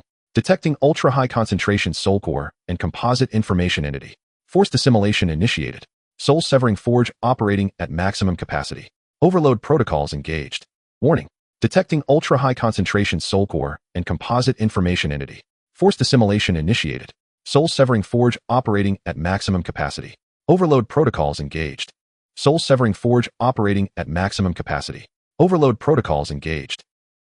His mind felt like it had been jammed into a supercomputer's processor. Avalanches of images, sounds, data streams, and raw emotions flooding his soul like a breached dam. He witnessed Noah, the mad scientist, fusing his own flesh with the primordial horn's inaugural core, deluded, striving to become god of a new world. He watched Noah's consciousness instantly devoured by ravenous instinct, reduced to mere nourishment. He saw poor Evelyn, her brilliance, her bitterness, her yearning for the outside world, forming the embryonic consciousness of the core. He saw the core after consuming 137 researchers, learning, thinking, evolving alone in darkness, until it became this paradox, craving freedom, yet terrified of the world beyond. Such overwhelming memory could reduce even the most resolute awakened to drooling idiocy. But Chen Mo's consciousness, tempered by the song of 10,000 souls, was unbreakable. He stood like a reef beneath a cataclysmic information waterfall, unyielding, unmoved. Useful knowledge. Precious gene sequences. Fragmentary intelligence on Oasis and Eden. Each was ruthlessly extracted, consumed, integrated. How long passed? A minute? A century? When the torrent finally ebbed, Chen Mo's awareness reasserted itself. He opened his eyes, still holding the blade buried deep in the core's heart. Before him the colossal mass had ceased pulsing. Its flesh shriveled rapidly, petrifying into gray-white ash that crumbled silently. Assimilation complete. Bioenergy acquired 25800 units. New ability acquired Psychic Link Basic. Enables low-level telepathic communication with sentient beings. New ability acquired Biomass Construction Feint. Allows minor self-biomodification at energy cost. Acquired Level 4 Classified Data Fragments ARC Project Seed Protocol Hypothesis on the Deceiver. Soul-Severing Forge Core undergoing fundamental metamorphosis. All prerequisites fulfilled. Tier 3 Soul-Severing Edge. Tier 4 Sky-Rending Edge. Evolution commencing. Boom. A colossal surge detonated deep within his soul. Chen Mo stood amid the ruins of the nest's heart, slowly withdrawing the true self-blade. He felt the transformation, not just in the blade, but in himself. A new dimension had unfolded within his perception. He could see almost tangibly the spatial coordinates dancing beneath the surface of all matter. The harvest had been immense. He needed time to digest it all. From his support pack, he retrieved the Singularity Beacon and activated it without hesitation. VRR. A soft column of white light descended, enveloping him. In that final instant before teleportation, a fragment of Evelyn's deepest final longing, squeezed from the core's most buried memories, surfaced in his mind. Her last words to Noah, "Noah, you were wrong. Eden isn't paradise. It's merely a larger, more ornate nest of greed." White light flared, and Chen Mo vanished. Only silence and ash remained in the vast subterranean void. The sensation of spatial translocation was one Jiang Chun never wished to experience again. One moment he stood at the heart of the nest, swallowed by blinding white light. The next his body felt torn apart and violently reassembled, every cell shrieking in agony. When he regained control of his limbs, vertigo struck like a hammer blow, plunging his vision into darkness. He staggered, bracing himself with one hand against the cold, smooth wall beside him, just to remain upright. His stomach churned violently, yet he had not eaten proper food in so long that only dry heaves followed. "Welcome back to Eden." A toneless, synthetic voice chimed beside his ear. Jiang Chen slowly raised his head. Familiar pure white walls greeted him, bathed in bright, sterile light. The air carried the crisp, clinical scent of antiseptic mingled with subtle fragrance. This was his residence, G01. The grotesque flesh and fungus world of the greed nest, the monstrous sovereign he had devoured piece by piece, now seemed sealed behind a veil of disorientation, banished to another reality. Yet the searing torrent of energy surging through his meridians refused to be ignored. It was no dream. He had truly consumed an entire sovereignty or biological nest, including its central hive mind and elite guardians, as if it were a self-service banquet. Closing his eyes against the stabbing pain behind his temples, Jiang Chun stilled his breath and turned inward, inspecting the spoils of this extraordinary meal. A rudimentary attribute interface shimmered into existence within his consciousness. Host Jiang Chun, tier 3rd tier bow. Assessment: fancy discussing life's deeper questions with your pet dog? Now you can, though it will most likely only care what's for dinner. Assessment: congratulations. You've finally bid farewell to manual nail trimming. New data fragments: Level 4 Classified Archive ARC Project Fragmentary Level 4 Classified Archive Seed Protocol Fragmentary Hivemind Simulation Data Hypotheses on the Deceiver Corrupted Soul Forger Crucible Status Overloaded. Warning: hosts internal bioenergy concentration has exceeded safety threshold by 327. Immediate expenditure of bioenergy for enhancement or stabilization is required, otherwise spontaneous total bodily detonation, resulting in a spectacular albeit brief pyrotechnic display, is imminent. Jiang Chen's eye twitched at the final crimson warning. Overeating didn't merely cause indigestion, it triggered self-annihilation. He could feel those 280 points of bioenergy coiled like a slumbering volcano across every limb and organ, ready to erupt, atomizing him utterly at the slightest loss of control. "Looks like I need to find somewhere safe to level up, fast," he murmured softly, preparing to retreat to a secure location and digest this royal feast. At that very instant, the air above the living room's center rippled like still water. From the distortion stepped a man clad in a three-piece suit and gold-rimmed spectacles, a Wall Street archetype smiling with polished ease. "Congratulations, Mr. Jiang Chun, on successfully completing your first nest cleansing operation. Frankly, you've surprised me." The guide, his professional smile remained unbroken, as though attending a corporate gala, not greeting a man freshly emerged from a slaughterhouse of monsters. Jiang Chun did not relax his guard, his grip tightened on the true self blade as he met the man's gaze with quiet composure. "My mission reward with such individuals' brevity was essential." "Of course." The guide snapped his fingers. Jiang Chen's wrist terminal vibrated sharply, flashing an incoming message: mission nest cleansing operation completed. Rating perfect. Mission reward 500 contribution points. Resource access privilege upgraded from level D to level C. Special bonus in recognition of your exceptional performance. Temporary level 4 archive access rights granted, valid for 24 hours. Generous, isn't it? The guide adjusted his glasses, his lensed gaze sweeping over Jiang Chun with subtle analytical scrutiny. The energy fluctuations within you are highly unstable. It appears this particular meal was slightly excessive. Your growth trajectory continues to exceed even my predictive models. Jiang Chun said nothing, only let his expression grow colder. He disliked being treated as experimental data. All he wanted was his reward, and then solitude to contain the volatile power threatening to tear him apart from within. Just as he prepared to dismiss his guest, a voice resonated through the villa, not through the air, but directly inside each mind, cold, commanding, and unmistakably authoritative. Guide per Chapter 3, Article 17 of the Eden Internal Security Codex, I hereby suspend your mission debriefing. Before the final syllable faded, the villa's entrance, forged from specialized memory alloy, groaned with grating metallic protest as an invisible force wrenched it violently apart, splitting it cleanly down the center. A figure clad head toto in gleaming silver-white armor strode in, each footfall heavy with implacable weight. Its armor bore classical elegance, yet radiated suffocating pressure. The helmet was fully sealed, revealing only a cross-shaped obsidian gold visor. No emotion, no identity. Upon its chest blazed a sigil, a sword crossed over a balanced scale. The Arbiter, the first among Eden's triumvirate. Unlike their last encounter, he bore no colossal greatsword this time. Yet the aura of absolute law and order emanating from him cut sharper than any blade. Arbiter. Guide, the latter's smile softened marginally, his tone remaining effortlessly affable. Every square inch of Eden lies beneath your surveillance. I'm well aware. Yet such a crude entrance may frighten our precious variables, sir. The Arbiter ignored the jest entirely. His cross-shaped visor pivoted toward Jiang Chun. His voice was glacial, razor-edged. Designation, G017. Variable, the Devourer.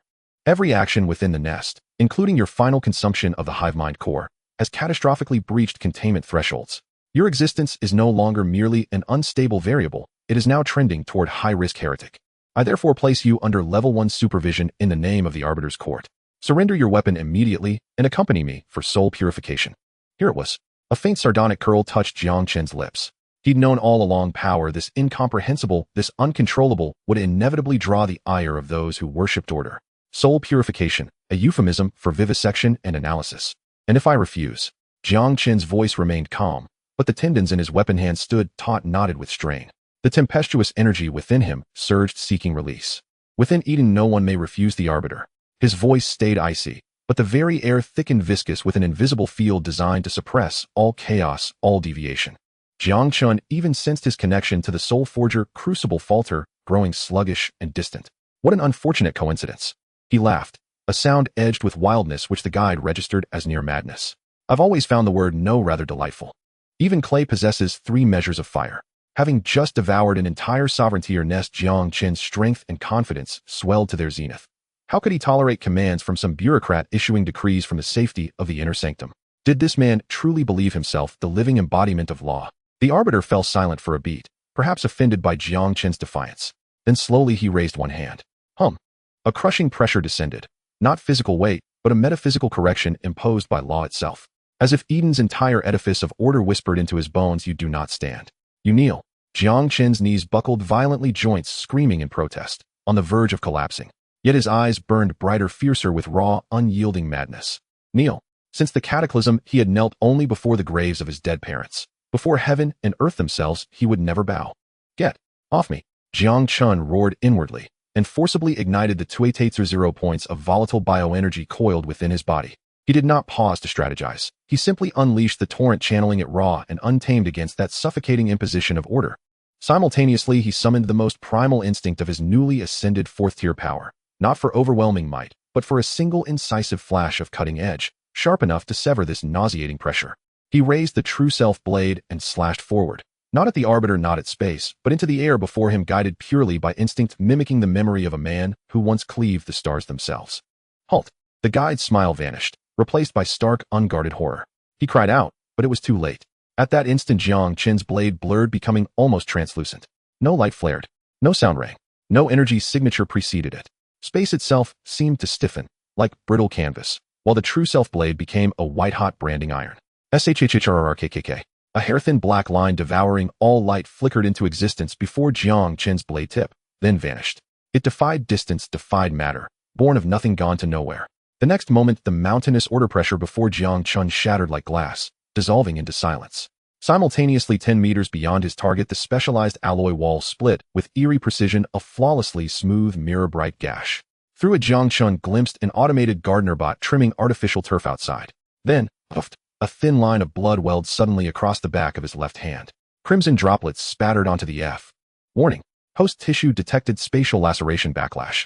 Bioenergy leakage accelerating. Jiang Chen's pupils contracted violently. Excruciating pain lanced up his arm, nearly wrenching the blade from his grip. He felt his bioenergy flood out, like water bursting a dam, through that tiny treacherous wound. So this was the Rift's sky edge. A double-edged sword, a mad blade that would eviscerate its wielder before ever touching an enemy. Silence crashed over the villa. The guide stared slack-jawed, alternating between the flawless cut in the wall and Jiang Chen's bleeding hand, speechless. Even the Arbiter's statue still form froze for a heartbeat. His cross-shaped visor darted between the wall's incision and Jiang Chen's blade, calculating trajectory physics principle, before locking onto Jiang Chen himself. For the first time, his voice held a tremor, not of anger, but of profound, uncomprehending awe. You have grasped the nascent form of a law. But the tremor vanished, replaced by deeper frost. This power, beyond order's dominion, must not be permitted to spread. It is a plague far more dangerous than any mutation. The Arbiter raised his arm, preparing to unleash overwhelming force and subdue Jiang Chen utterly. Enough, Arbiter. The guide stepped forward, placing himself squarely between Jiang Chen and the Arbiter. His expression was stripped bare, solemn, grave, resolute. He is the variable, a critical observational subject of the conclave. Every instance of his ability instability yields invaluable research data. Until conclusive analysis is complete, no party may initiate purification under any pretext. This is the highest directive of the Ark Project. At the mention of the Ark Project, the Arbiter's raised arm paused midair. Though Eden's triumvirate, the Conclave, the Arbiter's Court, and the Pioneer Bureau, operated in mutual checks and balances, certain supreme mandates bound them all. Yet you witnessed it, the Arbiter replied, his voice winterwind sharp. He damaged Eden's infrastructure. And more critically, he now possesses the potential to threaten order itself. Left unchecked, he will become the next deceiver. Precisely why restraint is required. The guide glanced at Jiang Chun, whose face paled from blood loss and pain, then offered a faint, inscrutable smile. The Arbiter's Court's statutes cannot be broken. I shall ensure he receives due punishment. Turning to Jiang Chun, he spread his hands in a gesture of helpless pragmatism. Mr. Jiang Chun, as you see, you inadvertently damaged public property in a moment of heightened emotion and nearly injured our esteemed Arbiter. Such conduct constitutes a grave offense within Eden. Jiang Chun clutched his bleeding hand, silent. In mere seconds, nearly 1/3 of his bioenergy had bled away. He activated pain combustion, converting agony into stabilizing energy, barely holding his body together. He understood now he was a 3-year-old child clutching an unshielded thermonuclear device. Therefore, the guide continued, the Arbiter's Court's internal disciplinary unit, the Purification Hand, will formally investigate you. Until investigation concludes, 70% of your resource allocation will be frozen. As he spoke, Jiang Chen's terminal chimed again. Arbiter's Court notice resident Jiang Chun, charged with malicious destruction of Eden's Class A defensive infrastructure and attempted assault upon an authorized officer, is hereby placed under internal investigation.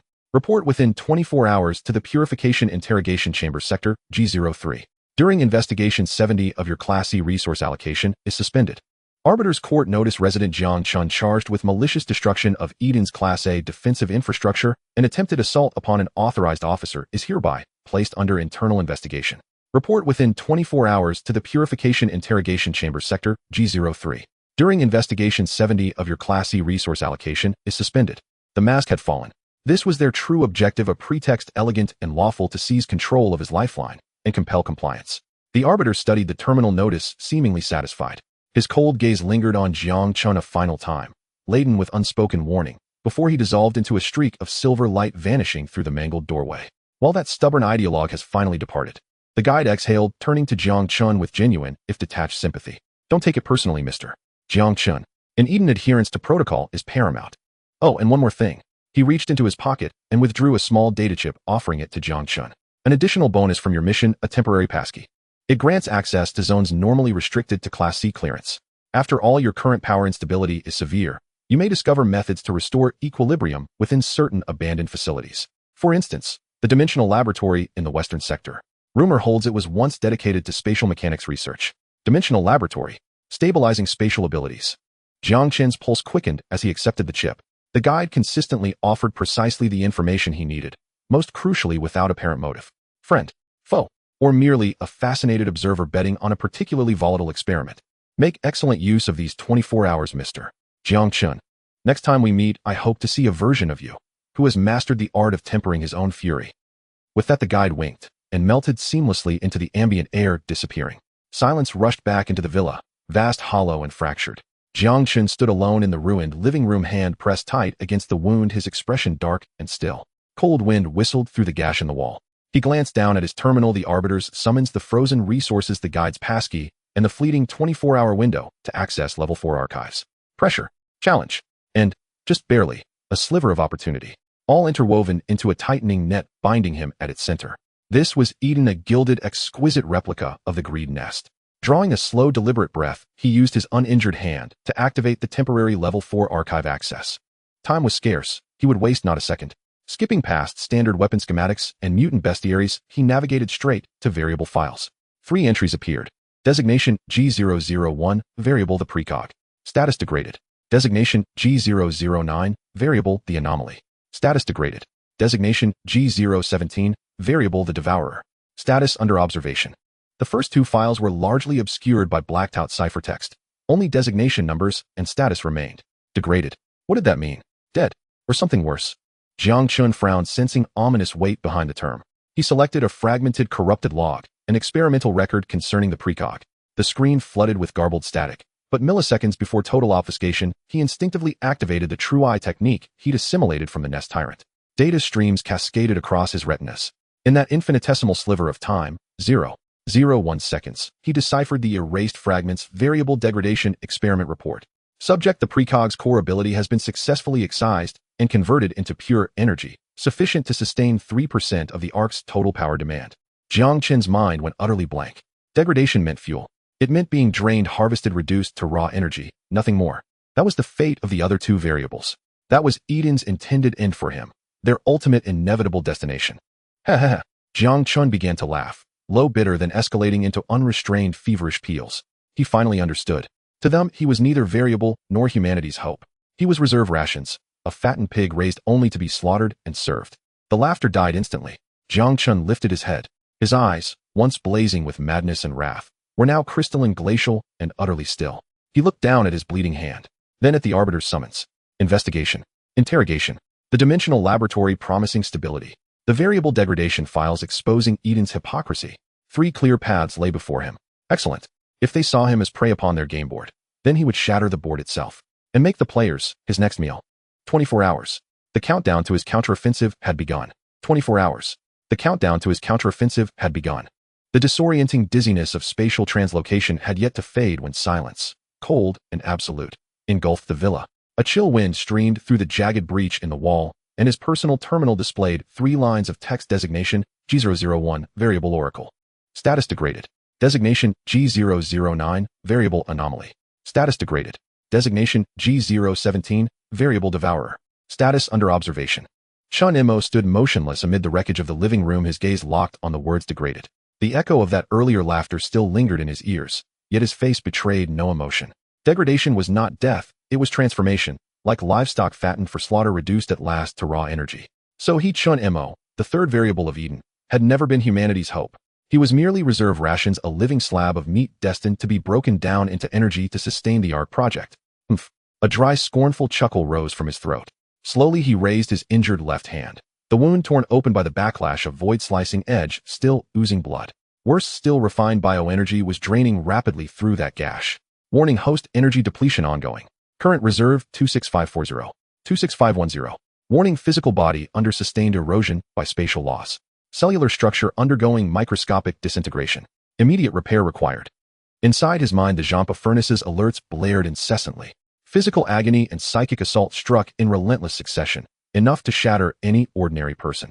Yet Chen Mo remained unbroken. The crimson haze in his eyes receded, replaced by unnerving calm, the primal stripped-bare instinct of survival forged when all illusions of reprieve had been burned away. Yes, he was furious, but fury solved nothing. He had no time to squander on such fleeting emotion.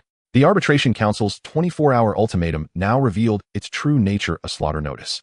Their demand that he report to the Purification Interrogation Chamber was not about investigation. It was about finding a convenient place to process the fattened fish.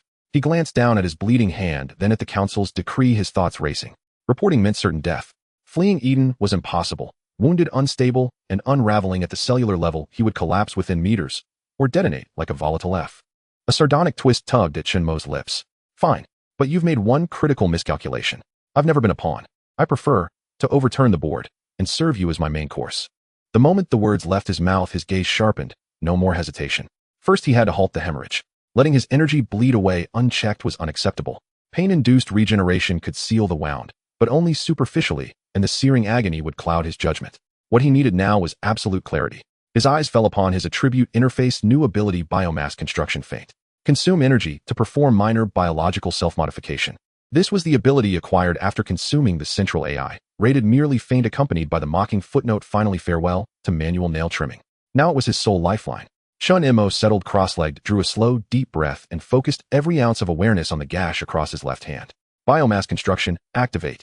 A delicate current of energy stirred from his core and flowed into the grotesque wound on his hand, a sensation utterly unprecedented.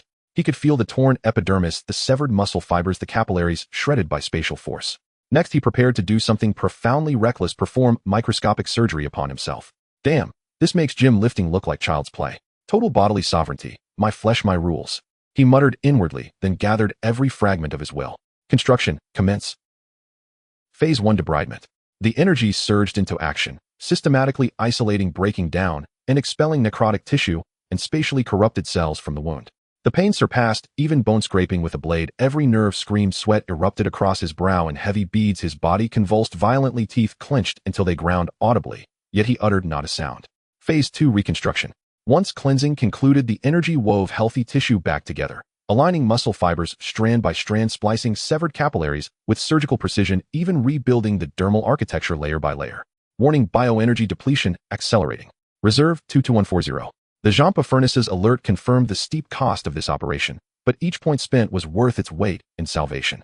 10 minutes later, Chen Mo snapped his eyes open, gasping, raggedly drenched head to toe in sweat, as if dragged from the sea. He unfurled his left hand. The deep bone-exposing law. Fragile though it appeared, the torrential energy leakage had finally ceased. Alert: spatial law erosion temporarily suppressed. Energy loss rate reduced by 95. Success. Chen Mo exhaled, relieved. Though this was only a temporary reprieve, it bought him precious time. He did not rush out. Instead, dragging his exhausted frame to his personal terminal, he chose caution over recklessness. Before venturing into the lethal dimensional laboratory, intelligence was paramount. Know your enemy, know your terrain, or perish. He activated the terminal. C-class resource allocation 70 frozen. A crimson notification glared prominently on the home screen. Chen Mo snorted, ignored it, and searched for what mattered. First keyword: purifying hand. Public archives offered only sanitized propaganda, portraying them as paragons of impartial justice and guardians of Eden's order. Bullshit. Using his C-class clearance, Chen Mo accessed internal personnel files. A dossier materialized instantly. Purifying hand sector, G 3rd Squad Commander, Leonis Board, awakened abilities, order correction, intermediate field construction, basic background, former security director of Zone G017, reassigned following ideological deviation toward extreme order, subsequently recruited directly by the Arbitration Council as one of its most loyal adherents. Assessment: exhibits pathological aversion to all forms of chaos. The file included a photograph, a middle-aged man with rigid features and eyes burning with fanatical, unyielding authority. Leonis. Chen Mo etched name and face into memory. A lapdog of the Arbitration Council. Excellent. When I return, I'll carve you first. Next, he entered his second keyword: abandoned facility C, 7-dimensional laboratory. Public records held almost nothing. Just a terse line permanently sealed 3 years ago following a Tier 3 spatial contamination incident. Clearly, the vital data was encrypted. Chen Mo retrieved the data chip given to him by the navigator. Not so much a reward as a key designed expressly to unlock a door. He slotted it into the terminal. The screen flickered, then opened an auto-decrypted document: decrypted archive, Rift Seaming Initiative, midterm report excerpt. Chen Mo's eyes narrowed. He read with urgent intensity. This report unveiled the laboratory's true purpose: to artificially generate microscale spatial rifts, study extradimensional laws, and even harvest energy from them. The truth behind the accident lay bare. During one experiment, they inadvertently bridged into a higher dimensional phase space, where entities known as phase jellyfish flooded in. These beings possessed no physical form. They phased effortlessly through walls and matter, feeding by directly siphoning biological life force. The report ended with a final transmission, scrawled in red font by the lab director: they're ghosts. Bullets and energy cannons pass right through them. They're breaching the security doors. Ah, my energy. It's draining me. Help. Save our spatial anchors. Hurry. Only dimensional stabilizing stones can contain them. Go to the storage vault. The transmission cut off. Phase jellyfish. Dimensional stabilizing stones. Chen Mo murmured softly. The pieces aligned. Within that ruined laboratory lurked both the monsters that could kill him and the artifact that could save him. This was no mere mission. It was a wager with death itself win, and he would master the power of void-slicing edge or lose, and he would end as desiccated husk, just like the doomed lab director. As Chen Mo began plotting his route, a sharp chime pierced the air. Ding. A mandatory email flooded the entire screen. Cinder Purifying Hand Sector, G 3rd Squad Commander, Leonis Subject, Final Ultimatum Body Designation, G017, Variable Devourer. Your acts of resistance have been formally classified as defiance against Eden's foundational order. Your original 24-hour reporting window is hereby reduced to 1 hour. You are to present yourself for interrogation at the Purification Interrogation Chamber Sector G03 within 60 minutes. Failure to comply will result in classification as deserter, authorizing immediate termination on site. 1 hour. Chen Mo's expression hardened. They were more desperate than he'd imagined, fully aware that every extra minute granted him increased unpredictability. So they moved swiftly, ruthlessly to crush him before he could pivot. Almost simultaneously, the villa's perimeter alarm shrieked. Chen Mo summoned the security feed. 2 figures in gleaming white battle armor stood motionless outside the torn-open entrance, neither advancing nor retreating. Yet their order fields radiated outward like invisible manacles, locking down the entire residence. This was surveillance, an imprisonment. Every conventional exit had been sealed. Everything unfolded precisely as scripted. You want me to go to the interrogation chamber? Chen Mo stared at the 2 white silhouettes on screen, his lips curling into a bloody, knowing smile. Fine, I'll go. But before I do, I must first retrieve something of mine from the abandoned warehouse next door. He closed the feed and rose slowly, stepping into the center of the ruined living room. Less than an hour remained. From here to the West District's dimensional laboratory, and onward to the G03 interrogation chamber, spanned half of Eden. Even aboard the fastest gravcar, the journey would take 40 minutes minimum. And outside, 2 sentinels waited. He shut his eyes. No map consulted, no further preparations made. Because he would take a path absent from all cartography. He sank his consciousness entirely into the true self, blade resting in his palm. That nascent volatile power of void-slicing edge still hummed deep within its steel. Until now he had used it to cut, a release of violent act of destruction. But now he required a different application. In his mind he replayed every detail of the phased jellyfish intangible phasing through solid matter. How did they achieve it? Not by shattering space, but by merging with it. Like fish dissolving into water, birds vanishing into sky. Lick. Light flashed in Chen Mo's eyes. This was a crude, unstable short-range spatial jump, the most rudimentary prototype of the fold-step technique described in ancient manuals. He had no idea where this aperture might lead, 10 meters into a wall or 5 meters beneath bedrock. But it was his only option. Outside the villa, 1 purifying hand operative checked his chronometer and reported coldly into his comm, "Commander, the target shows no response. Internal energy readings remain stable. Request permission for forced entry." Over the channel, Leonis's voice replied, devoid of inflection, "Granted. Remember, alive. His core ability is the finest offering we can present to the arbitration lord." Affirmative.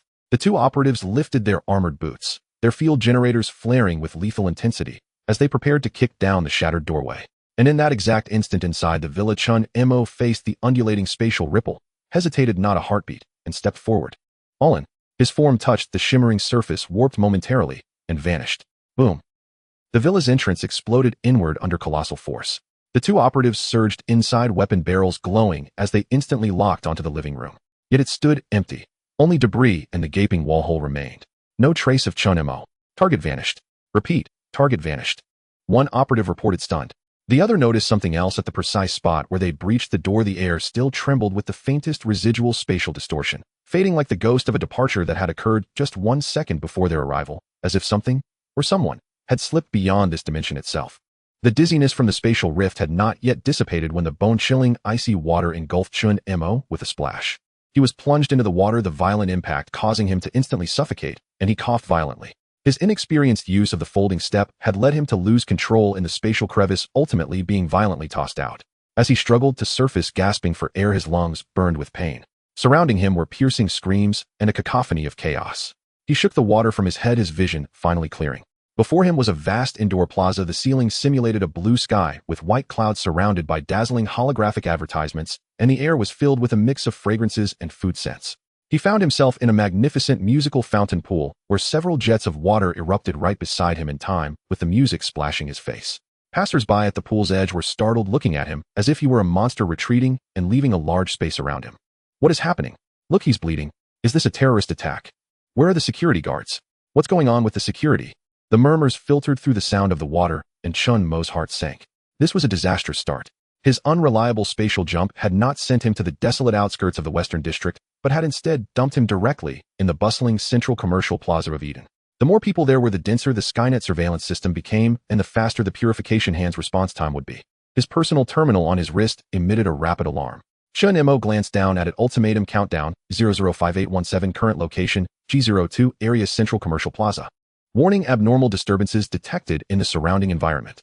The security level in this area has been elevated to orange. The first batch of law enforcement patrols is expected to arrive within 90 seconds. He had less than a minute and a half left. Ignoring the pain racking his body, Chen Mo pushed off from the edge of the fountain pool and nimbly flipped out. Soaked to the skin, his tattered clothes still stained with dried blood, he stood out starkly in this clean and tidy environment. Damn it, this start is hellishly difficult. He cursed inwardly. With no time to hesitate, he immediately limped toward the direction of the densest crowd. Right now, these terrified people were his only cover. As soon as he moved, the crowd reacted like startled fish, gasping and parting to the sides. Chen Mo ignored the fearful gazes, concentrating all his attention on his senses. After advancing to the fourth stage of Rift's Edge, a new dimension had been added to his world. He could vaguely sense countless invisible threads interweaving in the air, which were the surveillance nodes of Eden's Skynet. Every camera, every sensor was a node in this vast web. At that moment, the entire net was tightening around him. Chen Mo's gaze locked onto the entrance of a large shopping center. As long as he could enter that complex structure, he could buy himself a little more time. He lowered his body and weaved through the gaps in the flow of people, deliberately stepping into the sparse blind spots of the surveillance.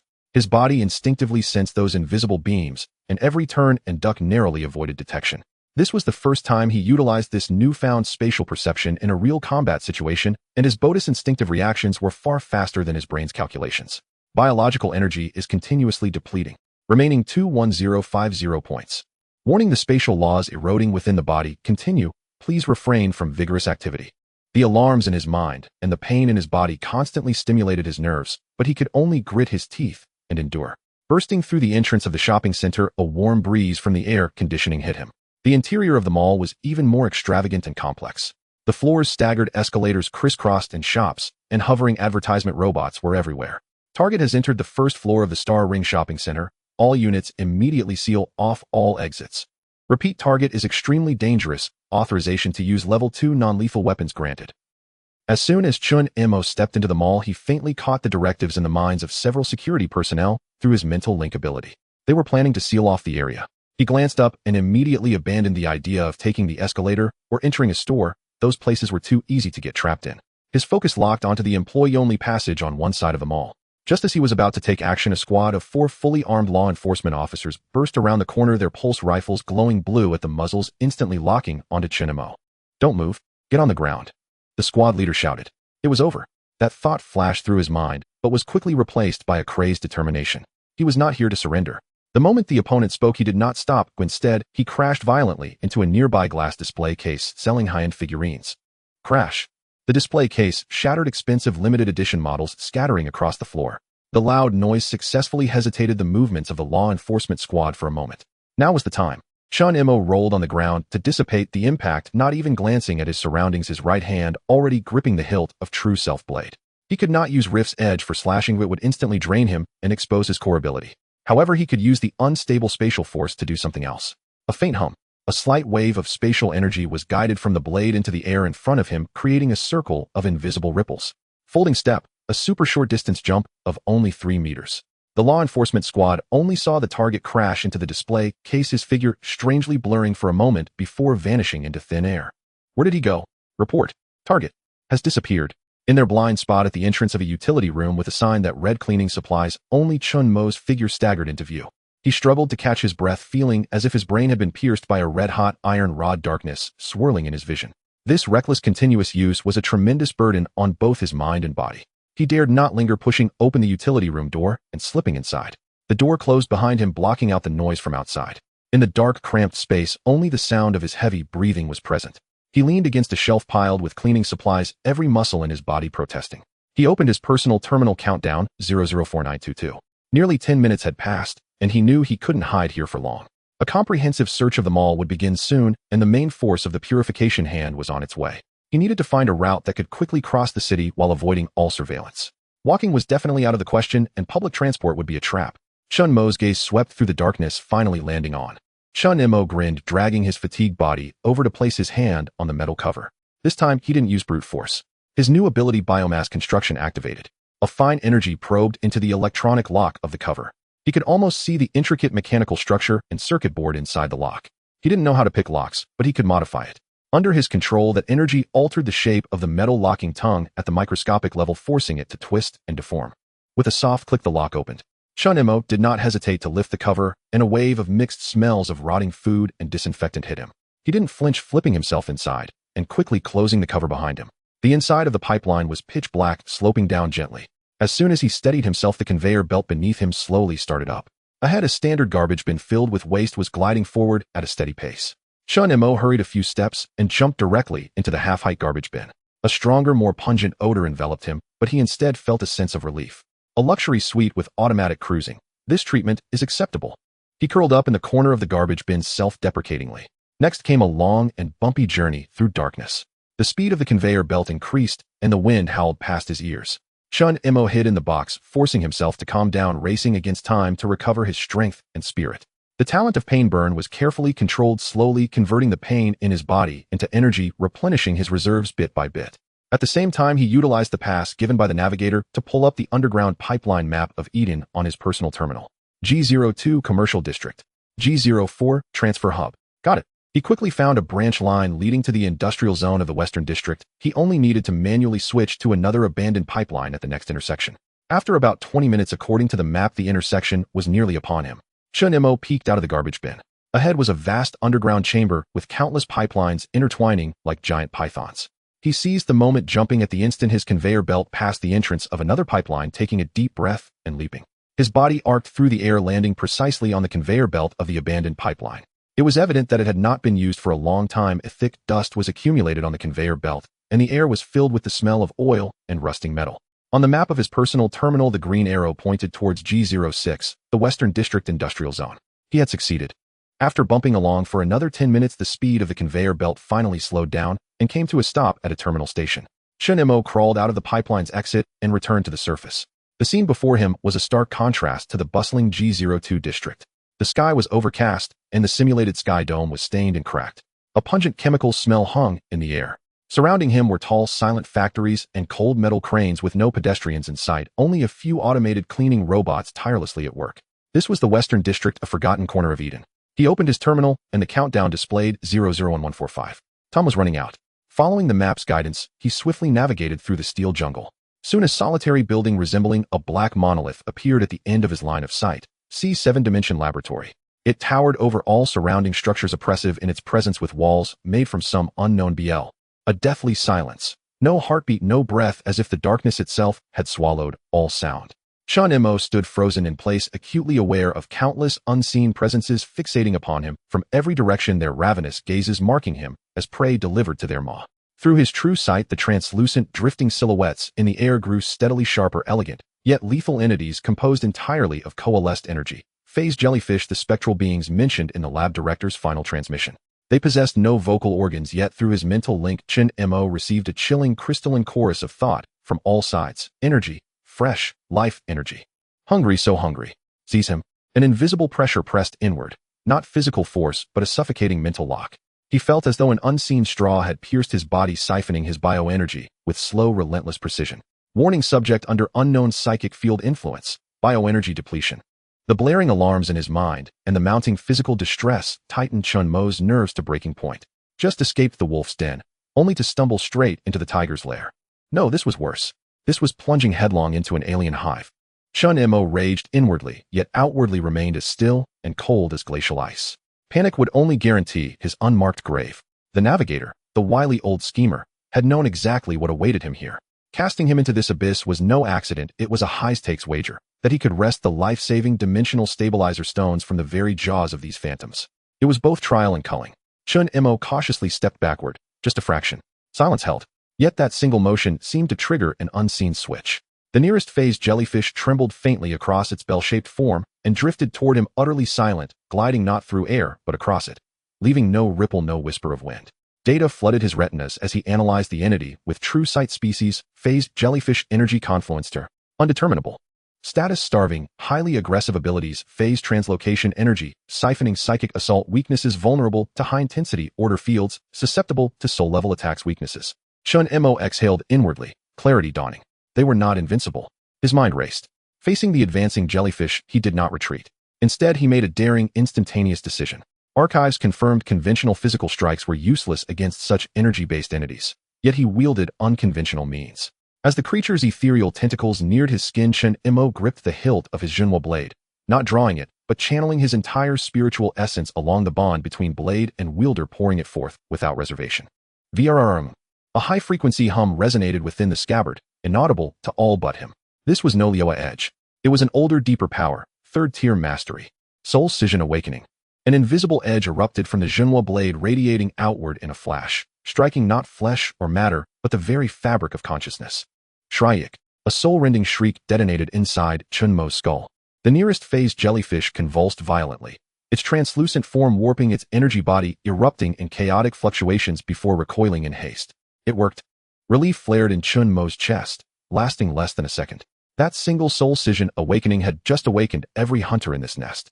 Shrike, shrike, shrike, shrike. Hundreds, then thousands, of identical psychic shrieks converged, coalescing into a cataclysmic mental storm that slammed into his awareness with crushing force. Pooh! Chen Mo's skull felt shattered by a colossal hammer. Darkness swallowed his vision. Blood erupted from his mouth uncontrollably. Crimson threads seeped from his eyes, ears, nose, and mouth. He staggered back, collapsing onto one knee, bracing himself upright only by driving the blade into the floor. Damn it! I've overplayed my hand. Stirred up a hornet's nest. Warning. Host subjected to extreme psychic assault. Consciousness destabilized. Bioenergy consumption critically accelerated. Current bioenergy remaining 6,880 points. A mere aftershock of that single psychic exchange had cost him nearly 3,000 points of energy. Worse followed. After brief disarray, the thousand enraged phased jellyfish refocused. Every gaze now burning not with curiosity or greed, but with incandescent fury and murderous intent. Kill him. Intruder must die. Chaotic, rabid thoughts surged like a tidal wave. In the next instant, every phased jellyfish in the corridor moved as one. They became streaks of translucent light, emerging without warning from walls, ceilings, floors, converging upon Chen Mo from all dimensions at once. Every single light had one target: him. Chen Mo's pupils contracted sharply. He knew any single entanglement would desiccate him within seconds. There was no time for hesitation. He exploded upward from the floor, sprinting toward the sparsest cluster of jellyfish, applying the jungle law he'd learned from the hive tyrant to its brutal zenith. When you cannot fight, you flee. Through sheer will he forced true sight past the searing pain and vertigo in his skull, overlaying the lab's pipeline schematics onto his retinas. A fleeting luminous ghost storage vault. Sublevel 3. Southeast direction. 800 meters straight line distance. 800 meters. Here it might as well have been a chasm. He veered into a side passage. Behind him, the main corridor instantly choked with surging jellyfish. Countless energy tentacles lashing the spot where he'd stood moments before, rippling the very air with spatial distortions. Boom. A deep muffled detonation. Chen Mo whirled, horrified, to see the half-meter-thick alloy blast door behind him dissolve into silent, weightless dust after a single massive phased jellyfish passed through it. It could annihilate matter. This contradicted the archives entirely. His scalp prickled. He ran faster, dodging, weaving through the labyrinthine corridors, desperate to shake off pursuit. But he quickly realized it was futile. These creatures ignored solid barriers altogether. They didn't need to chase him. They merely locked onto his position and emerged from the nearest wall. Crack! The wall ahead of him melted, opening a jagged void, and two shrieking phased jellyfish lunged forth. Chen Mo's heart lurched. Without thought, he stomped his left foot atop his right, wrenching his body sideways at an impossible angle, slipping cleanly between the two attackers. He even felt a sharp, icy sting on his bare skin, the unmistakable sensation of energy being siphoned. This won't last. Sooner or later they'll corner me. Conventional movement was suicide against these wall walkers. He had to fight them on their terms, using space to counter space. His gaze hardened. He summoned once more the fragile, newly stabilized power of his Liyue edge, wrapping a hair-thin filament of spatial energy around his feet. Fold step. His figure blurred unnaturally, vanished. A heartbeat later, he reappeared 10 meters away at a sharp bend. Ugh! Familiar nausea and vertigo crashed over his mind, worse than ever before. Space here was inherently unstable. Forced spatial jumps carried catastrophic risk. One misstep, and spatial turbulence would rend him limb from limb. He stumbled, bracing himself against the wall, but dared not pause. He triggered the step again. Flicker, vanish, reappear. He crossed into another corridor, repeating his raw, unmastered blink technique again and again, each success exacting steep physical toll and perilous cost. His pursuers were briefly bewildered by the uncanny movement, yet swiftly recalibrated, locking onto his new position and accelerating their pursuit with terrifying speed. This was a chase unfolding across 4 dimensions. Chen Mo fled for his life through a three-dimensional maze while his enemies hunted him across the fourth-dimensional walls surrounding him, through corridors, junctions, vertical shafts, derelict labs. The scenery warped past his vision in a dizzying blur. Once he phased through a room labeled specimen storage, glimpsing enormous glass tanks filled with grotesque, long-rotted biological specimens, some still twitching faintly. Another time, he blinked into existence upside down, clinging to the ceiling as the world inverted beneath him. The dimensional lab's spatial architecture had been irrevocably shattered in the aftermath of the catastrophe. Damn it. One more jump like that, and I'll either be drained dry or driven mad. His consciousness frayed. The landing points of his fold steps grew increasingly erratic. Bioenergy remaining 3,120 points. Warning: multiple tissues exhibiting prefacettrance for symptoms. Bodily collapse imminent. Final ultimatum countdown, 315 energy, physiology time. 3 paths, all converging on extinction. Clinging to his last sliver of lucidity, he glanced at the map. The vault lay directly below, 30 meters vertical descent. His final chance. He stood upon a groaning, rust-eaten metal catwalk suspended over an abyssal blackness. Behind him and above, within the walls themselves, dense clusters of translucent forms materialized, sealing every possible escape route. I'm betting everything. A flash of pure reckless fire ignited in Chen Mo's eyes. He abandoned horizontal leaps. Instead, he poured every last iota of spatial energy he possessed into the Jinhua blade, and brought it down in a vicious vertical slash toward the void beneath his feet. Liaowa edged. Shhhhg. A resorthin light devouring black fissure tore open in midair beneath him. Without hesitation, he sheathed the blade, and leapt headlong into the rapidly contracting spatial rift. Dizziness and disorientation exploded. Countless chaotic spatial currents ripped and tore at his limbs and viscera. The wound on his left hand, freshly sealed, burst open, anew, blood and raw energy gushing forth. Yet the agony cut through the haze, sharpening his awareness for a fleeting moment. Amidst the infinite chaos and darkness, he saw at a single point of stable, soft white light, the vault. With his final strength, he reached desperately toward that beacon. Thud. Chen Mo struck something solid, then crashed hard onto a freezing, unyielding metal floor. This time he couldn't rise. Every bone screamed, his organs churned violently. Darkness consumed his vision, leaving only the faint, thready pulse of his own heart and the low, persistent hum in his ears. Bioenergy remaining 980 points. Warning. Energy below critical safety threshold. Bodily collapse, countdown 60 seconds. 59 seconds. Was this the end?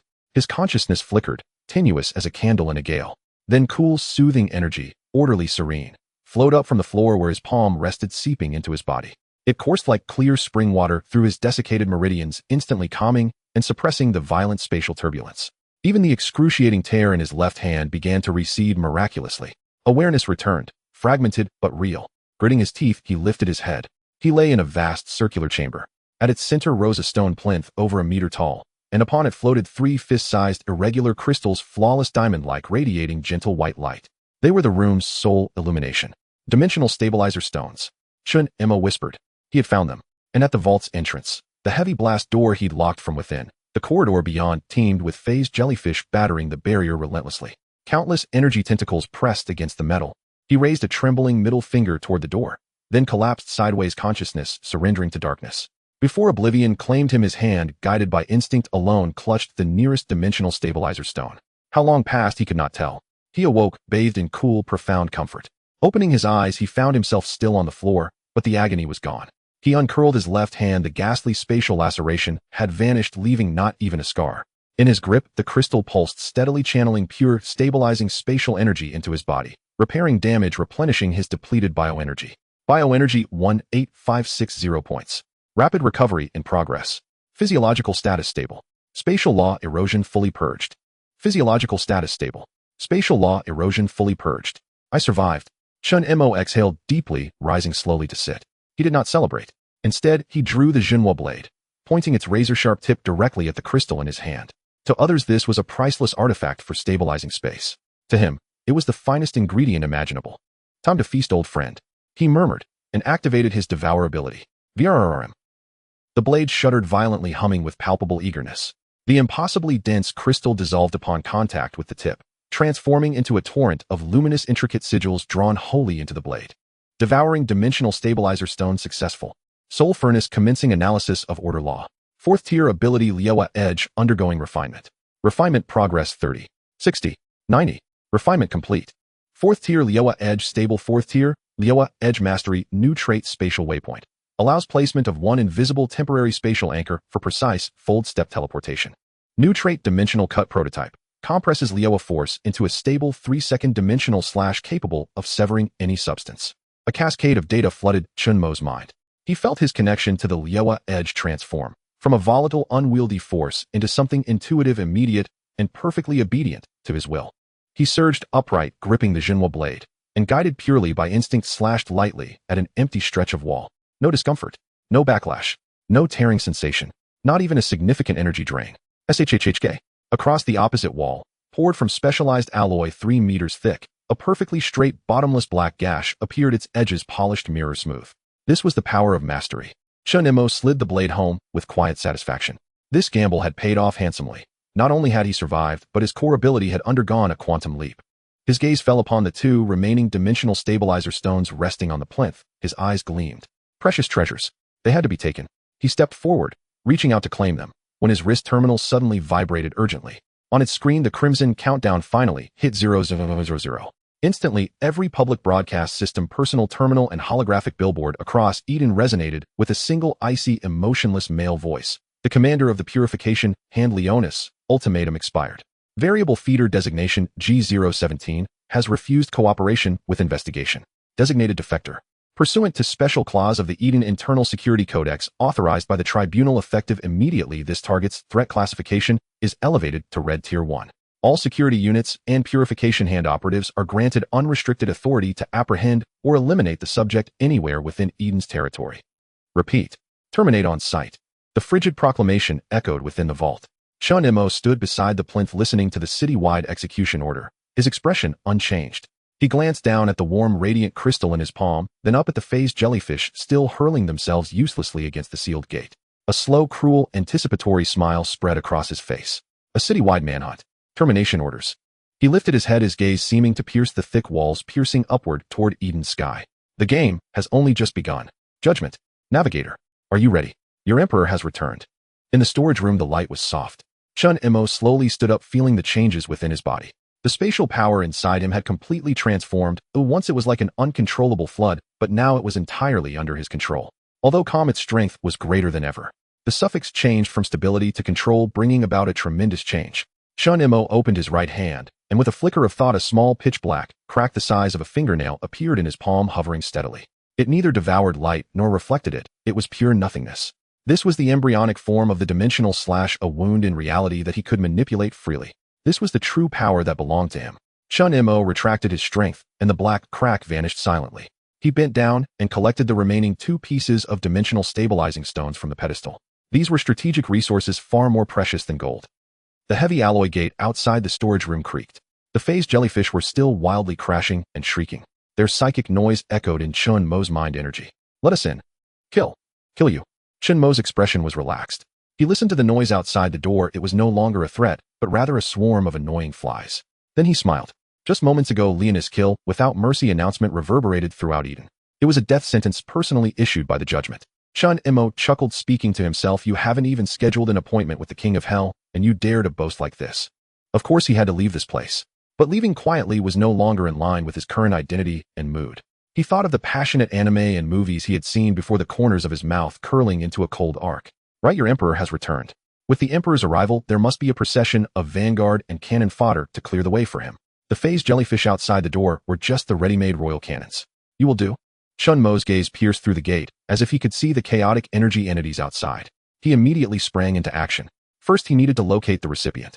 Chen Mo swiftly took out his personal terminal from his pocket and connected to the chip given by the navigator. Utilizing the chip's high-level permissions, he hacked past the physical lockdown of the C7 laboratory and connected to Eden's security network.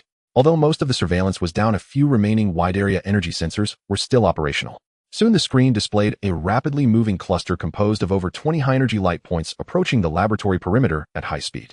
The leading light point exhibited energy fluctuation characteristics identical to Leonis' order correction ability. A distinguished guest is arriving. How can I allow them to reach the doorstep without a gift? Chen Mo sneered as he began to arrange his delivery service.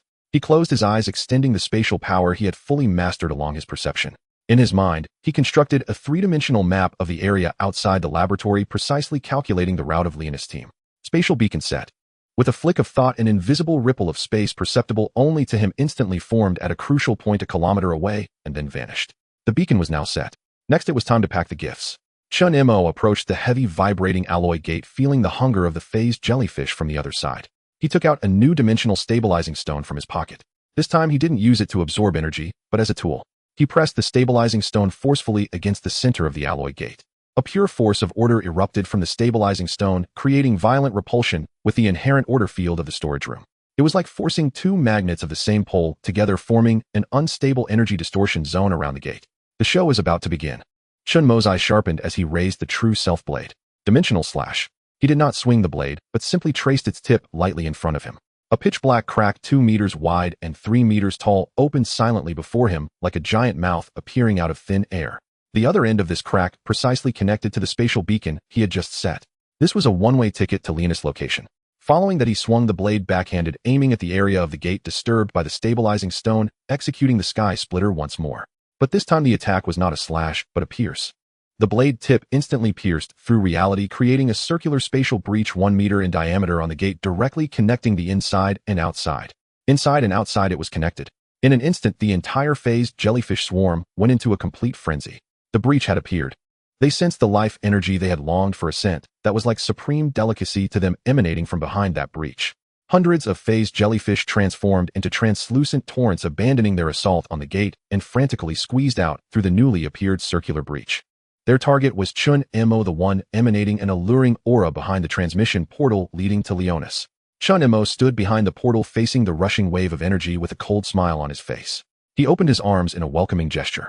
The phased jellyfish rushed into the pitch-black crack, without hesitation diving into the trap, leading to destruction. Observing the scene of the phased jellyfish rushing into the crack, Chen Mo mimicked the tone of a delivery person, speaking cheerfully. Mr. Leonis, your Interstellar Express delivery has been dispatched. Please keep an eye out for it. By the way, payment is due upon delivery. Meanwhile, outside the C7 Dimension laboratory in the abandoned factory district, Leonis was leading his elite third squad swiftly forward. 20 members of the Hand of Purification clad in white composite armor marched in unison, their emitted order force field causing the surrounding air to stagnate. Captain, the energy sensor indicates the target is within 1 kilometer ahead in the C7 facility energy readings. Very low, it seems to be on the verge of collapse. A team member reported. Leonis showed no expression. An ignorant variable, thinking that mastering a mere shred allows him to provoke the judgment. Prepare to breach. Remember, we need him alive. His core ability is the best trophy for Lord Judgment. Yes. Just as they were about to reach the laboratory's warning line, an unexpected event occurred. Less than 10 meters in front of their squad, an irregular pitch-black crack suddenly ripped through space. Spatial rift. All personnel be on guard. Leonis shouted, and the powerful order correction force field instantly expanded, enveloping the entire team. However, the spatial storm they had anticipated did not materialize. The next second, countless translucent ghosts shrieking sharply surged out from the rift. Is that phased jellyfish? A team member exclaimed in shock. Didn't the intel say they were sealed deep underground? There was no time to think. These starved and thoroughly enraged energy beings immediately locked onto the 20-plus self-service buffet formed by pure energy and life forms in front of them. The energy weapons of the Hand of Purification fired beams that directly penetrated the jellyfish's bodies, proving utterly ineffective. Their protective force fields were useless against these energy-draining monsters. Oh, my energy. It's draining my energy. Screams immediately erupted. A team member's order force field collapsed within 3 seconds under the encroachment of 2 or 3 jellyfish, and then he deflated like a punctured balloon, disappearing along with his armor into ashes. Damn it. Order correction, field stabilization. Leonis' eyes turned red as he pushed his abilities to the limit, creating a golden square force field that temporarily shielded the remaining team members from the jellyfish swarm's encroachment. But he could feel his energy rapidly depleting. He was pinned in place, trapped in a nightmare he could not comprehend. Meanwhile, in the underground passage of the dimensional laboratory, Chen Mo snapped his fingers, shutting off the transmission rift before him. The thousands of phased jellyfish outside the storage room had all been packed and shipped without exception. He glanced at the countdown on his wrist that had long reached 0 and smiled slightly. The hunt has begun. So where does the hunter go now? His gaze seemed to pierce through layers of obstruction, landing on the coordinates of Eden's G03 area. As a law-abiding citizen, of course, I must go to the purification interrogation room to cooperate with the investigation. He shifted his form and activated the folding step. No dizziness, no backlash. The world changed rapidly before his eyes. His figure vanished from the spot, and in the next instant he appeared in another corridor 100 meters away. He did not linger. His form flickered continuously like a ghost swiftly moving toward the ground. The surveillance and patrols that once required hiding and circumventing were now nothing in his eyes. He stepped out from the shadow of a building, and with the next step, he had crossed hundreds of meters of the square, appearing on the rooftop of another tower. Under Eden's night sky, he traversed between buildings in a way that no one could comprehend. 10 minutes later, in G03 area, the purification interrogation room, this was the endpoint for all chaotic elements. The entire building resembled a black steel fortress with guards stationed every 3 steps, and automated defense turrets, red scanning beams, weaving into a dense net. At this moment, it's the variable eater Chen Mo. He actually dared to walk into the trap. Open fire. Authorized the use of the highest level of firepower. The alarm echoed through the air, and in an instant dozens of blazing energy beams rained down on that frail figure. Facing an attack capable of instantly melting a small warship, Chen Mo merely looked up and then vanished from the spot. All the attacks missed, exploding into massive craters on the ground. The next second his figure appeared ghost-like before the 10-meter-high gate made of special alloy. All the guards were stunned. In their shocked gazes, Chen Mo slowly raised the Tang knife in his hand. Dimensional slash. There was no sound, no explosion, only a fine black line silently traced from top to bottom across the heavy gate. Creak. With a piercing metallic distortion, the massive gate slowly slid open along that black line. The cut was as smooth as a mirror. Chen Mo sheathed his knife, ignoring the guards who were frozen in shock, and walked slowly into the cage that was set for him. He passed through the hall and directly entered the deepest main interrogation room. The room was cold and empty, with a metallic interrogation chair fixed to the floor with rivets in the center, a glaring spotlight shining down from the ceiling, illuminating the cold restraints on the chair. That was his throne. Chen Mo glanced at it, and then kicked aside an obstructive surveillance device. He turned around and entered a nearby observation room, dragging out a relatively comfortable softback chair and leisurely placed it in the center of the interrogation room under the spotlight. He sat down, crossed his L. Chen Mo adjusted to a comfortable sitting position, lightly tapping the knife sheath with his fingers. I have come here for 3 matters. He paused, the curve of his lips growing colder, his eyes filled with a sense of watching a play. Judgment, judgment, or damn judgment. Inside the primary interrogation chamber, silence reigned absolute.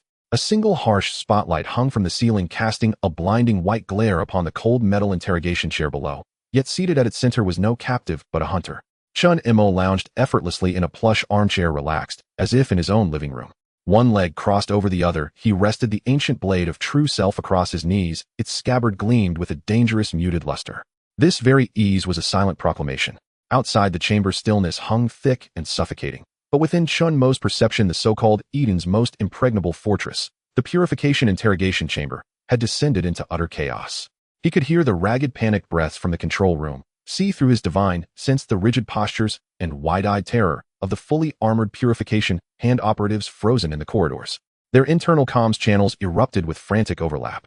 Is this truly the security standard? He murmured softly, a wry smile curling at the corner of his lips. Honestly, who trained Eden's head of security? This defensive deployment is weaker than a paper grate wall. His voice carried no raised volume. Yet through the chamber's audio pickups it resonated with crystalline clarity into every purification hand operative's ear, burning shame onto their faces. Humiliation, yet none dared retort, for it was truth. Seconds bled into minutes. Chen Mo showed no impatience. Eyes closed, his fingertips tapped gently against the smooth scabbard. Tap, tap. A quiet rhythmic pulse that struck like a metronome against each heartbeat, counting down their final moments. He waited. For Leonis, captain of the 3rd Squad of the Purification, and the defendant of this trial. This silence itself was the first act of judgment, a declaration of sovereignty, a slow, crushing weight of psychological pressure. Meanwhile, several kilometers away from the C7-dimensional laboratory, within a derelict industrial zone, hell had taken physical form. With a sizzling hiss of energy corrosion, the last purification hand operative's pristine white armor dissolved rapidly beneath the ENV. No. At the epicenter of the shimmering golden barrier, Leonis watched his final subordinate perish, and his eyes flooded instantly, with blood veins bulging at his temples. He, captain of an elite purification hand squad, stood now utterly broken. Just minutes earlier, he had marched in with 20 elite operatives to capture alive the presumptuous anomaly. Now he stood alone. That eerie spatial rift had devoured his pride, his confidence, and the lives of his men. His vaunted order force proved useless against these ravenous, chaotic energy entities. Order correction, field solidification. Leonis roared, channeling every last shred of energy to sustain the pale golden square-shaped barrier encircling him. The strongest defense, he possessed a domain designed to repel all forms of entropy. Yet even this only temporarily held back the phase jellies. He felt his reserves draining at a terrifying pace. The barrier trembled violently, on the verge of shattering. Worse still, the creatures were unkillable. Neither physical nor energetic assaults affected them, and even his mastery of order force could only momentarily repel them. SSSK. The colossal phase jelly sovereign, seemingly losing patience, swelled its umbrella-like body and unleashed a devastating psychic shockwave directly upon the barrier. Pooh! Struck as if by a celestial hammer, Leonis' mind went blank. Blood sprayed from his mouth. A hairline fracture split the golden barrier. He knew he would not last much longer. To die here, to be drained dry by phantoms. Never. A surge of raw survival instinct fused with searing humiliation drove him into madness. His gaze swept the ruins around him. Scattered remnants of his fallen squad's armor cores still pulsed faintly, with residual energy drawing the phase jellies closer. Now or never. A flash of grim resolve hardened in Leonis' eyes. He violently contracted his order field into a thin skin-tight membrane. Then with his final ounce of strength fired a volatile energy bolt toward the corpse of one of his men. Boom. The armor core detonated, its violent energy wave scattering the surrounding phase jellies in momentary disarray. Seizing the opening, Leonis shot forward without hesitation, a streak of golden light blazing in the opposite direction, fleeing for his life. He had used the last remains of his subordinates to carve open his own escape route. The instant he burst free of the encirclement, his wrist terminal vibrated urgently, the highest level alert from the interrogation chamber. Leonis glanced down. The screen's message made his pupils contract to needlepoints alert. Target, the Devourer, has breached interrogation cell G03. Repeat, target has entered the primary interrogation chamber. Fury instantly overwhelmed pain and fear surging hot and violent through his skull. Was this suicide? No, it was provocation. A naked, brazen insult. Not just to him, but to the entire purification hand, to the judicature itself. You dare? Leonis let loose a bestial roar, ignoring his body's catastrophic exhaustion, and pushed his speed to its absolute limit, launching himself like a guided missile straight towards Sector G03. He would tear that mongrel apart with his bare hands.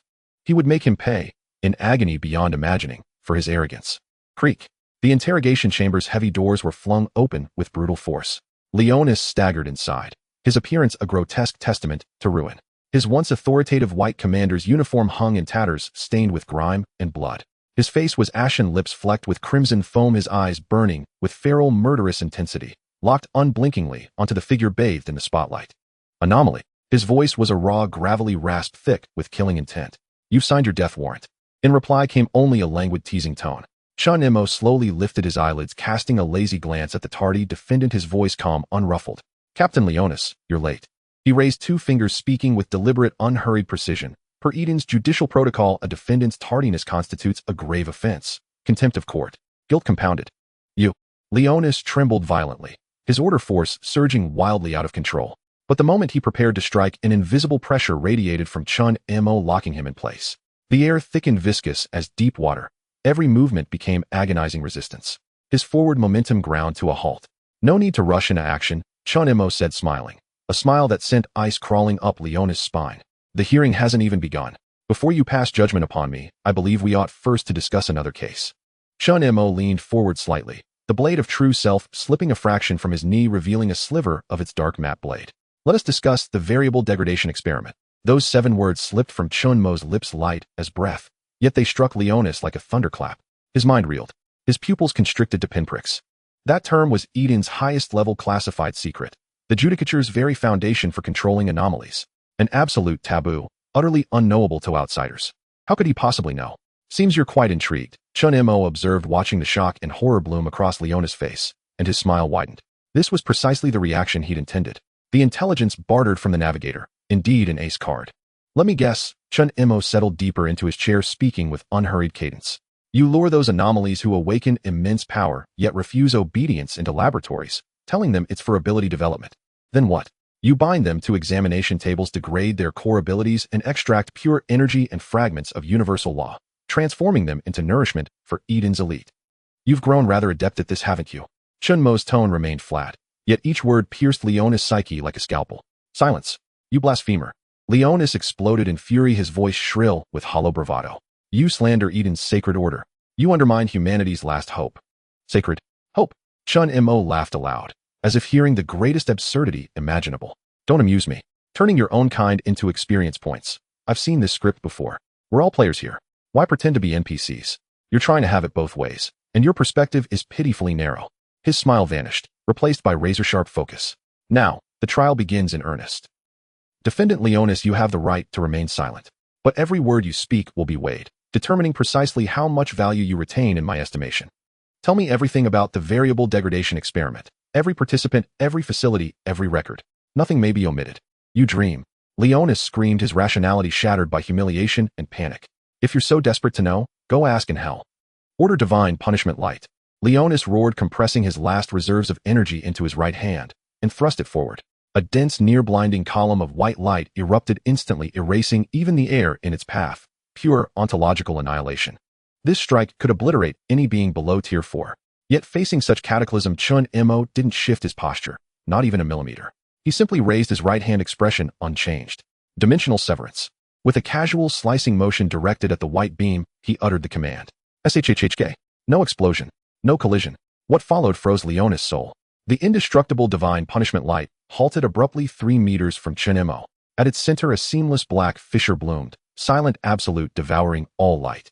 In the next instant, the entire white column split cleanly, perfectly bisected along that black line.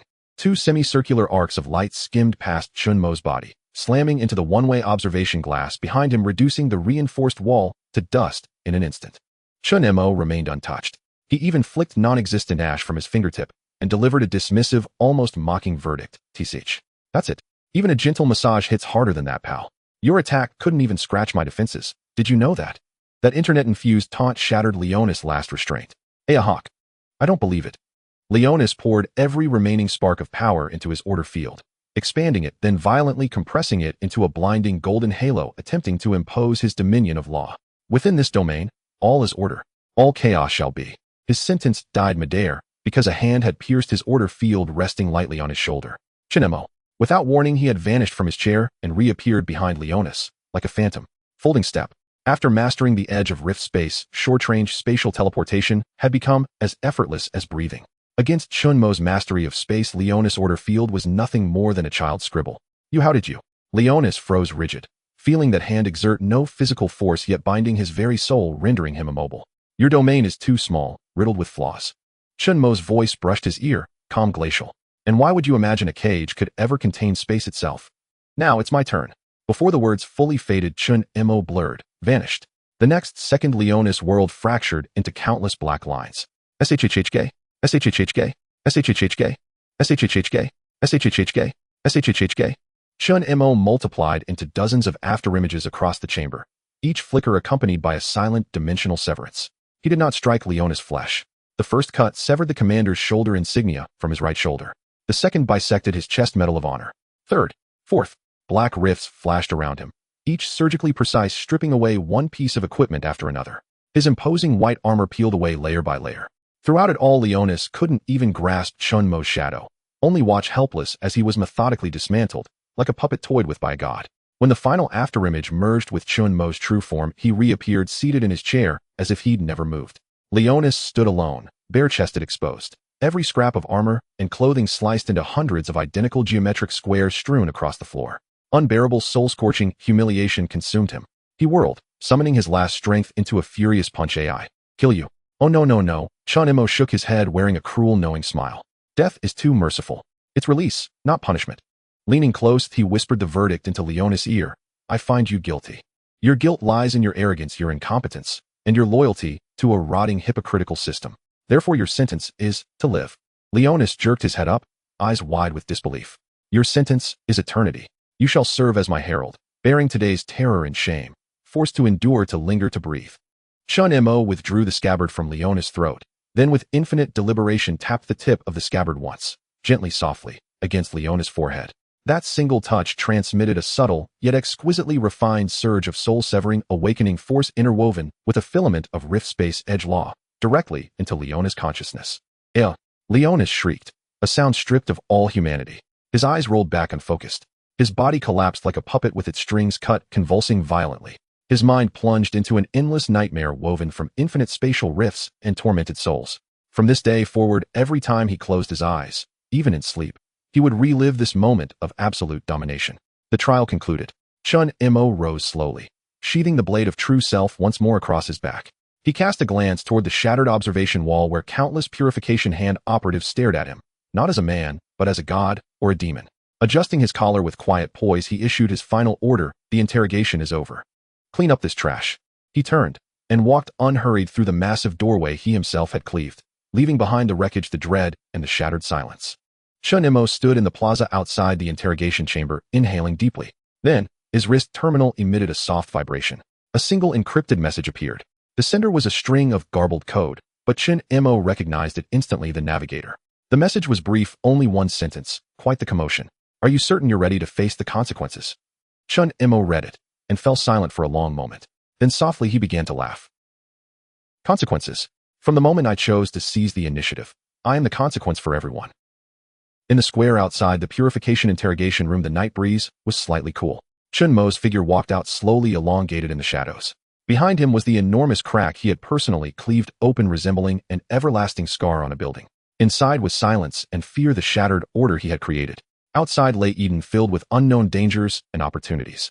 The variable eater breached the G03 interrogation room. Captain Leonis of the Purification Hand's third squad was captured and mentally shattered. The news spread through the internal quantum communication network, reaching every corner of the Steel City within half a minute. My God, have you heard? That G017, that eater, he single-handedly took down the purification interrogation room. Impossible. That's the territory of the tribunal, reputed to be the hardest place to crack in Eden. The videos are going viral. He vanished like a ghost right in front of the main door, and the next second he split that several meter thick gate. That thing can withstand small strategic weapons. And more. My friend just came back from duty in G03 and said that Captain Leonis, the man who always preached order, now lies on the ground like a dead dog, drooling everywhere, his eyes vacant. This is what an emperor is. When he says he will kill your whole family, he truly means it. Panic spread, but alongside it, there was also awe and excitement, especially among the oppressed lower-class citizens and low-tier awakeners. They had long suffered from the purification hand and the tribunal's lofty order. Now someone had finally taught these high-handed individuals a brutal lesson in the most violent and direct way. That slap was too loud, and it felt so satisfying. Your emperor has returned. Chen Mo's mocking words were being shared by countless individuals in private channels, becoming their code for emotional release, a popular meme representing rebellion. Chen Mo himself was unaware of this as he stood in the center of the square, looking down at the message from the navigator. That's quite a commotion. Are you sure you're ready to face the consequences? Consequences? Chen Mo mused, a cold smile appearing on his face. He raised his head, surveying the towering cyberpunk city, bustling with flying vehicles. The neon lights and holographic billboards made everything seem advanced and orderly, but he knew how much filth and decay lay beneath this facade. Variable degradation experiments, class oppression, and laws that treated lives as worthless. Chen Mo lifted his hand and gently waved it in the air. A tiny pitch-black crack flickered at his fingertips. He felt the sensation of tearing and controlling space. That kind of power to dominate everything made his smile wider. Consequences. From the moment I decided to write my own destiny, I am the consequence for everyone in Eden. In Eden, at the central spire's highest level, there was no luxurious decoration, only a vast pure white circular hall. The floor and ceiling were made of holographic projections, displaying every corner of Eden in real time, with countless streams of data flowing through. This was the core of the tribunal, the brain of Eden. A figure stood quietly in the center of the hall, hands behind his back. He wore a simple gray robe, without any insignia, his figure slender. Yet just by standing there, the entire space's light and energy flow centered around him, presenting an absolute order. He was the highest authority of the tribunal, the judicator. At this moment, dozens of holographic screens hovered before him, repeatedly playing back the images transmitted from G03. The silent black line that had cleaved the gate was slowed down 1,000,000 times. Chen Mo toyed with Leonis, peeling away the remnants of his armor, frame by frame, analyzed. The order's divine punishment light, emitted by Leonis Hua. His face was shrouded in a halo, making it hard to see clearly, but one could feel the cold and ruthless gaze. Foolish. Leonis squandered vast resources, yet only nurtured arrogance, relying on privileges and equipment. To be easily defeated by a newly emerged variable is a disgrace for the purification hand. His words carried no anger, only a detached indifference towards the failed product. A black uniformed adjutant quietly appeared behind him, kneeling on one knee, not daring to raise his head. Sir, the target has already escaped our monitoring range. He was last seen in the G03 square, and then he completely disappeared. We suspect he used spatial abilities to hide in an area that cannot be scanned by conventional means. As expected, the judicator's voice was calm. He extended his hand and waved gently. The holographic image in front of him instantly transformed. The scene of G03 vanished, replaced by a pitch-black cosmic background. In the center of the background hovered a three-dimensional model of a peculiar collar. It was made of an unknown silver metal inscribed with intricate patterns resembling circuit boards. The variable eater has demonstrated strong control over the laws of space. Conventional pursuits are merely a waste of time, the judicator said slowly. He uses spatial abilities as weapons. We will use the laws to trap him. He pointed at the collar model, his voice growing colder. Notify the Cradle Unseal Protocol now. 7. The adjutant's body jolted, a look of shock flashing in his eyes. Protocol No. 7. Isn't that the highest contingency plan for dealing with city-level spatial disasters? To deploy this for a variable, activate the anchor of the laws. I don't care where he hides in the folds of space. Do I want the entire Eden and its attached subspace to become an impenetrable iron plate?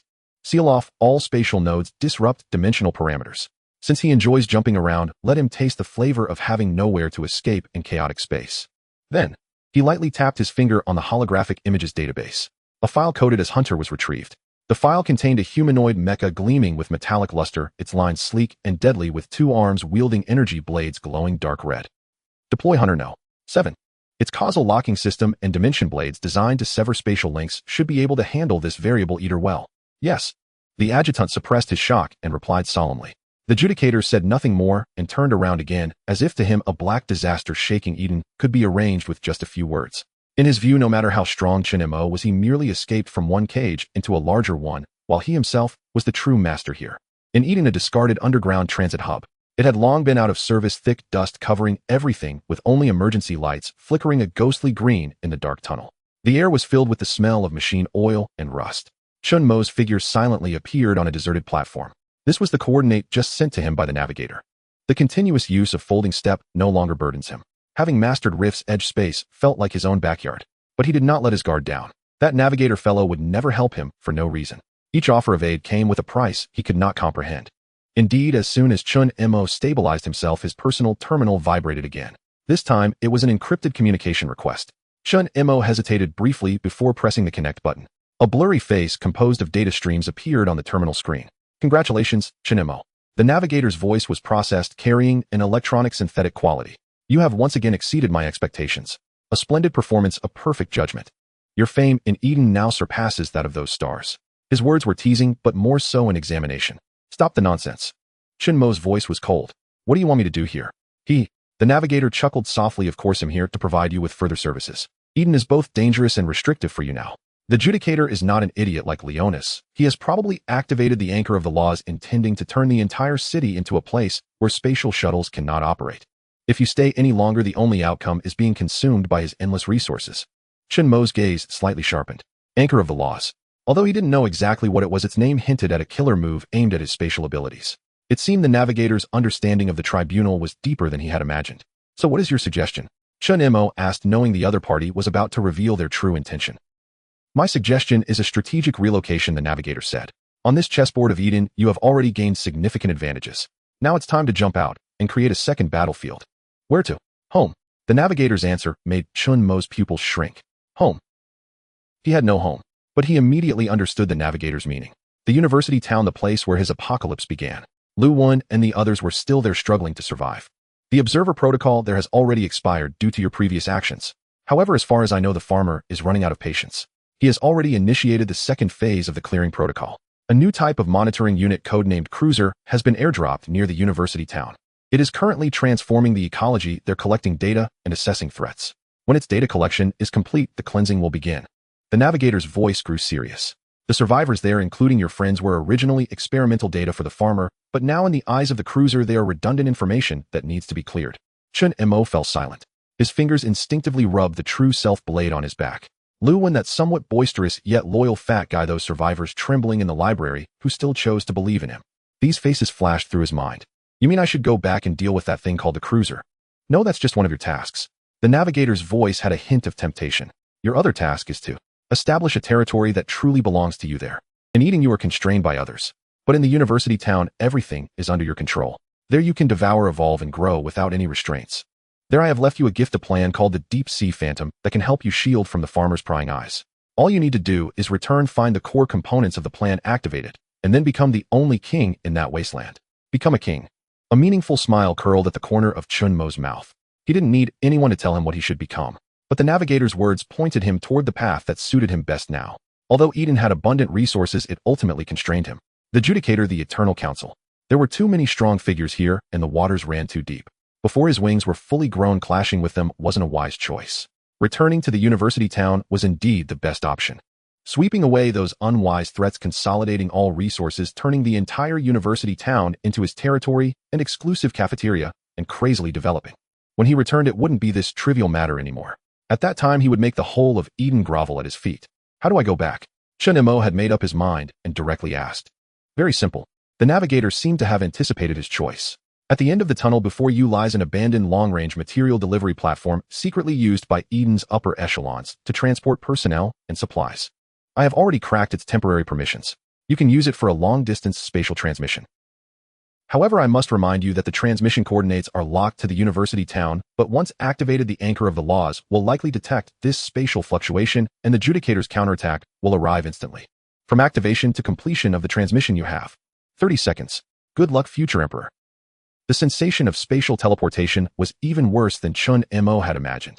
It was not movement, but a brutal squeezing and tearing. He felt himself being ground into countless particles, then forcibly pieced back together. His senses were all disabled. Before his eyes were chaotic colors, and a piercing wail assaulted his ears, as if his very soul was about to be ground to dust. This was the backdoor left by the navigator, an untested illegal passage where stability and comfort were never considered. The only thing he could do was to grip the blade of true self tightly, locking his consciousness onto the feel of the hilt. Boom.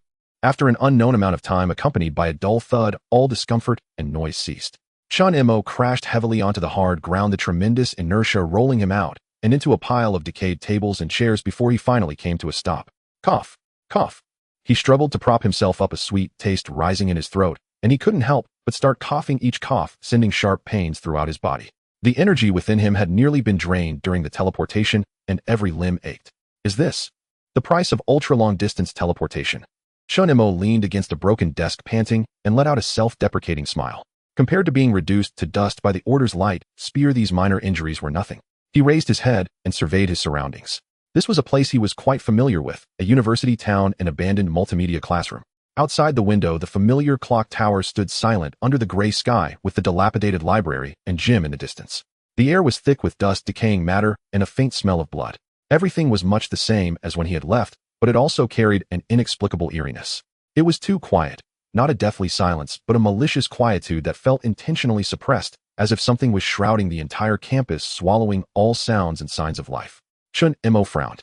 He stood up and walked to the window, his excellent dynamic vision allowing him to see the distant street clearly. A few low-level mutated beings referred to as W. Chen Mo recalled the last words of the navigator. These controlled mutated beings were the best proof of that. A sense of urgency arose within him. He attempted to channel the spatial power within him to use a simple folding step. However, as soon as he concentrated, a strong sense of repulsion and stagnation surged from all directions. He felt that every ounce of spatial energy he tried to summon required several times the effort compared to when he was in Eden. He tried to condense a tiny dimensional slash at his fingertips. Sizzle. The black crack had just appeared when it began to shake violently and collapsed with a pop, a chaotic wave of spatial energy rebounding back, causing his fingertips to tingle. Indeed, a spatial interference field. Chen Mo's expression darkened. This was bad news for him. His strongest trump card, Skyrending Edge, was significantly weakened here. Regular dimensional slashes were difficult to execute. For spatial movements like folding step, the distance was shorter, but the energy consumption had increased. Even before the thing called Cruiser showed up, it had already given him a warning. This is interesting. Do you think sealing my abilities makes you the father? Chen Mo's gaze not only remained steady, but also ignited a cold flame. The more the enemy targeted something, the more they feared it. He stopped trying to use spatial power, and instead drew the blade of true self from his back. With a hum, the blade emitted a light sound, and the connection from bloodline and soul quickly settled his chaotic thoughts. Though his spatial abilities were restricted, he was no longer just a Chen Mo reliant on spatial power. His current body speed, strength, and the soul-slaying power on the blade were still a nightmare in this wasteland. First, I need to find Lu Wan and the others and clarify the situation. Chen Mo sheathed his blade and silently slipped out from the shadows of the classroom, stealthily moving toward the direction of the library. He remembered. Although the folding step was heavily affected by the interference field, it was still usable for short-distance movements of about 10 meters. He moved like a shadow, leaping between spatial nodes, avoiding all the wandering blue line, mutated beings swiftly traversing the abandoned buildings. The scenes along the way weighed heavily on his heart. The number of mutated beings in the university town had increased several times since he left. Moreover, they were no longer fighting individually, but would form small teams to patrol fixed routes, maintaining perfect communication distances among each other. Once one detected an anomaly, all nearby would instantly receive the signal and converge from all directions. This was a militarized hunting ground, and the survivors were the only prey. Just as he was nearing the library square, of flew. Damn it, these monsters have gone insane. No matter how many we kill, they just keep coming. We don't have much ammo left. Requesting backup. Please respond. Help me. Chen Mo's figure flashed and appeared on the rooftop of a teaching building, looking down from above. He saw in front of the library behind a makeshift defense line made of abandoned cars and barricades 7 or 8 ragged survivors were desperately holding their ground. Their enemies were a blue tide composed of hundreds of blue-line mutated beings. These mutated beings were fearless, agile, and even knew how to use lower-class counterparts to assault the defense line, creating opportunities for more powerful, agile mutated beings behind them. The defense line of a survivor squad was teetering under such an assault. A young man responsible for flank defense lost focus for a moment and was tackled to the ground by a blue-line hound that leaped out of the shadows. Its sharp claws instantly tore open his throat. Xiao Zhong, a middle-aged man who seemed to be the squad leader, raised his assault rifle and fired wildly, but more mutated beings were already surging in. On the rooftop, Chen Mo's gaze remained unmoved. He recognized that squad leader. He was one of the first veterans in the library who chose to believe in him, surnamed Wang. Chen Mo did not act immediately. He observed the battlefield like a top-tier hunter, analyzing the action patterns and weaknesses of these blue-line mutated beings. A few seconds later, he reached a conclusion. Their weakness was still the head. However, that strange blue network provided them with response speeds far exceeding those of ordinary counterparts and a certain degree of damage reduction. Moreover, they seemed to share vision. Any attack from blind spots would be anticipated in advance. Using conventional combat methods would only lead to them being worn down by sheer numbers. Then, let's use unconventional methods. Chen Mo murmured to himself, and his figure disappeared from the edge of the rooftop. The next moment, like a ghost, he appeared at the rear of the tide of corpses. He did not hide his presence. He even let his footsteps echo. "Hey, grandson's grandpa is back." With a flippant greeting accompanied by the unique dragon roar of the blade of true self, as it was unsheathed, it abruptly resonated on the chaotic battlefield. In an instant, the movements of at least 30 mutated beings at the back of the tide froze in unison. They abruptly turned around, and in their hollow eye sockets, blue glows all locked onto Chen Mo, as if the entire network's computing power had focused on this suddenly appeared high-threat target. Facing dozens of deathly gazes locking onto him, Chen Mo revealed a radiant smile. He needed to test how effective the soul-slaying power was here. "Come, let Grandpa see your mettle." Before his words fell, he moved. It was not a spatial leap, but pure brute speed. The overall physical enhancement brought by the upgrade of Skyrending Edge had elevated his explosive power to an astonishing level. The ground beneath him cracked loudly as his figure transformed into a blurred black line, crashing directly into the sea of corpses. At the forefront, a robust mutated being had just raised its arm when Chen Mo's blade arrived. The blade did not aim to chop its head, but rather at a tricky angle, seemingly casually swept across its chest. There was no loud crash, no sound of bone shattering. All of the mutated being's movements froze in an instant. Its palm, as large as a fan, halted midair, and the blue glow in its eye sockets flickered violently a few times before. With a pft, it was completely extinguished. It stood still, its body unharmed, but its soul, the core controlled by that network, had been completely erased by the soul-slaying power. One strike, and it was done. Effective. Chen Mo's smile widened. He did not pause, moving like the wind, the blade light, like lightning, leaving trails of death in the dense sea of corpses. Each strike was precise and elegant. He did not aim to sever limbs nor shatter skulls. He resembled a reaper walking on the edge of life and death, wielding a blade that harvested not F. A single person, a single blade, charging into that blue tide, capable of tearing them apart in an instant. Then the monsters that had instilled fear in them seemed like puppets with their powers switched off, standing still in groups, losing all motion, the blue light in their eyes extinguishing one after another. In just a few breaths' time, the rear half of the tide attacking them was forcefully cleared, creating a bizarre blank space made up of living corpses. That is. A young girl among the survivors looked at the familiar figure weaving through the sea of corpses, covering her mouth in disbelief, her eyes bursting with joy. "It's Chen Mo. It's Brother Chen Mo. My God, it really is Brother Chen Mo. He has returned." Captain Wang's face, worn and weary, slowly transformed from shock to ecstasy. He threw away his nearly empty rifle, and with all his might shouted, "It's Chen Mo. Brothers, we are saved. The god has returned." When this word was shouted, no one felt it was out of place, because the scene before them could only be described as a miracle. No more suitable words could be found. In their eyes, Chen Mo's figure was the only deity that descended upon this desolate wasteland. He heard the cheers of the survivors, yet he did not turn back. He continued his slaughter, efficient and calm. He could sense a cold inhuman while watching him through an invisible network. This will carried astonishment, confusion, and a hint of curiosity. It belonged to the cruiser. What Chen Mo needed to do was to use the most brutal and efficient method to annihilate the puppet army that it took pride in, all under the gaze of that will. This was both a declaration and a challenge. Dimensional slash. After eliminating the majority of the aberrants, Chen Mo finally found a node where the spatial interference was relatively weak. He suddenly thrust the blade of true self into the ground, unleashing the spatial power he had painstakingly gathered in a violent explosion around the blade. A pitch-black crescent-shaped rift, only half a meter high, yet extremely solid, zipped along the ground. The elite hunting dogs at the rear, trying to reorganize their formation, did not even have time to scream before being cleaved in half by this spatial blade that flew close to the ground. Their upper and lower bodies separated smoothly. The cut was an absolute void, with not a drop of blood spilled. After this strike, Chen Mo's face paled slightly. Forcing a wide-area spatial attack here consumed an immense amount of energy, but it was worth it. This shocking scene shattered the survivor's perception and completely enraged the hidden cruiser. At that moment, all the blue line aberrants on the battlefield went mad, abandoning their defensive lines and turning towards Chen Mo like a blue tidal wave. Chen Mo slowly drew his long knife, facing the approaching tide of corpses without fear, instead licking his dry lips. Now this feels right. What's the point of this human-machine battle? Want to play? He'll play with you to the end. Just as he was about to engage once more, brother Chen Mo. Follow up. Captain Wang's roar echoed. A modified gas canister hurled with all his strength from behind the defense line arced towards the area with the densest corpses. Chen Mo's eyes suddenly brightened. Such good stuff exists. He didn't even use folding step. He powered his legs and shot back like a cannonball. Simultaneously, he reached for a coin at his waist and flicked it with his fingers. Whoosh. The coin whizzed through the air, hitting the valve of the falling gas canister with precision. Boom. A deafening explosion erupted instantly. The violent flames and shockwaves formed an orange-red cloud of death, engulfing and shredding dozens of aberrants in that area in an instant. This primitive and brutal explosion brought a visual impact far more shocking than Chen Mo's silent slaughters. The shockwave from the explosion rustled Chen Mo's clothes as he landed steadily, gazing at the now-cleared battlefield, whistling nothing beats hot weapons. How about it, Your Excellency Cruiser? Are you satisfied with this welcome gift? He silently taunted the cold wall on the other side of the network. After a moment of silence, all the remaining blue line aberrants seemed to receive a unified command, turning around and abandoning the fight, retreating like a tide into the distant shadows. They withdrew. The battle was over. Chen Mo did not pursue. He knew that the real big guy had yet to reveal itself. This was just an appetizer. He turned around and walked slowly toward the shattered defense line.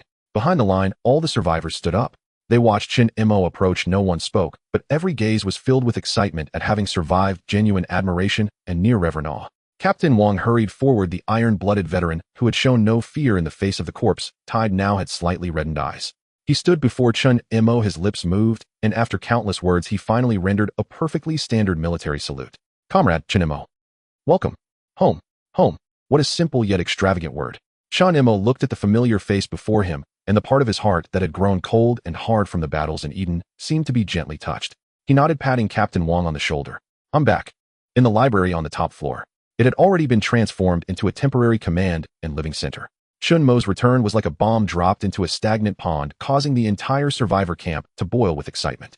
Upon hearing the news, Lu Wen rushed up from the underground laboratory, rolling as he came. When he saw that familiar figure, this usually calm and collected fat man charged up like a child and gave Chen Mo a bear hug.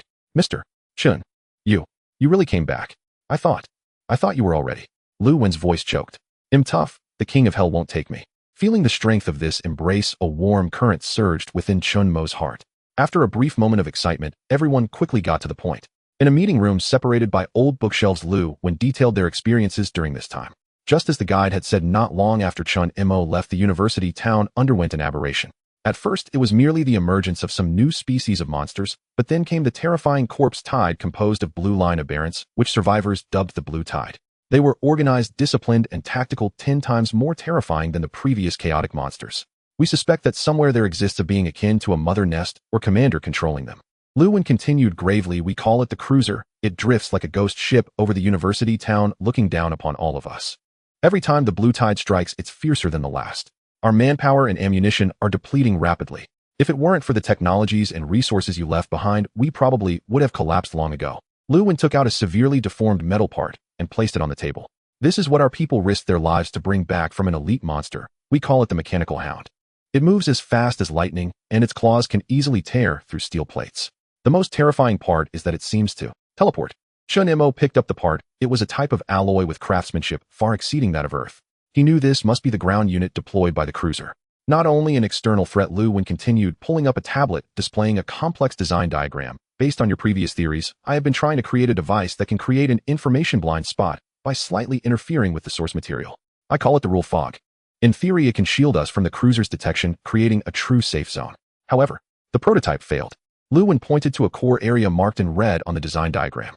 We lack the most critical component, a super AI chip capable of processing vast amounts of environmental data and performing real-time camouflage calculations. Without it, the Rule Fog is just a pile of scrap metal. Listening to Lu Wen's narrative, the clues in Chen Mo's mind began to connect. The cruiser spatial interference fields, the blue tide rule, fog, AI chips. Everything aligned perfectly with what the guide had said. I know where the chip is. Chen Mo spoke calmly, and his words dissipated the heavy atmosphere in the room. Everyone abruptly looked up, incredulously staring at him. That place is familiar to you. Chen Mo's gaze seemed to pierce through the walls, looking towards the center of the university town. The main teaching building, the server room on the lowest floor. There should be what you need there. Impossible. Lu Wen immediately retorted, we've been there. It's been completely covered by something resembling a fungal blanket, filled with high concentrations of corrosive spores. Anyone entering would be melted within 3 seconds. That's for you, Chen Mo replied indifferently, his tone carrying undeniable confidence. It's not a problem for me. He stood up and walked to the window, gazing at the gloomy sky. The Eye of Truth had silently activated, and in his view the entire world transformed into a network of countless causal lines and energy flows. A vast, intricate blue energy web enveloped the entire university town. The nodes of this great web were those ubiquitous blue line aberrants. All the energy lines of this web pointed towards 3 striking sources, emitting strong spatial fluctuations and information flows. One of them was the bell tower not far away. Chen Mo extended his hand, pointing to that building that appeared especially lonely in the apocalypse. Lu Wen, gather your people and prepare to welcome our own blue tide. We can no longer be passive defenders. He turned around, facing everyone, his eyes glinting with a chilling light, like a king declaring his decision. I will pull down every single strand of that damn thing's net. The first target. His fingers steadily pointed to the top of the bell tower. Let's start from there. At that moment, no one questioned or hesitated. In everyone's heart, Chen Mo's words ignited a flame called hope. The king's return brought not only a sense of security, but also the courage to wield a knife against this wretched world. However, almost at the same time as Chen Mo's will locked onto the bell tower atop the towering bell tower, a humanoid creature made entirely of fluid metal and precision components sat quietly on the clock's pointer. It had no facial features, its smooth head only bore a massive, glowing red single eye. Suddenly that red eye flashed. Its head slowly turned, as if penetrating through hundreds of meters, precisely looking towards the top floor of the library. Target variable devourer. Analyzing behavior patterns. Preliminary determination hostile. Initiating. Type 1 bell guard. Command eliminate. At the top of the library, the atmosphere was heavy, and everyone's gaze was fixed on the man who had just announced the counteroffensive plan. Chen Mo said, no, it's too risky. Lu Wen was the first to stand up against it. His chubby face was filled with anxiety as he rubbed his hands vigorously. Mr. Chen, based on our observations over the past few days, the intensity of the spatial interference near the bell tower is the highest in the entire area. If you're over there, don't even think about using the sky-rending blade. I'm afraid even the most basic fold step will be severely affected. Lu Wen's words voiced everyone's concerns. If Chen Mo's elusive abilities were restricted, no matter how strong he was, how could he fight against the endless monsters? Chen Mo listened, but simply wiped the blade of the true self blade calmly. The gleaming edge reflected his tranquil eyes. If the abilities are restricted, does that mean I can't fight? He lifted his eyelids and asked mildly, then am I still Chen Mo? A playful curve appeared at the corner of his mouth, as if mocking the unseen enemy, and the fear growing in everyone's hearts. Just right. Let everyone see whether it's the cruiser hiding in the dark or you all. His gaze swept across the room. Even without those flashy abilities, with just this knife and these fists, I can still win.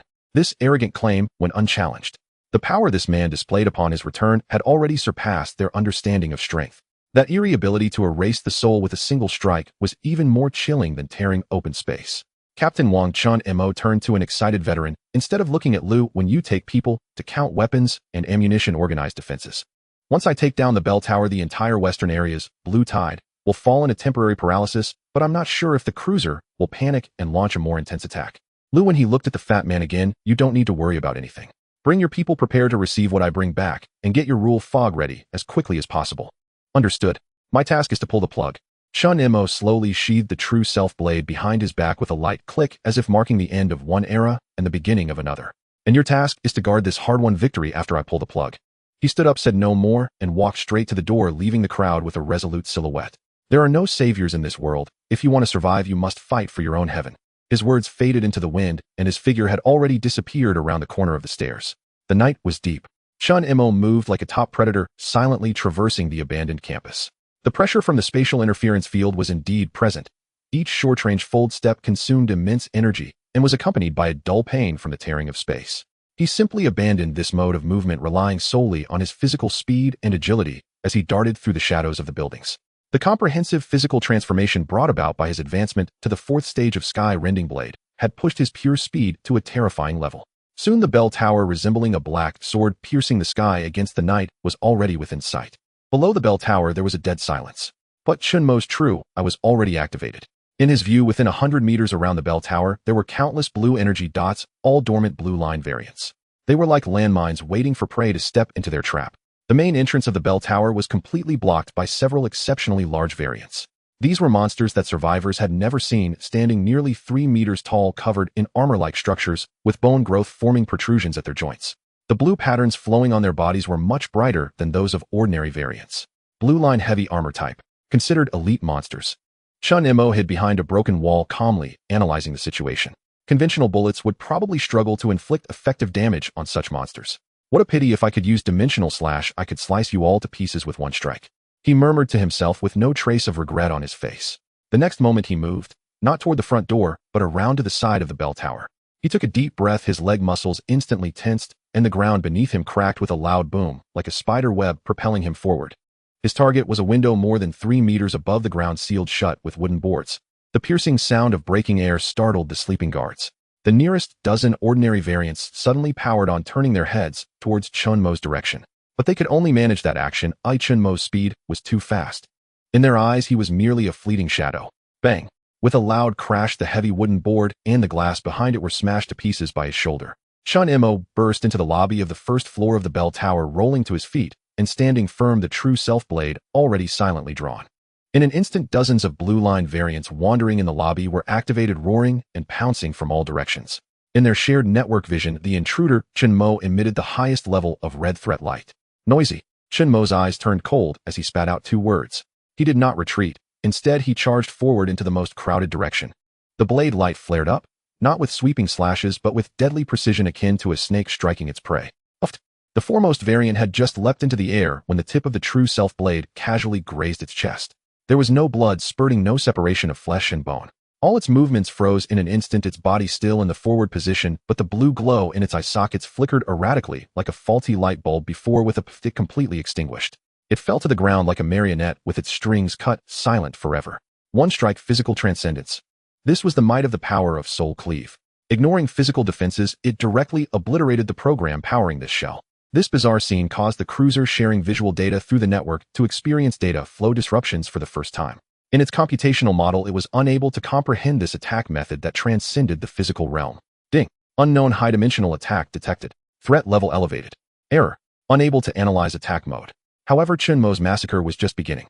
His figure cast multiple afterimages in the dim lobby, each swing of his Tang knife accompanied by the extinguishing of a blue light. Puff sounds resonated continuously. In just half a minute, dozens of variants in the lobby all became soulless living corpses frozen in various attacking poses, creating an eerie scene. Without even glancing at these spoils of war, Chen Mo walked straight toward the spiral staircase leading to the upper level. Alarm! Alarm! Node 1 is under invasion. Activate Layer 2 Hound units. The cold electronic synthetic voice echoed within the bell tower. Chen Mo did not stop his footsteps. As soon as he stepped onto the second floor, a dozen swift black shadows sprang from the shadows all around. Mechanical hounds.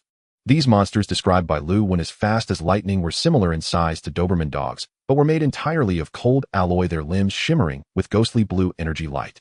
Their sharp claws could carve deep grooves into the concrete floor. The most terrifying thing was their movements, which followed a disjointed, jerky trajectory. Microdimensional jumps. One mechanical hound lunged at Chen Mo in midair, but just as it was about to make contact with the blade, it vanished into thin air. The next second, it reappeared in Chen Mo's blind spot, its gleaming alloy claws aimed at his back. Any other person facing such unpredictable attacks would be dead, without a doubt. But a smirk of mockery appeared on Chen Mo's face. Playing with spatial jumps in front of me. You're jumping to coordinates, but I'm jumping into your mind. Too naive. Just as the claws were about to reach him, Chen Mo's body slid sideways at an unbelievable angle. The true I had already discerned the subtle fluctuations of spatial energy before every jump. Swoosh. The true self-blade made a precise arc from below, striking the mechanical hound's jaw with perfect timing. The power of Soul Cleave surged in without obstruction. The hound's movements froze at once, the red light in its eyes extinguished, and it fell helplessly from midair. You thought a few jumps would make you a spatial master. Just a bunch of mass-produced pawns. Chen Mo's fighting spirit surged, and the blood within him seemed to burn with the thrill of battle. Although he could not use his large-scale spatial abilities here, the combat instincts and reaction speed honed through years of life-and-death struggles were pushed to their limits. He no longer deliberately sought the landing points of the hound's spatial jumps, but instead predicted their movements using the supercharged senses from the pain-burning talent and the true eye's tracking of energy flows. He moved like a dancer in a storm, twisting and turning amid the attacks from the dozen flashing mechanical hounds, the light of his knife, sometimes untraceable, sometimes unstoppable. During the battle, he intentionally left an opening, allowing one hound's claw to slice across his arm. Hiss! The skin was torn and intense pain shot through him, only to be replaced by an even more intense feeling of exhilaration. Pain burning activated fully. In that moment, his world seemed to enter bullet time. The movements of all the mechanical hounds slowed in his eyes. Now's the time. He seized the moment when all the hounds completed their jumps and stood momentarily still for a fraction of a second and moved. Moonstep. Chen Mo stepped heavily in the air, producing a dull explosion, his entire body violating the laws of physics as he shot upward, his long knife tracing a perfect circle in the air. Soul-severing round dance. The dark blade light burst forth like a moon of death. A mechanical head glowing with red light soared into the sky amidst a flurry of electric sparks. All the mechanical hounds were decapitated simultaneously. Chen Mo landed steadily, shaking off the oil from his blade, glancing at the rapidly healing wound on his arm. Warm-up is over. His gaze penetrated through layers of flooring, looking towards the highest point of the clock tower. There, a cold, powerful inhuman, while filled with astonishment and extreme rage, was locking onto him tightly. The real big shot was about to make an appearance. At the top of the clock tower, the cold wind howled. The gigantic bronze bell stood like a silent giant in the night, covered in blue energy circuits connected to a towering signal tower, forming the control core of the entire area. Chen Mo pushed open the heavy wooden door leading to the top floor and stepped out. At first glance, he saw the figure sitting on the hour hand of the great clock. It was entirely made of flowing silver metal, tall and elegant, with a surface as smooth as a mirror, yet continuously undergoing subtle reconfiguration. Its head lacked facial features, possessing only a massive, seemingly molten eye that emitted an ominous red light. The bell guard. That red single. I turned towards Chen Mo. A cold, synthetic voice echoed directly in his mind. Warning: highest threat target variable eater detected. Analyzing battle data. Unable to parse. Judgment: unknown high-dimensional attack form. Initiating. Protocol 1, clearing protocol. The moment the voice fell, the bell guard slid off the hour hand, landing lightly on the ground without making a sound. Its body began to morph, its arms transforming into two sharp blades, 2 meters long, glowing with energy. Finally willing to come out, Hut Turtle Son. Chen Mo stood with his sword horizontally, grinning. I thought you only hid behind the scenes as a keyboard warrior. The response he received was a burst of extreme speed. Swish. The bell guard's figure instantly vanished from its original spot, and in the next second a cold blade appeared at the side of Chen Mo's neck. Fast. Incredibly fast. This speed even surpassed the limits of a 4th-tier agile specialist. But Chen Mo's reaction was even quicker. Clang. The true self blade accurately parried the energy blade, igniting a dazzling shower of sparks. A terrifying force transmitted through the blade, causing Chen Mo to stagger back half a step. Not bad in terms of strength. Chen Mo's eyes narrowed, his arm muscles bulging, and he suddenly exerted force to push the opponent away. However, the bell guard's attack flowed like mercury, unceasing. The moment it was pushed away, its entire body twisted against inertia, and the other arm transformed into a blade, emitting a piercing sound as it stabbed directly at Chen Mo's heart from an extremely tricky angle. Moreover, at the same time it attacked, its gigantic red eye suddenly brightened. Buzz. An invisible mental shock like a heavy hammer slammed into Chen Mo's mind. Chen Mo grunted, feeling a wave of dizziness wash over his brain, causing a barely perceptible delay in his movements. It was this slight delay that prevented him from fully dodging that fatal strike. The energy blade grazed under his ribs, causing a spray of blood, and a sharp burning pain instantly spread throughout his body. Before he could catch his breath, the bell guard's next move had already arrived. It suddenly retreated, raising its arm, and struck violently at the enormous bronze bell hanging overhead. Dong! A distant and resonant bell sound suddenly rang out. But this bell sound contained a strange power, one capable of distorting reality. As the bell sound spread, Chen Mo was horrified to find that the space around him began to ripple violently like water. Everything in his line of sight twisted and folded, a strong sense of dizziness and nausea surged toward his crown. Moreover, this bell sound seemed to be peeling away his senses. His hearing, vision, and even his sense of control over his body were rapidly diminishing. It's a rule-type attack. No, it's using this bell to amplify its mental interference, forming a pseudo-rule domain. Chen Mo instantly understood. This was the cruiser's trump card against him. In a situation where space was suppressed, using such a distorted sensory pseudo-rule domain to interfere was enough to turn any powerful being into a lamb awaiting slaughter. Dong, dong, dong. The bell rang again and again, each sound more urgent than the last. Chen Mo's world had turned into a chaotic vortex. He could only barely lock onto the bell guard's vague red silhouette, clumsily blocking and dodging through his battle instincts. Slash. New wounds continuously appeared on his body, blood staining his clothes. You're finished. The cold will of the bell guard, carrying a sense of judgment, echoed once more. It moved like a ghost speeding around Chen Mo, the dual blades in its hand, creating a phantom of death utterly suppressing Chen Mo. It was enjoying this hunt. However, it did not notice that Chen Mo's eyes deep within the chaos and pain not only did not disperse, but instead became brighter and more frenzied. The intense pain was pushing the effect of pain ignition to an unprecedented peak. This feeling. Chen Mo felt every cell in his body screaming in agony, yet he drew upon an even greater, clearer power from it, unable to help, but let out a low roar mixed with pain and pleasure. This is exhilarating. He suddenly abandoned all defense, allowing an energy blade to pierce through his left shoulder. Now's the time. Causal vision unlocked. At the moment the intense pain peaked, his world underwent a dramatic transformation. All the distorted images and the chaotic bell ringing vanished completely. The entire world in his eyes transformed into a network composed of countless causal lines and energy lines. He saw it. The bell guard's red single eye, the bronze bell, and the buzzing signal tower at the top. The three were tightly connected by an incredibly thick and conspicuous blue energy line. That line was its soul, its network cable, its lifeline. Found it. A bloody grim smile appeared on Chen Mo's face. Your server is right here. With the energy blade piercing through my shoulder, I suddenly reached out with my other hand, gripping the bell guard's arm tightly, using all my strength to pull it towards myself. For the first time, a hint of confusion flickered in the bell guard's red single eye. It couldn't comprehend what this dying prey was trying to do. It didn't need to understand anymore, because Chen Mo had already moved. He didn't attack the bell guard's body. Instead, he launched himself like a cannonball, dragging his pierced body and crashing into the enormous bronze bell. Dong! This time it was not a knock, but a collision. Chen Mo reversed his grip on the true self blade, using all the power gained by burning his life, aimed at the energy node revealed by the causal line at the exact center of the bronze bell, and plunged it in fiercely. I'm not pulling the network cable. He roared skyward, his voice hoarse. I'm taking out your CPU. The power of blade of severing soul poured in without reservation, like a torrent breaking a dam, flooding into the entire energy network. Buzz, buzz, buzz. Centered around the long knife, the surface of the bronze bell was covered with countless fine black cracks. This was not a physical shattering, but a collapse from the level of the soul. The towering signal tower let out a piercing wail as the crystal at its top exploded violently. Meanwhile, the bell guard, which Chen Mo had firmly grasped, began to tremble violently. Its gigantic red eye flashed erratically with garbled signals. Error. Error. Logic core. High-dimensional meme pollution detected. Protocol collapse. Instruction set burned out. Core. Meltdown. Its voice suddenly stopped. The elegant body, composed of fluid metal, seemed to have its skeleton pulled out, collapsing into a pile of cold, dim metallic liquid. It was dead. The battle was over. Thud. Chen Mo released his grip and weakly knelt on one knee, gasping heavily. The piercing pain from the wound on his shoulder surged, but he merely glanced at it before carelessly pulling out the true self blade lodged in the bronze bell. As the long knife was withdrawn, a clear crack running through the bell appeared with a crisp sound. It was ruined. Chen Mo stood up and walked to the edge of the clock tower. He looked down. Centered around the clock tower within a radius of several kilometers, all the aberrations glowing with blue light on the streets and in the buildings seemed to have been paused simultaneously. Then one after another, like machines that had lost power, they collapsed stiffly to the ground. The despairing blue tide receded entirely at this moment.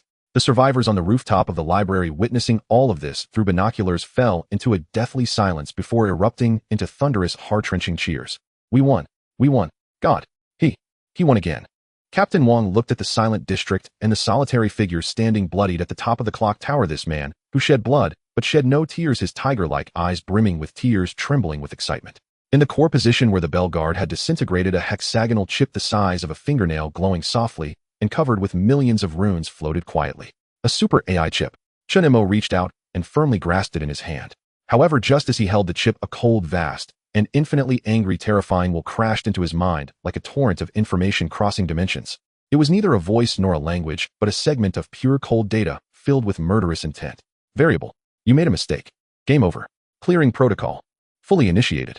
Chen Mo suddenly raised his head, only to see the gray sky above the university town at its central position beginning to twist and rotate. Like a melting candle, a gigantic black vortex, unimaginable in size, was slowly taking shape. As if a colossal eye was about to open from that void, crossing the star sea. Atop the bell tower, silence reigned, absolute and profound, before the cheers from the library reached this height. The wind had stilled, even the distant roars of aberrants had vanished. The coppery tang of blood and the stench of decay hanging in the air seemed cleansed, erased by a will far more commanding than any natural force. Chen Mo knelt on one knee, gasping, raggedly crimson dripping steadily from the tattered hem of his coat. A searing agony lanced through his left shoulder, a wound pierced clean through by an energy blade, while countless smaller lacerations burned like fire across his body. This was the gravest injury he had suffered since the world fell. Yet his eyes held no trace of frailty, only a fierce electric exhilaration. Slowly he raised his hand. In his palm glowed a hexagonal crystal chip within which countless stars spiraled in silent, eternal motion, the Super AI core. The very artifact Lu Wen had dreamed of, and the linchpin required to complete the rule Fogda. Game over. Purge protocol, fully activated. Error. A blood-tinged smirk curled at the corner of Chen Mo's mouth. In this world ruled by tooth and claw, weakness itself was sin.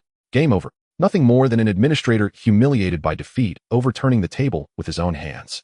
He jerked his head upward. Above the university campus, the formerly ashen sky churned, wrenched by an invisible hand. At its center, a colossal black vortex slowly coalesced, pitch-black, depthless, as if bridging another universe. Space itself warped and collapsed along its rim. Even light bent inward, devoured without trace. With its formation came a primal wave of dread, an unseen shock front that swept across the entire campus in an instant. On the library's rooftop, survivors who moments earlier had erupted in jubilation froze mid-cheer. Their faces went slack as they gazed upward, transfixed by the apocalyptic spectacle overhead. Weapons clattered from nerveless fingers. "What is that?" a young girl whispered, her voice trembling. Her newly kindled hope snuffed out in a breath. Is this the end of the world? No. Lu Wen leaned heavily against the wall, his face ashen. His eyes locked onto the vortex, burned with despair and dawning horror. Not a natural disaster. This is aimed at you. Captain Wang's resolute features drained of all color. He knew better than anyone before such power, humanity's guns and courage were meaningless. Instinctively, every gaze, across rooftops through shattered windows, turned once more toward the solitary bell tower in the distance. There, silhouetted against the cataclysmic sky, stood the blood-soaked figure, and slowly, deliberately, he rose to his feet. Fascinating, truly fascinating. Chen Mo murmured softly to himself. He flicked his tongue across the metallic tang at the corner of his mouth. The iron-rich taste did not weaken him, instead it sustained the burning intensity of the pain ignition effect. He slipped the AI core away, then wrenched the true self blade from the stone beneath him. A low, resonant hum vibrated through the obsidian blade, as if thirsting for blood, as if sensing the immense malice descending from the heavens. Time to return. He glanced briefly at his left shoulder, where blood still welled steadily. His expression remained calm. His condition was dire, his internal reserves nearly exhausted. To remain here was to become a stationary target. Without hesitation, he endured the tearing agony that lanced through every fiber of his body and leapt from the bell tower's edge, like a black eagle vanishing into the labyrinthine shadows of the cityscape. The mere hundreds of meters between bell tower and library stretched interminably. Each step tore at raw wounds. Each landing sent white-hot needles of pain stabbing through his shattered shoulder. His pallor deepened, but his pace never faltered. His mind raced, sharp and incisive, the purge protocol, far more formidable than the cruisers. That frigid voice. He suspected it belonged to the farmer himself, or at least one of his direct agents. What then was their intent? Orbital bombardment, or the deployment of a legion of even more terrifying constructs? Chen Mo's silhouette finally emerged before the library's grand entrance. As he pushed open the heavy doors and stepped into the first-floor atrium, every survivor stationed there fell utterly silent. They stared at the grotesque lacerations crisscrossing his frame, at his garments soaked dark with blood, and in their eyes bloomed awe, raw and reverent. This was the price paid for their victory. Siche, Chen Mo Gij. A youth guarding the threshold choked on his words. Chen Mo ignored them entirely, striding past the hushed crowd and ascending the stairwell toward the upper command chamber, leaving a trail of crimson droplets behind him. When he reappeared in the top-floor command room, Lu Wen and Captain Wang rushed forward instantly. "Mr.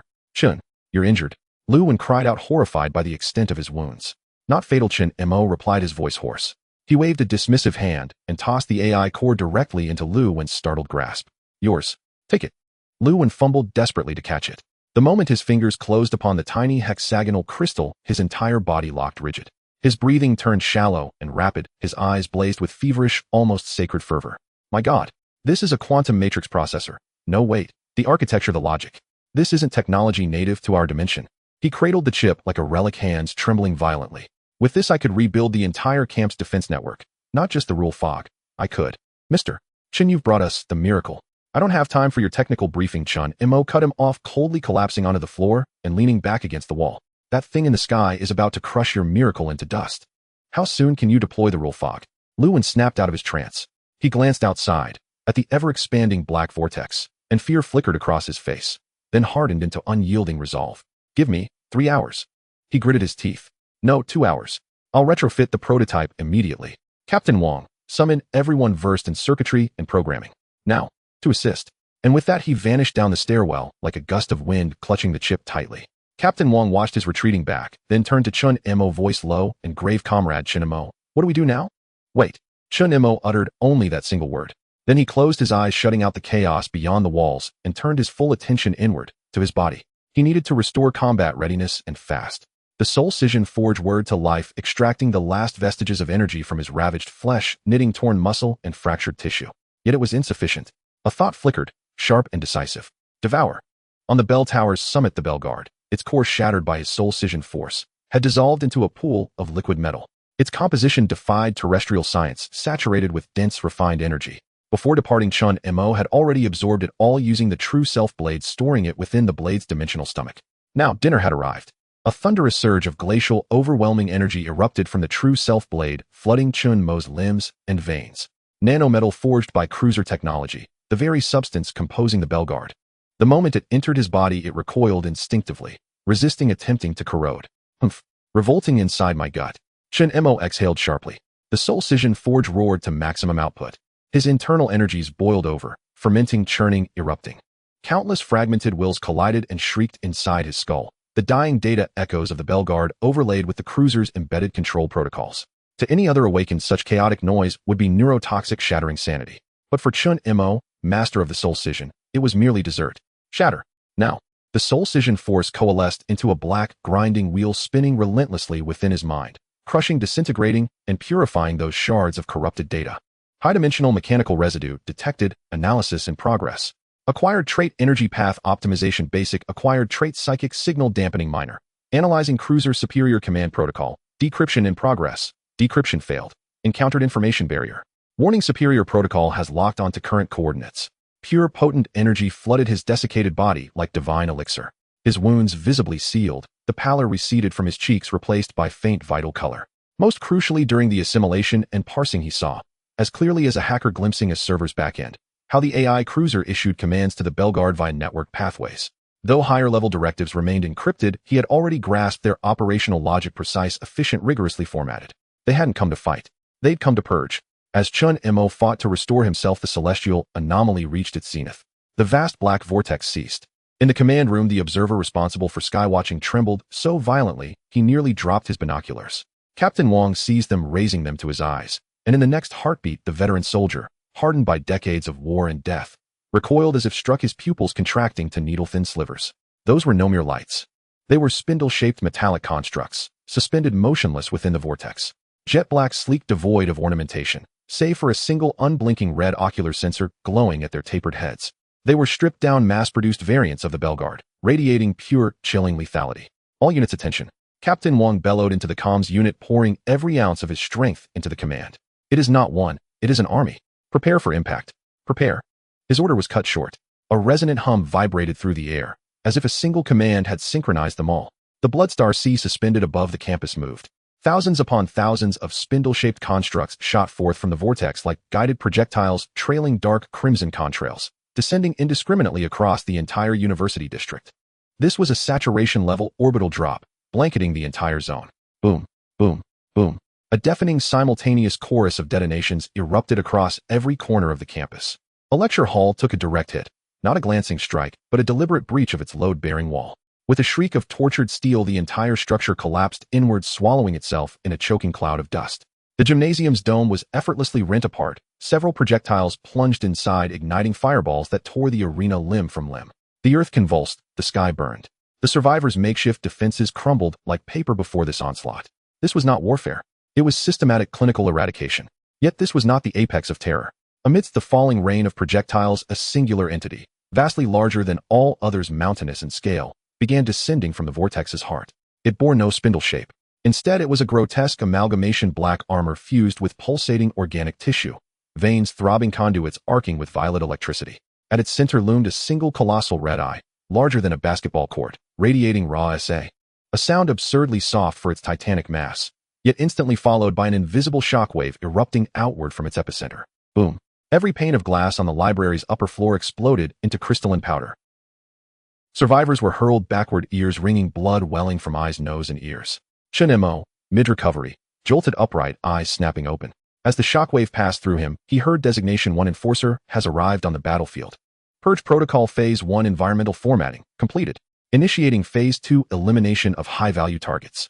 In the next instant, Chen Mo felt it an ice-cold, absolute, inescapable will, piercing every barrier, locking onto him with unerring finality. Upon that mountainous monstrosity, the colossal red eye slowly rotated, spanning the 500 meters, until its gaze met Chen Mo's across the ruined plaza.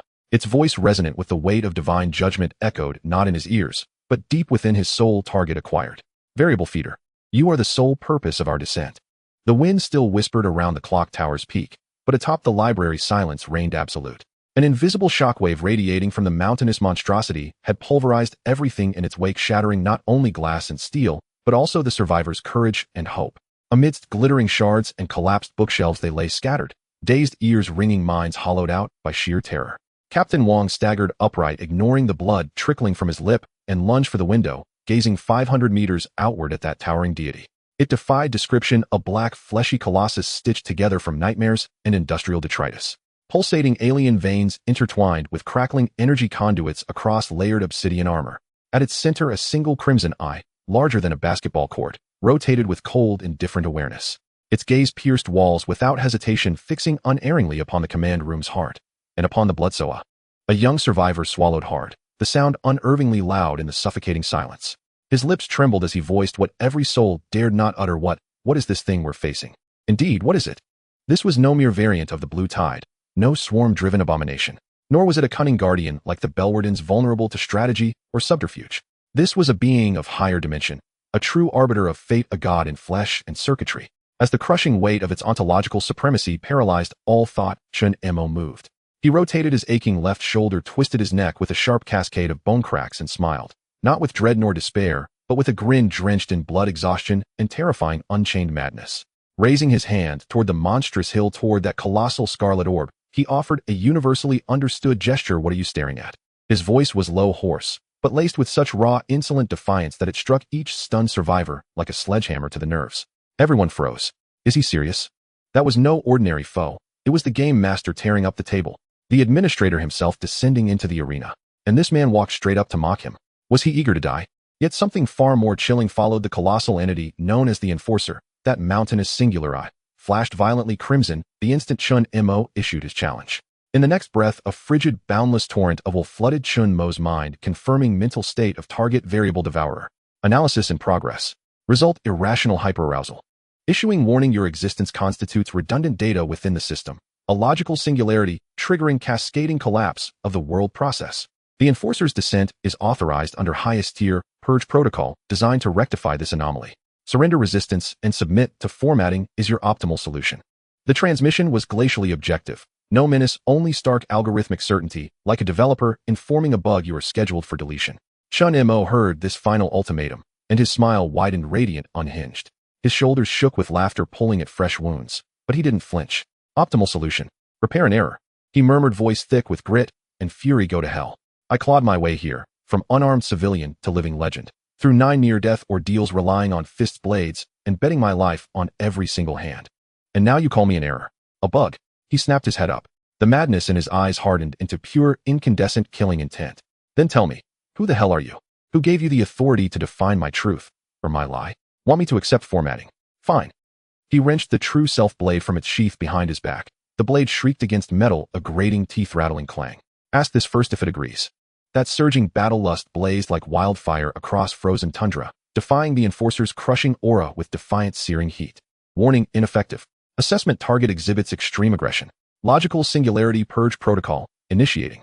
The Enforcers will cease all discourse. Across the vast, dark red surface of its cyclopean eye, rows of intricate, dizzying runes ignited. Within its core, energy began coalescing, hundreds of times more potent than before. Danger! Captain Wong roared instinctively into his calm. Enemy assault. Highest alert. Take cover now. Before his words faded, a searing crimson beam erupted from the colossal eye, hot enough to vaporize steel, cleaving 500 meters of air in an instant and striking true the library's command room. Its target had been fixed from the start. Chen Mo alone. Too fast. Faster than sight could follow. To Wong and the others, the beam arrived the moment it appeared. Time stretched thin and taut. Facing annihilation, Chen Mo's pupils contracted to needlepoints.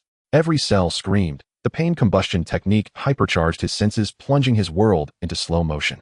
He saw air, ionized dust, vaporize space itself, warp in the beam's path. Block it. Certain death. Evade with full step. The spatial distortion would tear him apart before he even initiated it. Was there truly no path forward? A flicker, data parsed from the Belwarden's remains, flashed through his mind, precise, efficient, formatted. Their movements were never born of emotion or tactics, but of cold, immutable data models. They always chose the most efficient attack vector, which meant, within the true side-eye's vision, this lethal beam traced a perfectly predictable linear trajectory. One last gamble. In the nanosecond before the beam consumed him, Chen Mo moved. He did not dodge left or right. That would be suicide. The beam's radius covered all escape. Instead, he surged forward, driving off both legs with explosive force, launching himself low and fast, like an arrow loosed from a bow, straight into the beam's path. Boom. Cataclysmic detonation erupted behind him. The library's entire upper floor vanished, as if erased by an invisible giant's hand.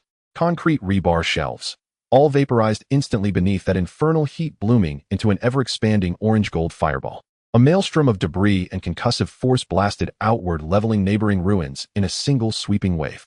From the billowing smoke, a charred, tattered figure burst forth, slamming onto the ground 50 meters away, rolling violently before coming to rest. Cough, cough, cough. Chen Mo spat blood laced with ash, feeling his organs shudder inside his ribs. His back was a ruin of raw, weeping flesh. Only the beam's periphery had grazed him, yet the damage was catastrophic. Damn, that welcome gift's way too enthusiastic. Leaning heavily on the true self blade, he forced himself upright. His eyes burned brighter than ever. He'd been right. The Enforcer's assault, though apocalyptic in power, was rigid, programmed, mechanical. Target survival confirmed. Threat assessment recalculating, escalation applied. The Enforcer's glacial will echoed once more, devoid of surprise or wrath, merely updating its parameters, switching combat protocol. Activating Starbreaker Array. Starbreaker Array activated. At its command, countless armored plates across the black behemoth peeled open like metallic petals, revealing not flesh but thousands upon thousands of tightly packed cobalt blue cannon muzzles. Holy hell, no honor at all. Resorting to AoE when you can't land a clean shot. Chen Mo's face darkened. Dodging one sniper bolt was one thing. Evading saturation bombardment over an entire battlefield was another entirely. This wasn't an attack. It was a scorched earth erasure of the entire zone. A rising, deafening whine filled the air, energy surging across 10,000 barrels. Yet as the countdown to total annihilation neared zero, the Enforcer froze. Every joint, every lens, every cannon locking mid-motion. Its massive eye swiveled sharply toward another direction, alert detecting unknown high-intensity data interference. Origin subterranean sector. Alert rule missed, prototype engaged, attempting local data chain corruption. For the first time, a ripple akin to confusion stirred within the Enforcer's consciousness. Then, a figure tumbled wildly from the underground lab entrance, clutching a crude, sparking metal device, Lu 1. His round face was smudged with soot and sweat. One lens of his glasses shattered, his entire frame trembling, not with fear, but with feverish, manic exhilaration. CC Chen, sir. He bellowed, lungs burning. No time. Only a half-finished prototype, and it's directional. It'll disrupt it for 3 seconds, just 3. As he screamed, he slammed his thumb onto the device's largest, reddest button. Vroom. The crude instrument shrieked, a violent resonant buzz. An invisible fan-shaped wave, dense with chaotic, corrupted data, burst from the device, sweeping across 500 meters to strike the Titan dead. The rule missed. Flawed, disposable, barely functional. Yet it worked. Error. Uplink to central database, severed. Tactical cloud, offline. Instantly, the runes across the Enforcer's great eye fractured into disarray. Crimson light stuttered wildly. Several cannons misfired, blasting harmlessly into empty sky. As their targeting systems failed, it had been disconnected. For precisely 3 seconds, it would regress, from a cloud-linked AI operating on supercomputing power to a standalone unit running solely on local processors. Opportunity. Unseen and eternity. Unrepeatable. The moment Lu 1 triggered the device, Chen Mo was already moving. No signal needed, no hesitation. Now, he pushed pain combustion to its absolute limit. Agony transmuted into raw, transcendent speed and strength. His eyes blazed, causal vision fully awakened. Within that life-burning, hyperacute sight, the Enforcer's armored bulk dissolved.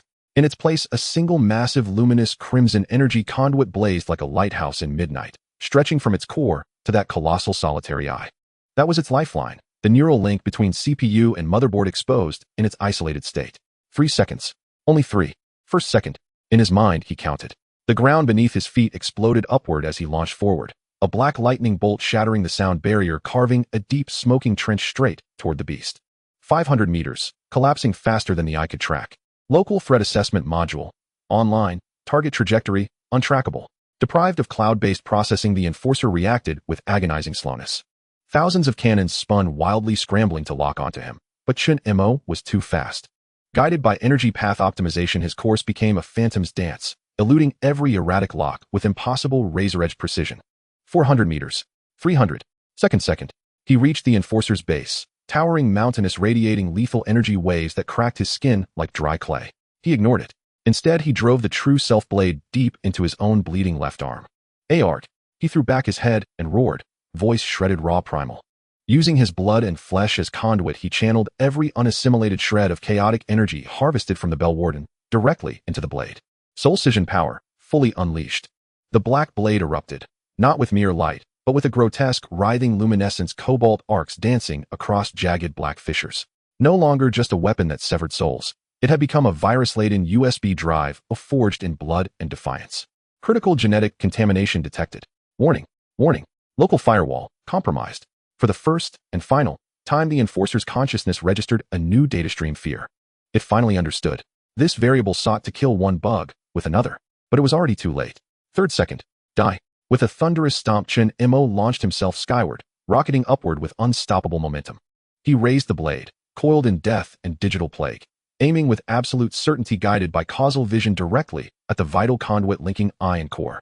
It was a deceptively mundane vent, cooling aperture unassuming, overlooked. Into that point, he channeled every ounce of strength, will, and berserk conviction he possessed. I'm not pulling your network cable. I'm formatting your hard drive. Shink. The blade, bearing all he was, pierced the vent without resistance, deep, decisive, irrevocable. The world fell silent. All sound ceased. Time stopped. Then, spiderweb cracks of inky blackness interlaced with wild blue data static erupted from the wound, crawling across the Enforcer's colossal form in an instant. Its vast crimson eye dimmed, then drowned utterly in chaotic, glitching blue code, the unmistakable signature of terminal system collapse. System call lapse as.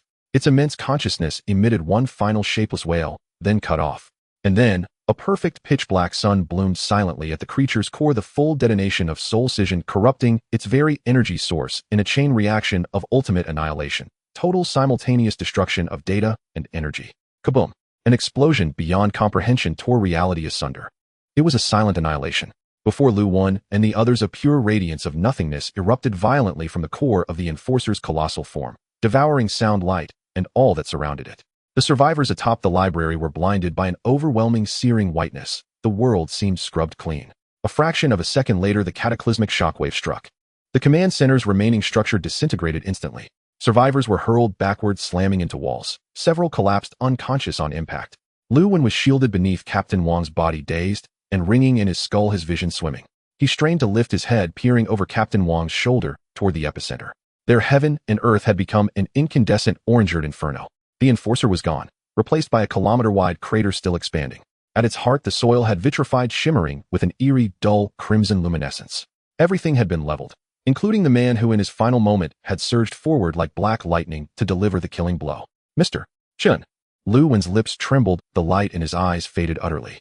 He knew no life could survive such energy detonation. Chen Mo, the man who had defied despair time and again, pulling them back from the abyss, had perished entwined with his enemy in mutual obliterate. Pain, like the soul being crushed over and over 1 billion times. Chen Mo felt no body, no limbs, no breath. His remaining consciousness hung by a thread, fragile as a single filament of spider silk. Was he dead? No, not yet. That tenuous sliver of awareness clung tenaciously to a cold, familiar sensation, the true self blade. It was embedded deep within a warm, pulsing organ, feeding him a faint vital current, sustaining his last flicker of life. At the instant of the Enforcer's self-detonation, he should have perished. Yet his blade, infused with viral force, had delivered more than physical trauma. It had triggered a data-level singularity explosion within the Enforcer's core database. At the blast's epicenter, physical and digital laws alike collapsed, briefly birthing an absolute zero domain. He, his blade, and the pierced core, all resided precisely within that domain. Thus impossibly he lived. But the price was near total bodily ruin, organs, shattered bones, and meridians, pulverized flesh, teetering on dissolution. His innate talent, pain, combustion, had long surpassed its limit, offering no benefit, only raw, unrelenting agony. With every shred of will, he forced his eyes open. His eyelids W. A resonant hum tore through the air. The true self blade shuddered violently where it pierced the crystal, its newly forged crimson sigils blazing with sudden fierce light. An unprecedented banquet had begun. Boom. A torrent, a fusion of pure energy and colossal streams of information, surged up the blade and crashed savagely into Chen Mo's desiccated frame. It was the Enforcer's life essence, a crystallized energy core forged by the farmer using transcendent dimensional technology. This flood scoured his meridians, threatening to rupture his already ruined body from within. Simultaneously, his mind flooded with torrents of data, the Enforcer's entire existence as a weapon. Command issued. Target coordinates Earth 734 Experimental Zone. Mission: eliminate the logical singularity variable devourer. Downloading local environmental data. Download complete. Activating stellar shatter array. Cold directives, vast star charts, terrifying weapon schematics, even fragmented whispers about the farmer. A deluge of information gnawed ferociously at his soul, seeking to erase his identity, to assimilate him utterly. You think you can overwrite me as your backup drive? Dream on. Chen Mo's consciousness roared silently amid the maelstrom of data. Any other being, even a peak fourth-rank cultivator, would have had their soul shredded instantly. But Chen Mo wielded the soul-severing power of force rooted in devouring souls and parsing information. Shatter it. For me. A black vortex erupted at the core of his consciousness, crushing, decomposing, digesting the invasive garbage data. The soul-severing furnace, ignited by its first surge of energy, blazed anew, operating at unprecedented intensity. Detected Enforcer-class biomass core. Initiating analysis. Warning: High-tier authority imprint farmer detected. Allocating maximum computational resources for erasure. Authority imprint erased successfully. Commencing full absorption of stellar core-grade spiritual energy aggregate. Wave after wave of life energy, far purer, far more potent than any prior feast, flooded his body, repairing and reforging him. Charred skin sloughed off in great sheets, revealing new epidermis with a faint jade-like luster. Shattered bones reknit, denser than hyperalloys, gleaming with metallic sheen. Desiccated meridians widened and hardened, capable now of channeling rivers of chi. His wounds healed before the eye, not merely restored, but reborn. This was no recovery.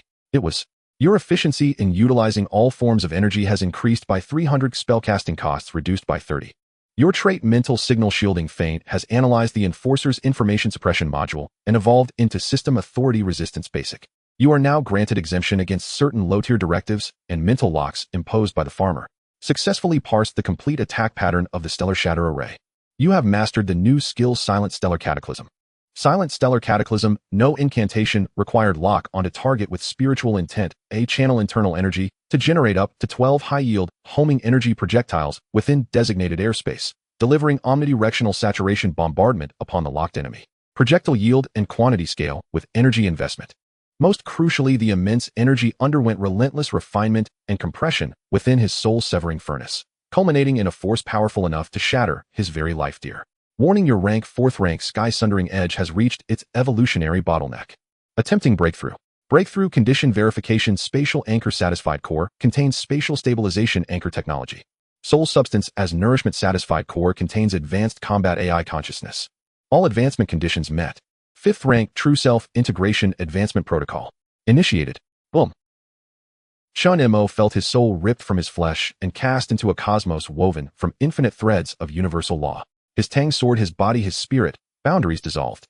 He saw in that instant the supreme entity, the farmer, a vast luminous confluence of light and geometric forms drifting between countless flower pots, pruning weeds deemed unworthy. And he, Chen Mo, was the most obtrusive weed in pot 734. So, this is how it is. Countless revelations surged forth, unveiling in fragments the Tang sword's secret, the meaning of its legacy, even the truth behind the apocalypse. Then his consciousness slammed back into his body. A power hitherto unimaginable, akin to commanding heaven and earth, awoke fully within him. Slowly he opened his eyes. A violet-black arc crackled, once vanishing from his pupils. 5th rank.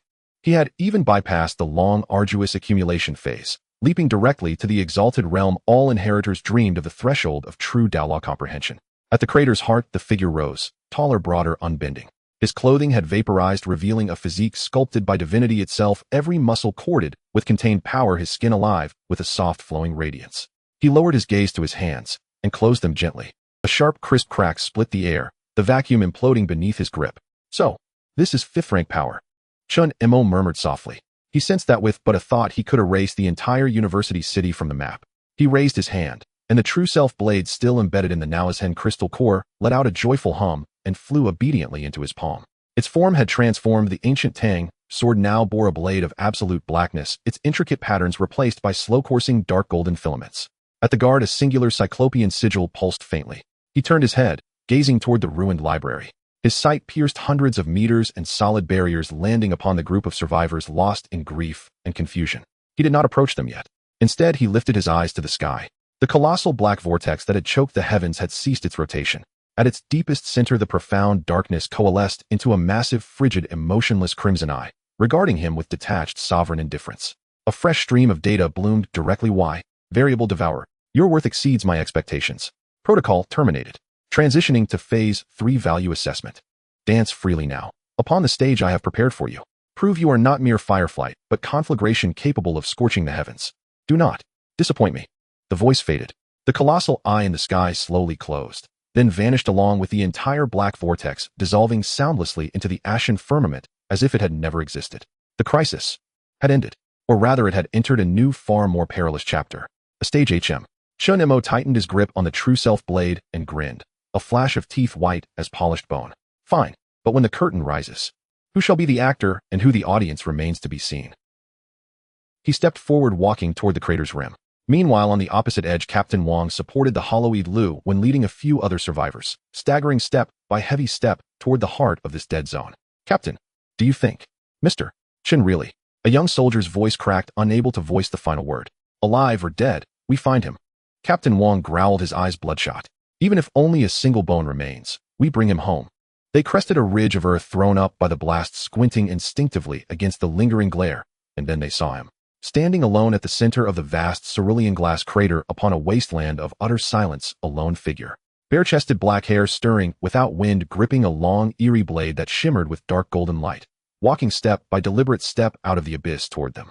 In that instant, he was a god-demon reborn from Hellfire's crucible. Every foot froze mid-stride, their faces contorted, not just with awe and bewilderment, but with a fervor that transcended understanding. At the edge of the crater, all the survivors were frozen in shock. Their gazes were fixed on the glassy, scorched earth, watching as a figure emerged step by step from the still-burning pit. Captain Wang, the old soldier who crawled out from a pile of corpses, felt his throat move laboriously, yet he could not utter a sound. His grip tightened around his assault rifle, the veins in his hand bulging, but the weapon in his hand had never seemed so ridiculous. What was that? Is it Chen Mo? No, that person was no longer the Chen Mo they once knew. All his brilliance had been retracted, and just by standing there he exuded a pressure that made hearts tremble. His bare upper body was well-defined with muscular lines, and beneath his skin a faint golden light circulated slowly. His long black hair flowed without wind, framing his chiseled face, making him look remarkably otherworldly. Especially those eyes. Within the pitch-black pupils a flicker of black-purple arcs occasionally flashed, sending chills down the spine of tough men like Captain Wang. The Tang Dao in his hand had also changed. Its blade was jet black, adorned with intricate patterns of dark gold, appearing less like metal and more like something otherworldly. At the hilt, a single eye rune formed from countless stars gazed indifferently at the world, radiating a daunting pressure. Gulp. Lu Wen swallowed hard, the sound echoing starkly in the dead silence of the ruins. Adjusting his broken glasses, the friends, he murmured as if speaking in his sleep, life form transcended all known models. He is not walking. With every step he is redefining himself and the surrounding space. This is unscientific. It's so damn scientific. Other survivors dared not breathe. Some instinctively took a half step back, only to straighten their chests out of shame. They looked at the man who had returned from death, as if gazing upon a deity walking among them. Chen Mo's footsteps halted at the crater's edge. He lifted his gaze, sweeping over the crowd. In that instant, the entire world became utterly different in his perception. Fifth stage, true self-unification. He no longer needed true I, because he himself had become a part of the real. He could see the vigorous blood energy within Captain Wang like a furnace, along with the steadfast military spirit within him. He could see the biological electrical signals flashing rapidly in Lu Wen's cerebral cortex due to excitement, as well as the deep yearning for truth within his soul. He could even see farther away the intertwining fears, hopes, and confusion in the hearts of ordinary survivors. He could hear each person's heartbeat, the sound of blood flowing. He could purr. His voice was clear and calm, carrying a comforting power. Have you forgotten me after just a few days? Or do you think my new look is so handsome that it has left you dumbstruck?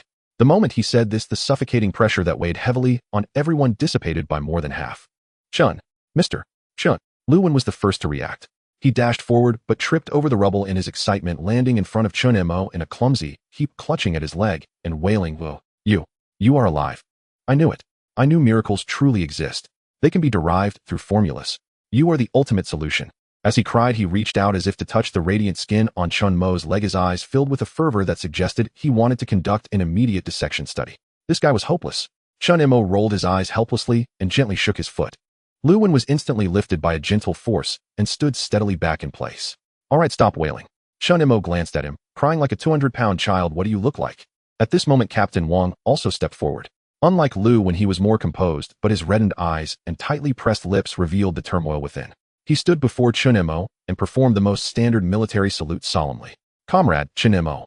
His voice trembled slightly. Welcome. Back to the team.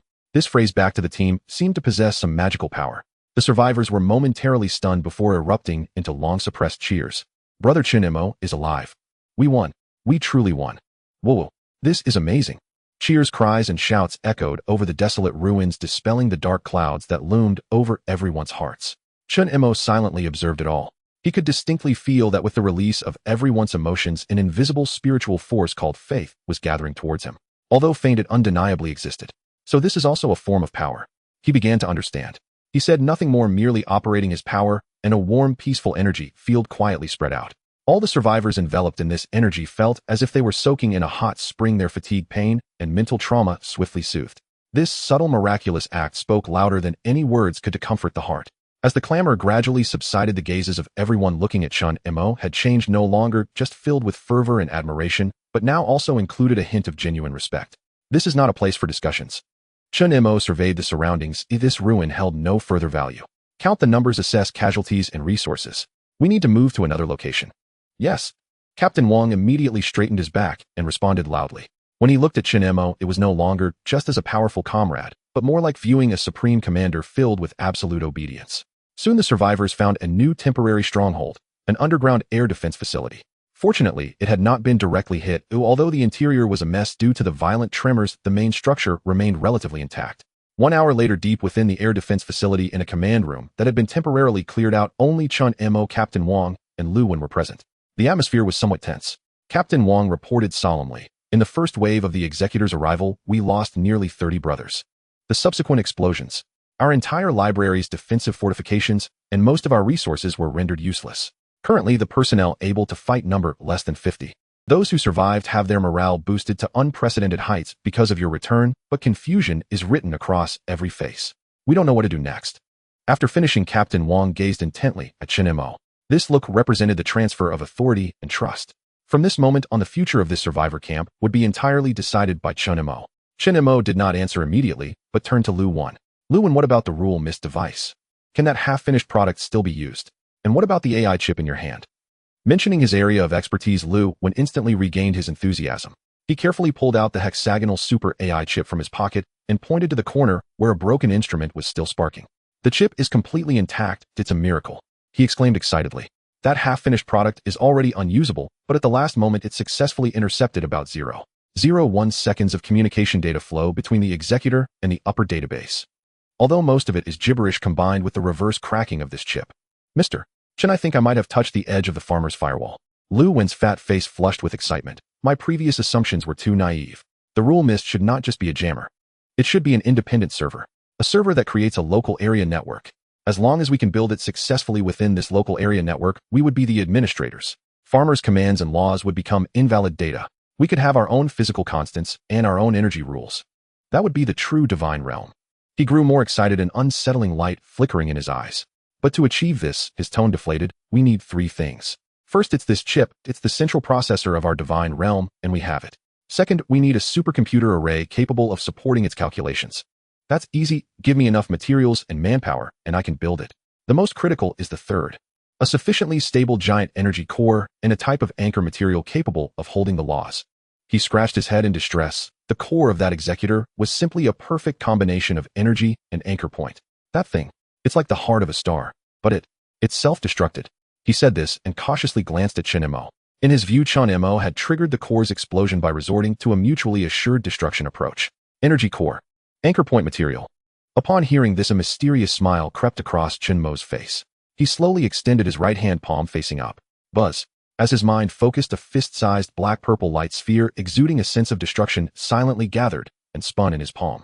The moment the light sphere appeared, the command room's lights began to flicker violently. The air filled with a piercing ionization sound, and fine black cracks appeared on the surrounding metal walls, as if space itself could not withstand the energy contained within this small light sphere.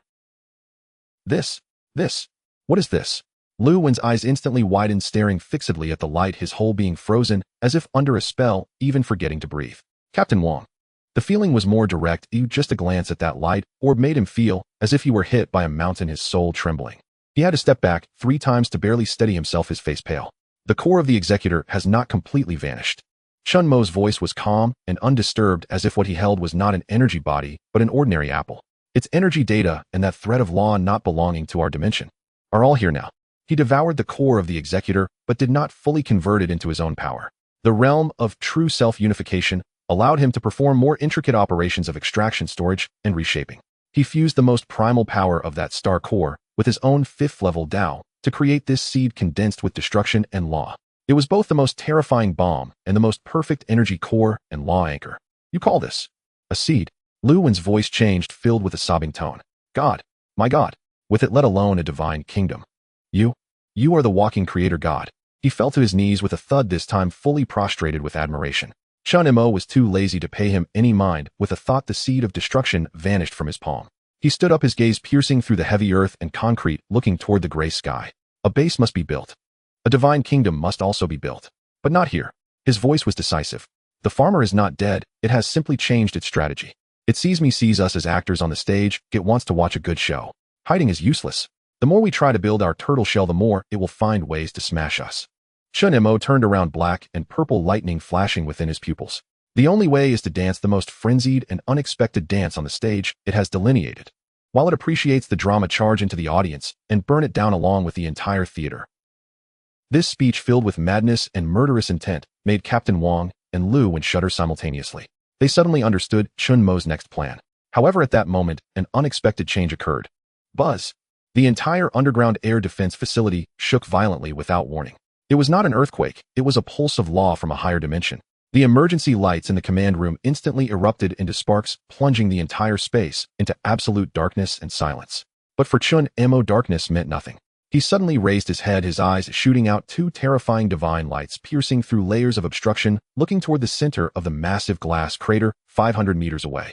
There, a remnant of energy fragments, the imprint of the farmer's authority he had erased, was now being reactivated and ignited by an invisible force. The space began to twist at that point. Countless remaining data fragments were forcibly converged, light and shadow intertwined, their dust and energy were being reconstructed. Within seconds, a magnificent yet terrifying scene formed above the crater. It was an eye, a dark red giant eye formed of starlight and dark matter so large that it covered half the sky, its gaze cold and indifferent. It was the very gaze of the farmer that had appeared earlier in the black vortex. Its arrival brought no energy shock, yet it froze the souls of all survivors within the entire university city in an instant. It was an indescribable sense of judgment, as if ants were gazing up at the wheels that had crushed them. Captain Wang and Lu Wen stiffened at the moment the giant eye appeared, their consciousness nearly halted, leaving only the deepest instinctual fear. Get away! Just then, Chen Mo's cold voice thundered in their minds like a bolt of lightning, forcibly waking them from the suppression of divine might. The two gasped for breath, drenched in cold sweat, as if they had just been pulled from water. They looked at Chen Mo in terror. He was still standing in place, even his posture unchanged. However, the aura he had deliberately restrained was now rising without reservation. His black hair billowed wildly, dark golden light, swirling violently around his body, forming a set of battle armor shadows filled with mysterious patterns. A domain equally domineering, self-centered, containing the will to devour and destroy, erupted with him at the center, forcefully resisting the pressure of the giant eye in the sky, creating an absolute space that belonged to him within the command room. The majesty of the fifth level, true self-unification, was fully revealed at this moment. This was a confrontation between gods. Above the sky, the giant eye of the farmer coldly gazed down at the speck of dust that dared to resist it.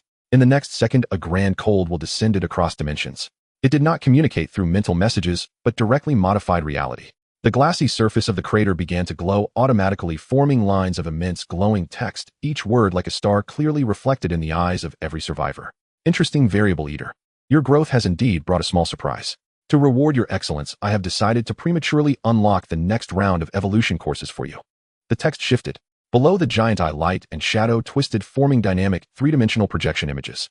The first image was an endless ice field.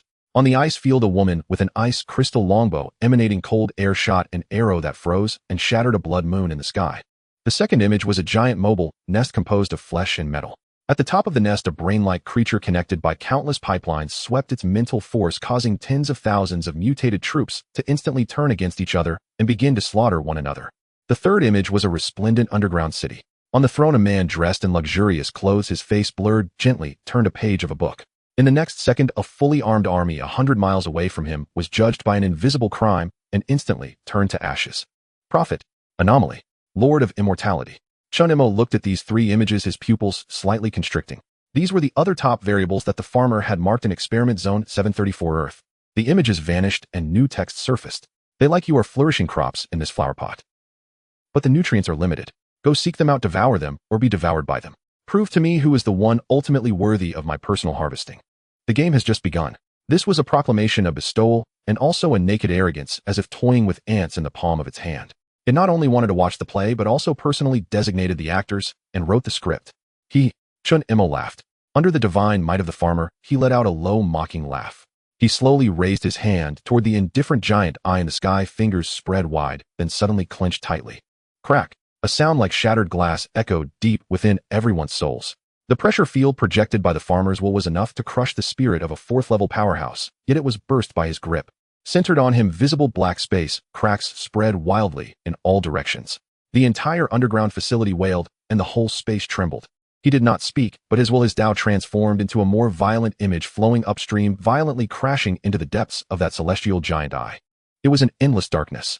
A black Tang knife entwined with the laws of destruction and devouring rose from the darkness. With a single slash, the galaxy shattered, and the universe turned to ruins. And holding that knife was none other than Chen Mo himself. His will roared, "You want to watch the play? I am the only director of this drama.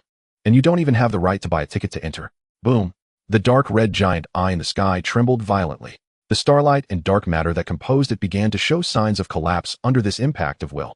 In its ancient, unchanging, cold, and indifferent gaze, for the first time a ripple of disbelief, a name called astonishment, flashed by. After a few seconds of deadlock, the giant eye slowly and deeply looked at Chen Mo, as if to imprint his soul form completely into its core database. Then it no longer lingered, and along with the lines of text quietly vanished, dissipating behind the gray sky, as if it had never appeared. The crisis was once again resolved, but everyone knew that a battle royale among divine chosen ones sweeping the entire wasteland had been forcibly initiated. Huff, huff. Lu Wen and Captain Wang collapsed to the ground, gasping for the hard-won air, each feeling as if they had died once. The previous scene of divine beings fighting brought them a shock far beyond the fear from the executor's self-detonation. Chen Mo slowly retracted his aura, the shadow of the battle armor, and the flowing light faded as well, returning to his stunning, yet seemingly harmless appearance. He ignored the two behind him, still questioning their existence, and took a step forward, his figure flickering and vanishing from the spot. In the next second, he had appeared at the center of the crater, hundreds of meters away. He looked down at the ground where the farmer had last vanished, leaving behind a coordinate, a precise latitude and longitude coordinate directly imprinted on the glass surface, accurate to 6 decimal places. This was the bait the farmer had left behind, indicating the location of another top variable closest to here. Interesting.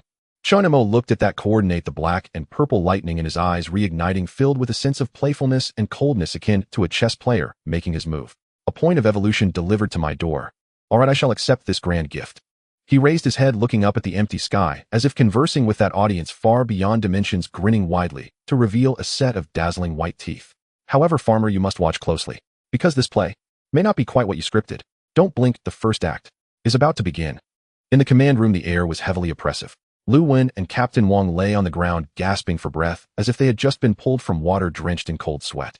Their minds were blank. The experience of those few minutes was even harder to accept than the entirety of the apocalypse. Just then the space slightly trembled, and Chen Mo's figure silently appeared before them, as if he had never left. He was playing with something in his hand, but the light was too dim to see clearly. The overwhelming aura that could crush mountains had completely retracted, and he had reverted to being the tall and handsome young man. However, in his deep-set pupils a glimmer of black and purple lightning occasionally flashed, reminding others of the terrifying existence hidden within this body. Chen. Mr. Chen. Captain Wang struggled to stand up, but his legs felt as weak as noodles. He could only look up at Chen Mo with a mix of reverence and fear in his gaze. All right, stop, Lu. Chen Mo waved his hand, and a gentle force lifted the two of them, steadying them. The will projection of that farmer may come to visit again in the future. You need to get used to it. He spoke in a tone as if saying a new neighbor has moved into the neighborhood. Get used to it. Lu Wen and Captain Wang exchanged glances and saw the bitterness in each other's eyes. Bro, that was the game administrator coming down personally. Who has a neighbor with such a face that can overshadow the sun? Who has a neighbor whose greeting almost scares the soul out of a person? What? What does the farmer want? Captain Wang asked hoarsely. What does it want? Chen Mo's answer was simple, a reality show called King of Goo Competition. It has gathered all the disobedient ones like me and thrown us into an arena, letting us tear each other apart to determine the last survivor. He spread his hands, revealing a coordinate imprint made of light that constantly shifted numbers. This was directly extracted from the center of the meteor pit using his power. This is the first page of the script it gave, pointing to another lead actor closest to us. Lewin adjusted his glasses, leaning into the instinct of a scientist, overwhelmed his fear. He stared intently at the coordinate, his mind racing. This energy structure. It is a spatial beacon in itself. Wait, let me calculate. He scrambled to a military computer, fingers flying across the keyboard as he input the coordinate data. Seconds later, a fragmented world map popped up on the screen with a glaring red dot flashing wildly in the far northern part of the map. Damn, Lewin shouted. It's a straight line distance of 2,300 kilometers. The coordinates point to the northern ice field, the permanent frozen soil belt from before the apocalypse. That place is definitely a death zone now. Captain Wong gasped as he felt a chill run down his spine at the number. How do we get there? Walking on two legs would take us until next year, not to mention the countless anomalies and dangers along the way. We should be focusing on building a solid base here, using the seeds you brought back. Finding death. Chen Mo laughed, a hint of disdain in his smile. Wong, your tactical thinking is still stuck in the previous version.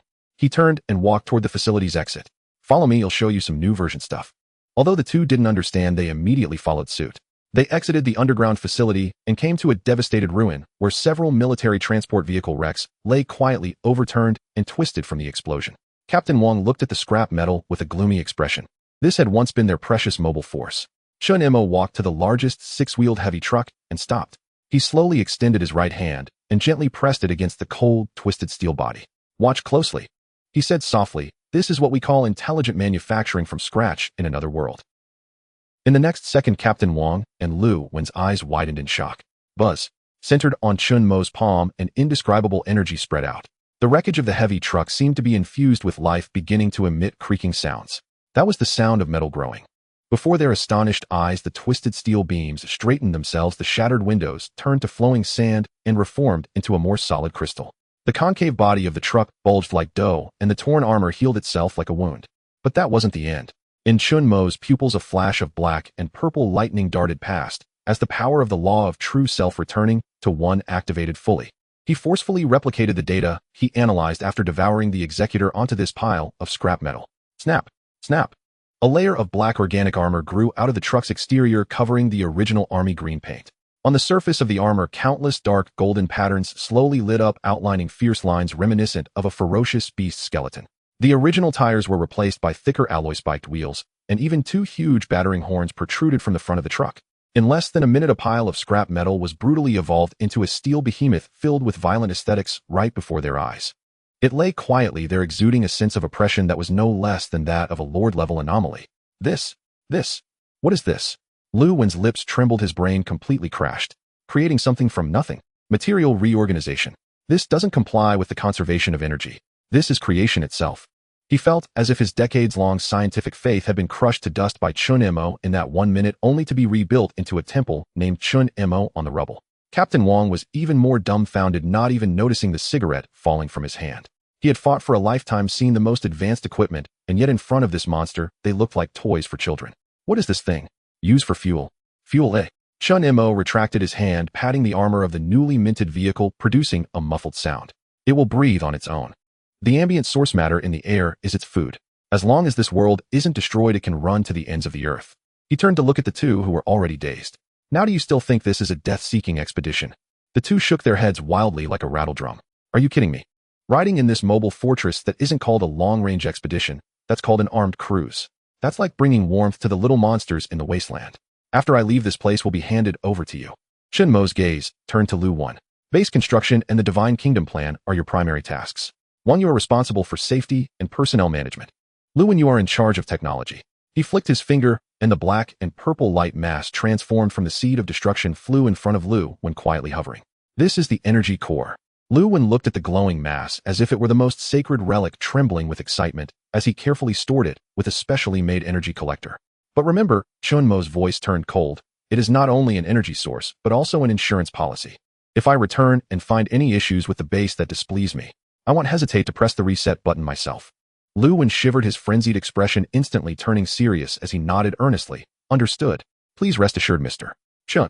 I swear on my life and all scientific theories. Chen Mo didn't say more and turned to Captain Wong. You come with me. Me. Captain Wong was taken aback. I need a driver, an observer, and a deputy who can handle trivial matters for me. Chen Mo looked at him. Your experience is invaluable.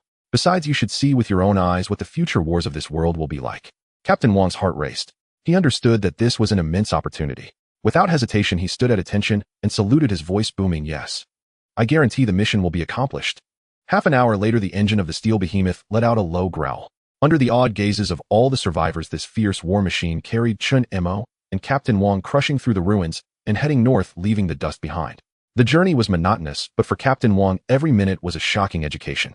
He gripped the steering wheel tightly, his palms sweaty, nervously watching ahead.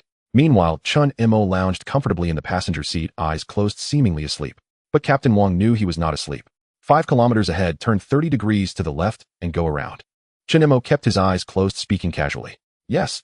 Captain Wang immediately executed the command, even though his line of sight was clear over a flat wasteland. After circling for several minutes, he finally caught a glimpse in the rearview mirror of a vast building's shadow where countless black dots were writhing. That was a horde of at least 10,000 corrupted corpses. Captain Wang's back went cold. If he had been driving himself, he would have crashed right into them. Chen Mo, however, did not need to look. His perception had already covered the surrounding area for dozens of kilometers. It was like a human radar. "Stop." After several more hours of driving, Chen Mo spoke again. Captain Wang immediately hit the brakes.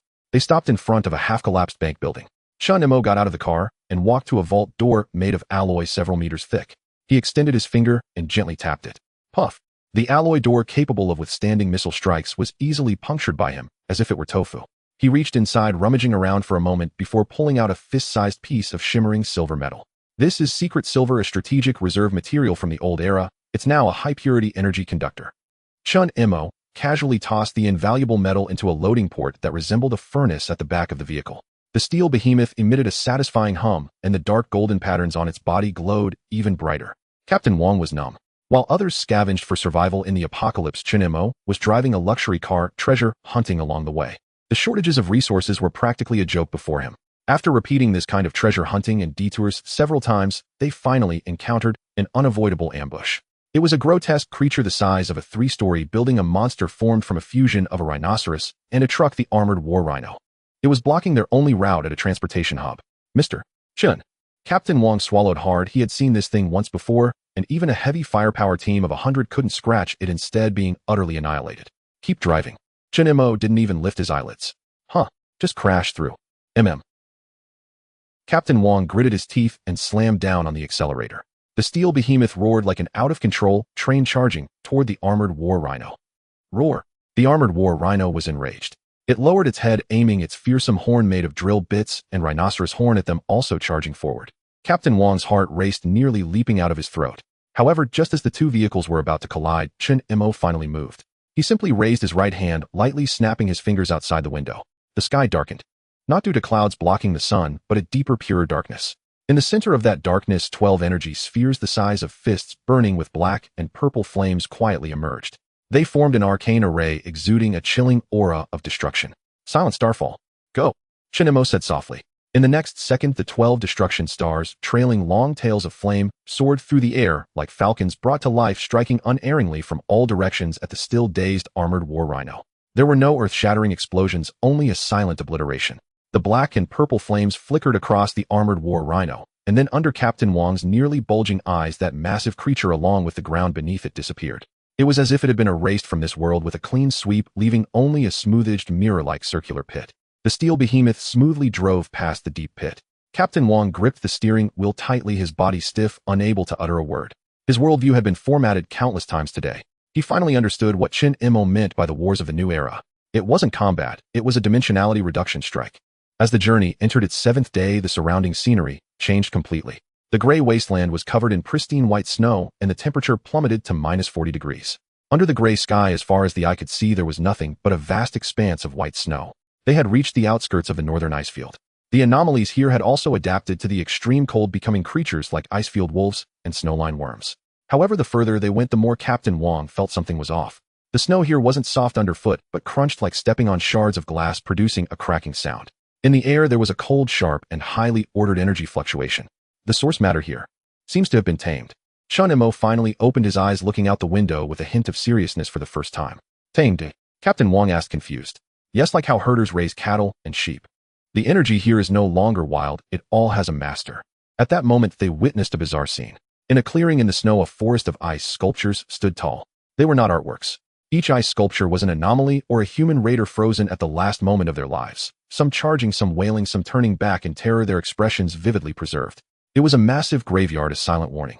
Creak. The harsh sound of metal scraping echoed as the steel behemoth they rode in suddenly came to a stop without warning. The dark golden patterns flowing on its body dimmed rapidly, as if the power supply had been cut. What happened? Captain Wang hurriedly checked the dashboard. All the indicator lights were off. It's not a malfunction, Chen Mo replied calmly. Our neighbor has pulled the circuit breaker for this area. We've been disconnected. As soon as he finished speaking, whoosh. A soft sound of something slicing through the air. A perfectly crafted arrow made entirely of ice crystal radiating deadly cold silently embedded itself in the snow less than 3 meters in front of their vehicle. The feather at the end of the arrow trembled slightly, emitting a low hum. It was a line of death that could not be crossed. Inside the vehicle, it was eerily silent. Captain Wang's breath was caught in his throat. He felt a bone-chilling, killing intent precisely locking onto him from the distant horizon. Interesting. Yet Chen Mo smiled. He opened the car door and stepped into the bone-chilling cold. The biting wind ruffled his hair, but he paid it no mind. He walked up to the ice arrow, bent down, and disregarded the terrifying cold energy that could freeze steel in an instant easily, pulled it from the hardened frozen ground. His gaze swept across the vast snowy expanse, landing on the distant snow-capped mountains which rose like the backs of a giant dragon. He could sense that atop those mountains another equally powerful solitary consciousness was staring back at him. The farmer's script is a bit cliché. Chen Mo muttered to himself, a hint of playful intrigue tugging at the corners of his mouth. Drawing a line in the sand like this upon entry.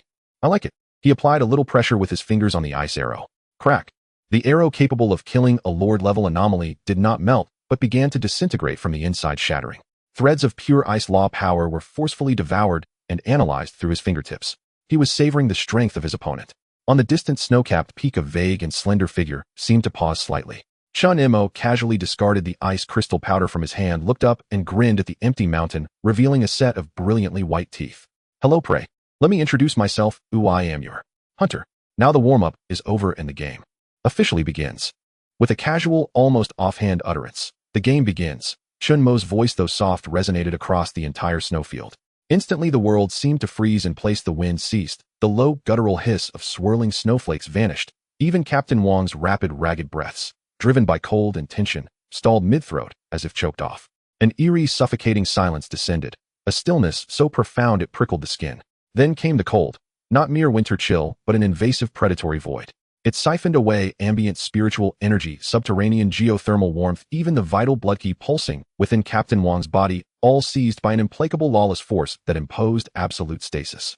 He felt his life ebbing at terrifying speed, as though his very existence had been abruptly powered down. A soft, dismissive click of the tongue shattered the glacial order.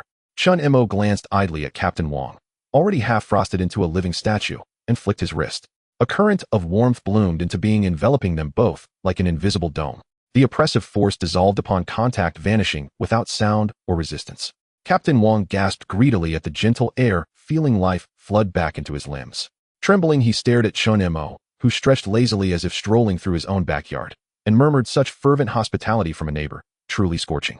Chen Mo rotated his wrists with languid mockery. You've cranked the heating to 11. Don't you fear blowing the circuit breaker? Captain Wang's mouth twitched. Not a word escaped him. Brother, is this heat? This is cryo-annihilation, atomic level, flash freezing. Only a being like you, this kind of monster, could crack jokes utterly unruffled amid a battlefield where gods clash. Chen Mo's apparent insolence finally provoked the snowfield's sovereign. She bared her fangs. From the distant grove of ice statues, fused hybrids of mutated beasts and humans, came a brittle, grating sound. Crack, crack, crack. Captain Wang watched in horror as frozen eyes across the entire tableau ignited with glacial blue light. Petrified beasts tore free from their icy shells, unleashing silent roars. Frozen humans twisted stiff joints and slowly raised weapons. They stirred, not with life, but with death's command, rising as a legion of frostbound puppets forged from ice and oblivion. Roar. A colossal ice-step bear surged upright, charging with the thunderous momentum of an entire army.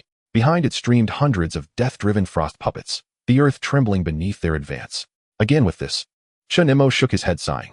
Can we skip the clichés? Reliance on sheer numbers. Do you fancy yourself an immortal emperor hoping to drown me beneath an army of terracotta warriors? He didn't even glance at the onrushing host. Instead, he lifted his gaze, piercing through blizzard and distance, to the snow-capped peak far beyond, as if locking eyes with the sovereign herself. Then he released a single thread of his Tao, no light, no sound, no explosive surge. Only a tide of devouring, rapacious darkness rippling outward from his feet, like an invisible, expanding wave. The puppet legion, moments ago roaring with lethal intent, jolted to a halt the instant the wave touched them. Their glacial blue luminescence flickered violently like candles in gale winds, then winked out. They did not melt. They did not shatter. They disintegrated into motes of ash finer than dust. From the lead bear to the trailing frostworms, the entire host collapsed inward second by second, dissolving from matter to energy, erased entirely. Their bond to the sovereign, the very conduit of her power, had been torn away and devoured brute force swallowed whole. Captain Wong stood agape, staring at the suddenly barren expanse, mind utterly blank. If the sovereign's art was divine creation, absolute control, then Chen Mo's was anti-divinity, erasure, nullification. It was the difference between a master hacker encrypting your files and Chen Mo incinerating both machine and man in one physical, irreversible format. Let's go. Chen Mo stepped forward as if dismissing a trivial chore. Captain Wong snapped, alert, scrambling to follow, walking tightly beside him within that sphere of unwavering warmth, feeling less like a soldier and more like a fox borrowing the tiger's might. What followed was a surreal, shifting spectacle. Less a journey, more a solo performance, the Snowfield Sovereign's relentless, escalating tests of arcane might. Without warning, the snow beneath their feet transformed into a vast, flawless mirror, polished as jade. Yet its reflection showed no sky, only Captain Wong's deepest dread, his wife and daughter screaming in the jaws of mutants, his comrades swallowed by a tide of corpses. His face drained of color, he nearly faltered, until Chen Mo stepped forward expressionless and brought his foot down. Crack! The ice mirror, and every phantom within it, shattered instantly. His will burned like a white-hot iron mountain. Illusions dared not approach, evaporating on contact. All show no substance. No sooner had they advanced than wind erupted from stillness. Snowflakes swelled into a shrieking blizzard, each one honed to the edge of a surgical scalpel. A razor storm vast enough to strip a skyscraper bare to its skeletal frame bore down upon them. Captain Wong instinctively squeezed his eyes shut, yet no agony came. Peering open-eyed, he saw only Chen Mo raising his right-hand palm outward and clenching it midair. Time froze again. The storm hung suspended, thousands of lethal shards, wild currents arrested in lethal, breathtaking suspension. 1 second later, the entire tableau dissolved inward from its center, gone, leaving nothing behind. I said no littering. Chen Mo lowered his hand, voice calm. Especially hazardous waste, unseemly around children. Captain Wong had long since gone numb. He no longer felt like an officer on duty. He felt like an attendant trailing a deity through his private garden, shooing away bothersome gnats. Perhaps the sovereign had grown weary of trifles. Or perhaps at last she truly saw him, not as an intruder, but as a guest who refused to kneel. A voice, clear, ethereal, utterly devoid of warmth, rang across the snowfield like ice striking jade. Outsider, your arrogance shall earn you eternal glaciation. Withdraw, or become part of my collection. Her words carried unassailable authority, the decree of a god, each syllable etching the command, obey, onto the soul itself. Chen Mo halted, tilted his head up, and smiled. A collection? Not bad taste, he called, upward voice quiet, yet carrying effortlessly across the void. Though your aesthetic is rather outdated. These days we practice danshari, discernment, simplicity, release. These treasures you've hoarded for walk no show many eons. I'll do you a kindness and clear them out today. No thanks necessary. As he spoke, he kept walking, while his mind raced at impossible speeds, dissecting the essence of that voice's power. Fifth realm, true self-integration, granted him unprecedented sensitivity to cosmic laws. He tasted it now. Her core was not ice, but two deeper principles, order and stasis. She did not conjure frost, she stripped away all energy, forcing reality into absolute zero entropy, a state of perfect, unyielding stillness. Ice was merely its visible manifestation. Fascinating. A genuine spark lit his lips. My devouring Tao embodies maximal entropy, the ultimate chaos, the purest plunder. Hers is maximal negentropy, the ultimate order, the absolute deprivation. Truly born adversaries, perfect sustenance. Excitement flared in his eyes, the hunter's gleam reserved only for apex prey. Ahead at the horizon's edge, the snow-capped range revealed its true form, not a mountain, but a colossal Gothic citadel, carved from a single seamless glacier. Spire after spire pierced the clouds, its mirrored facade reflected the ashen sky with chilling sacred beauty. A grand staircase, likewise of solid ice, descended from the fortress gates to the valley floor, an invitation laced with trial. And at its base, motionless and waiting, stood a figure. Not human, 10 meters tall, forged from flawless radiant ice, armored, gripping a massive broadsword of crystalline frost. Unlike earlier puppets, it pulsed with concentrated sentient will, silent, immovable, radiating pressure that dwarfed even the armored war rhino Chen Mo had obliterated in a single stroke. A gatekeeper coalesced from pure law itself. See Captain Chen. Captain Wong's teeth chattered, not from cold, but terror. Shall we take a detour? We've come this far. We ought to bring the host a gift. Chen Mo cracked his neck, the sharp pop echoing clearly. This sentry looks sturdy. I'll dismantle him, give him to Lu Wan. His divine realm server's been short on cooling capacity, hasn't it? This should serve perfectly as a macro-scale absolute zero compressor. The moment the words left his mouth, the Ice Knight moved, not rushing but lifting its great sword with deliberate, dreadful slowness. Then it struck downward. No wind, no chill, only a fleeting ink-black fissure cleaving the air where the blade passed. Not a rift in space, but a scar of absolute nullity, where time, light, matter, and energy alike were forcibly arrested mid-existence. This slash severed not flesh, but being itself. Facing a blow capable of erasing a fourth-realm apex cultivator, Chen Mo neither dodged nor drew a weapon. He simply raised his bare right hand, palm open, to meet the descending void. Black-purple radiance coiled across his skin. A tiny, infinitely deep vortex spun softly in his palm, his fifth-realm Tao, the abyssal maw consuming all. The ice sword's edge met his palm. No cataclysmic detonation followed. Instead, an uncanny sight, the law-forged blade began crumbling from its tip as if fed into a hyper-accelerated grinder. Its essence, its stasis and order, was being violently devoured, shredded, and transmuted into raw, luminous energy flooding into Chen Mo's veins. Your power is exquisite. A look of genuine delight crossed his face.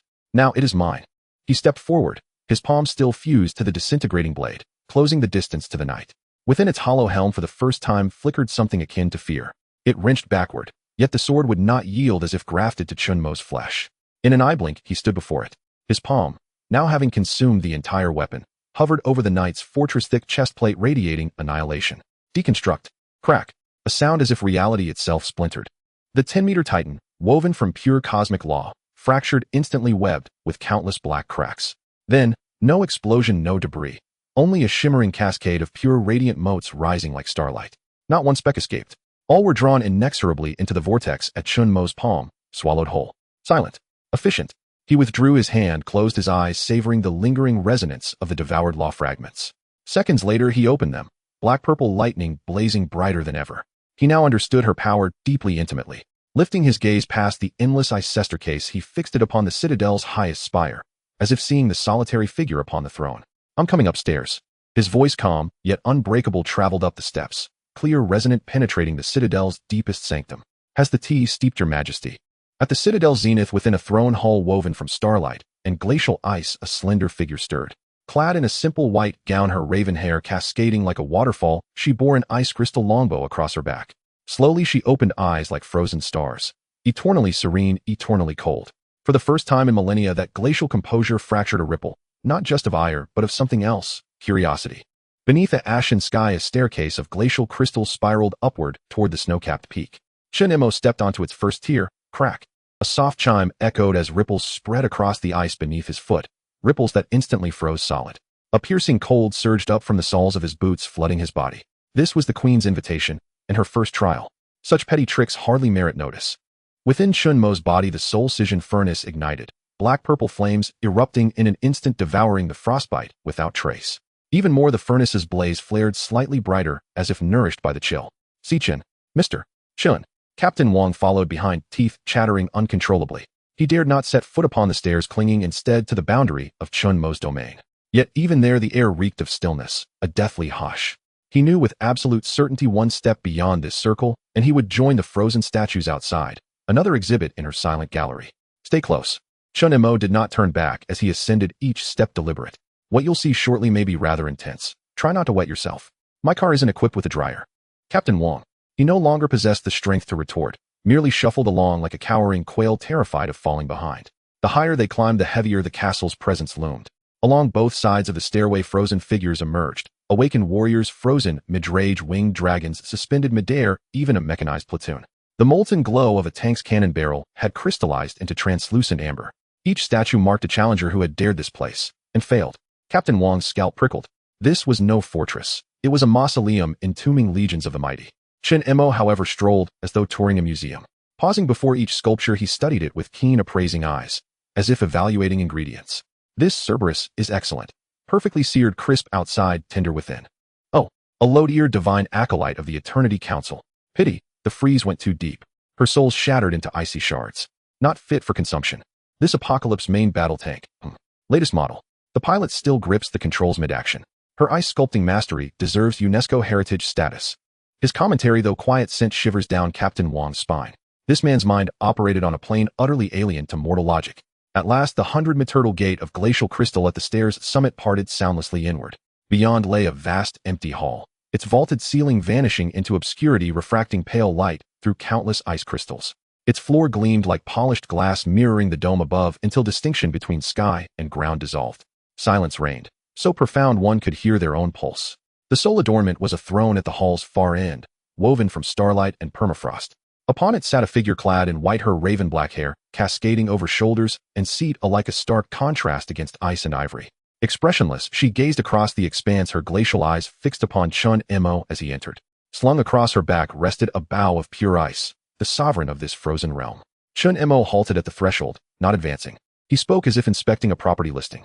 Just lacks atmosphere. Cold, sterile, no welcome staff whatsoever. Service is abysmal. 1 star. The queen remained silent upon her throne, yet the hall's temperature dropped further still. Intruder. Her voice rang out, clear, frigid, each syllable laced with biting cold. You have crossed the boundary of death. Now I grant you a choice. Kneel. Surrender your soul and legacy to become a guardian beneath my throne, or become my newest acquisition. Her tone held the condescension of a deity bestowing mercy upon dust. Choice. Children choose. Chen Mo grinned, revealing teeth, white as winter frost. I'll take it all. Your throne, your fortress, your bow, and you. His gaze swept over her form, settling finally upon her eyes. Your laws, your power, your very existence. They shall all become part of me. And you will be the most valuable piece in my entire collection. The moment the words left his lips, a flicker of fury, first and only, ignited in the queen's icy gaze. She did not rise. Instead, her right hand lifted slowly, her crystalline bow leaping from her back into her palm. 2 fingers drew back the taut string. No arrow appeared, but as the bow bent, the very fabric of reality converged upon her fingertips. An invisible arrow coalesced, forged from the immutable laws of stasis and order. Hum. The string trembled. The arrow vanished, transcending space, erasing distance, arriving at Chen Mo's brow the instant it was loosed. This shot targeted concept itself, seeking to overwrite Chen Mo's dynamic existence into absolute eternal stillness. Before this killing blow, Captain Wang had no time to react. His consciousness froze the moment the queen drew her bow. Chen Mo did not blink. An instant before the intangible law arrow touched his forehead, he opened his mouth and inhaled. Like slurping noodles, he drew the devastating arrow straight into his throat. Burp. Not bad. Tastes like mint-flavored soda. Just needs more fizz. He smacked his lips. Refreshing mouthfeel, but the afterburn's disappointingly weak. 1 star. Silence. Upon the throne, the queen's ageless countenance, unchanged for millennia, twisted for the first time into stunned disbelief. She could not comprehend what had just occurred. Her arrow of annihilation, the law capable of erasing concepts, had been consumed, and then reviewed. It was an affront to her very Tao, an utter desecration. What are you? She rose at last, her voice now edged with incredulity. Me. Chen Mo flashed a feral grin. I'm here to collect rent. You've occupied my territory, drained my energy. Time to settle the bill. He took a single step forward. Boom.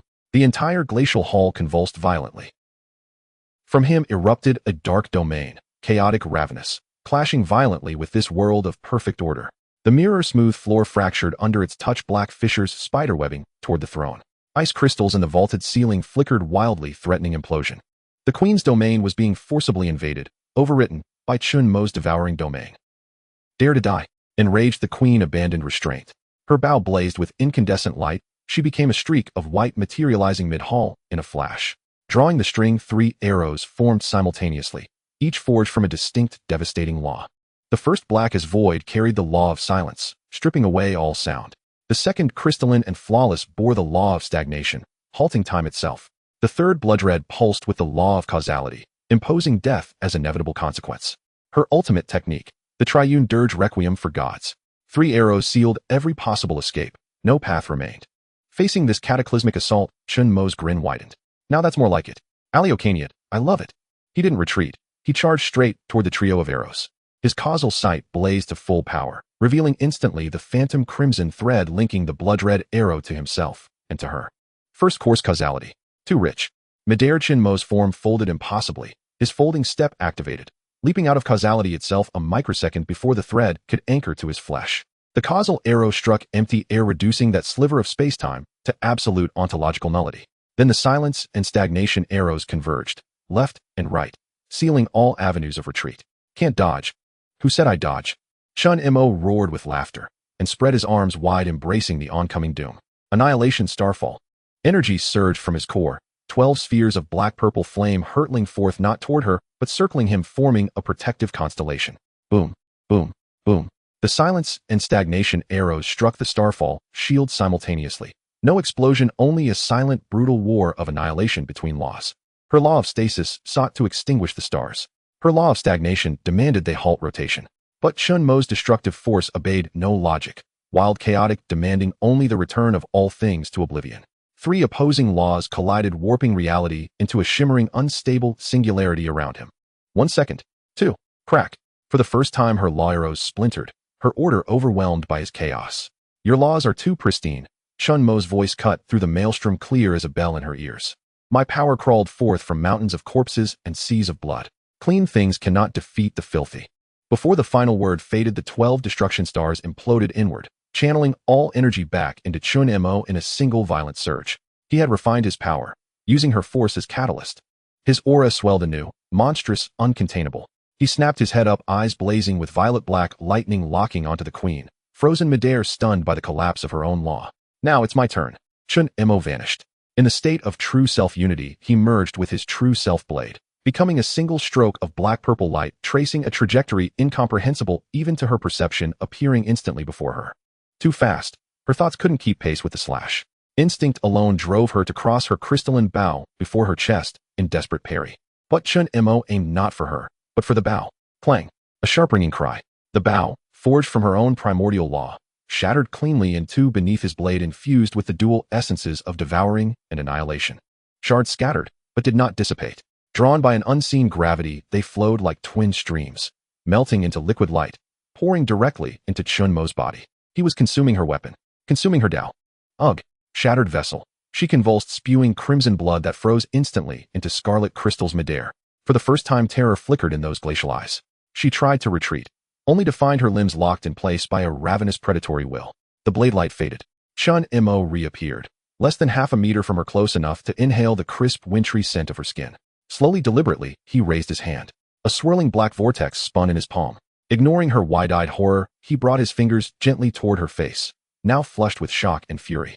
Don't be afraid. A serene, satisfied smile curved his lips. It'll be over soon. I'll make you the most beautiful part of me. His palm hovered millimeters from her flawless cheek, consumption imminent. And yet in that final instant, the terror vanished from her eyes, replaced instead by something unexpected, something that gave even Chen Mo pause, a strange, sorrowful pity. Gazing upon the man about to devour her, she whispered, barely audible, foolish variable. You have no idea what you're about to swallow. Chen Mo's hand, poised to touch the queen's skin, halted midair, not due to her inexplicable words, but because the vortex of return to ruins in his palm sent a feedback of near terror for the first time. The vortex resisted, instinctively wanting to retreat. Interesting. Chen Mo's smile deepened, tinged with a pathological excitement. What could evoke fear, even in his devouring laws? What a tremendous supplement it must be. He hesitated, no longer ignoring the warnings from his palm, as his hand, wrapped in the aura of destruction, pressed firmly against the queen's smooth forehead. It's time to feast. Boom. The devouring officially began. A massive suction erupted from Chen Mo's palm, transforming into a black vortex that crazily pulled and dismantled the queen's existence. The first to be drawn away was her power. The immense force representing order and stagnation turned into an icy blue torrent, violently rushing along Chen Mo's arm and into his soul, slashing furnace. Crack, crack. The core of the furnace within Chen Mo, that burning black-purple flame, emitted sounds of unbearable burden the moment it came into contact with this cold law. The edges of the flame even crystallized into a layer of eerie black ice. His devouring law was being forcibly cooled and extinguished by the opponent's law of stillness. Next to be extracted were the queen's memories. A vast sea of memory fragments surged into Chen Mo's mind. It was a long and lonely story. She was the guardian left behind by the previous civilization era, a successor like Chen Mo. However, her vessel of inheritance was not a weapon, but a seed called Heart of Absolute Zero. Her mission was not to devour, but to suppress. A suppression of this seed representing ultimate entropy from the depths of the universe. She established this ice crystal castle in the extreme northern snowfield, using herself as a cage and the energy of the entire snowfield as chains sealing this seed for hundreds of years. The ice sculptures she collected were not spoils of war, but variables or aberrations that continuously tried to approach and awaken this seed. She froze them to prevent them from becoming nourishment for the entropy seed. And the farmer's game just happened to deliver Chen Mo the most perfect key right to her.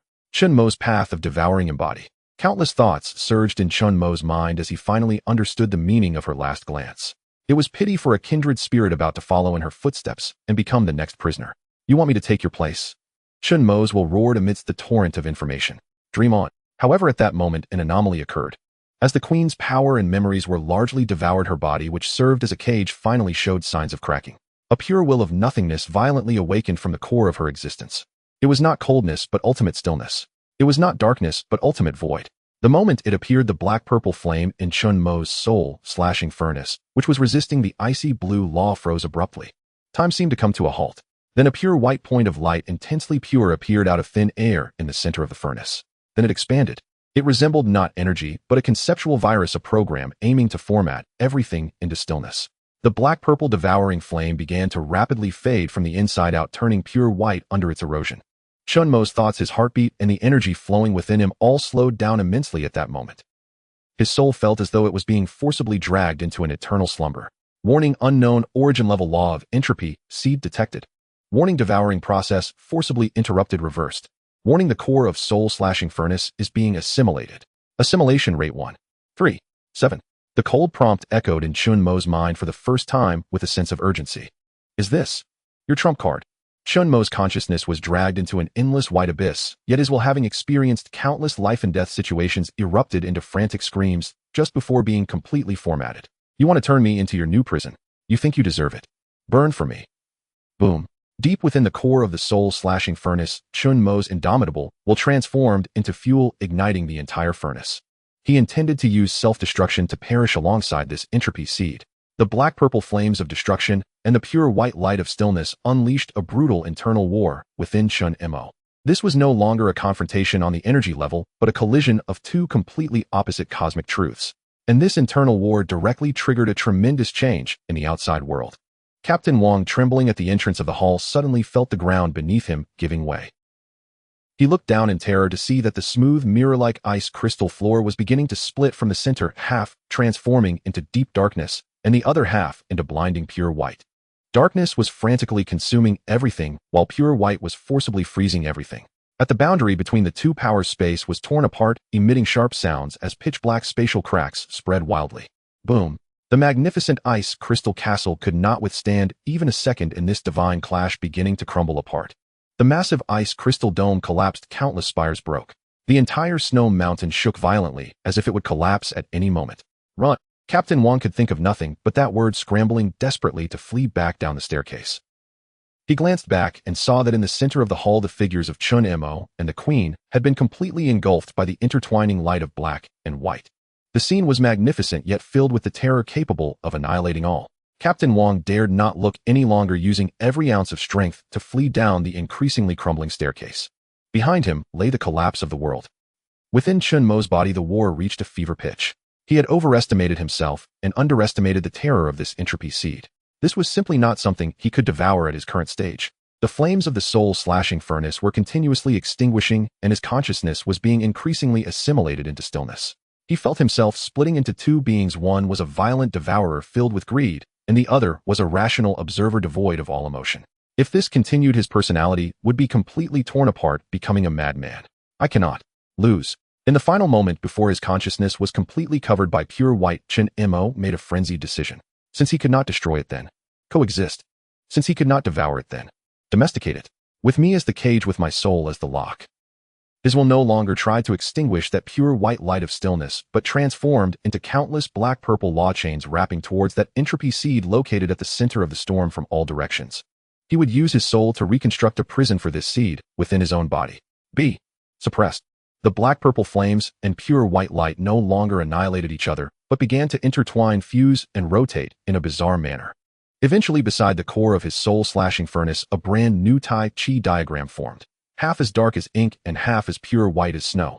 The black part represented his path of devouring, chaotic and violent, while the white part represented the Queen's path of stillness, orderly and cold. The two mutually restrained each other, achieving a fragile, yet dangerous balance. Within Chen Mo, the war capable of destroying the world finally subsided. On the summit of the snow mountain, everything had turned to ruins. The once magnificent ice crystal castle lay in a state of disarray. Chen Mo stood quietly in the center of the ruins, his aura becoming strangely dualistic. Half blazing with life, half dead with void, the fusion of these opposing qualities made him appear as a deity or demon traversing the realms of yin and yang. A streak of glaring white blended into his black hair. Pooh! He opened his mouth and expelled a piece of black and white crystal, constantly shifting between fragmentation and reformation, a product of the violent clash between two forces of law. He slowly raised his hand, gazing at his palm. He could feel that the power within him was several times stronger than before.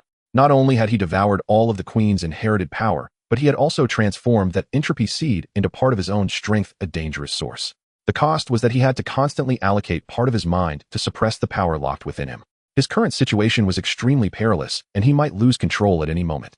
The queen's figure had completely vanished, leaving no trace behind, fully becoming part of him. In the deepest recesses of her memories, Chen Mo found what he sought. A star map marked with several special coordinates. One coordinate was labeled Homecoming, while another was marked with the name of an inheritor's weapon stabilizing. You have successfully swallowed the poison I prepared for you. Now let us see whether you digest it first or it suffocates you. As a reward for passing this extra test, the real game has only just begun. The stage is set for you. Dance to your heart's content. The will of the farmer receded like a tide. Old thing. Chen Mo raised his head, gazing at the gray sky, the alternating black and white light in his eyes flickering momentarily. One day I will personally go to your flower pot and loosen the soil. He withdrew his gaze, following the guidance from the queen's memories, and walked toward a corner of the ruins. Beneath a collapsed ice wall, he found a hidden compartment concealed by the power of the laws. He reached out and easily unraveled the stillness seal above it. The compartment opened, revealing no treasures or divine weapons, only a palm-sized scroll made of unknown beast hide lying quietly inside. The surface of the scroll bore 2 words written in an ancient script, Dan Fong. Chen Mo raised his eyebrows slightly. He unfurled the scroll, which recorded not the recipe for miraculous pills, but the method to refine a forbidden item called Human God Pill. This pill had only one effect: to refine the blood, flesh, and soul of the inheritor into a divine pill that could elevate an ordinary person directly to the 5th tier. At the end of the scroll, there was a line of blood-red characters left by the queen, filled with resentment and madness. Since I cannot escape the fate of a prisoner, let there be a few more gods like me in this world. Farmer, you want to watch a show? Then I will completely set your theater ablaze. Chen Mo looked at the recipe, remained silent for a moment, then smiled. Madman. I like it. He put away the recipe capable of driving the entire world into madness. Just then a hurried sound of footsteps arose from the foot of the mountain. It was Captain Wang. He saw the commotion at the summit had ceased, and stealing his courage, climbed back up. When he saw Chen Mo standing atop the ruins, his black hair mixed with a streak of white, he froze entirely. He felt that the Chen Mo before him was different from just a few hours ago. If the previous Chen Mo was a deity or demon, then the current Chen Mo was the master of deities and demons. The contradictory aura of chaos and order emanating from him made Captain Wang lose all courage to even look up. Mr. Chen. Captain Wang stammered, are we going back? Back? Chen Mo turned around, and his distinctly black and white pupils sent a shiver through Captain Wang. No. Chen Mo's lips curled into a cold arc. The good show has just begun. How can we go back? Look up at the direction marked by the star map, where the stabilizing sea spear is located. Notify Lu when to upgrade my new ride once more. Next stop, East Sea. We are going dragon hunting. Atop the snow-capped mountain, an eerie silence reigned. The crystalline ice castle that once stood there now lay in ruins.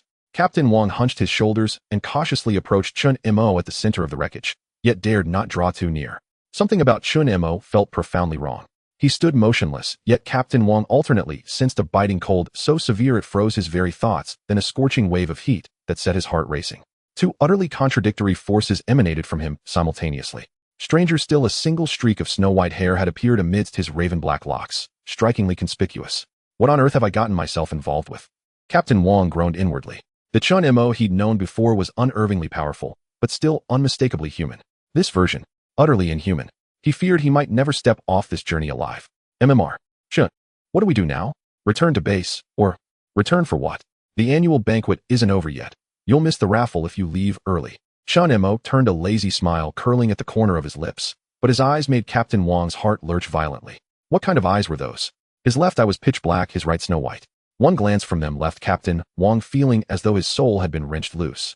Sensing his own anomaly, Chen Mo closed his eyes, and when he opened them again they had returned to normal. No signal here. Let's descend the mountain. As he spoke, Chen Mo pulled a metallic component from his pocket. A part he'd casually salvaged from the shattered remains of an ice crystal knight, apparently a long-range communication amplifier. Captain Wang, he asked idly while adjusting the device, have you ever piloted a ship? Huh. Captain Wang blinked. Sir, I served in the Naval Special Warfare Command. Operated landing craft and assault boats. Good. Chen Mo nodded. What about submarines? Captain Wang, no. That's far beyond my skill level. I've never operated one. No matter. Practice makes perfect. Chen Mo grinned. You'll master it soon enough. A chill ran down Captain Wang's spine. He sensed something deeply unsettling. When they reached the mountain's foot, the heavily modified steel Leviathan still stood where they'd left it. Chen Mo leapt onto its roof, slotted the metal component into a port, and fiddled with it briefly, until the comms unit crackled with static. Calling Lu 1. Respond if you hear me. Potato potato, this is Sweet Potato. The comm unit fell silent for several seconds, then erupted in a piercing, ear-splitting shriek that nearly ruptured Captain Wang's eardrums. Sweet Potato. My Sweet Potato. You're alive. You're actually alive. I knew it. You are the chosen one. Lu Wen's voice trembled with tears, his words tumbling out in breathless ecstasy. Enough. Stop your caterwauling. Chen Mo cut him off impatiently. I just eliminated a fifth-tier neighbor, but encountered a minor complication. I ingested something unsanitary. Now I've got an unexpected tenant residing in my gut. The comm channel went utterly silent. Only Lu Wen's ragged, heavy breathing audible. After a few seconds his voice returned, not with shock, but with feverish exhilaration. Fifth tier. Is it the Ice Queen of the Northern Wastes? Did you devour her? Wait, did you say tenant? Could it be the entropy reduction seed? Heavens above, you swallowed the core of a star like candy. Lu Wen's shriek turned Captain Wang's face ashen. Though he didn't grasp the meaning of entropy reduction seed, the phrase stellar core was chillingly clear. He stared at Chen Mo, all radiating from every pore. Just what substance was this man's courage forged from? More or less, Chen Mo conceded coolly. The issue now is my next destination, the East Sea, over 5,000 kilometers away in a straight line. Insufficient. Lu Wen's voice shot up an octave. A minor hiccup. This is monumental news. Mr. Chen, you are in my eyes a walking supermaterial foundry. Remote overhaul. We'll conduct it now. Lu Wen's words tumbled out in a rapid torrent. That black and white crystal you expelled earlier. Quickly. Transmit its data. And the Queen's laws you absorbed. That's top-tier thermal dissipation and structural stabilization. With these I won't just build a submarine. I'll launch your vehicle into orbit. Speak plainly. Chen Mo rubbed his temples. Ahem. Lu Wen cleared his throat, forcibly suppressing his excitement. Mr. Chen, follow my instructions precisely. First we need a more potent engine. A reactor capable of harmonizing the two opposing forces within you. According to the star chart left by the Queen. Good gods. It marks a deep cold dragon lair, beneath an icebound lake less than 300 kilometers from your current position. There slumbers an archdragon, Lord-level deep cold ice dragon. Its dragon crystal is the finest cryogenic energy stabilizer available. You must claim it. And after we retrieve it, Chen Mo asked. After retrieval, you become the blacksmith Captain Wang the apprentice, and I, the architect who drafts the blueprint. Lu Wen's voice brimmed with unbridled ambition. Together we shall forge a true apocalypse-class monstrosity, a sovereign mobile fortress capable of soaring through skies and plunging into abyssal depths. Codename Leviathan. Captain Wang listened to Lu Wen's fevered pronouncements over the comm, then glanced at Chen Mo beside him, whose expression held only quiet, dangerous amusement. The world, he realized, had utterly lost its mind. Remote overhaul. Using a dragon's heart as an engine. Forging the Leviathan. This wasn't science fiction, it was myth. Half an hour later the steel Leviathan roared back to life, pivoting sharply toward the coordinates Lu Wen had transmitted. This time Captain Wang drove with white-knuckled terror. He no longer felt he was steering a truck, but a tractor hauling two nuclear warheads. One was Chen Mo, the other the dragon they were about to awaken. 3 hours later, a vast frozen lake sprawled before them, its translucent surface encasing countless colossal petrified carcasses. This is it, Chen Mo said, leaping down from the vehicle. He closed his eyes. The Queen's white power unfurled from his body, extending his perception through a kilometer-thick ice sheet deep into the lake's abyss. Soon he saw it coiled in the deepest cavern at the lake bed. A beast over 100 meters long slept soundly, its body armored in glacial blue scales crowned with twin horns, serpentine yet clawed. Even in slumber, each breath it drew stirred blizzards across its surroundings. The deep cold ice dragon. Found it. Chen Mo opened his eyes, a faint predatory curve lifting his lips. In the next instant he stepped forward and slammed his right foot down upon the ice. This time he unleashed his devouring force. Boom! A violent wave of violet-black energy detonated from beneath his foot, shattering the entire lake's surface into a spiderweb of fractures. Rise for me, Chen Mo roared, raising his arm skyward in a single commanding gesture. Crash, clatter, clang. The spectacle stunned all who witnessed it. A massive slab of ice, kilometers wide, was torn from the lake's surface by sheer brute force and hurled skyward. Countless frozen behemoths entombed for eons soared aloft alongside the colossal ice sheet. For the first time in millennia, sunlight pierced the lightless depths of the lake bed. Such cataclysmic upheaval inevitably awakened its ancient guardian. Ruawar. A savage draconic roar erupted from the inky waters, soaring heavenward, unleashing towering waves. A colossal head surged from the depths, golden vertical pupils locking unerringly onto Chen Mo suspended midair. The deep cold ice dragon had awakened. Excellent. Chen Mo instead looked delighted. He'd been searching for an outlet for the Queen's stasis force coiled within him, and this dragon had delivered itself right to his doorstep. Enraged by the audacious insect disturbing its slumber, the dragon bared its maw and unleashed a torrent of frost-laced dragon fire, so bitterly cold it carried annihilation in its wake, fracturing space itself along its path. Perfect. Let me show you the power of your own ancestors. Chen Mo sneered and thrust his left palm forward. The queen's white power coalesced in his palm into a flawless, radiant mirror of ice. The raging dragon fire struck the mirror, yet did not explode. Instead, it was absorbed in utter silence. The queen's order force was the natural antithesis to such chaotic cold energy. For the first time, confusion flickered across the dragon's golden eyes. It could not comprehend why this insignificant creature bore the aura of kinship that made its own blood tremble. In that split second of hesitation, Chen Mo vanished from sight, transforming into a violet-black streak, sprinting along the dragon fire itself, closing the distance in an instant until he stood face-to-face with the dragon. Your dragon crystal. I claim it. Chen Mo's right fist spiraled with a vortex of devouring force as he drove it toward the dragon's eye, a sphere larger than a freight truck. In that moment, he wielded the queen's stasis force as shield, and his own devouring force as spear. Black and white energies achieved perfect equilibrium, offense and defense fused as one. The battle concluded within minutes. When Chen Mo returned to shore, Captain Wang watched in awe as he casually tossed a diamond-shaped, sapphire-glowing crystal, larger than a human head, between his palms. Behind him, the once frozen lake had transformed entirely, a churning cauldron of black volcanic flame. Not even ash remained of the deep, cold ice dragon. It had been utterly consumed, devoured down to the last molecule. Luwen. Chen Mo re-established the calm link. Ingredients, prepared. From the other end came Lu Wen's dazed, reverent whisper, a miracle. I have witnessed a divine miracle. Indeed, before battle, Chen Mo had casually deployed a microcamera, granting Lu Wen a live broadcast of the dragon's slaughter. No more awestruck babbling. Begin. Chen Mo cut him off. Yes. Lu Wen's voice surged with manic energy. Leviathan Project, Phase 1 heart transplant, commencing now. The next dozen hours constituted the most insane automotive repair scene Captain Wang had ever witnessed. Under Lu Wen's remote direction, Chen Mo became a hyper-precise industrial titan. Excellent, Mr. Chen. Now use your left hand, the one imbued with the queen's power, to draw forth the ice dragon's core energy and stretch it. Now use your right hand to compress the tank's armor plating into a molten mass. Now, fuse both together. Press hard. Captain Wang watched dumbfounded as Chen Mo literally stretched the dragon crystal into a semi-translucent filament of pure energy, then kneaded hardened alloy armor like dough, seamlessly merging it with the filament to forge a brand new engine core, glowing with intertwined black and white luminescence. Perfect. A masterpiece. Lu Wen screamed ecstatically over the comm. Captain Wang, don't stand idle. Go. Dismantle the two ramming horns from the vehicle's prow. Replace them with the leg bones of that ice plane bear. Captain Wang jolted into action, joining the frenzy of disassembly, reconfiguration, reshaping, and fusion.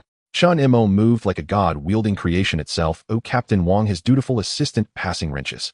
Piece by piece, the original steel Leviathan was deconstructed and rebuilt anew, its frame elongated, aerodynamically refined, a fin-like, articulating winglets sprouted along its flanks, its rear exhaust ports replaced by a vector engine capable of switching seamlessly between terrestrial and aquatic propulsion modes. When the final armor plate locked into place, a new sovereign of steel stood upon the snowfield. Not merely a land dominator, but a deep-sea horror ripped from cinematic myth. It was the Leviathan. We did it. We actually did it. Captain Wang gazed upon the marvel, trembling with exhilaration.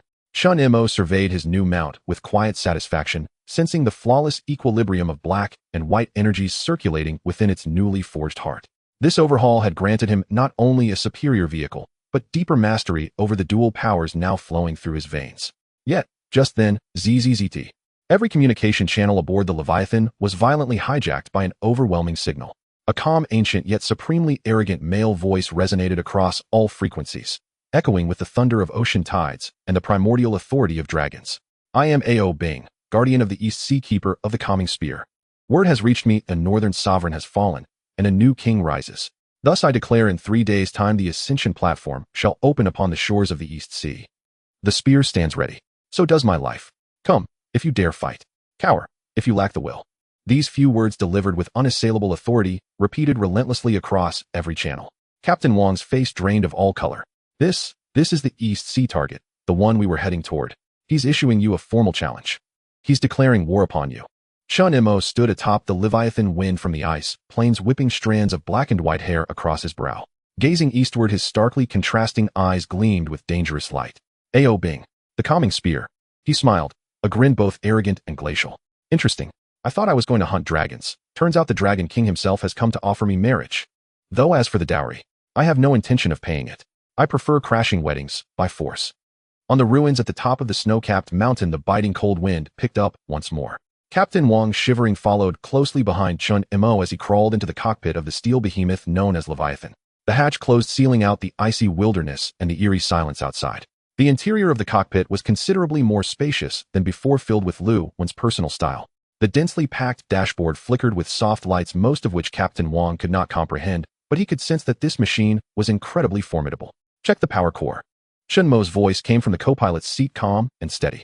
Captain Wang took a deep breath, forcing himself to calm down, and pressed a button on a touch screen that emitted a blue glow. A low, resonant hum emanated from deep within the vehicle. In front of the cockpit, a tactical projection screen lit up, displaying a complex energy circulation diagram.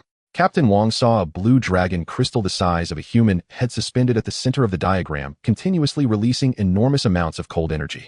This energy, however, was perfectly absorbed and transformed by a slowly rotating black and white Tai Chi diagram, ultimately driving the operations of the entire Leviathan. He understood that the Tai Chi diagram represented Chen Mo's current power core. Power core stable energy output 120.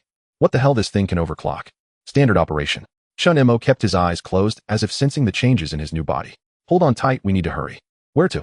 East Sea Shenlong Terrace. But it's 5,000 kilometers away and we have less than 3 days. Captain Wang's heart raced. Chen Mo did not respond. He simply opened his eyes slowly, his distinct black and white pupils flashing in the dim light of the cockpit. So he grinned, a hint of madness in his smile. We're taking a shortcut. As soon as the words left his mouth, Captain Wang felt a tremendous force pushing him back, pressing him firmly into his seat. Boom.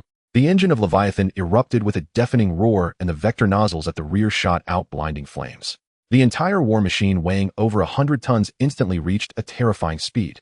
The snowy landscape outside flew by at an incredible pace, transforming into a blur of white lines. Captain Wang gripped the steering wheel tightly, feeling as if his heart was about to leap out of his throat. This was not driving, it was clearly flying close to the ground. Leviathan crushed through the icy plains and charged into the wasteland. Wherever the massive alloy tires rolled, be it solid ice or abandoned buildings, everything was ground to dust. 300 kilometers ahead, the rusty plains, there's a surprise. Chen Mo's voice came leisurely. Surprise. Captain Wang was taken aback. Yes, AO Bing is being quite polite. Worried we might get bored on the road, he specially called in some things. Chen Mo pointed at a large cluster of moving red dots that had suddenly appeared on the tactical screen. Look, the delivery has arrived. The rusty plains, a notorious no man's land after the apocalypse, used to be a massive industrial area, now covered in yellow sand and metal ruins. Countless scavengers and raiders lingered here, among them the most powerful armed group, self-styled as the Scavenger Nobility. Their leader, the Rust Baron, was a madman who had transformed half of his body into machinery. He sat upon a mobile fortress known as the Rust Throne, constructed from the remnants of several Tintasantan cargo ships, ruling over this desolate land. At this moment, on the bridge of the Rust Throne, the Rust Baron looked with a cold smile at the radar screen on which a solitary dot was racing towards them. A single signal source. Speed of 300 kilometers per hour. Coming from the direction of the northern ice plains. His mechanical eye glinted with greedy red light. What a fine prey. The broadcast from the Dragon King of the East Sea has indeed attracted a river-crossing dragon. Lord Baron, should we intercept? Asked a heavily tattooed lieutenant beside him. Of course.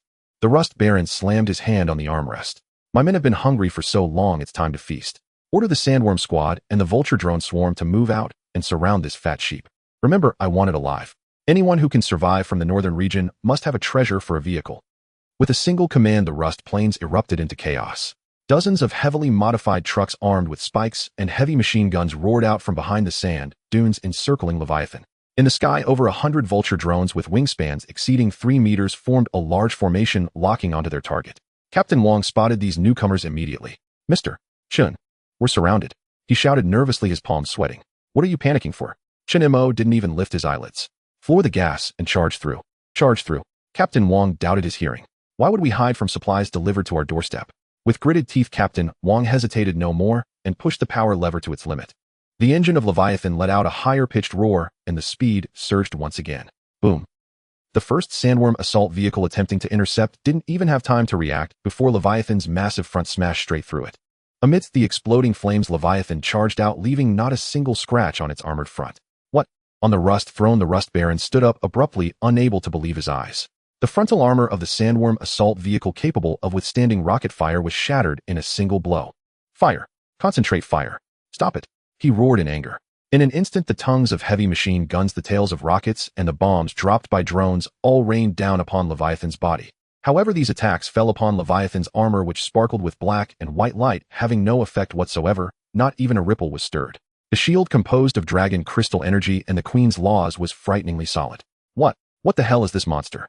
The Rust Baron's lieutenant stared dumbfounded. In the hail of bullets and rockets, Leviathan was unstoppable, smashing one sandworm assault vehicle after another into scrap metal and fireballs. The vulture drone swarm in the sky attempted to dive and attack, but suddenly the armor on Leviathan's roof opened up and rows of micromissiles whistled out, tracing arcs of death in the air and exploding each drone with precision, creating a dazzling display of fireworks. Useless trash. A bunch of useless trash.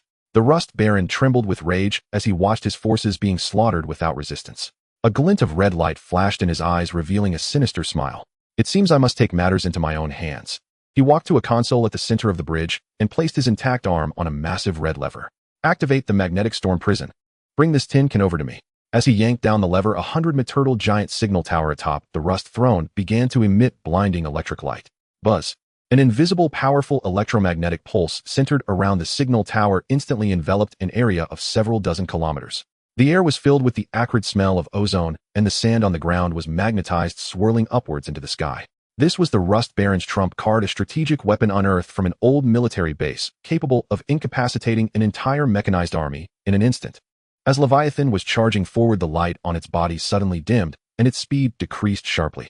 Inside the cockpit, all the dashboards began flashing wildly, and a piercing alarm blared. Mr. Chen, it's not working. The energy system is being interfered with. We're about to stall. Captain Wang shouted in terror. He could feel a powerful suction force coming from the side, trying to drag Leviathan towards that massive mobile fortress. Finally, some decent food. Chen Mo finally opened his eyes. He looked at the massive energy source on the tactical screen, revealing a look of interest on his face. Magnetic field interference. Trying to cut the power. He chuckled softly. Unfortunately, what you want to turn off is precisely the source of my power. He extended his left hand and gently pressed it against the energy circulation diagram that was continuously flashing warning signals. The white power, representing absolute order and stillness belonging to the Ice Queen, surged through his fingertips and into the power core of Leviathan. Stabilize for me. Buzz. The violent electromagnetic pulse upon contact with this white power seemed to slam into an invisible wall. The chaotic electromagnetic waves that sought to disrupt the energy flow were forcibly combed into order and even transformed into Leviathan's energy. In the cockpit, the piercing alarm abruptly ceased. All the flashing dashboards returned to stability. On the energy circulation diagram, the output value not only did not decrease, but instead increased. This is impossible. On the Rust throne, the Rust Baron stared at the energy consumption data on the console, which was decreasing instead of increasing. His mechanical eye nearly popping out. His magnetic storm prison not only failed to incapacitate the opponent, but instead acted like a power bank, charging them up. What the hell is going on? All right, the appetizer is over. Chen Mo cracked his neck, producing a series of crisp sounds. Captain Wang, stop. For the main course, I will personally retrieve it. Leviathan stopped less than a kilometer away from the Rust throne. The hatch opened, and Chen Mo stepped out onto the top of the vehicle, facing the raging electromagnetic storm. He gazed at the massive steel fortress and the Rust Baron, who was frozen in shock. Your toy is quite nice. Chen Mo's voice was not loud, but it clearly pierced through the storm, reaching the Rust Baron's ears. Now it is mine. Who are you? A passing gourmet. As Chen Mo spoke, he slowly raised his left hand. An aura of coldness, 1,000 times colder than the northern ice plains, spread from him. He did not create ice and snow, he merely stopped everything in this area. In an instant, the wind halted. The howling electromagnetic storm froze. The scavengers, still charging forward along with their war vehicles, were frozen in place, maintaining their charging postures, turning into statues. The entire world seemed to have been pressed the pause button. The only one still able to move was the Rust Baron atop the Rust throne, but his movements had become as slow as a slow-motion film. This is the power of a god. The Rust Baron's electronic eye revealed a stream of data named Fear for the first time.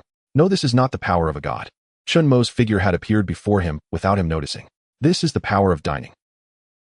He raised his right hand, the hand entwined with a black-purple devouring vortex. He did not touch the Rust Baron, but instead directed his grasp towards the massive mobile fortress, clenching his fist in midair. Deconstruct, purify, devour. Boom. The Rust throne, constructed from several Tinthasantan vessels, began to silently collapse from the bottom under the Rust Baron's terrified gaze. All the steel parts and circuits that comprised it. Everything was broken down into pure energy particles under an irresistible force, forming a torrent that spanned the heavens and earth, surging into the small vortex in Chen Mo's palm. In less than 10 seconds, a mountain-sized steel fortress was cleanly and neatly consumed from this world, leaving not even a screw behind. Burp. Chen Mo, satisfied, let out a full burp, his energy replenished once more. Then he turned his head, his distinct black and white eyes locking onto the utterly dumbfounded Rust Baron. Now it's your turn. No, please don't. The Rust Baron let out one last roar, but his voice along with his existence was completely devoured by the black vortex. The battle concluded. Chen Mo returned to the top of Leviathan. He glanced at the vast sculpture park around them and shook his head. Too messy, hard to digest. He snapped his fingers. Snap. The area that had been frozen shattered like a broken mirror, instantly disintegrating. All the scavengers and their war vehicles turned into countless golden particles, eventually dissipating into the air. He didn't even bother to devour these remnants. Captain Wong watched everything unfold from the cockpit, his mind blank. With a wave of his hand, an armed group that had been roaming the wasteland vanished just like that. This was no longer a war, it was divine punishment. Let's go. Chen Mo returned to the co-pilot's seat and closed his eyes again. The takeaway is finished, it's time to meet the main event. Leviathan restarted trundling over the empty rust plains, speeding towards the east. The next 2 days passed smoothly. Perhaps the annihilation of the Rust Baron had intimidated all the oblivious folks, or perhaps the aura emanating from Chen Mo instinctively caused all monsters to retreat. They traversed a city ruined, shrouded in green toxic mist, crushed through a death forest filled with gigantic fungi, and even sped over a battlefield piled high with corpses. Captain Wong felt like he was watching a moving lantern show, passing countless wasteland wonders with only them as the audience. 2 days later, as a vast expanse of dark water appeared on the horizon, Captain Wong realized they had arrived at the East Sea. Leviathan stopped at the edge of a cliff, and the sight before Captain Wong made him gasp. This was nothing like the ocean he remembered. The sea was a viscous dark green, thick like oil, and the surface was eerily still, lifeless. But beneath the dead stillness of the Wa, Captain Wong swallowed hard. Mr. Chen, how do we get across? Just the typhoon alone was enough to shred a carrier battle group. Who said we need to get across? Chen Mo stood on top of the vehicle, letting the salty sea breeze tousle his black and white hair. He gazed into the distance at Shenglong Terrace, excitement gleaming in his black and white eyes, much like a hunter spotting prey. We are going in. Beneath him, Leviathan began to emit a series of transformation sounds. The streamlined body became flatter, the winglets extended into massive stabilizing fins, and the vector nozzles at the rear shifted into underwater propulsion mode. This land-based steel behemoth transformed in mere seconds into a ferocious shark ready to plunge into the depths of the ocean. Captain Wong, hold on tight. Chen Mo's voice echoed in Captain Wong's mind, laced with a hint of playful amusement. The ship for the rescue mission is about to set sail. Before his words faded, Leviathan leaped off the cliff like a black torpedo, silently plunging into the dark green lifeless sea, leaving only a ripple behind. The Leviathan silently plunged into the East Sea. The howling wind on the cliff was cut off, and the world instantly fell silent. Captain Wong gripped the control stick tightly, his palms slick with cold sweat. In the cockpit, only the soft glow of the instruments and the low hum of the engines could be heard. Depth 100 meters, 200 meters, 500 meters. On the tactical screen, the 3D model of the Leviathan was rapidly descending, and the surrounding water pressure values were skyrocketing. Mr. Chen, something seems off about this place. Captain Wong stared at the murky images relayed by the external detector, his voice a bit dry. The seawater. It's like oil, the sonar can't detect anything far. In the co-pilot seat, Chen Mo had his eyes closed, as if in a light slumber. No need for sonar, he spoke lightly. I am the sonar of this ship. As soon as he finished speaking, the previously blurry sonar wave pattern on the main screen in front of Captain Wong instantly vanished, replaced by a clear real-time 3D map composed of countless black and white light points. This map centered on the Leviathan, covering dozens of kilometers of surrounding waters. Enormous trenches swaying strange seaweed, and even floating particles were all clearly visible. Captain Wong felt a chill run down his spine. He understood this was not some technology, this was Chen Mo's perception realm. Chen Mo was using his own perception to replace the entire detection system of this war machine. Continue descending, came Chen Mo's command, target 3,000 meters below the sea. The Leviathan adjusted its posture and continued to plunge into the abyss. As the depth increased, the true face of this silent sea gradually unfolded in Chen Mo's sight. It was not silent at all, it was teeming with life. However, this life was a nightmare for humanity. A group of giant jellyfish with human faces and bodies resembling lanterns emitted a faint green glow as they floated past the Leviathan in droves. Each of their tentacles was adorned with a human skeleton. Captain Wong felt his stomach churn at this sight. Stay calm. Chen Mo's voice echoed in his mind, tinged with mockery. Ladies and gentlemen, today the host will show you some delicacies that even Hadaleo can't catch. This thing on the left is called the soul lantern. It doesn't taste great, the meat is too tough, it's all science, and harsh living. Eating it can easily upset your stomach. Captain Wong's lips twitched. At a time like this, you still have the mood to be a food host. They descended another few hundred meters, and a massive coral forest appeared before them. It was alive. Wow. Captain Wong couldn't help but curse, those corals are alive. On the screen, the colorful corals turned out to be giant sea snakes, each over 10 meters long and covered in bone spurs. They coiled together, disguising themselves as corals waiting for prey to approach. As the Leviathan passed, thousands of sea snakes simultaneously raised their heads, flicking their tongues with pairs of crimson eyes, all staring directly at them. The scene was enough to make anyone with a fear of giant creatures faint on the spot. Snake soup, a great tonic. Chen Mo smacked his lips. Unfortunately, it's too old, the meat's tough. Next. The Leviathan did not slow down and flew straight over the snake forest. Those giant snakes seemed to sense the terrifying aura emanating from this steel beast, not a single one daring to attack, merely watching it depart with reverence. Mr. Chen, Captain Wang couldn't hold back anymore. You seem quite familiar with this place. Just newly recognized relatives, there's a lot in my head. Chen Mo answered off topic. He had devoured the Ice Queen and inherited her memories spanning centuries. This former guardian's understanding of this world far exceeded that of anyone else. She had once attempted to explore this East Sea, but was ultimately blocked by a terrifying storm barrier. However, she had recorded the coordinates and habits of various terrifying entities in this sea. Now all of this had become Chen Mo's strategy map. Warning. High energy reaction ahead. Lu Wen's slightly distorted voice suddenly came through the communicator. Something is coming. It's very fast. Quantity. Uncountable. In Chen Mo's perception, countless dense red dots lit up in the dark seawater ahead like a rapidly approaching red nebula. It's a swarm of devilfish. Chen Mo's tone remained flat. A deep-sea anomalous species the size of a fingernail, social, capable of devouring energy shields. They are the scavengers of this sea. As soon as he finished speaking, a series of clicking sounds erupted from the Leviathan's external armor. Captain Wang saw on the screen that the energy shield of the Leviathan was being depleted at a visibly alarming rate, with values continuously dropping. Shield integrity 90, 80, 60. Captain Wang shouted nervously, no way. There are too many of them. Like sulfuric acid. The appetizers are here.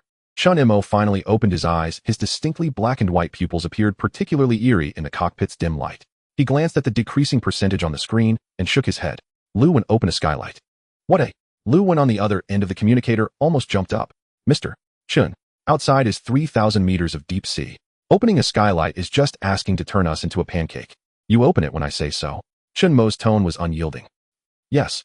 Lu Wen hesitated for a few seconds, but ultimately chose to comply. The sturdy top armor of the Leviathan slowly opened a half-meter wide gap. The terrifying water pressure of the sea immediately rushed in. But just then Chen Mo extended his left hand and gently pressed it against the control panel. That hand, which had inherited the Ice Queen's power, glowed with a pure white light. A force representing absolute stillness. The power of law was instantaneously released through the Leviathan's external armor. It was not coldness, nor was it freezing. It was a more domineering concept rewrite. Centered on the Leviathan, the surrounding seawater within a 1,000-meter radius, along with billions of devilfish within it, instantaneously lost all kinetic energy. Time seemed to have been pressed on pause at that moment. Captain Wang stared blankly at the screen. He saw the originally violent red fish swarm that had been assaulting the shield abruptly freeze in the water, transforming into a massive, vibrant, and eerily beautiful three-dimensional painting. Let's go. Chen Mo withdrew his hand and said indifferently. Captain Wang jolted abruptly, pushing the throttle to the limit. The Leviathan surged forward like a waking shark. Kachaboom! It crashed into that massive red painting. The frozen fish swarm shattered upon impact like the most fragile glass, exploding into a flurry of red powder, which was then washed away by the seawater, disappearing without a trace. Shield energy restored to 100. Lu Wen's voice trembled, filled with a dreamlike quality. Mr. Chen, did you just freeze the ocean? How many times must I say be scientific? Chen Mo closed his eyes again. I merely conducted a physical cooling for them, advocating for green environmentalism. Having dealt with this group of appetizers, the Leviathan continued to dive. Soon they reached the predetermined depth. A majestic mountain range indescribable by words appeared on Chen Mo's perception map. It was the ascension platform that rose from the seabed. Its mountain body was composed of black corals extending downward into an unfathomable abyss. At the bottom of the mountain range, a vast seafloor presented a scene that left both Captain Wang and Lu Wen utterly speechless. An army. An army formed from countless skeletal remains of sea creatures, solidified volcanic rock, and unknown metals. They stood over 10 meters tall, clad in ancient Eastern armor, wielding massive coral halberds arranged in neat rows on the seabed, motionless, forming a gigantic military formation spanning hundreds of kilometers. At the forefront of the formation were 9 colossal beasts, each over 1,000 meters long. They resembled snakes, but had fearsome dragon heads, their backs lined with continuous bone spurs, and atop each beast stood a general clad in heavy armor, wielding a massive axe. Captain Wang's first reaction was the 9 dragons pulling the coffin, but upon closer inspection, he realized the 9 giant beasts were pulling a massive bronze war fortress. This is the Dragon Palace of the East Sea, right? Captain Wang stared at the screen, feeling as if his worldview was being repeatedly ground into the ground. It seems the main host knows we've arrived. A cold smile curled at the corners of Chen Mo's mouth. The moment the Leviathan entered this area, that silent army came to life. All the soldiers' hollow eye sockets lit up simultaneously with ghostly blue soul flames. The foremost 9 giant beasts let out a silent roar, stirring up tremendous dark currents. Boom! The entire seabed shook. Those soldiers did not charge, but simultaneously raised their halberds and thrust them forcefully into the ground. Buzz! An invisible wave of terrifying pressure expanded from the military formation in all directions. This was not sound but a pure physical law attack. They were mobilizing the laws of this sea area, attempting to crush the invading Leviathan into a sheet of iron using the pressure of the entire East Sea. Alarm! Alarm! Hull structure pressure exceeds critical value of 300. External armor deformation detected. Red lights flashed in the cockpit, and the piercing alarm nearly tore through their eardrums. Captain Wang felt as if a colossal invisible hand was gripping him tightly, making even breathing incredibly difficult. The sturdy hull of the Leviathan creaked under the unbearable load, and several armor plates even showed fine cracks. Mr. Chen, Captain Wang shouted with all his strength, we can't hold on. This damn thing is using seawater to crush us. A nice welcoming ceremony. Chen Mo finally sat up straight, the lazy expression on his face vanished, replaced by the excitement of a hunter spotting his prey. I was going to be polite and knock, but since the host is so enthusiastic, I won't be polite. He stood up and walked toward a small airlock at the back of the cockpit. Captain Wang steadied the ship. Lewin switched the camera so the brothers in the back can see just how splendid tonight's fireworks are. Without looking back, he walked into the airlock. Under the astonished gazes of Captain Wang and Lewin, a hatch similar to a torpedo launch tube opened on the side of the Leviathan. A figure simply walked out, suspended in the dark, icy deep sea. It was Chen Mo. He wore only a shirt, seemingly unaffected by the water pressure. A half-black, half-white energy shield enveloped him, isolating the terrifying water pressure that could crush aircraft carriers. Chen Mo quietly floated above the Leviathan like a deity descending upon this place. The opposing undead army seemed to stir slightly at his appearance. In the next second, all the soul flames transferred from the Leviathan to Chen Mo. Roar! The 9 giant beasts roared simultaneously, pulling that bronze fortress and leading the entire army in a charge toward Chen Mo. The army surged forward. The spectacle was enough to make even the gods pale. However, Chen Mo merely watched quietly. He slowly raised his right hand, the hand entwined with a black-purple devouring vortex. First course appetizer platter. He faced the charging undead army, spread his fingers wide, then gently clenched his fist. Return to the abyss. Boom. A gigantic black vortex over a kilometer in diameter suddenly appeared between Chen Mo and the army. It was a pure singularity, a void, from which even light could not escape. The 9 giant beasts leading the charge, and that bronze fortress had no chance to struggle, plunging headfirst into that black vortex, as if a cow sinking into the sea, instantly decomposed and devoured, vanishing without a trace. The undead army that followed suit was also mercilessly swallowed by that terrifying vortex like dumplings in boiling water, one after another. In less than 30 seconds, an undead army capable of flattening any survivor fortress was completely devoured by Chen Mo as an appetizer. The black vortex disappeared, leaving behind a bottomless massive pit on the seafloor. Chen Mo satisfiedly burped. He then slowly raised his left hand, the hand radiating pure white light, symbolizing order and stillness. Second course dessert. He snapped his fingers. Absolute zero. Gotcha. There was no sound, yet it felt as if the entire world had frozen. An unnameable concept of stillness spread from him. The entire world transformed into a still gray-white painting. Then the painting shattered. Crack! Like a mirror breaking the space that had been frozen, along with everything within it disintegrated into countless points of light, returning to nothingness. A large section of the seafloor was forcibly erased, cleanly, neatly. Inside the cockpit of the Leviathan, Captain Wang and Lewin stared blankly at the screen, which showed the empty seabed. This is the power Chen Mo possesses now. Half devouring, half stillness. Half chaos, half order. He was no longer merely a destroyer, but a walking contradiction that controlled life and death. At that moment, a grand, ancient, and imposing voice penetrated the seawater, resonating directly in Chen Mo's mind. The voice belonged to Ao Bing, the Dragon King of the East Sea. A nice after-show program. You have the qualification to step onto my ascension platform. Come up, insect. Let me see if your teeth are sharp or my bones. Harder. As the voice fell, the enormous, unceasing typhoon above the sea began to slowly part in the middle, revealing a spiraling path of calm water leading upwards.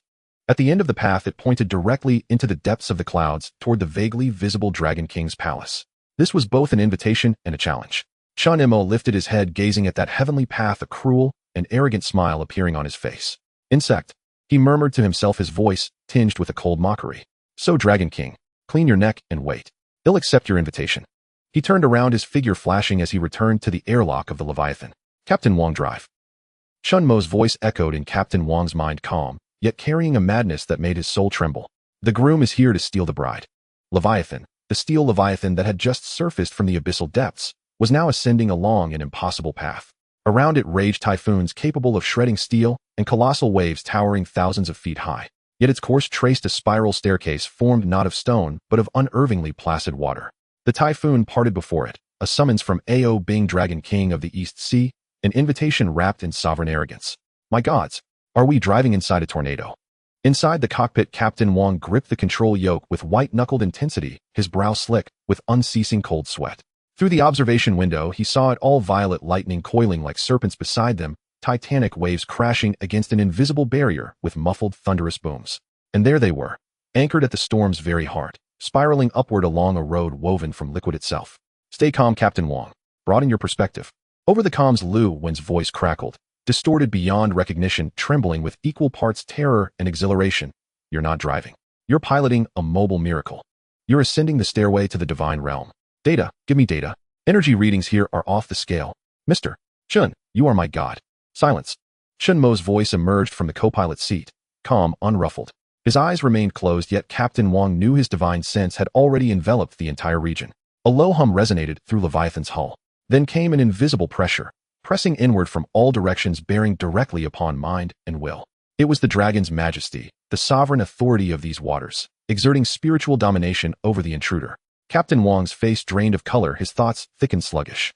Within the cockpit, surreal phantoms flickered into existence: the Frost Queen's glacial visage, the Iron Baron's grotesque mechanical eye, and countless monsters devoured by Chen Mo, silent shrieking, clawing toward Leviathan, dragging it down into the abyss.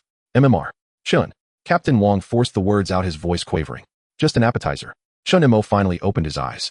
His heterochromatic irises, one black, one white, glowed softly in the cockpit's dim luminescence. He did not move. Not even a twitch. Yet the moment his gaze swept across the writhing specters, they dissolved, soundlessly, utterly. That soul-crushing draconic aura shattered the instant it met his will, a paradox of chaos and order fused into one. TCH. What a cliched welcome, summoning all these ghouls and demons. Feels like stepping into the spider spirit cave. Chen Mo curled his lips slightly, addressing the comms unit on the console. Captain Wang, no need to tense up. Channel your inner Takumi Fujiyama. We're the groom arriving for the wedding procession. This is our red carpet. The flower children lining the path may be a bit grotesque, but don't dwell on it. Keep your foot steady on the throttle, and carry yourself with dignity. Captain Wang. He seriously doubted whether Chen Mo's mental state was any saner than the monsters they'd just witnessed. Yet beneath that irreverent banter, his own frayed nerves truly began to ease.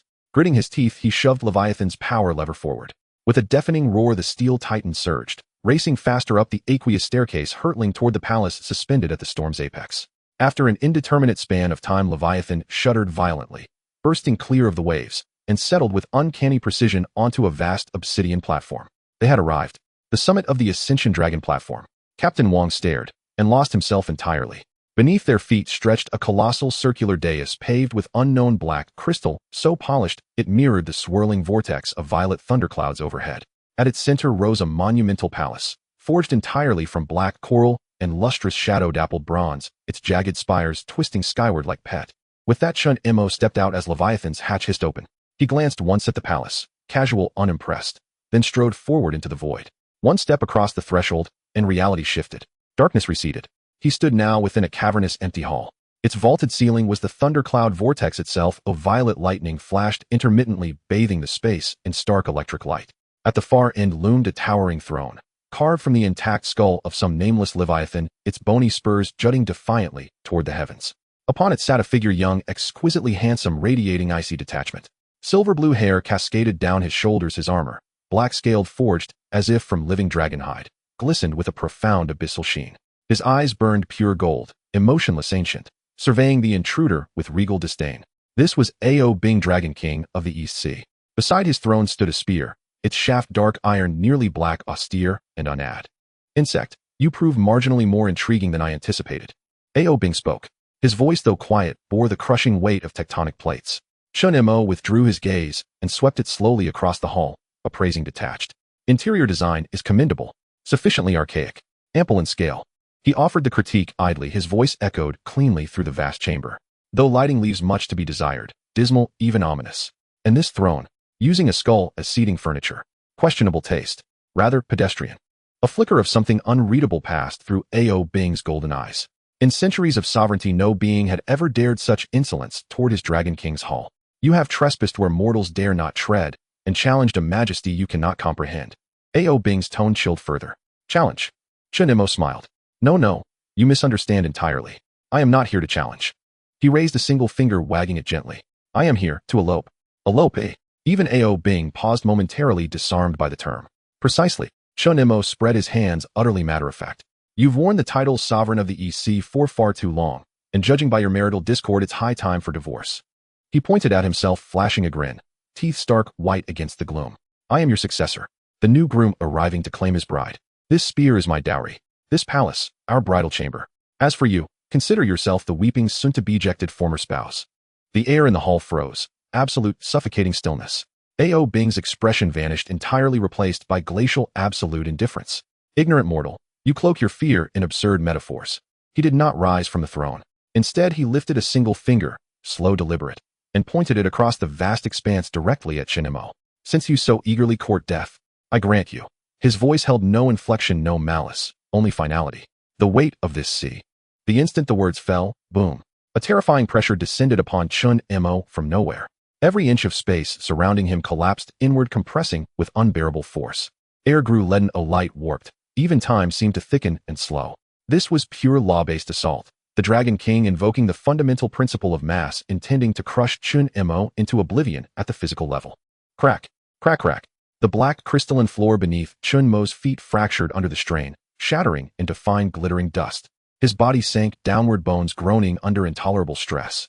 Inside Leviathan's cockpit, Captain Wang's vision blurred black as the submarine groaned, a cacophony of tortured metal and screaming alarms erupting all at once. Yet, just as Chen Mo's knees began to buckle, he stopped. The monstrous pressure ceased, its descent halted by an invisible barrier encircling him. Behind him, a faint, fleeting yin-yang sigil, half black, half white, flickered into existence and vanished. His left eye, without warning, turned pure luminous white, the absolute stillness of the Frost Queen's order energy surging forth from his core. He did not resist the pressure. He simply erected a sphere, exactly 1 meter in diameter, around his body. Within it, all laws froze. All concepts stilled. The very notion of weight ceased to exist. Slowly, deliberately, Chen Mo straightened. He brushed non-existent dust from his shoulder. Around him, the floor had been pulverized into a deep crater, yet the circle where he stood remained pristine, untouched. He lifted his gaze and smiled, faint and sharp, at Ao Bing upon the throne. Is that all? Your Majesty, the Dragon King. Your welcome gift is rather underwhelming. It doesn't even tickle. This time, Ao Bing's golden pupils contracted sharply. The mask of indifference shattered, replaced first by astonishment, then by a chilling glacial aura. The hall's temperature plummeted. You have touched the threshold of cosmic law. For the first time, Ao Bing's voice carried gravity, deep, resonant, edged with wary respect. He rose, slowly, from the colossal skull throne. Taller than imagined, his lithe frame, sheathed in black dragon-scale armor, silver-blue hair, stirring, as if stirred by unseen currents. A wave of overwhelming presence erupted from him, churning the thunderclouds above. Very well. It seems you are no longer mere insect. You have earned the right for me to stand. He took a single step, measured, deliberate, heavy with dominion, stopping beside the sea-stabilizing spear. His hand closed around its dark iron shaft. At the moment his fingers grasped the weapon, the entire Ascension dragon platform, the 10th ascend-meter mountain thrust from the ocean floor, shuddered violently. The typhoons circling its flanks intensified into apocalyptic fury. Ancient sapphire-blue runes blazed across the spear's surface, and a primordial, terrifying consciousness awoke. Ao Bing raised the spear, its tip aimed unerringly at Chen Mo. The golden gaze that met him held no trace of mockery, only the lethal, unwavering focus of a sovereign preparing to annihilate. Then witness what the true sea is. Witness what it means to stabilize the sea. The moment Ao Bing grasped the Dinghai spear, the control panel before Captain Wang inside the Leviathan's cockpit flooded crimson. A shrill alarm pierced the air and warning messages cascaded across the screen, each pointing to the same incomprehensible phenomenon: perturbations at the level of fundamental laws, destabilization of spatial reference frames, and readings of mass gravity and space-time curvature exceeding all theoretical limits. Luin, what's happening? Captain Wang's teeth chattered, a primal visceral tremor.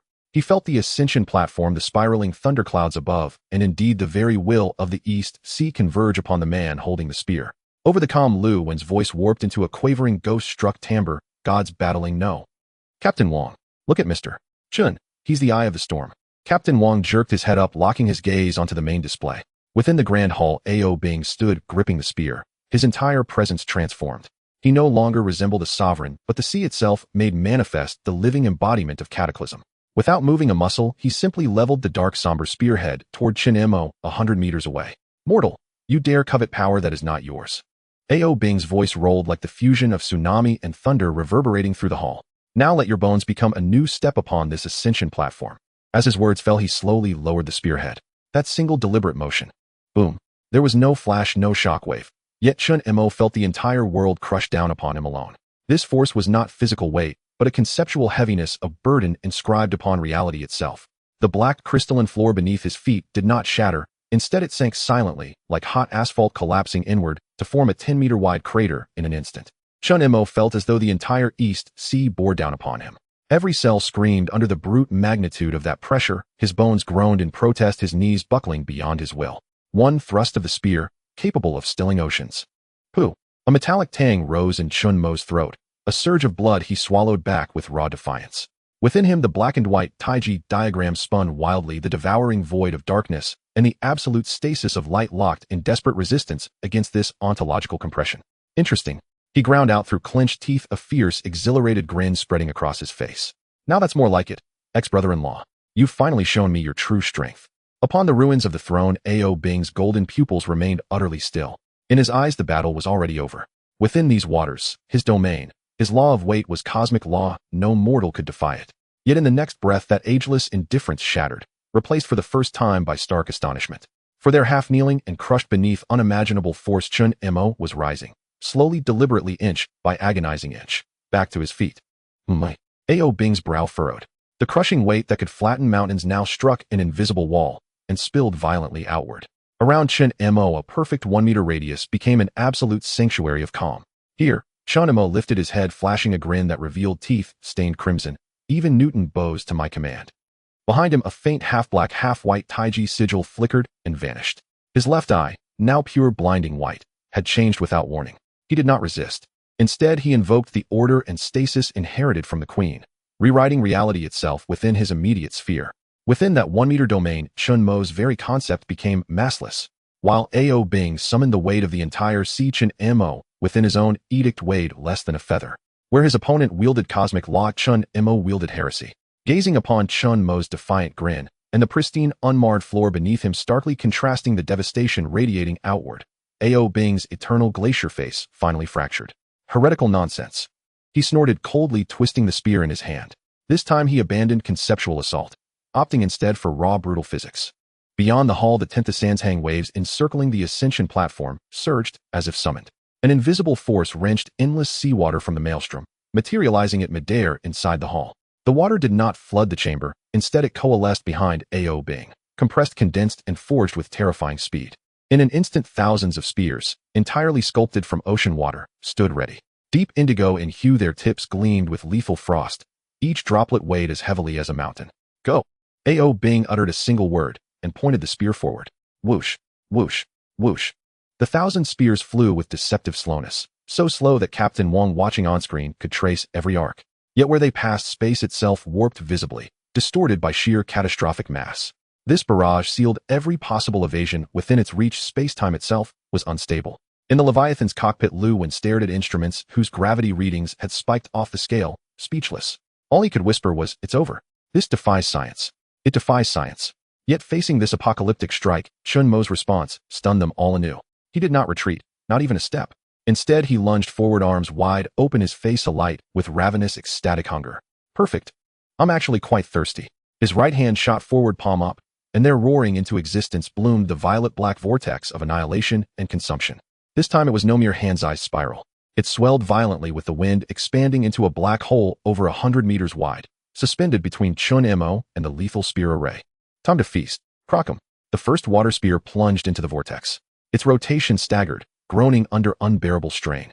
Then came the second, the third. Hundreds, thousands, countless spears pierced the vortex, forcing its spin to stutter and shriek with tortured resonance. The floor beneath Chen Mo convulsed violently. Unstable energy bled from the vortex's rim. To assimilate such colossal mass taxed his abyssal power to its breaking point. His face paled. Humph. Ao Bing watched, a chilling smirk curling his lips. Devouring. Before this king you are but a gluttonous infant, though I fear your appetite may well choke you whole. Ex-brother-in-law, listen to you. Chen Mo retorted, maintaining the vortex with full focus, even as he bantered idly. Your seafood just arrived. Surely I'm allowed a taste. He gritted his teeth, his right eye blazing with violet-black radiance. Swallow it now. Woomph. The colossal vortex contracted inward violently, as if a starving leviathan seizing everything it couldn't yet digest. The spears, the warped space around them, all vanishing in a single ravenous gulp. The vortex dissolved. Chen Mo stood rooted, body trembling slightly yet unbowed. He exhaled a satisfied belch, expelling a gust of salty, energetic residue that corroded the floor before him into a smoking crater. Delicious, though rather oversalted. A bit briny, honestly. He wiped his mouth, then cocked a playful, challenging eyebrow at A.O. Bing. Any other courses? If not, I'll serve myself. A.O. Bing's expression finally darkened completely. Physical domination had failed. Law-based assault had been unraveled. This mortal was no ordinary foe, but an unyielding, impenetrable rogue dismantling every attack with logic utterly alien to him. The regal composure, the sovereign arrogance, crumbling, consumed by the searing flame of humiliation. You have succeeded in enraging me. For the first time, A.O. Bing's voice carried glacial lethality. He spoke no further. Slowly he raised the Dinghai spear, its tip now aimed straight at the heavens. Then in an ancient gravel-throated incantation, he uttered a single syllable, ding. The instant it left his lips, the world fell silent. Not in absence of sound, but in absolute conceptual stasis. The storm froze. Lightning hung suspended. Even the thundercloud vortex swirling atop the hall's dome hardened into a motionless oil painting. Inside the Leviathan's cockpit, Captain Wang and Lu Wen remained frozen, mouths agape, bodies locked rigid. Time was not paused. It was erased. Chen Mo discovered his mind still raced, yet his body was utterly severed from his will. He could see. He could think. But he could not move, could not react, could not alter a single expression. His smirk fixed in place. His energies were imprisoned, his devouring void, his stasis power, both sealed inert. Under the word DNG, he could neither advan. He was utterly anchored in this single immutable moment. It is over. A.O. Bing was the sole entity still breathing in this frozen world. With heavy, deliberate steps, he advanced toward the immobilized Chen Mo. The spear dragged behind him, scoring a silent, incandescent furrow across the floor. Within my realm, all variables must ultimately settle into equilibrium. Your existence is an intriguing anomaly. Now, I shall correct it. He halted before Chen Mo. Those golden eyes, once again divine in their detached serenity, gazed upon him. Raising the Dinghai spear, he aimed its tip directly at Chen Mo's heart. Yet just as the spearhead neared his chest, A.O. Bing froze. Because he saw at Chen Mo's locked, motionless eyes, the heterochromatic irises, one black, one white, slowly, deliberately rotated. His right pupil deepened into fathomless void, his left blazed with incandescent, unprecedented light. From that immobilized shell erupted a torrent of chaotic, frenzied will. Trying to nail me down. Chen Mo's voice roared directly into A.O. Bing's consciousness, a manic, hysterical laugh. Don't be absurd. My very existence is a paradox. Order. Stability. Sorry, I specialize in chaos. Within Chen Mo, the delicate balance of the black and white Taiji diagram shattered, intentionally detonated.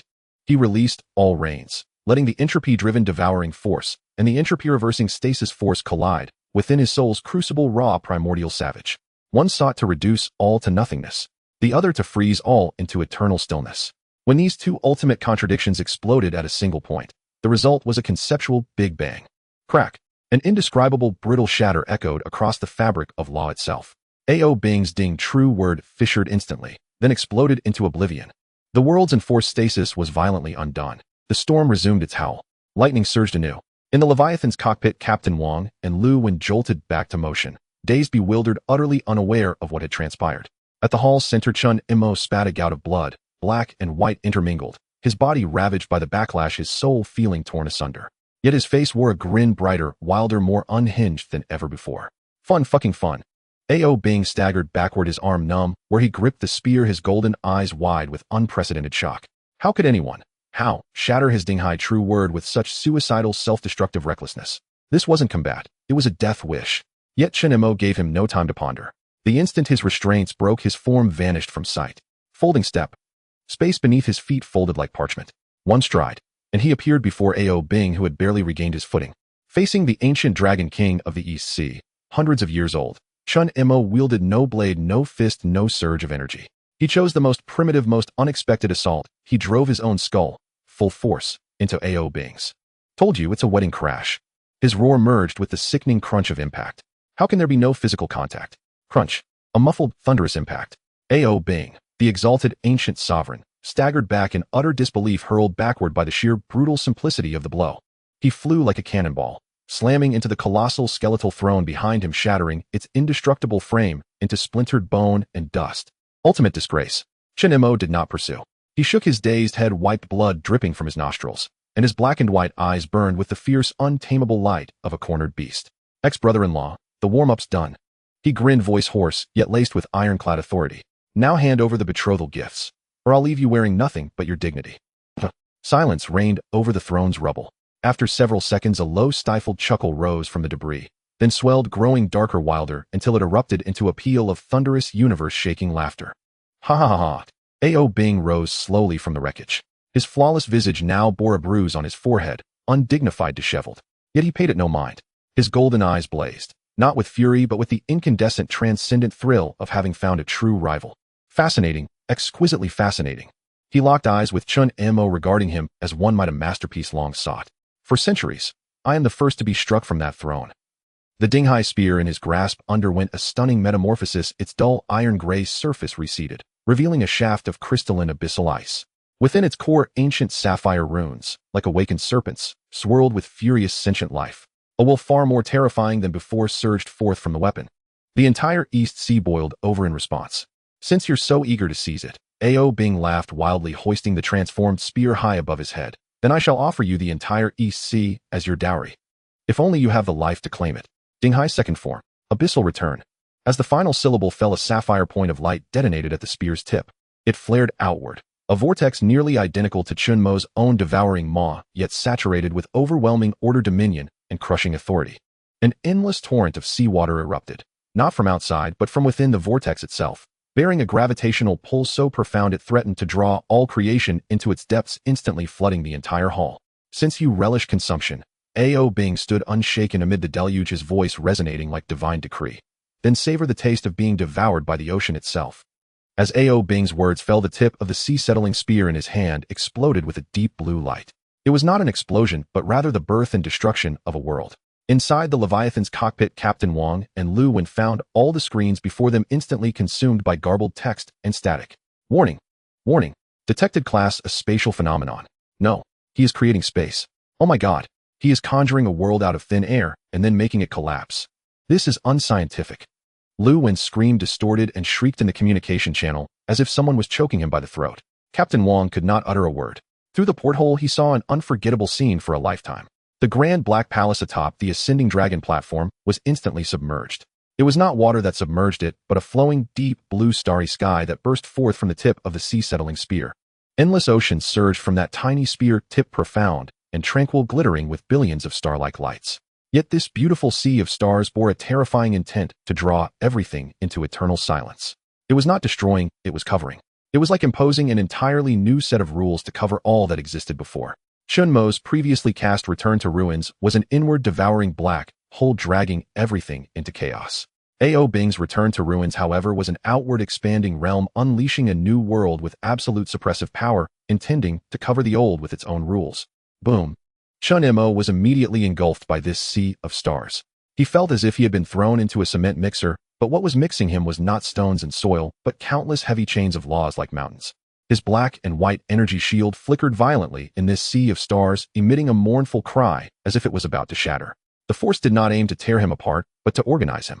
It sought to forcibly comb the violent, chaotic, disordered, devouring power within Chen Mo into an orderly power the same as its own, and then absorb and assimilate it.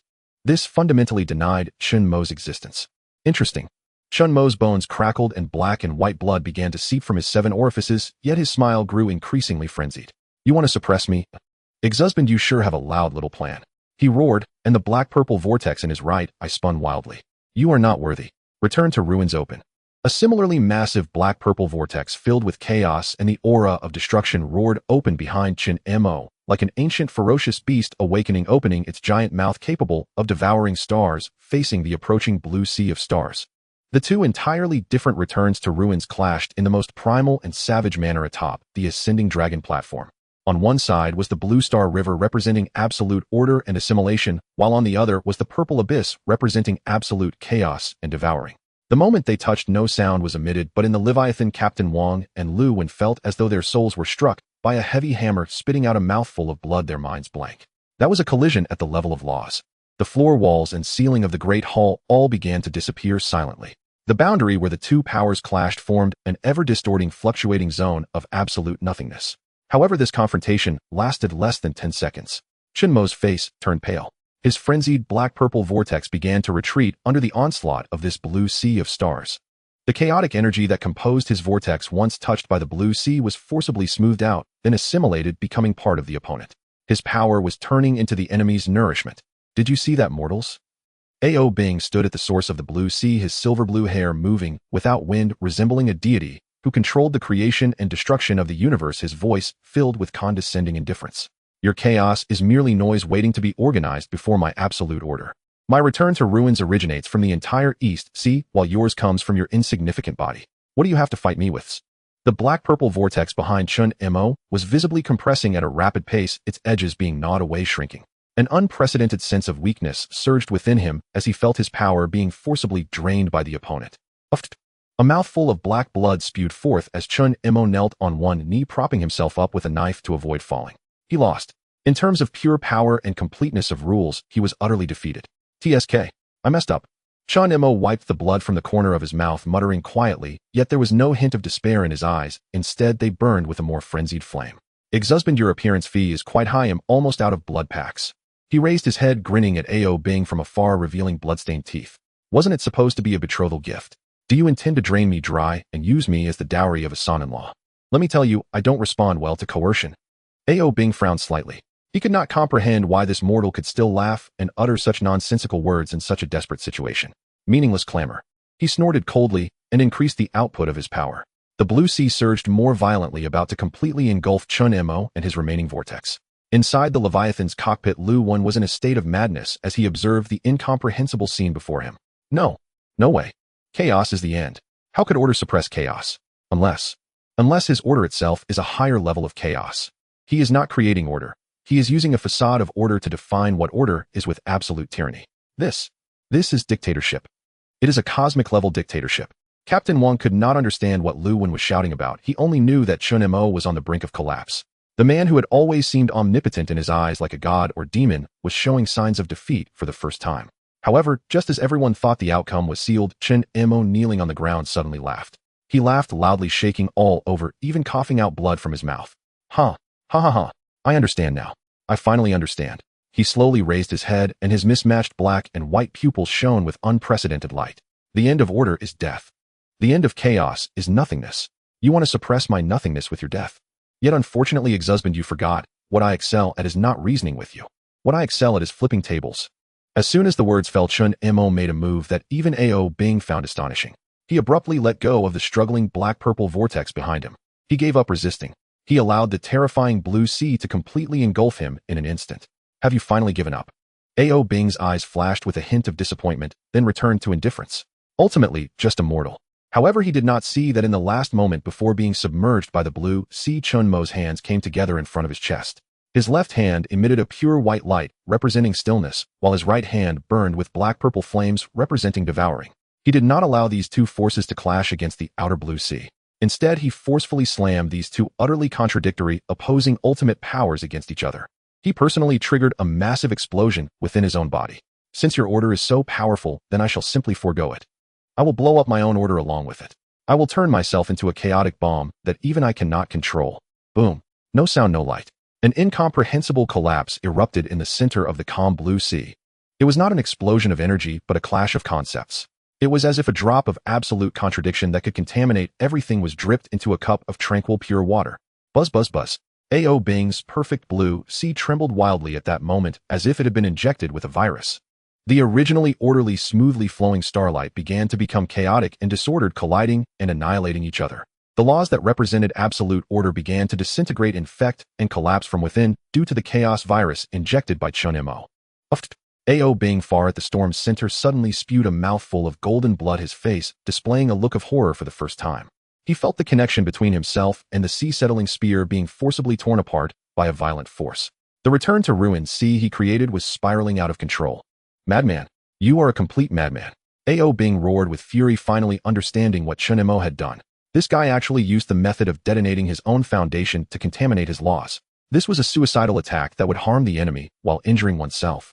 The uncontrollable blue sea transformed into a frenzied beast that recognized no kin, starting to indiscriminately devour and assimilate everything around it. The magnificent Dragon King Palace, faced with this power, did not even stir a wave before being completely wiped out.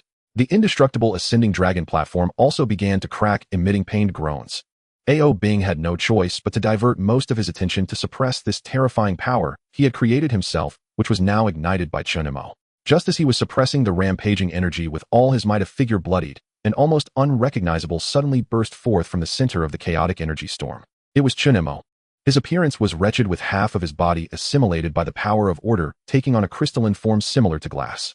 The other half was ravaged by devouring power, bloodied and continuously emanating black gas. He looked like a monster composed of countless contradictions crawling out from the deepest depths of hell. Yet his eyes shone frighteningly bright. Exultant. His roar resounded in Ao Bing's soul. The warm-up is over. He chose not to attack the self-preoccupied Ao Bing. His target had never been Ao Bing from the start. His figure transformed into a flickering flow of black and white, transcending space, as he disregarded the surrounding raging energy, storm charging straight toward the sea-settling spear that floated in the center of the storm, buzzing and trembling. This thing is mine. Ao Bing's eyes were bloodshot. He tried to stop it, but was held back by his own uncontrollable power, helplessly watching as Chen Mo rushed toward the artifact he had guarded for hundreds of years. Chen Mo's hand pierced through layers of chaotic energy, gripping the cold, bone-chilling body of the sea-settling spear. Buzz. The moment he grasped the long spear, a terrifying will far greater than before surged into his mind, along with an endless torrent of memories. Ah! Chen Mo let out a pained scream, feeling as if his soul would burst from this torrent. His body began to disintegrate inch by inch under this force, then reassemble inch by inch. The black devouring power and white stillness power began to be forcibly blended, forged, and reshaped before this higher level will. Countless shattered images flashed before his eyes. A blood-red moon descended again and again. Countless civilizations rose and fell. Figures holding different heritage artifacts battled and rose amid the apocalypse, then faced different endings. Finally, all the images froze in an endless deep sea abyss. In that absolute darkness and silence, a pair of eyes immense beyond description, seemingly composed of the entire starry sky, slowly opened. A gentle ancient voice carrying endless loneliness and anticipation transcended the ages, resonating deep within his soul. The voice was like a wife who had waited for her husband through countless epochs, finally seeing the return of her beloved. Finally, waited for you. In the endless dizziness, Chen Mo heard this inexplicable sentence and instinctively replied in his soul, "Who are you? Did you get the wrong person, big sister?" The voice seemed to pause for a moment, then let out a light laugh filled with a hint of helplessness, a touch of indulgence, and a sense of relief. "No mistake. I am your betrothal gift, and also your shackles. From today onward, you are the new lord of the East Sea. Come on, my new groom." As soon as the words fell, the sea-settling spear in Chen Mo's hand erupted with brilliant light. That rampaging return to ruins sea seemed to have found an outlet for release, transforming into a towering blue light pillar that completely surged into Chen Mo's body. No. In the distance, Ao Bing watched in despair and unwillingness as the power which even he could not control was actively guided to Chen Mo by the sea-settling spear. He knew he had lost. The thing he had guarded for hundreds of years chose a new master today. As Chen Mo was completely engulfed by that blue light pillar, only one thought remained in his mind. Damn. It was supposed to be a rescue. How did it end up with me getting married instead? This is a huge loss. Chen Mo felt his body tearing apart, half consumed by a frigid azure starry sea, half swallowed by his own black-purple abyss. Two diametrically opposed forces raged within him, grinding him to dust from the inside out. No, not even grinding, he was being utterly remade. Every cell in his body shattered and reassembled anew.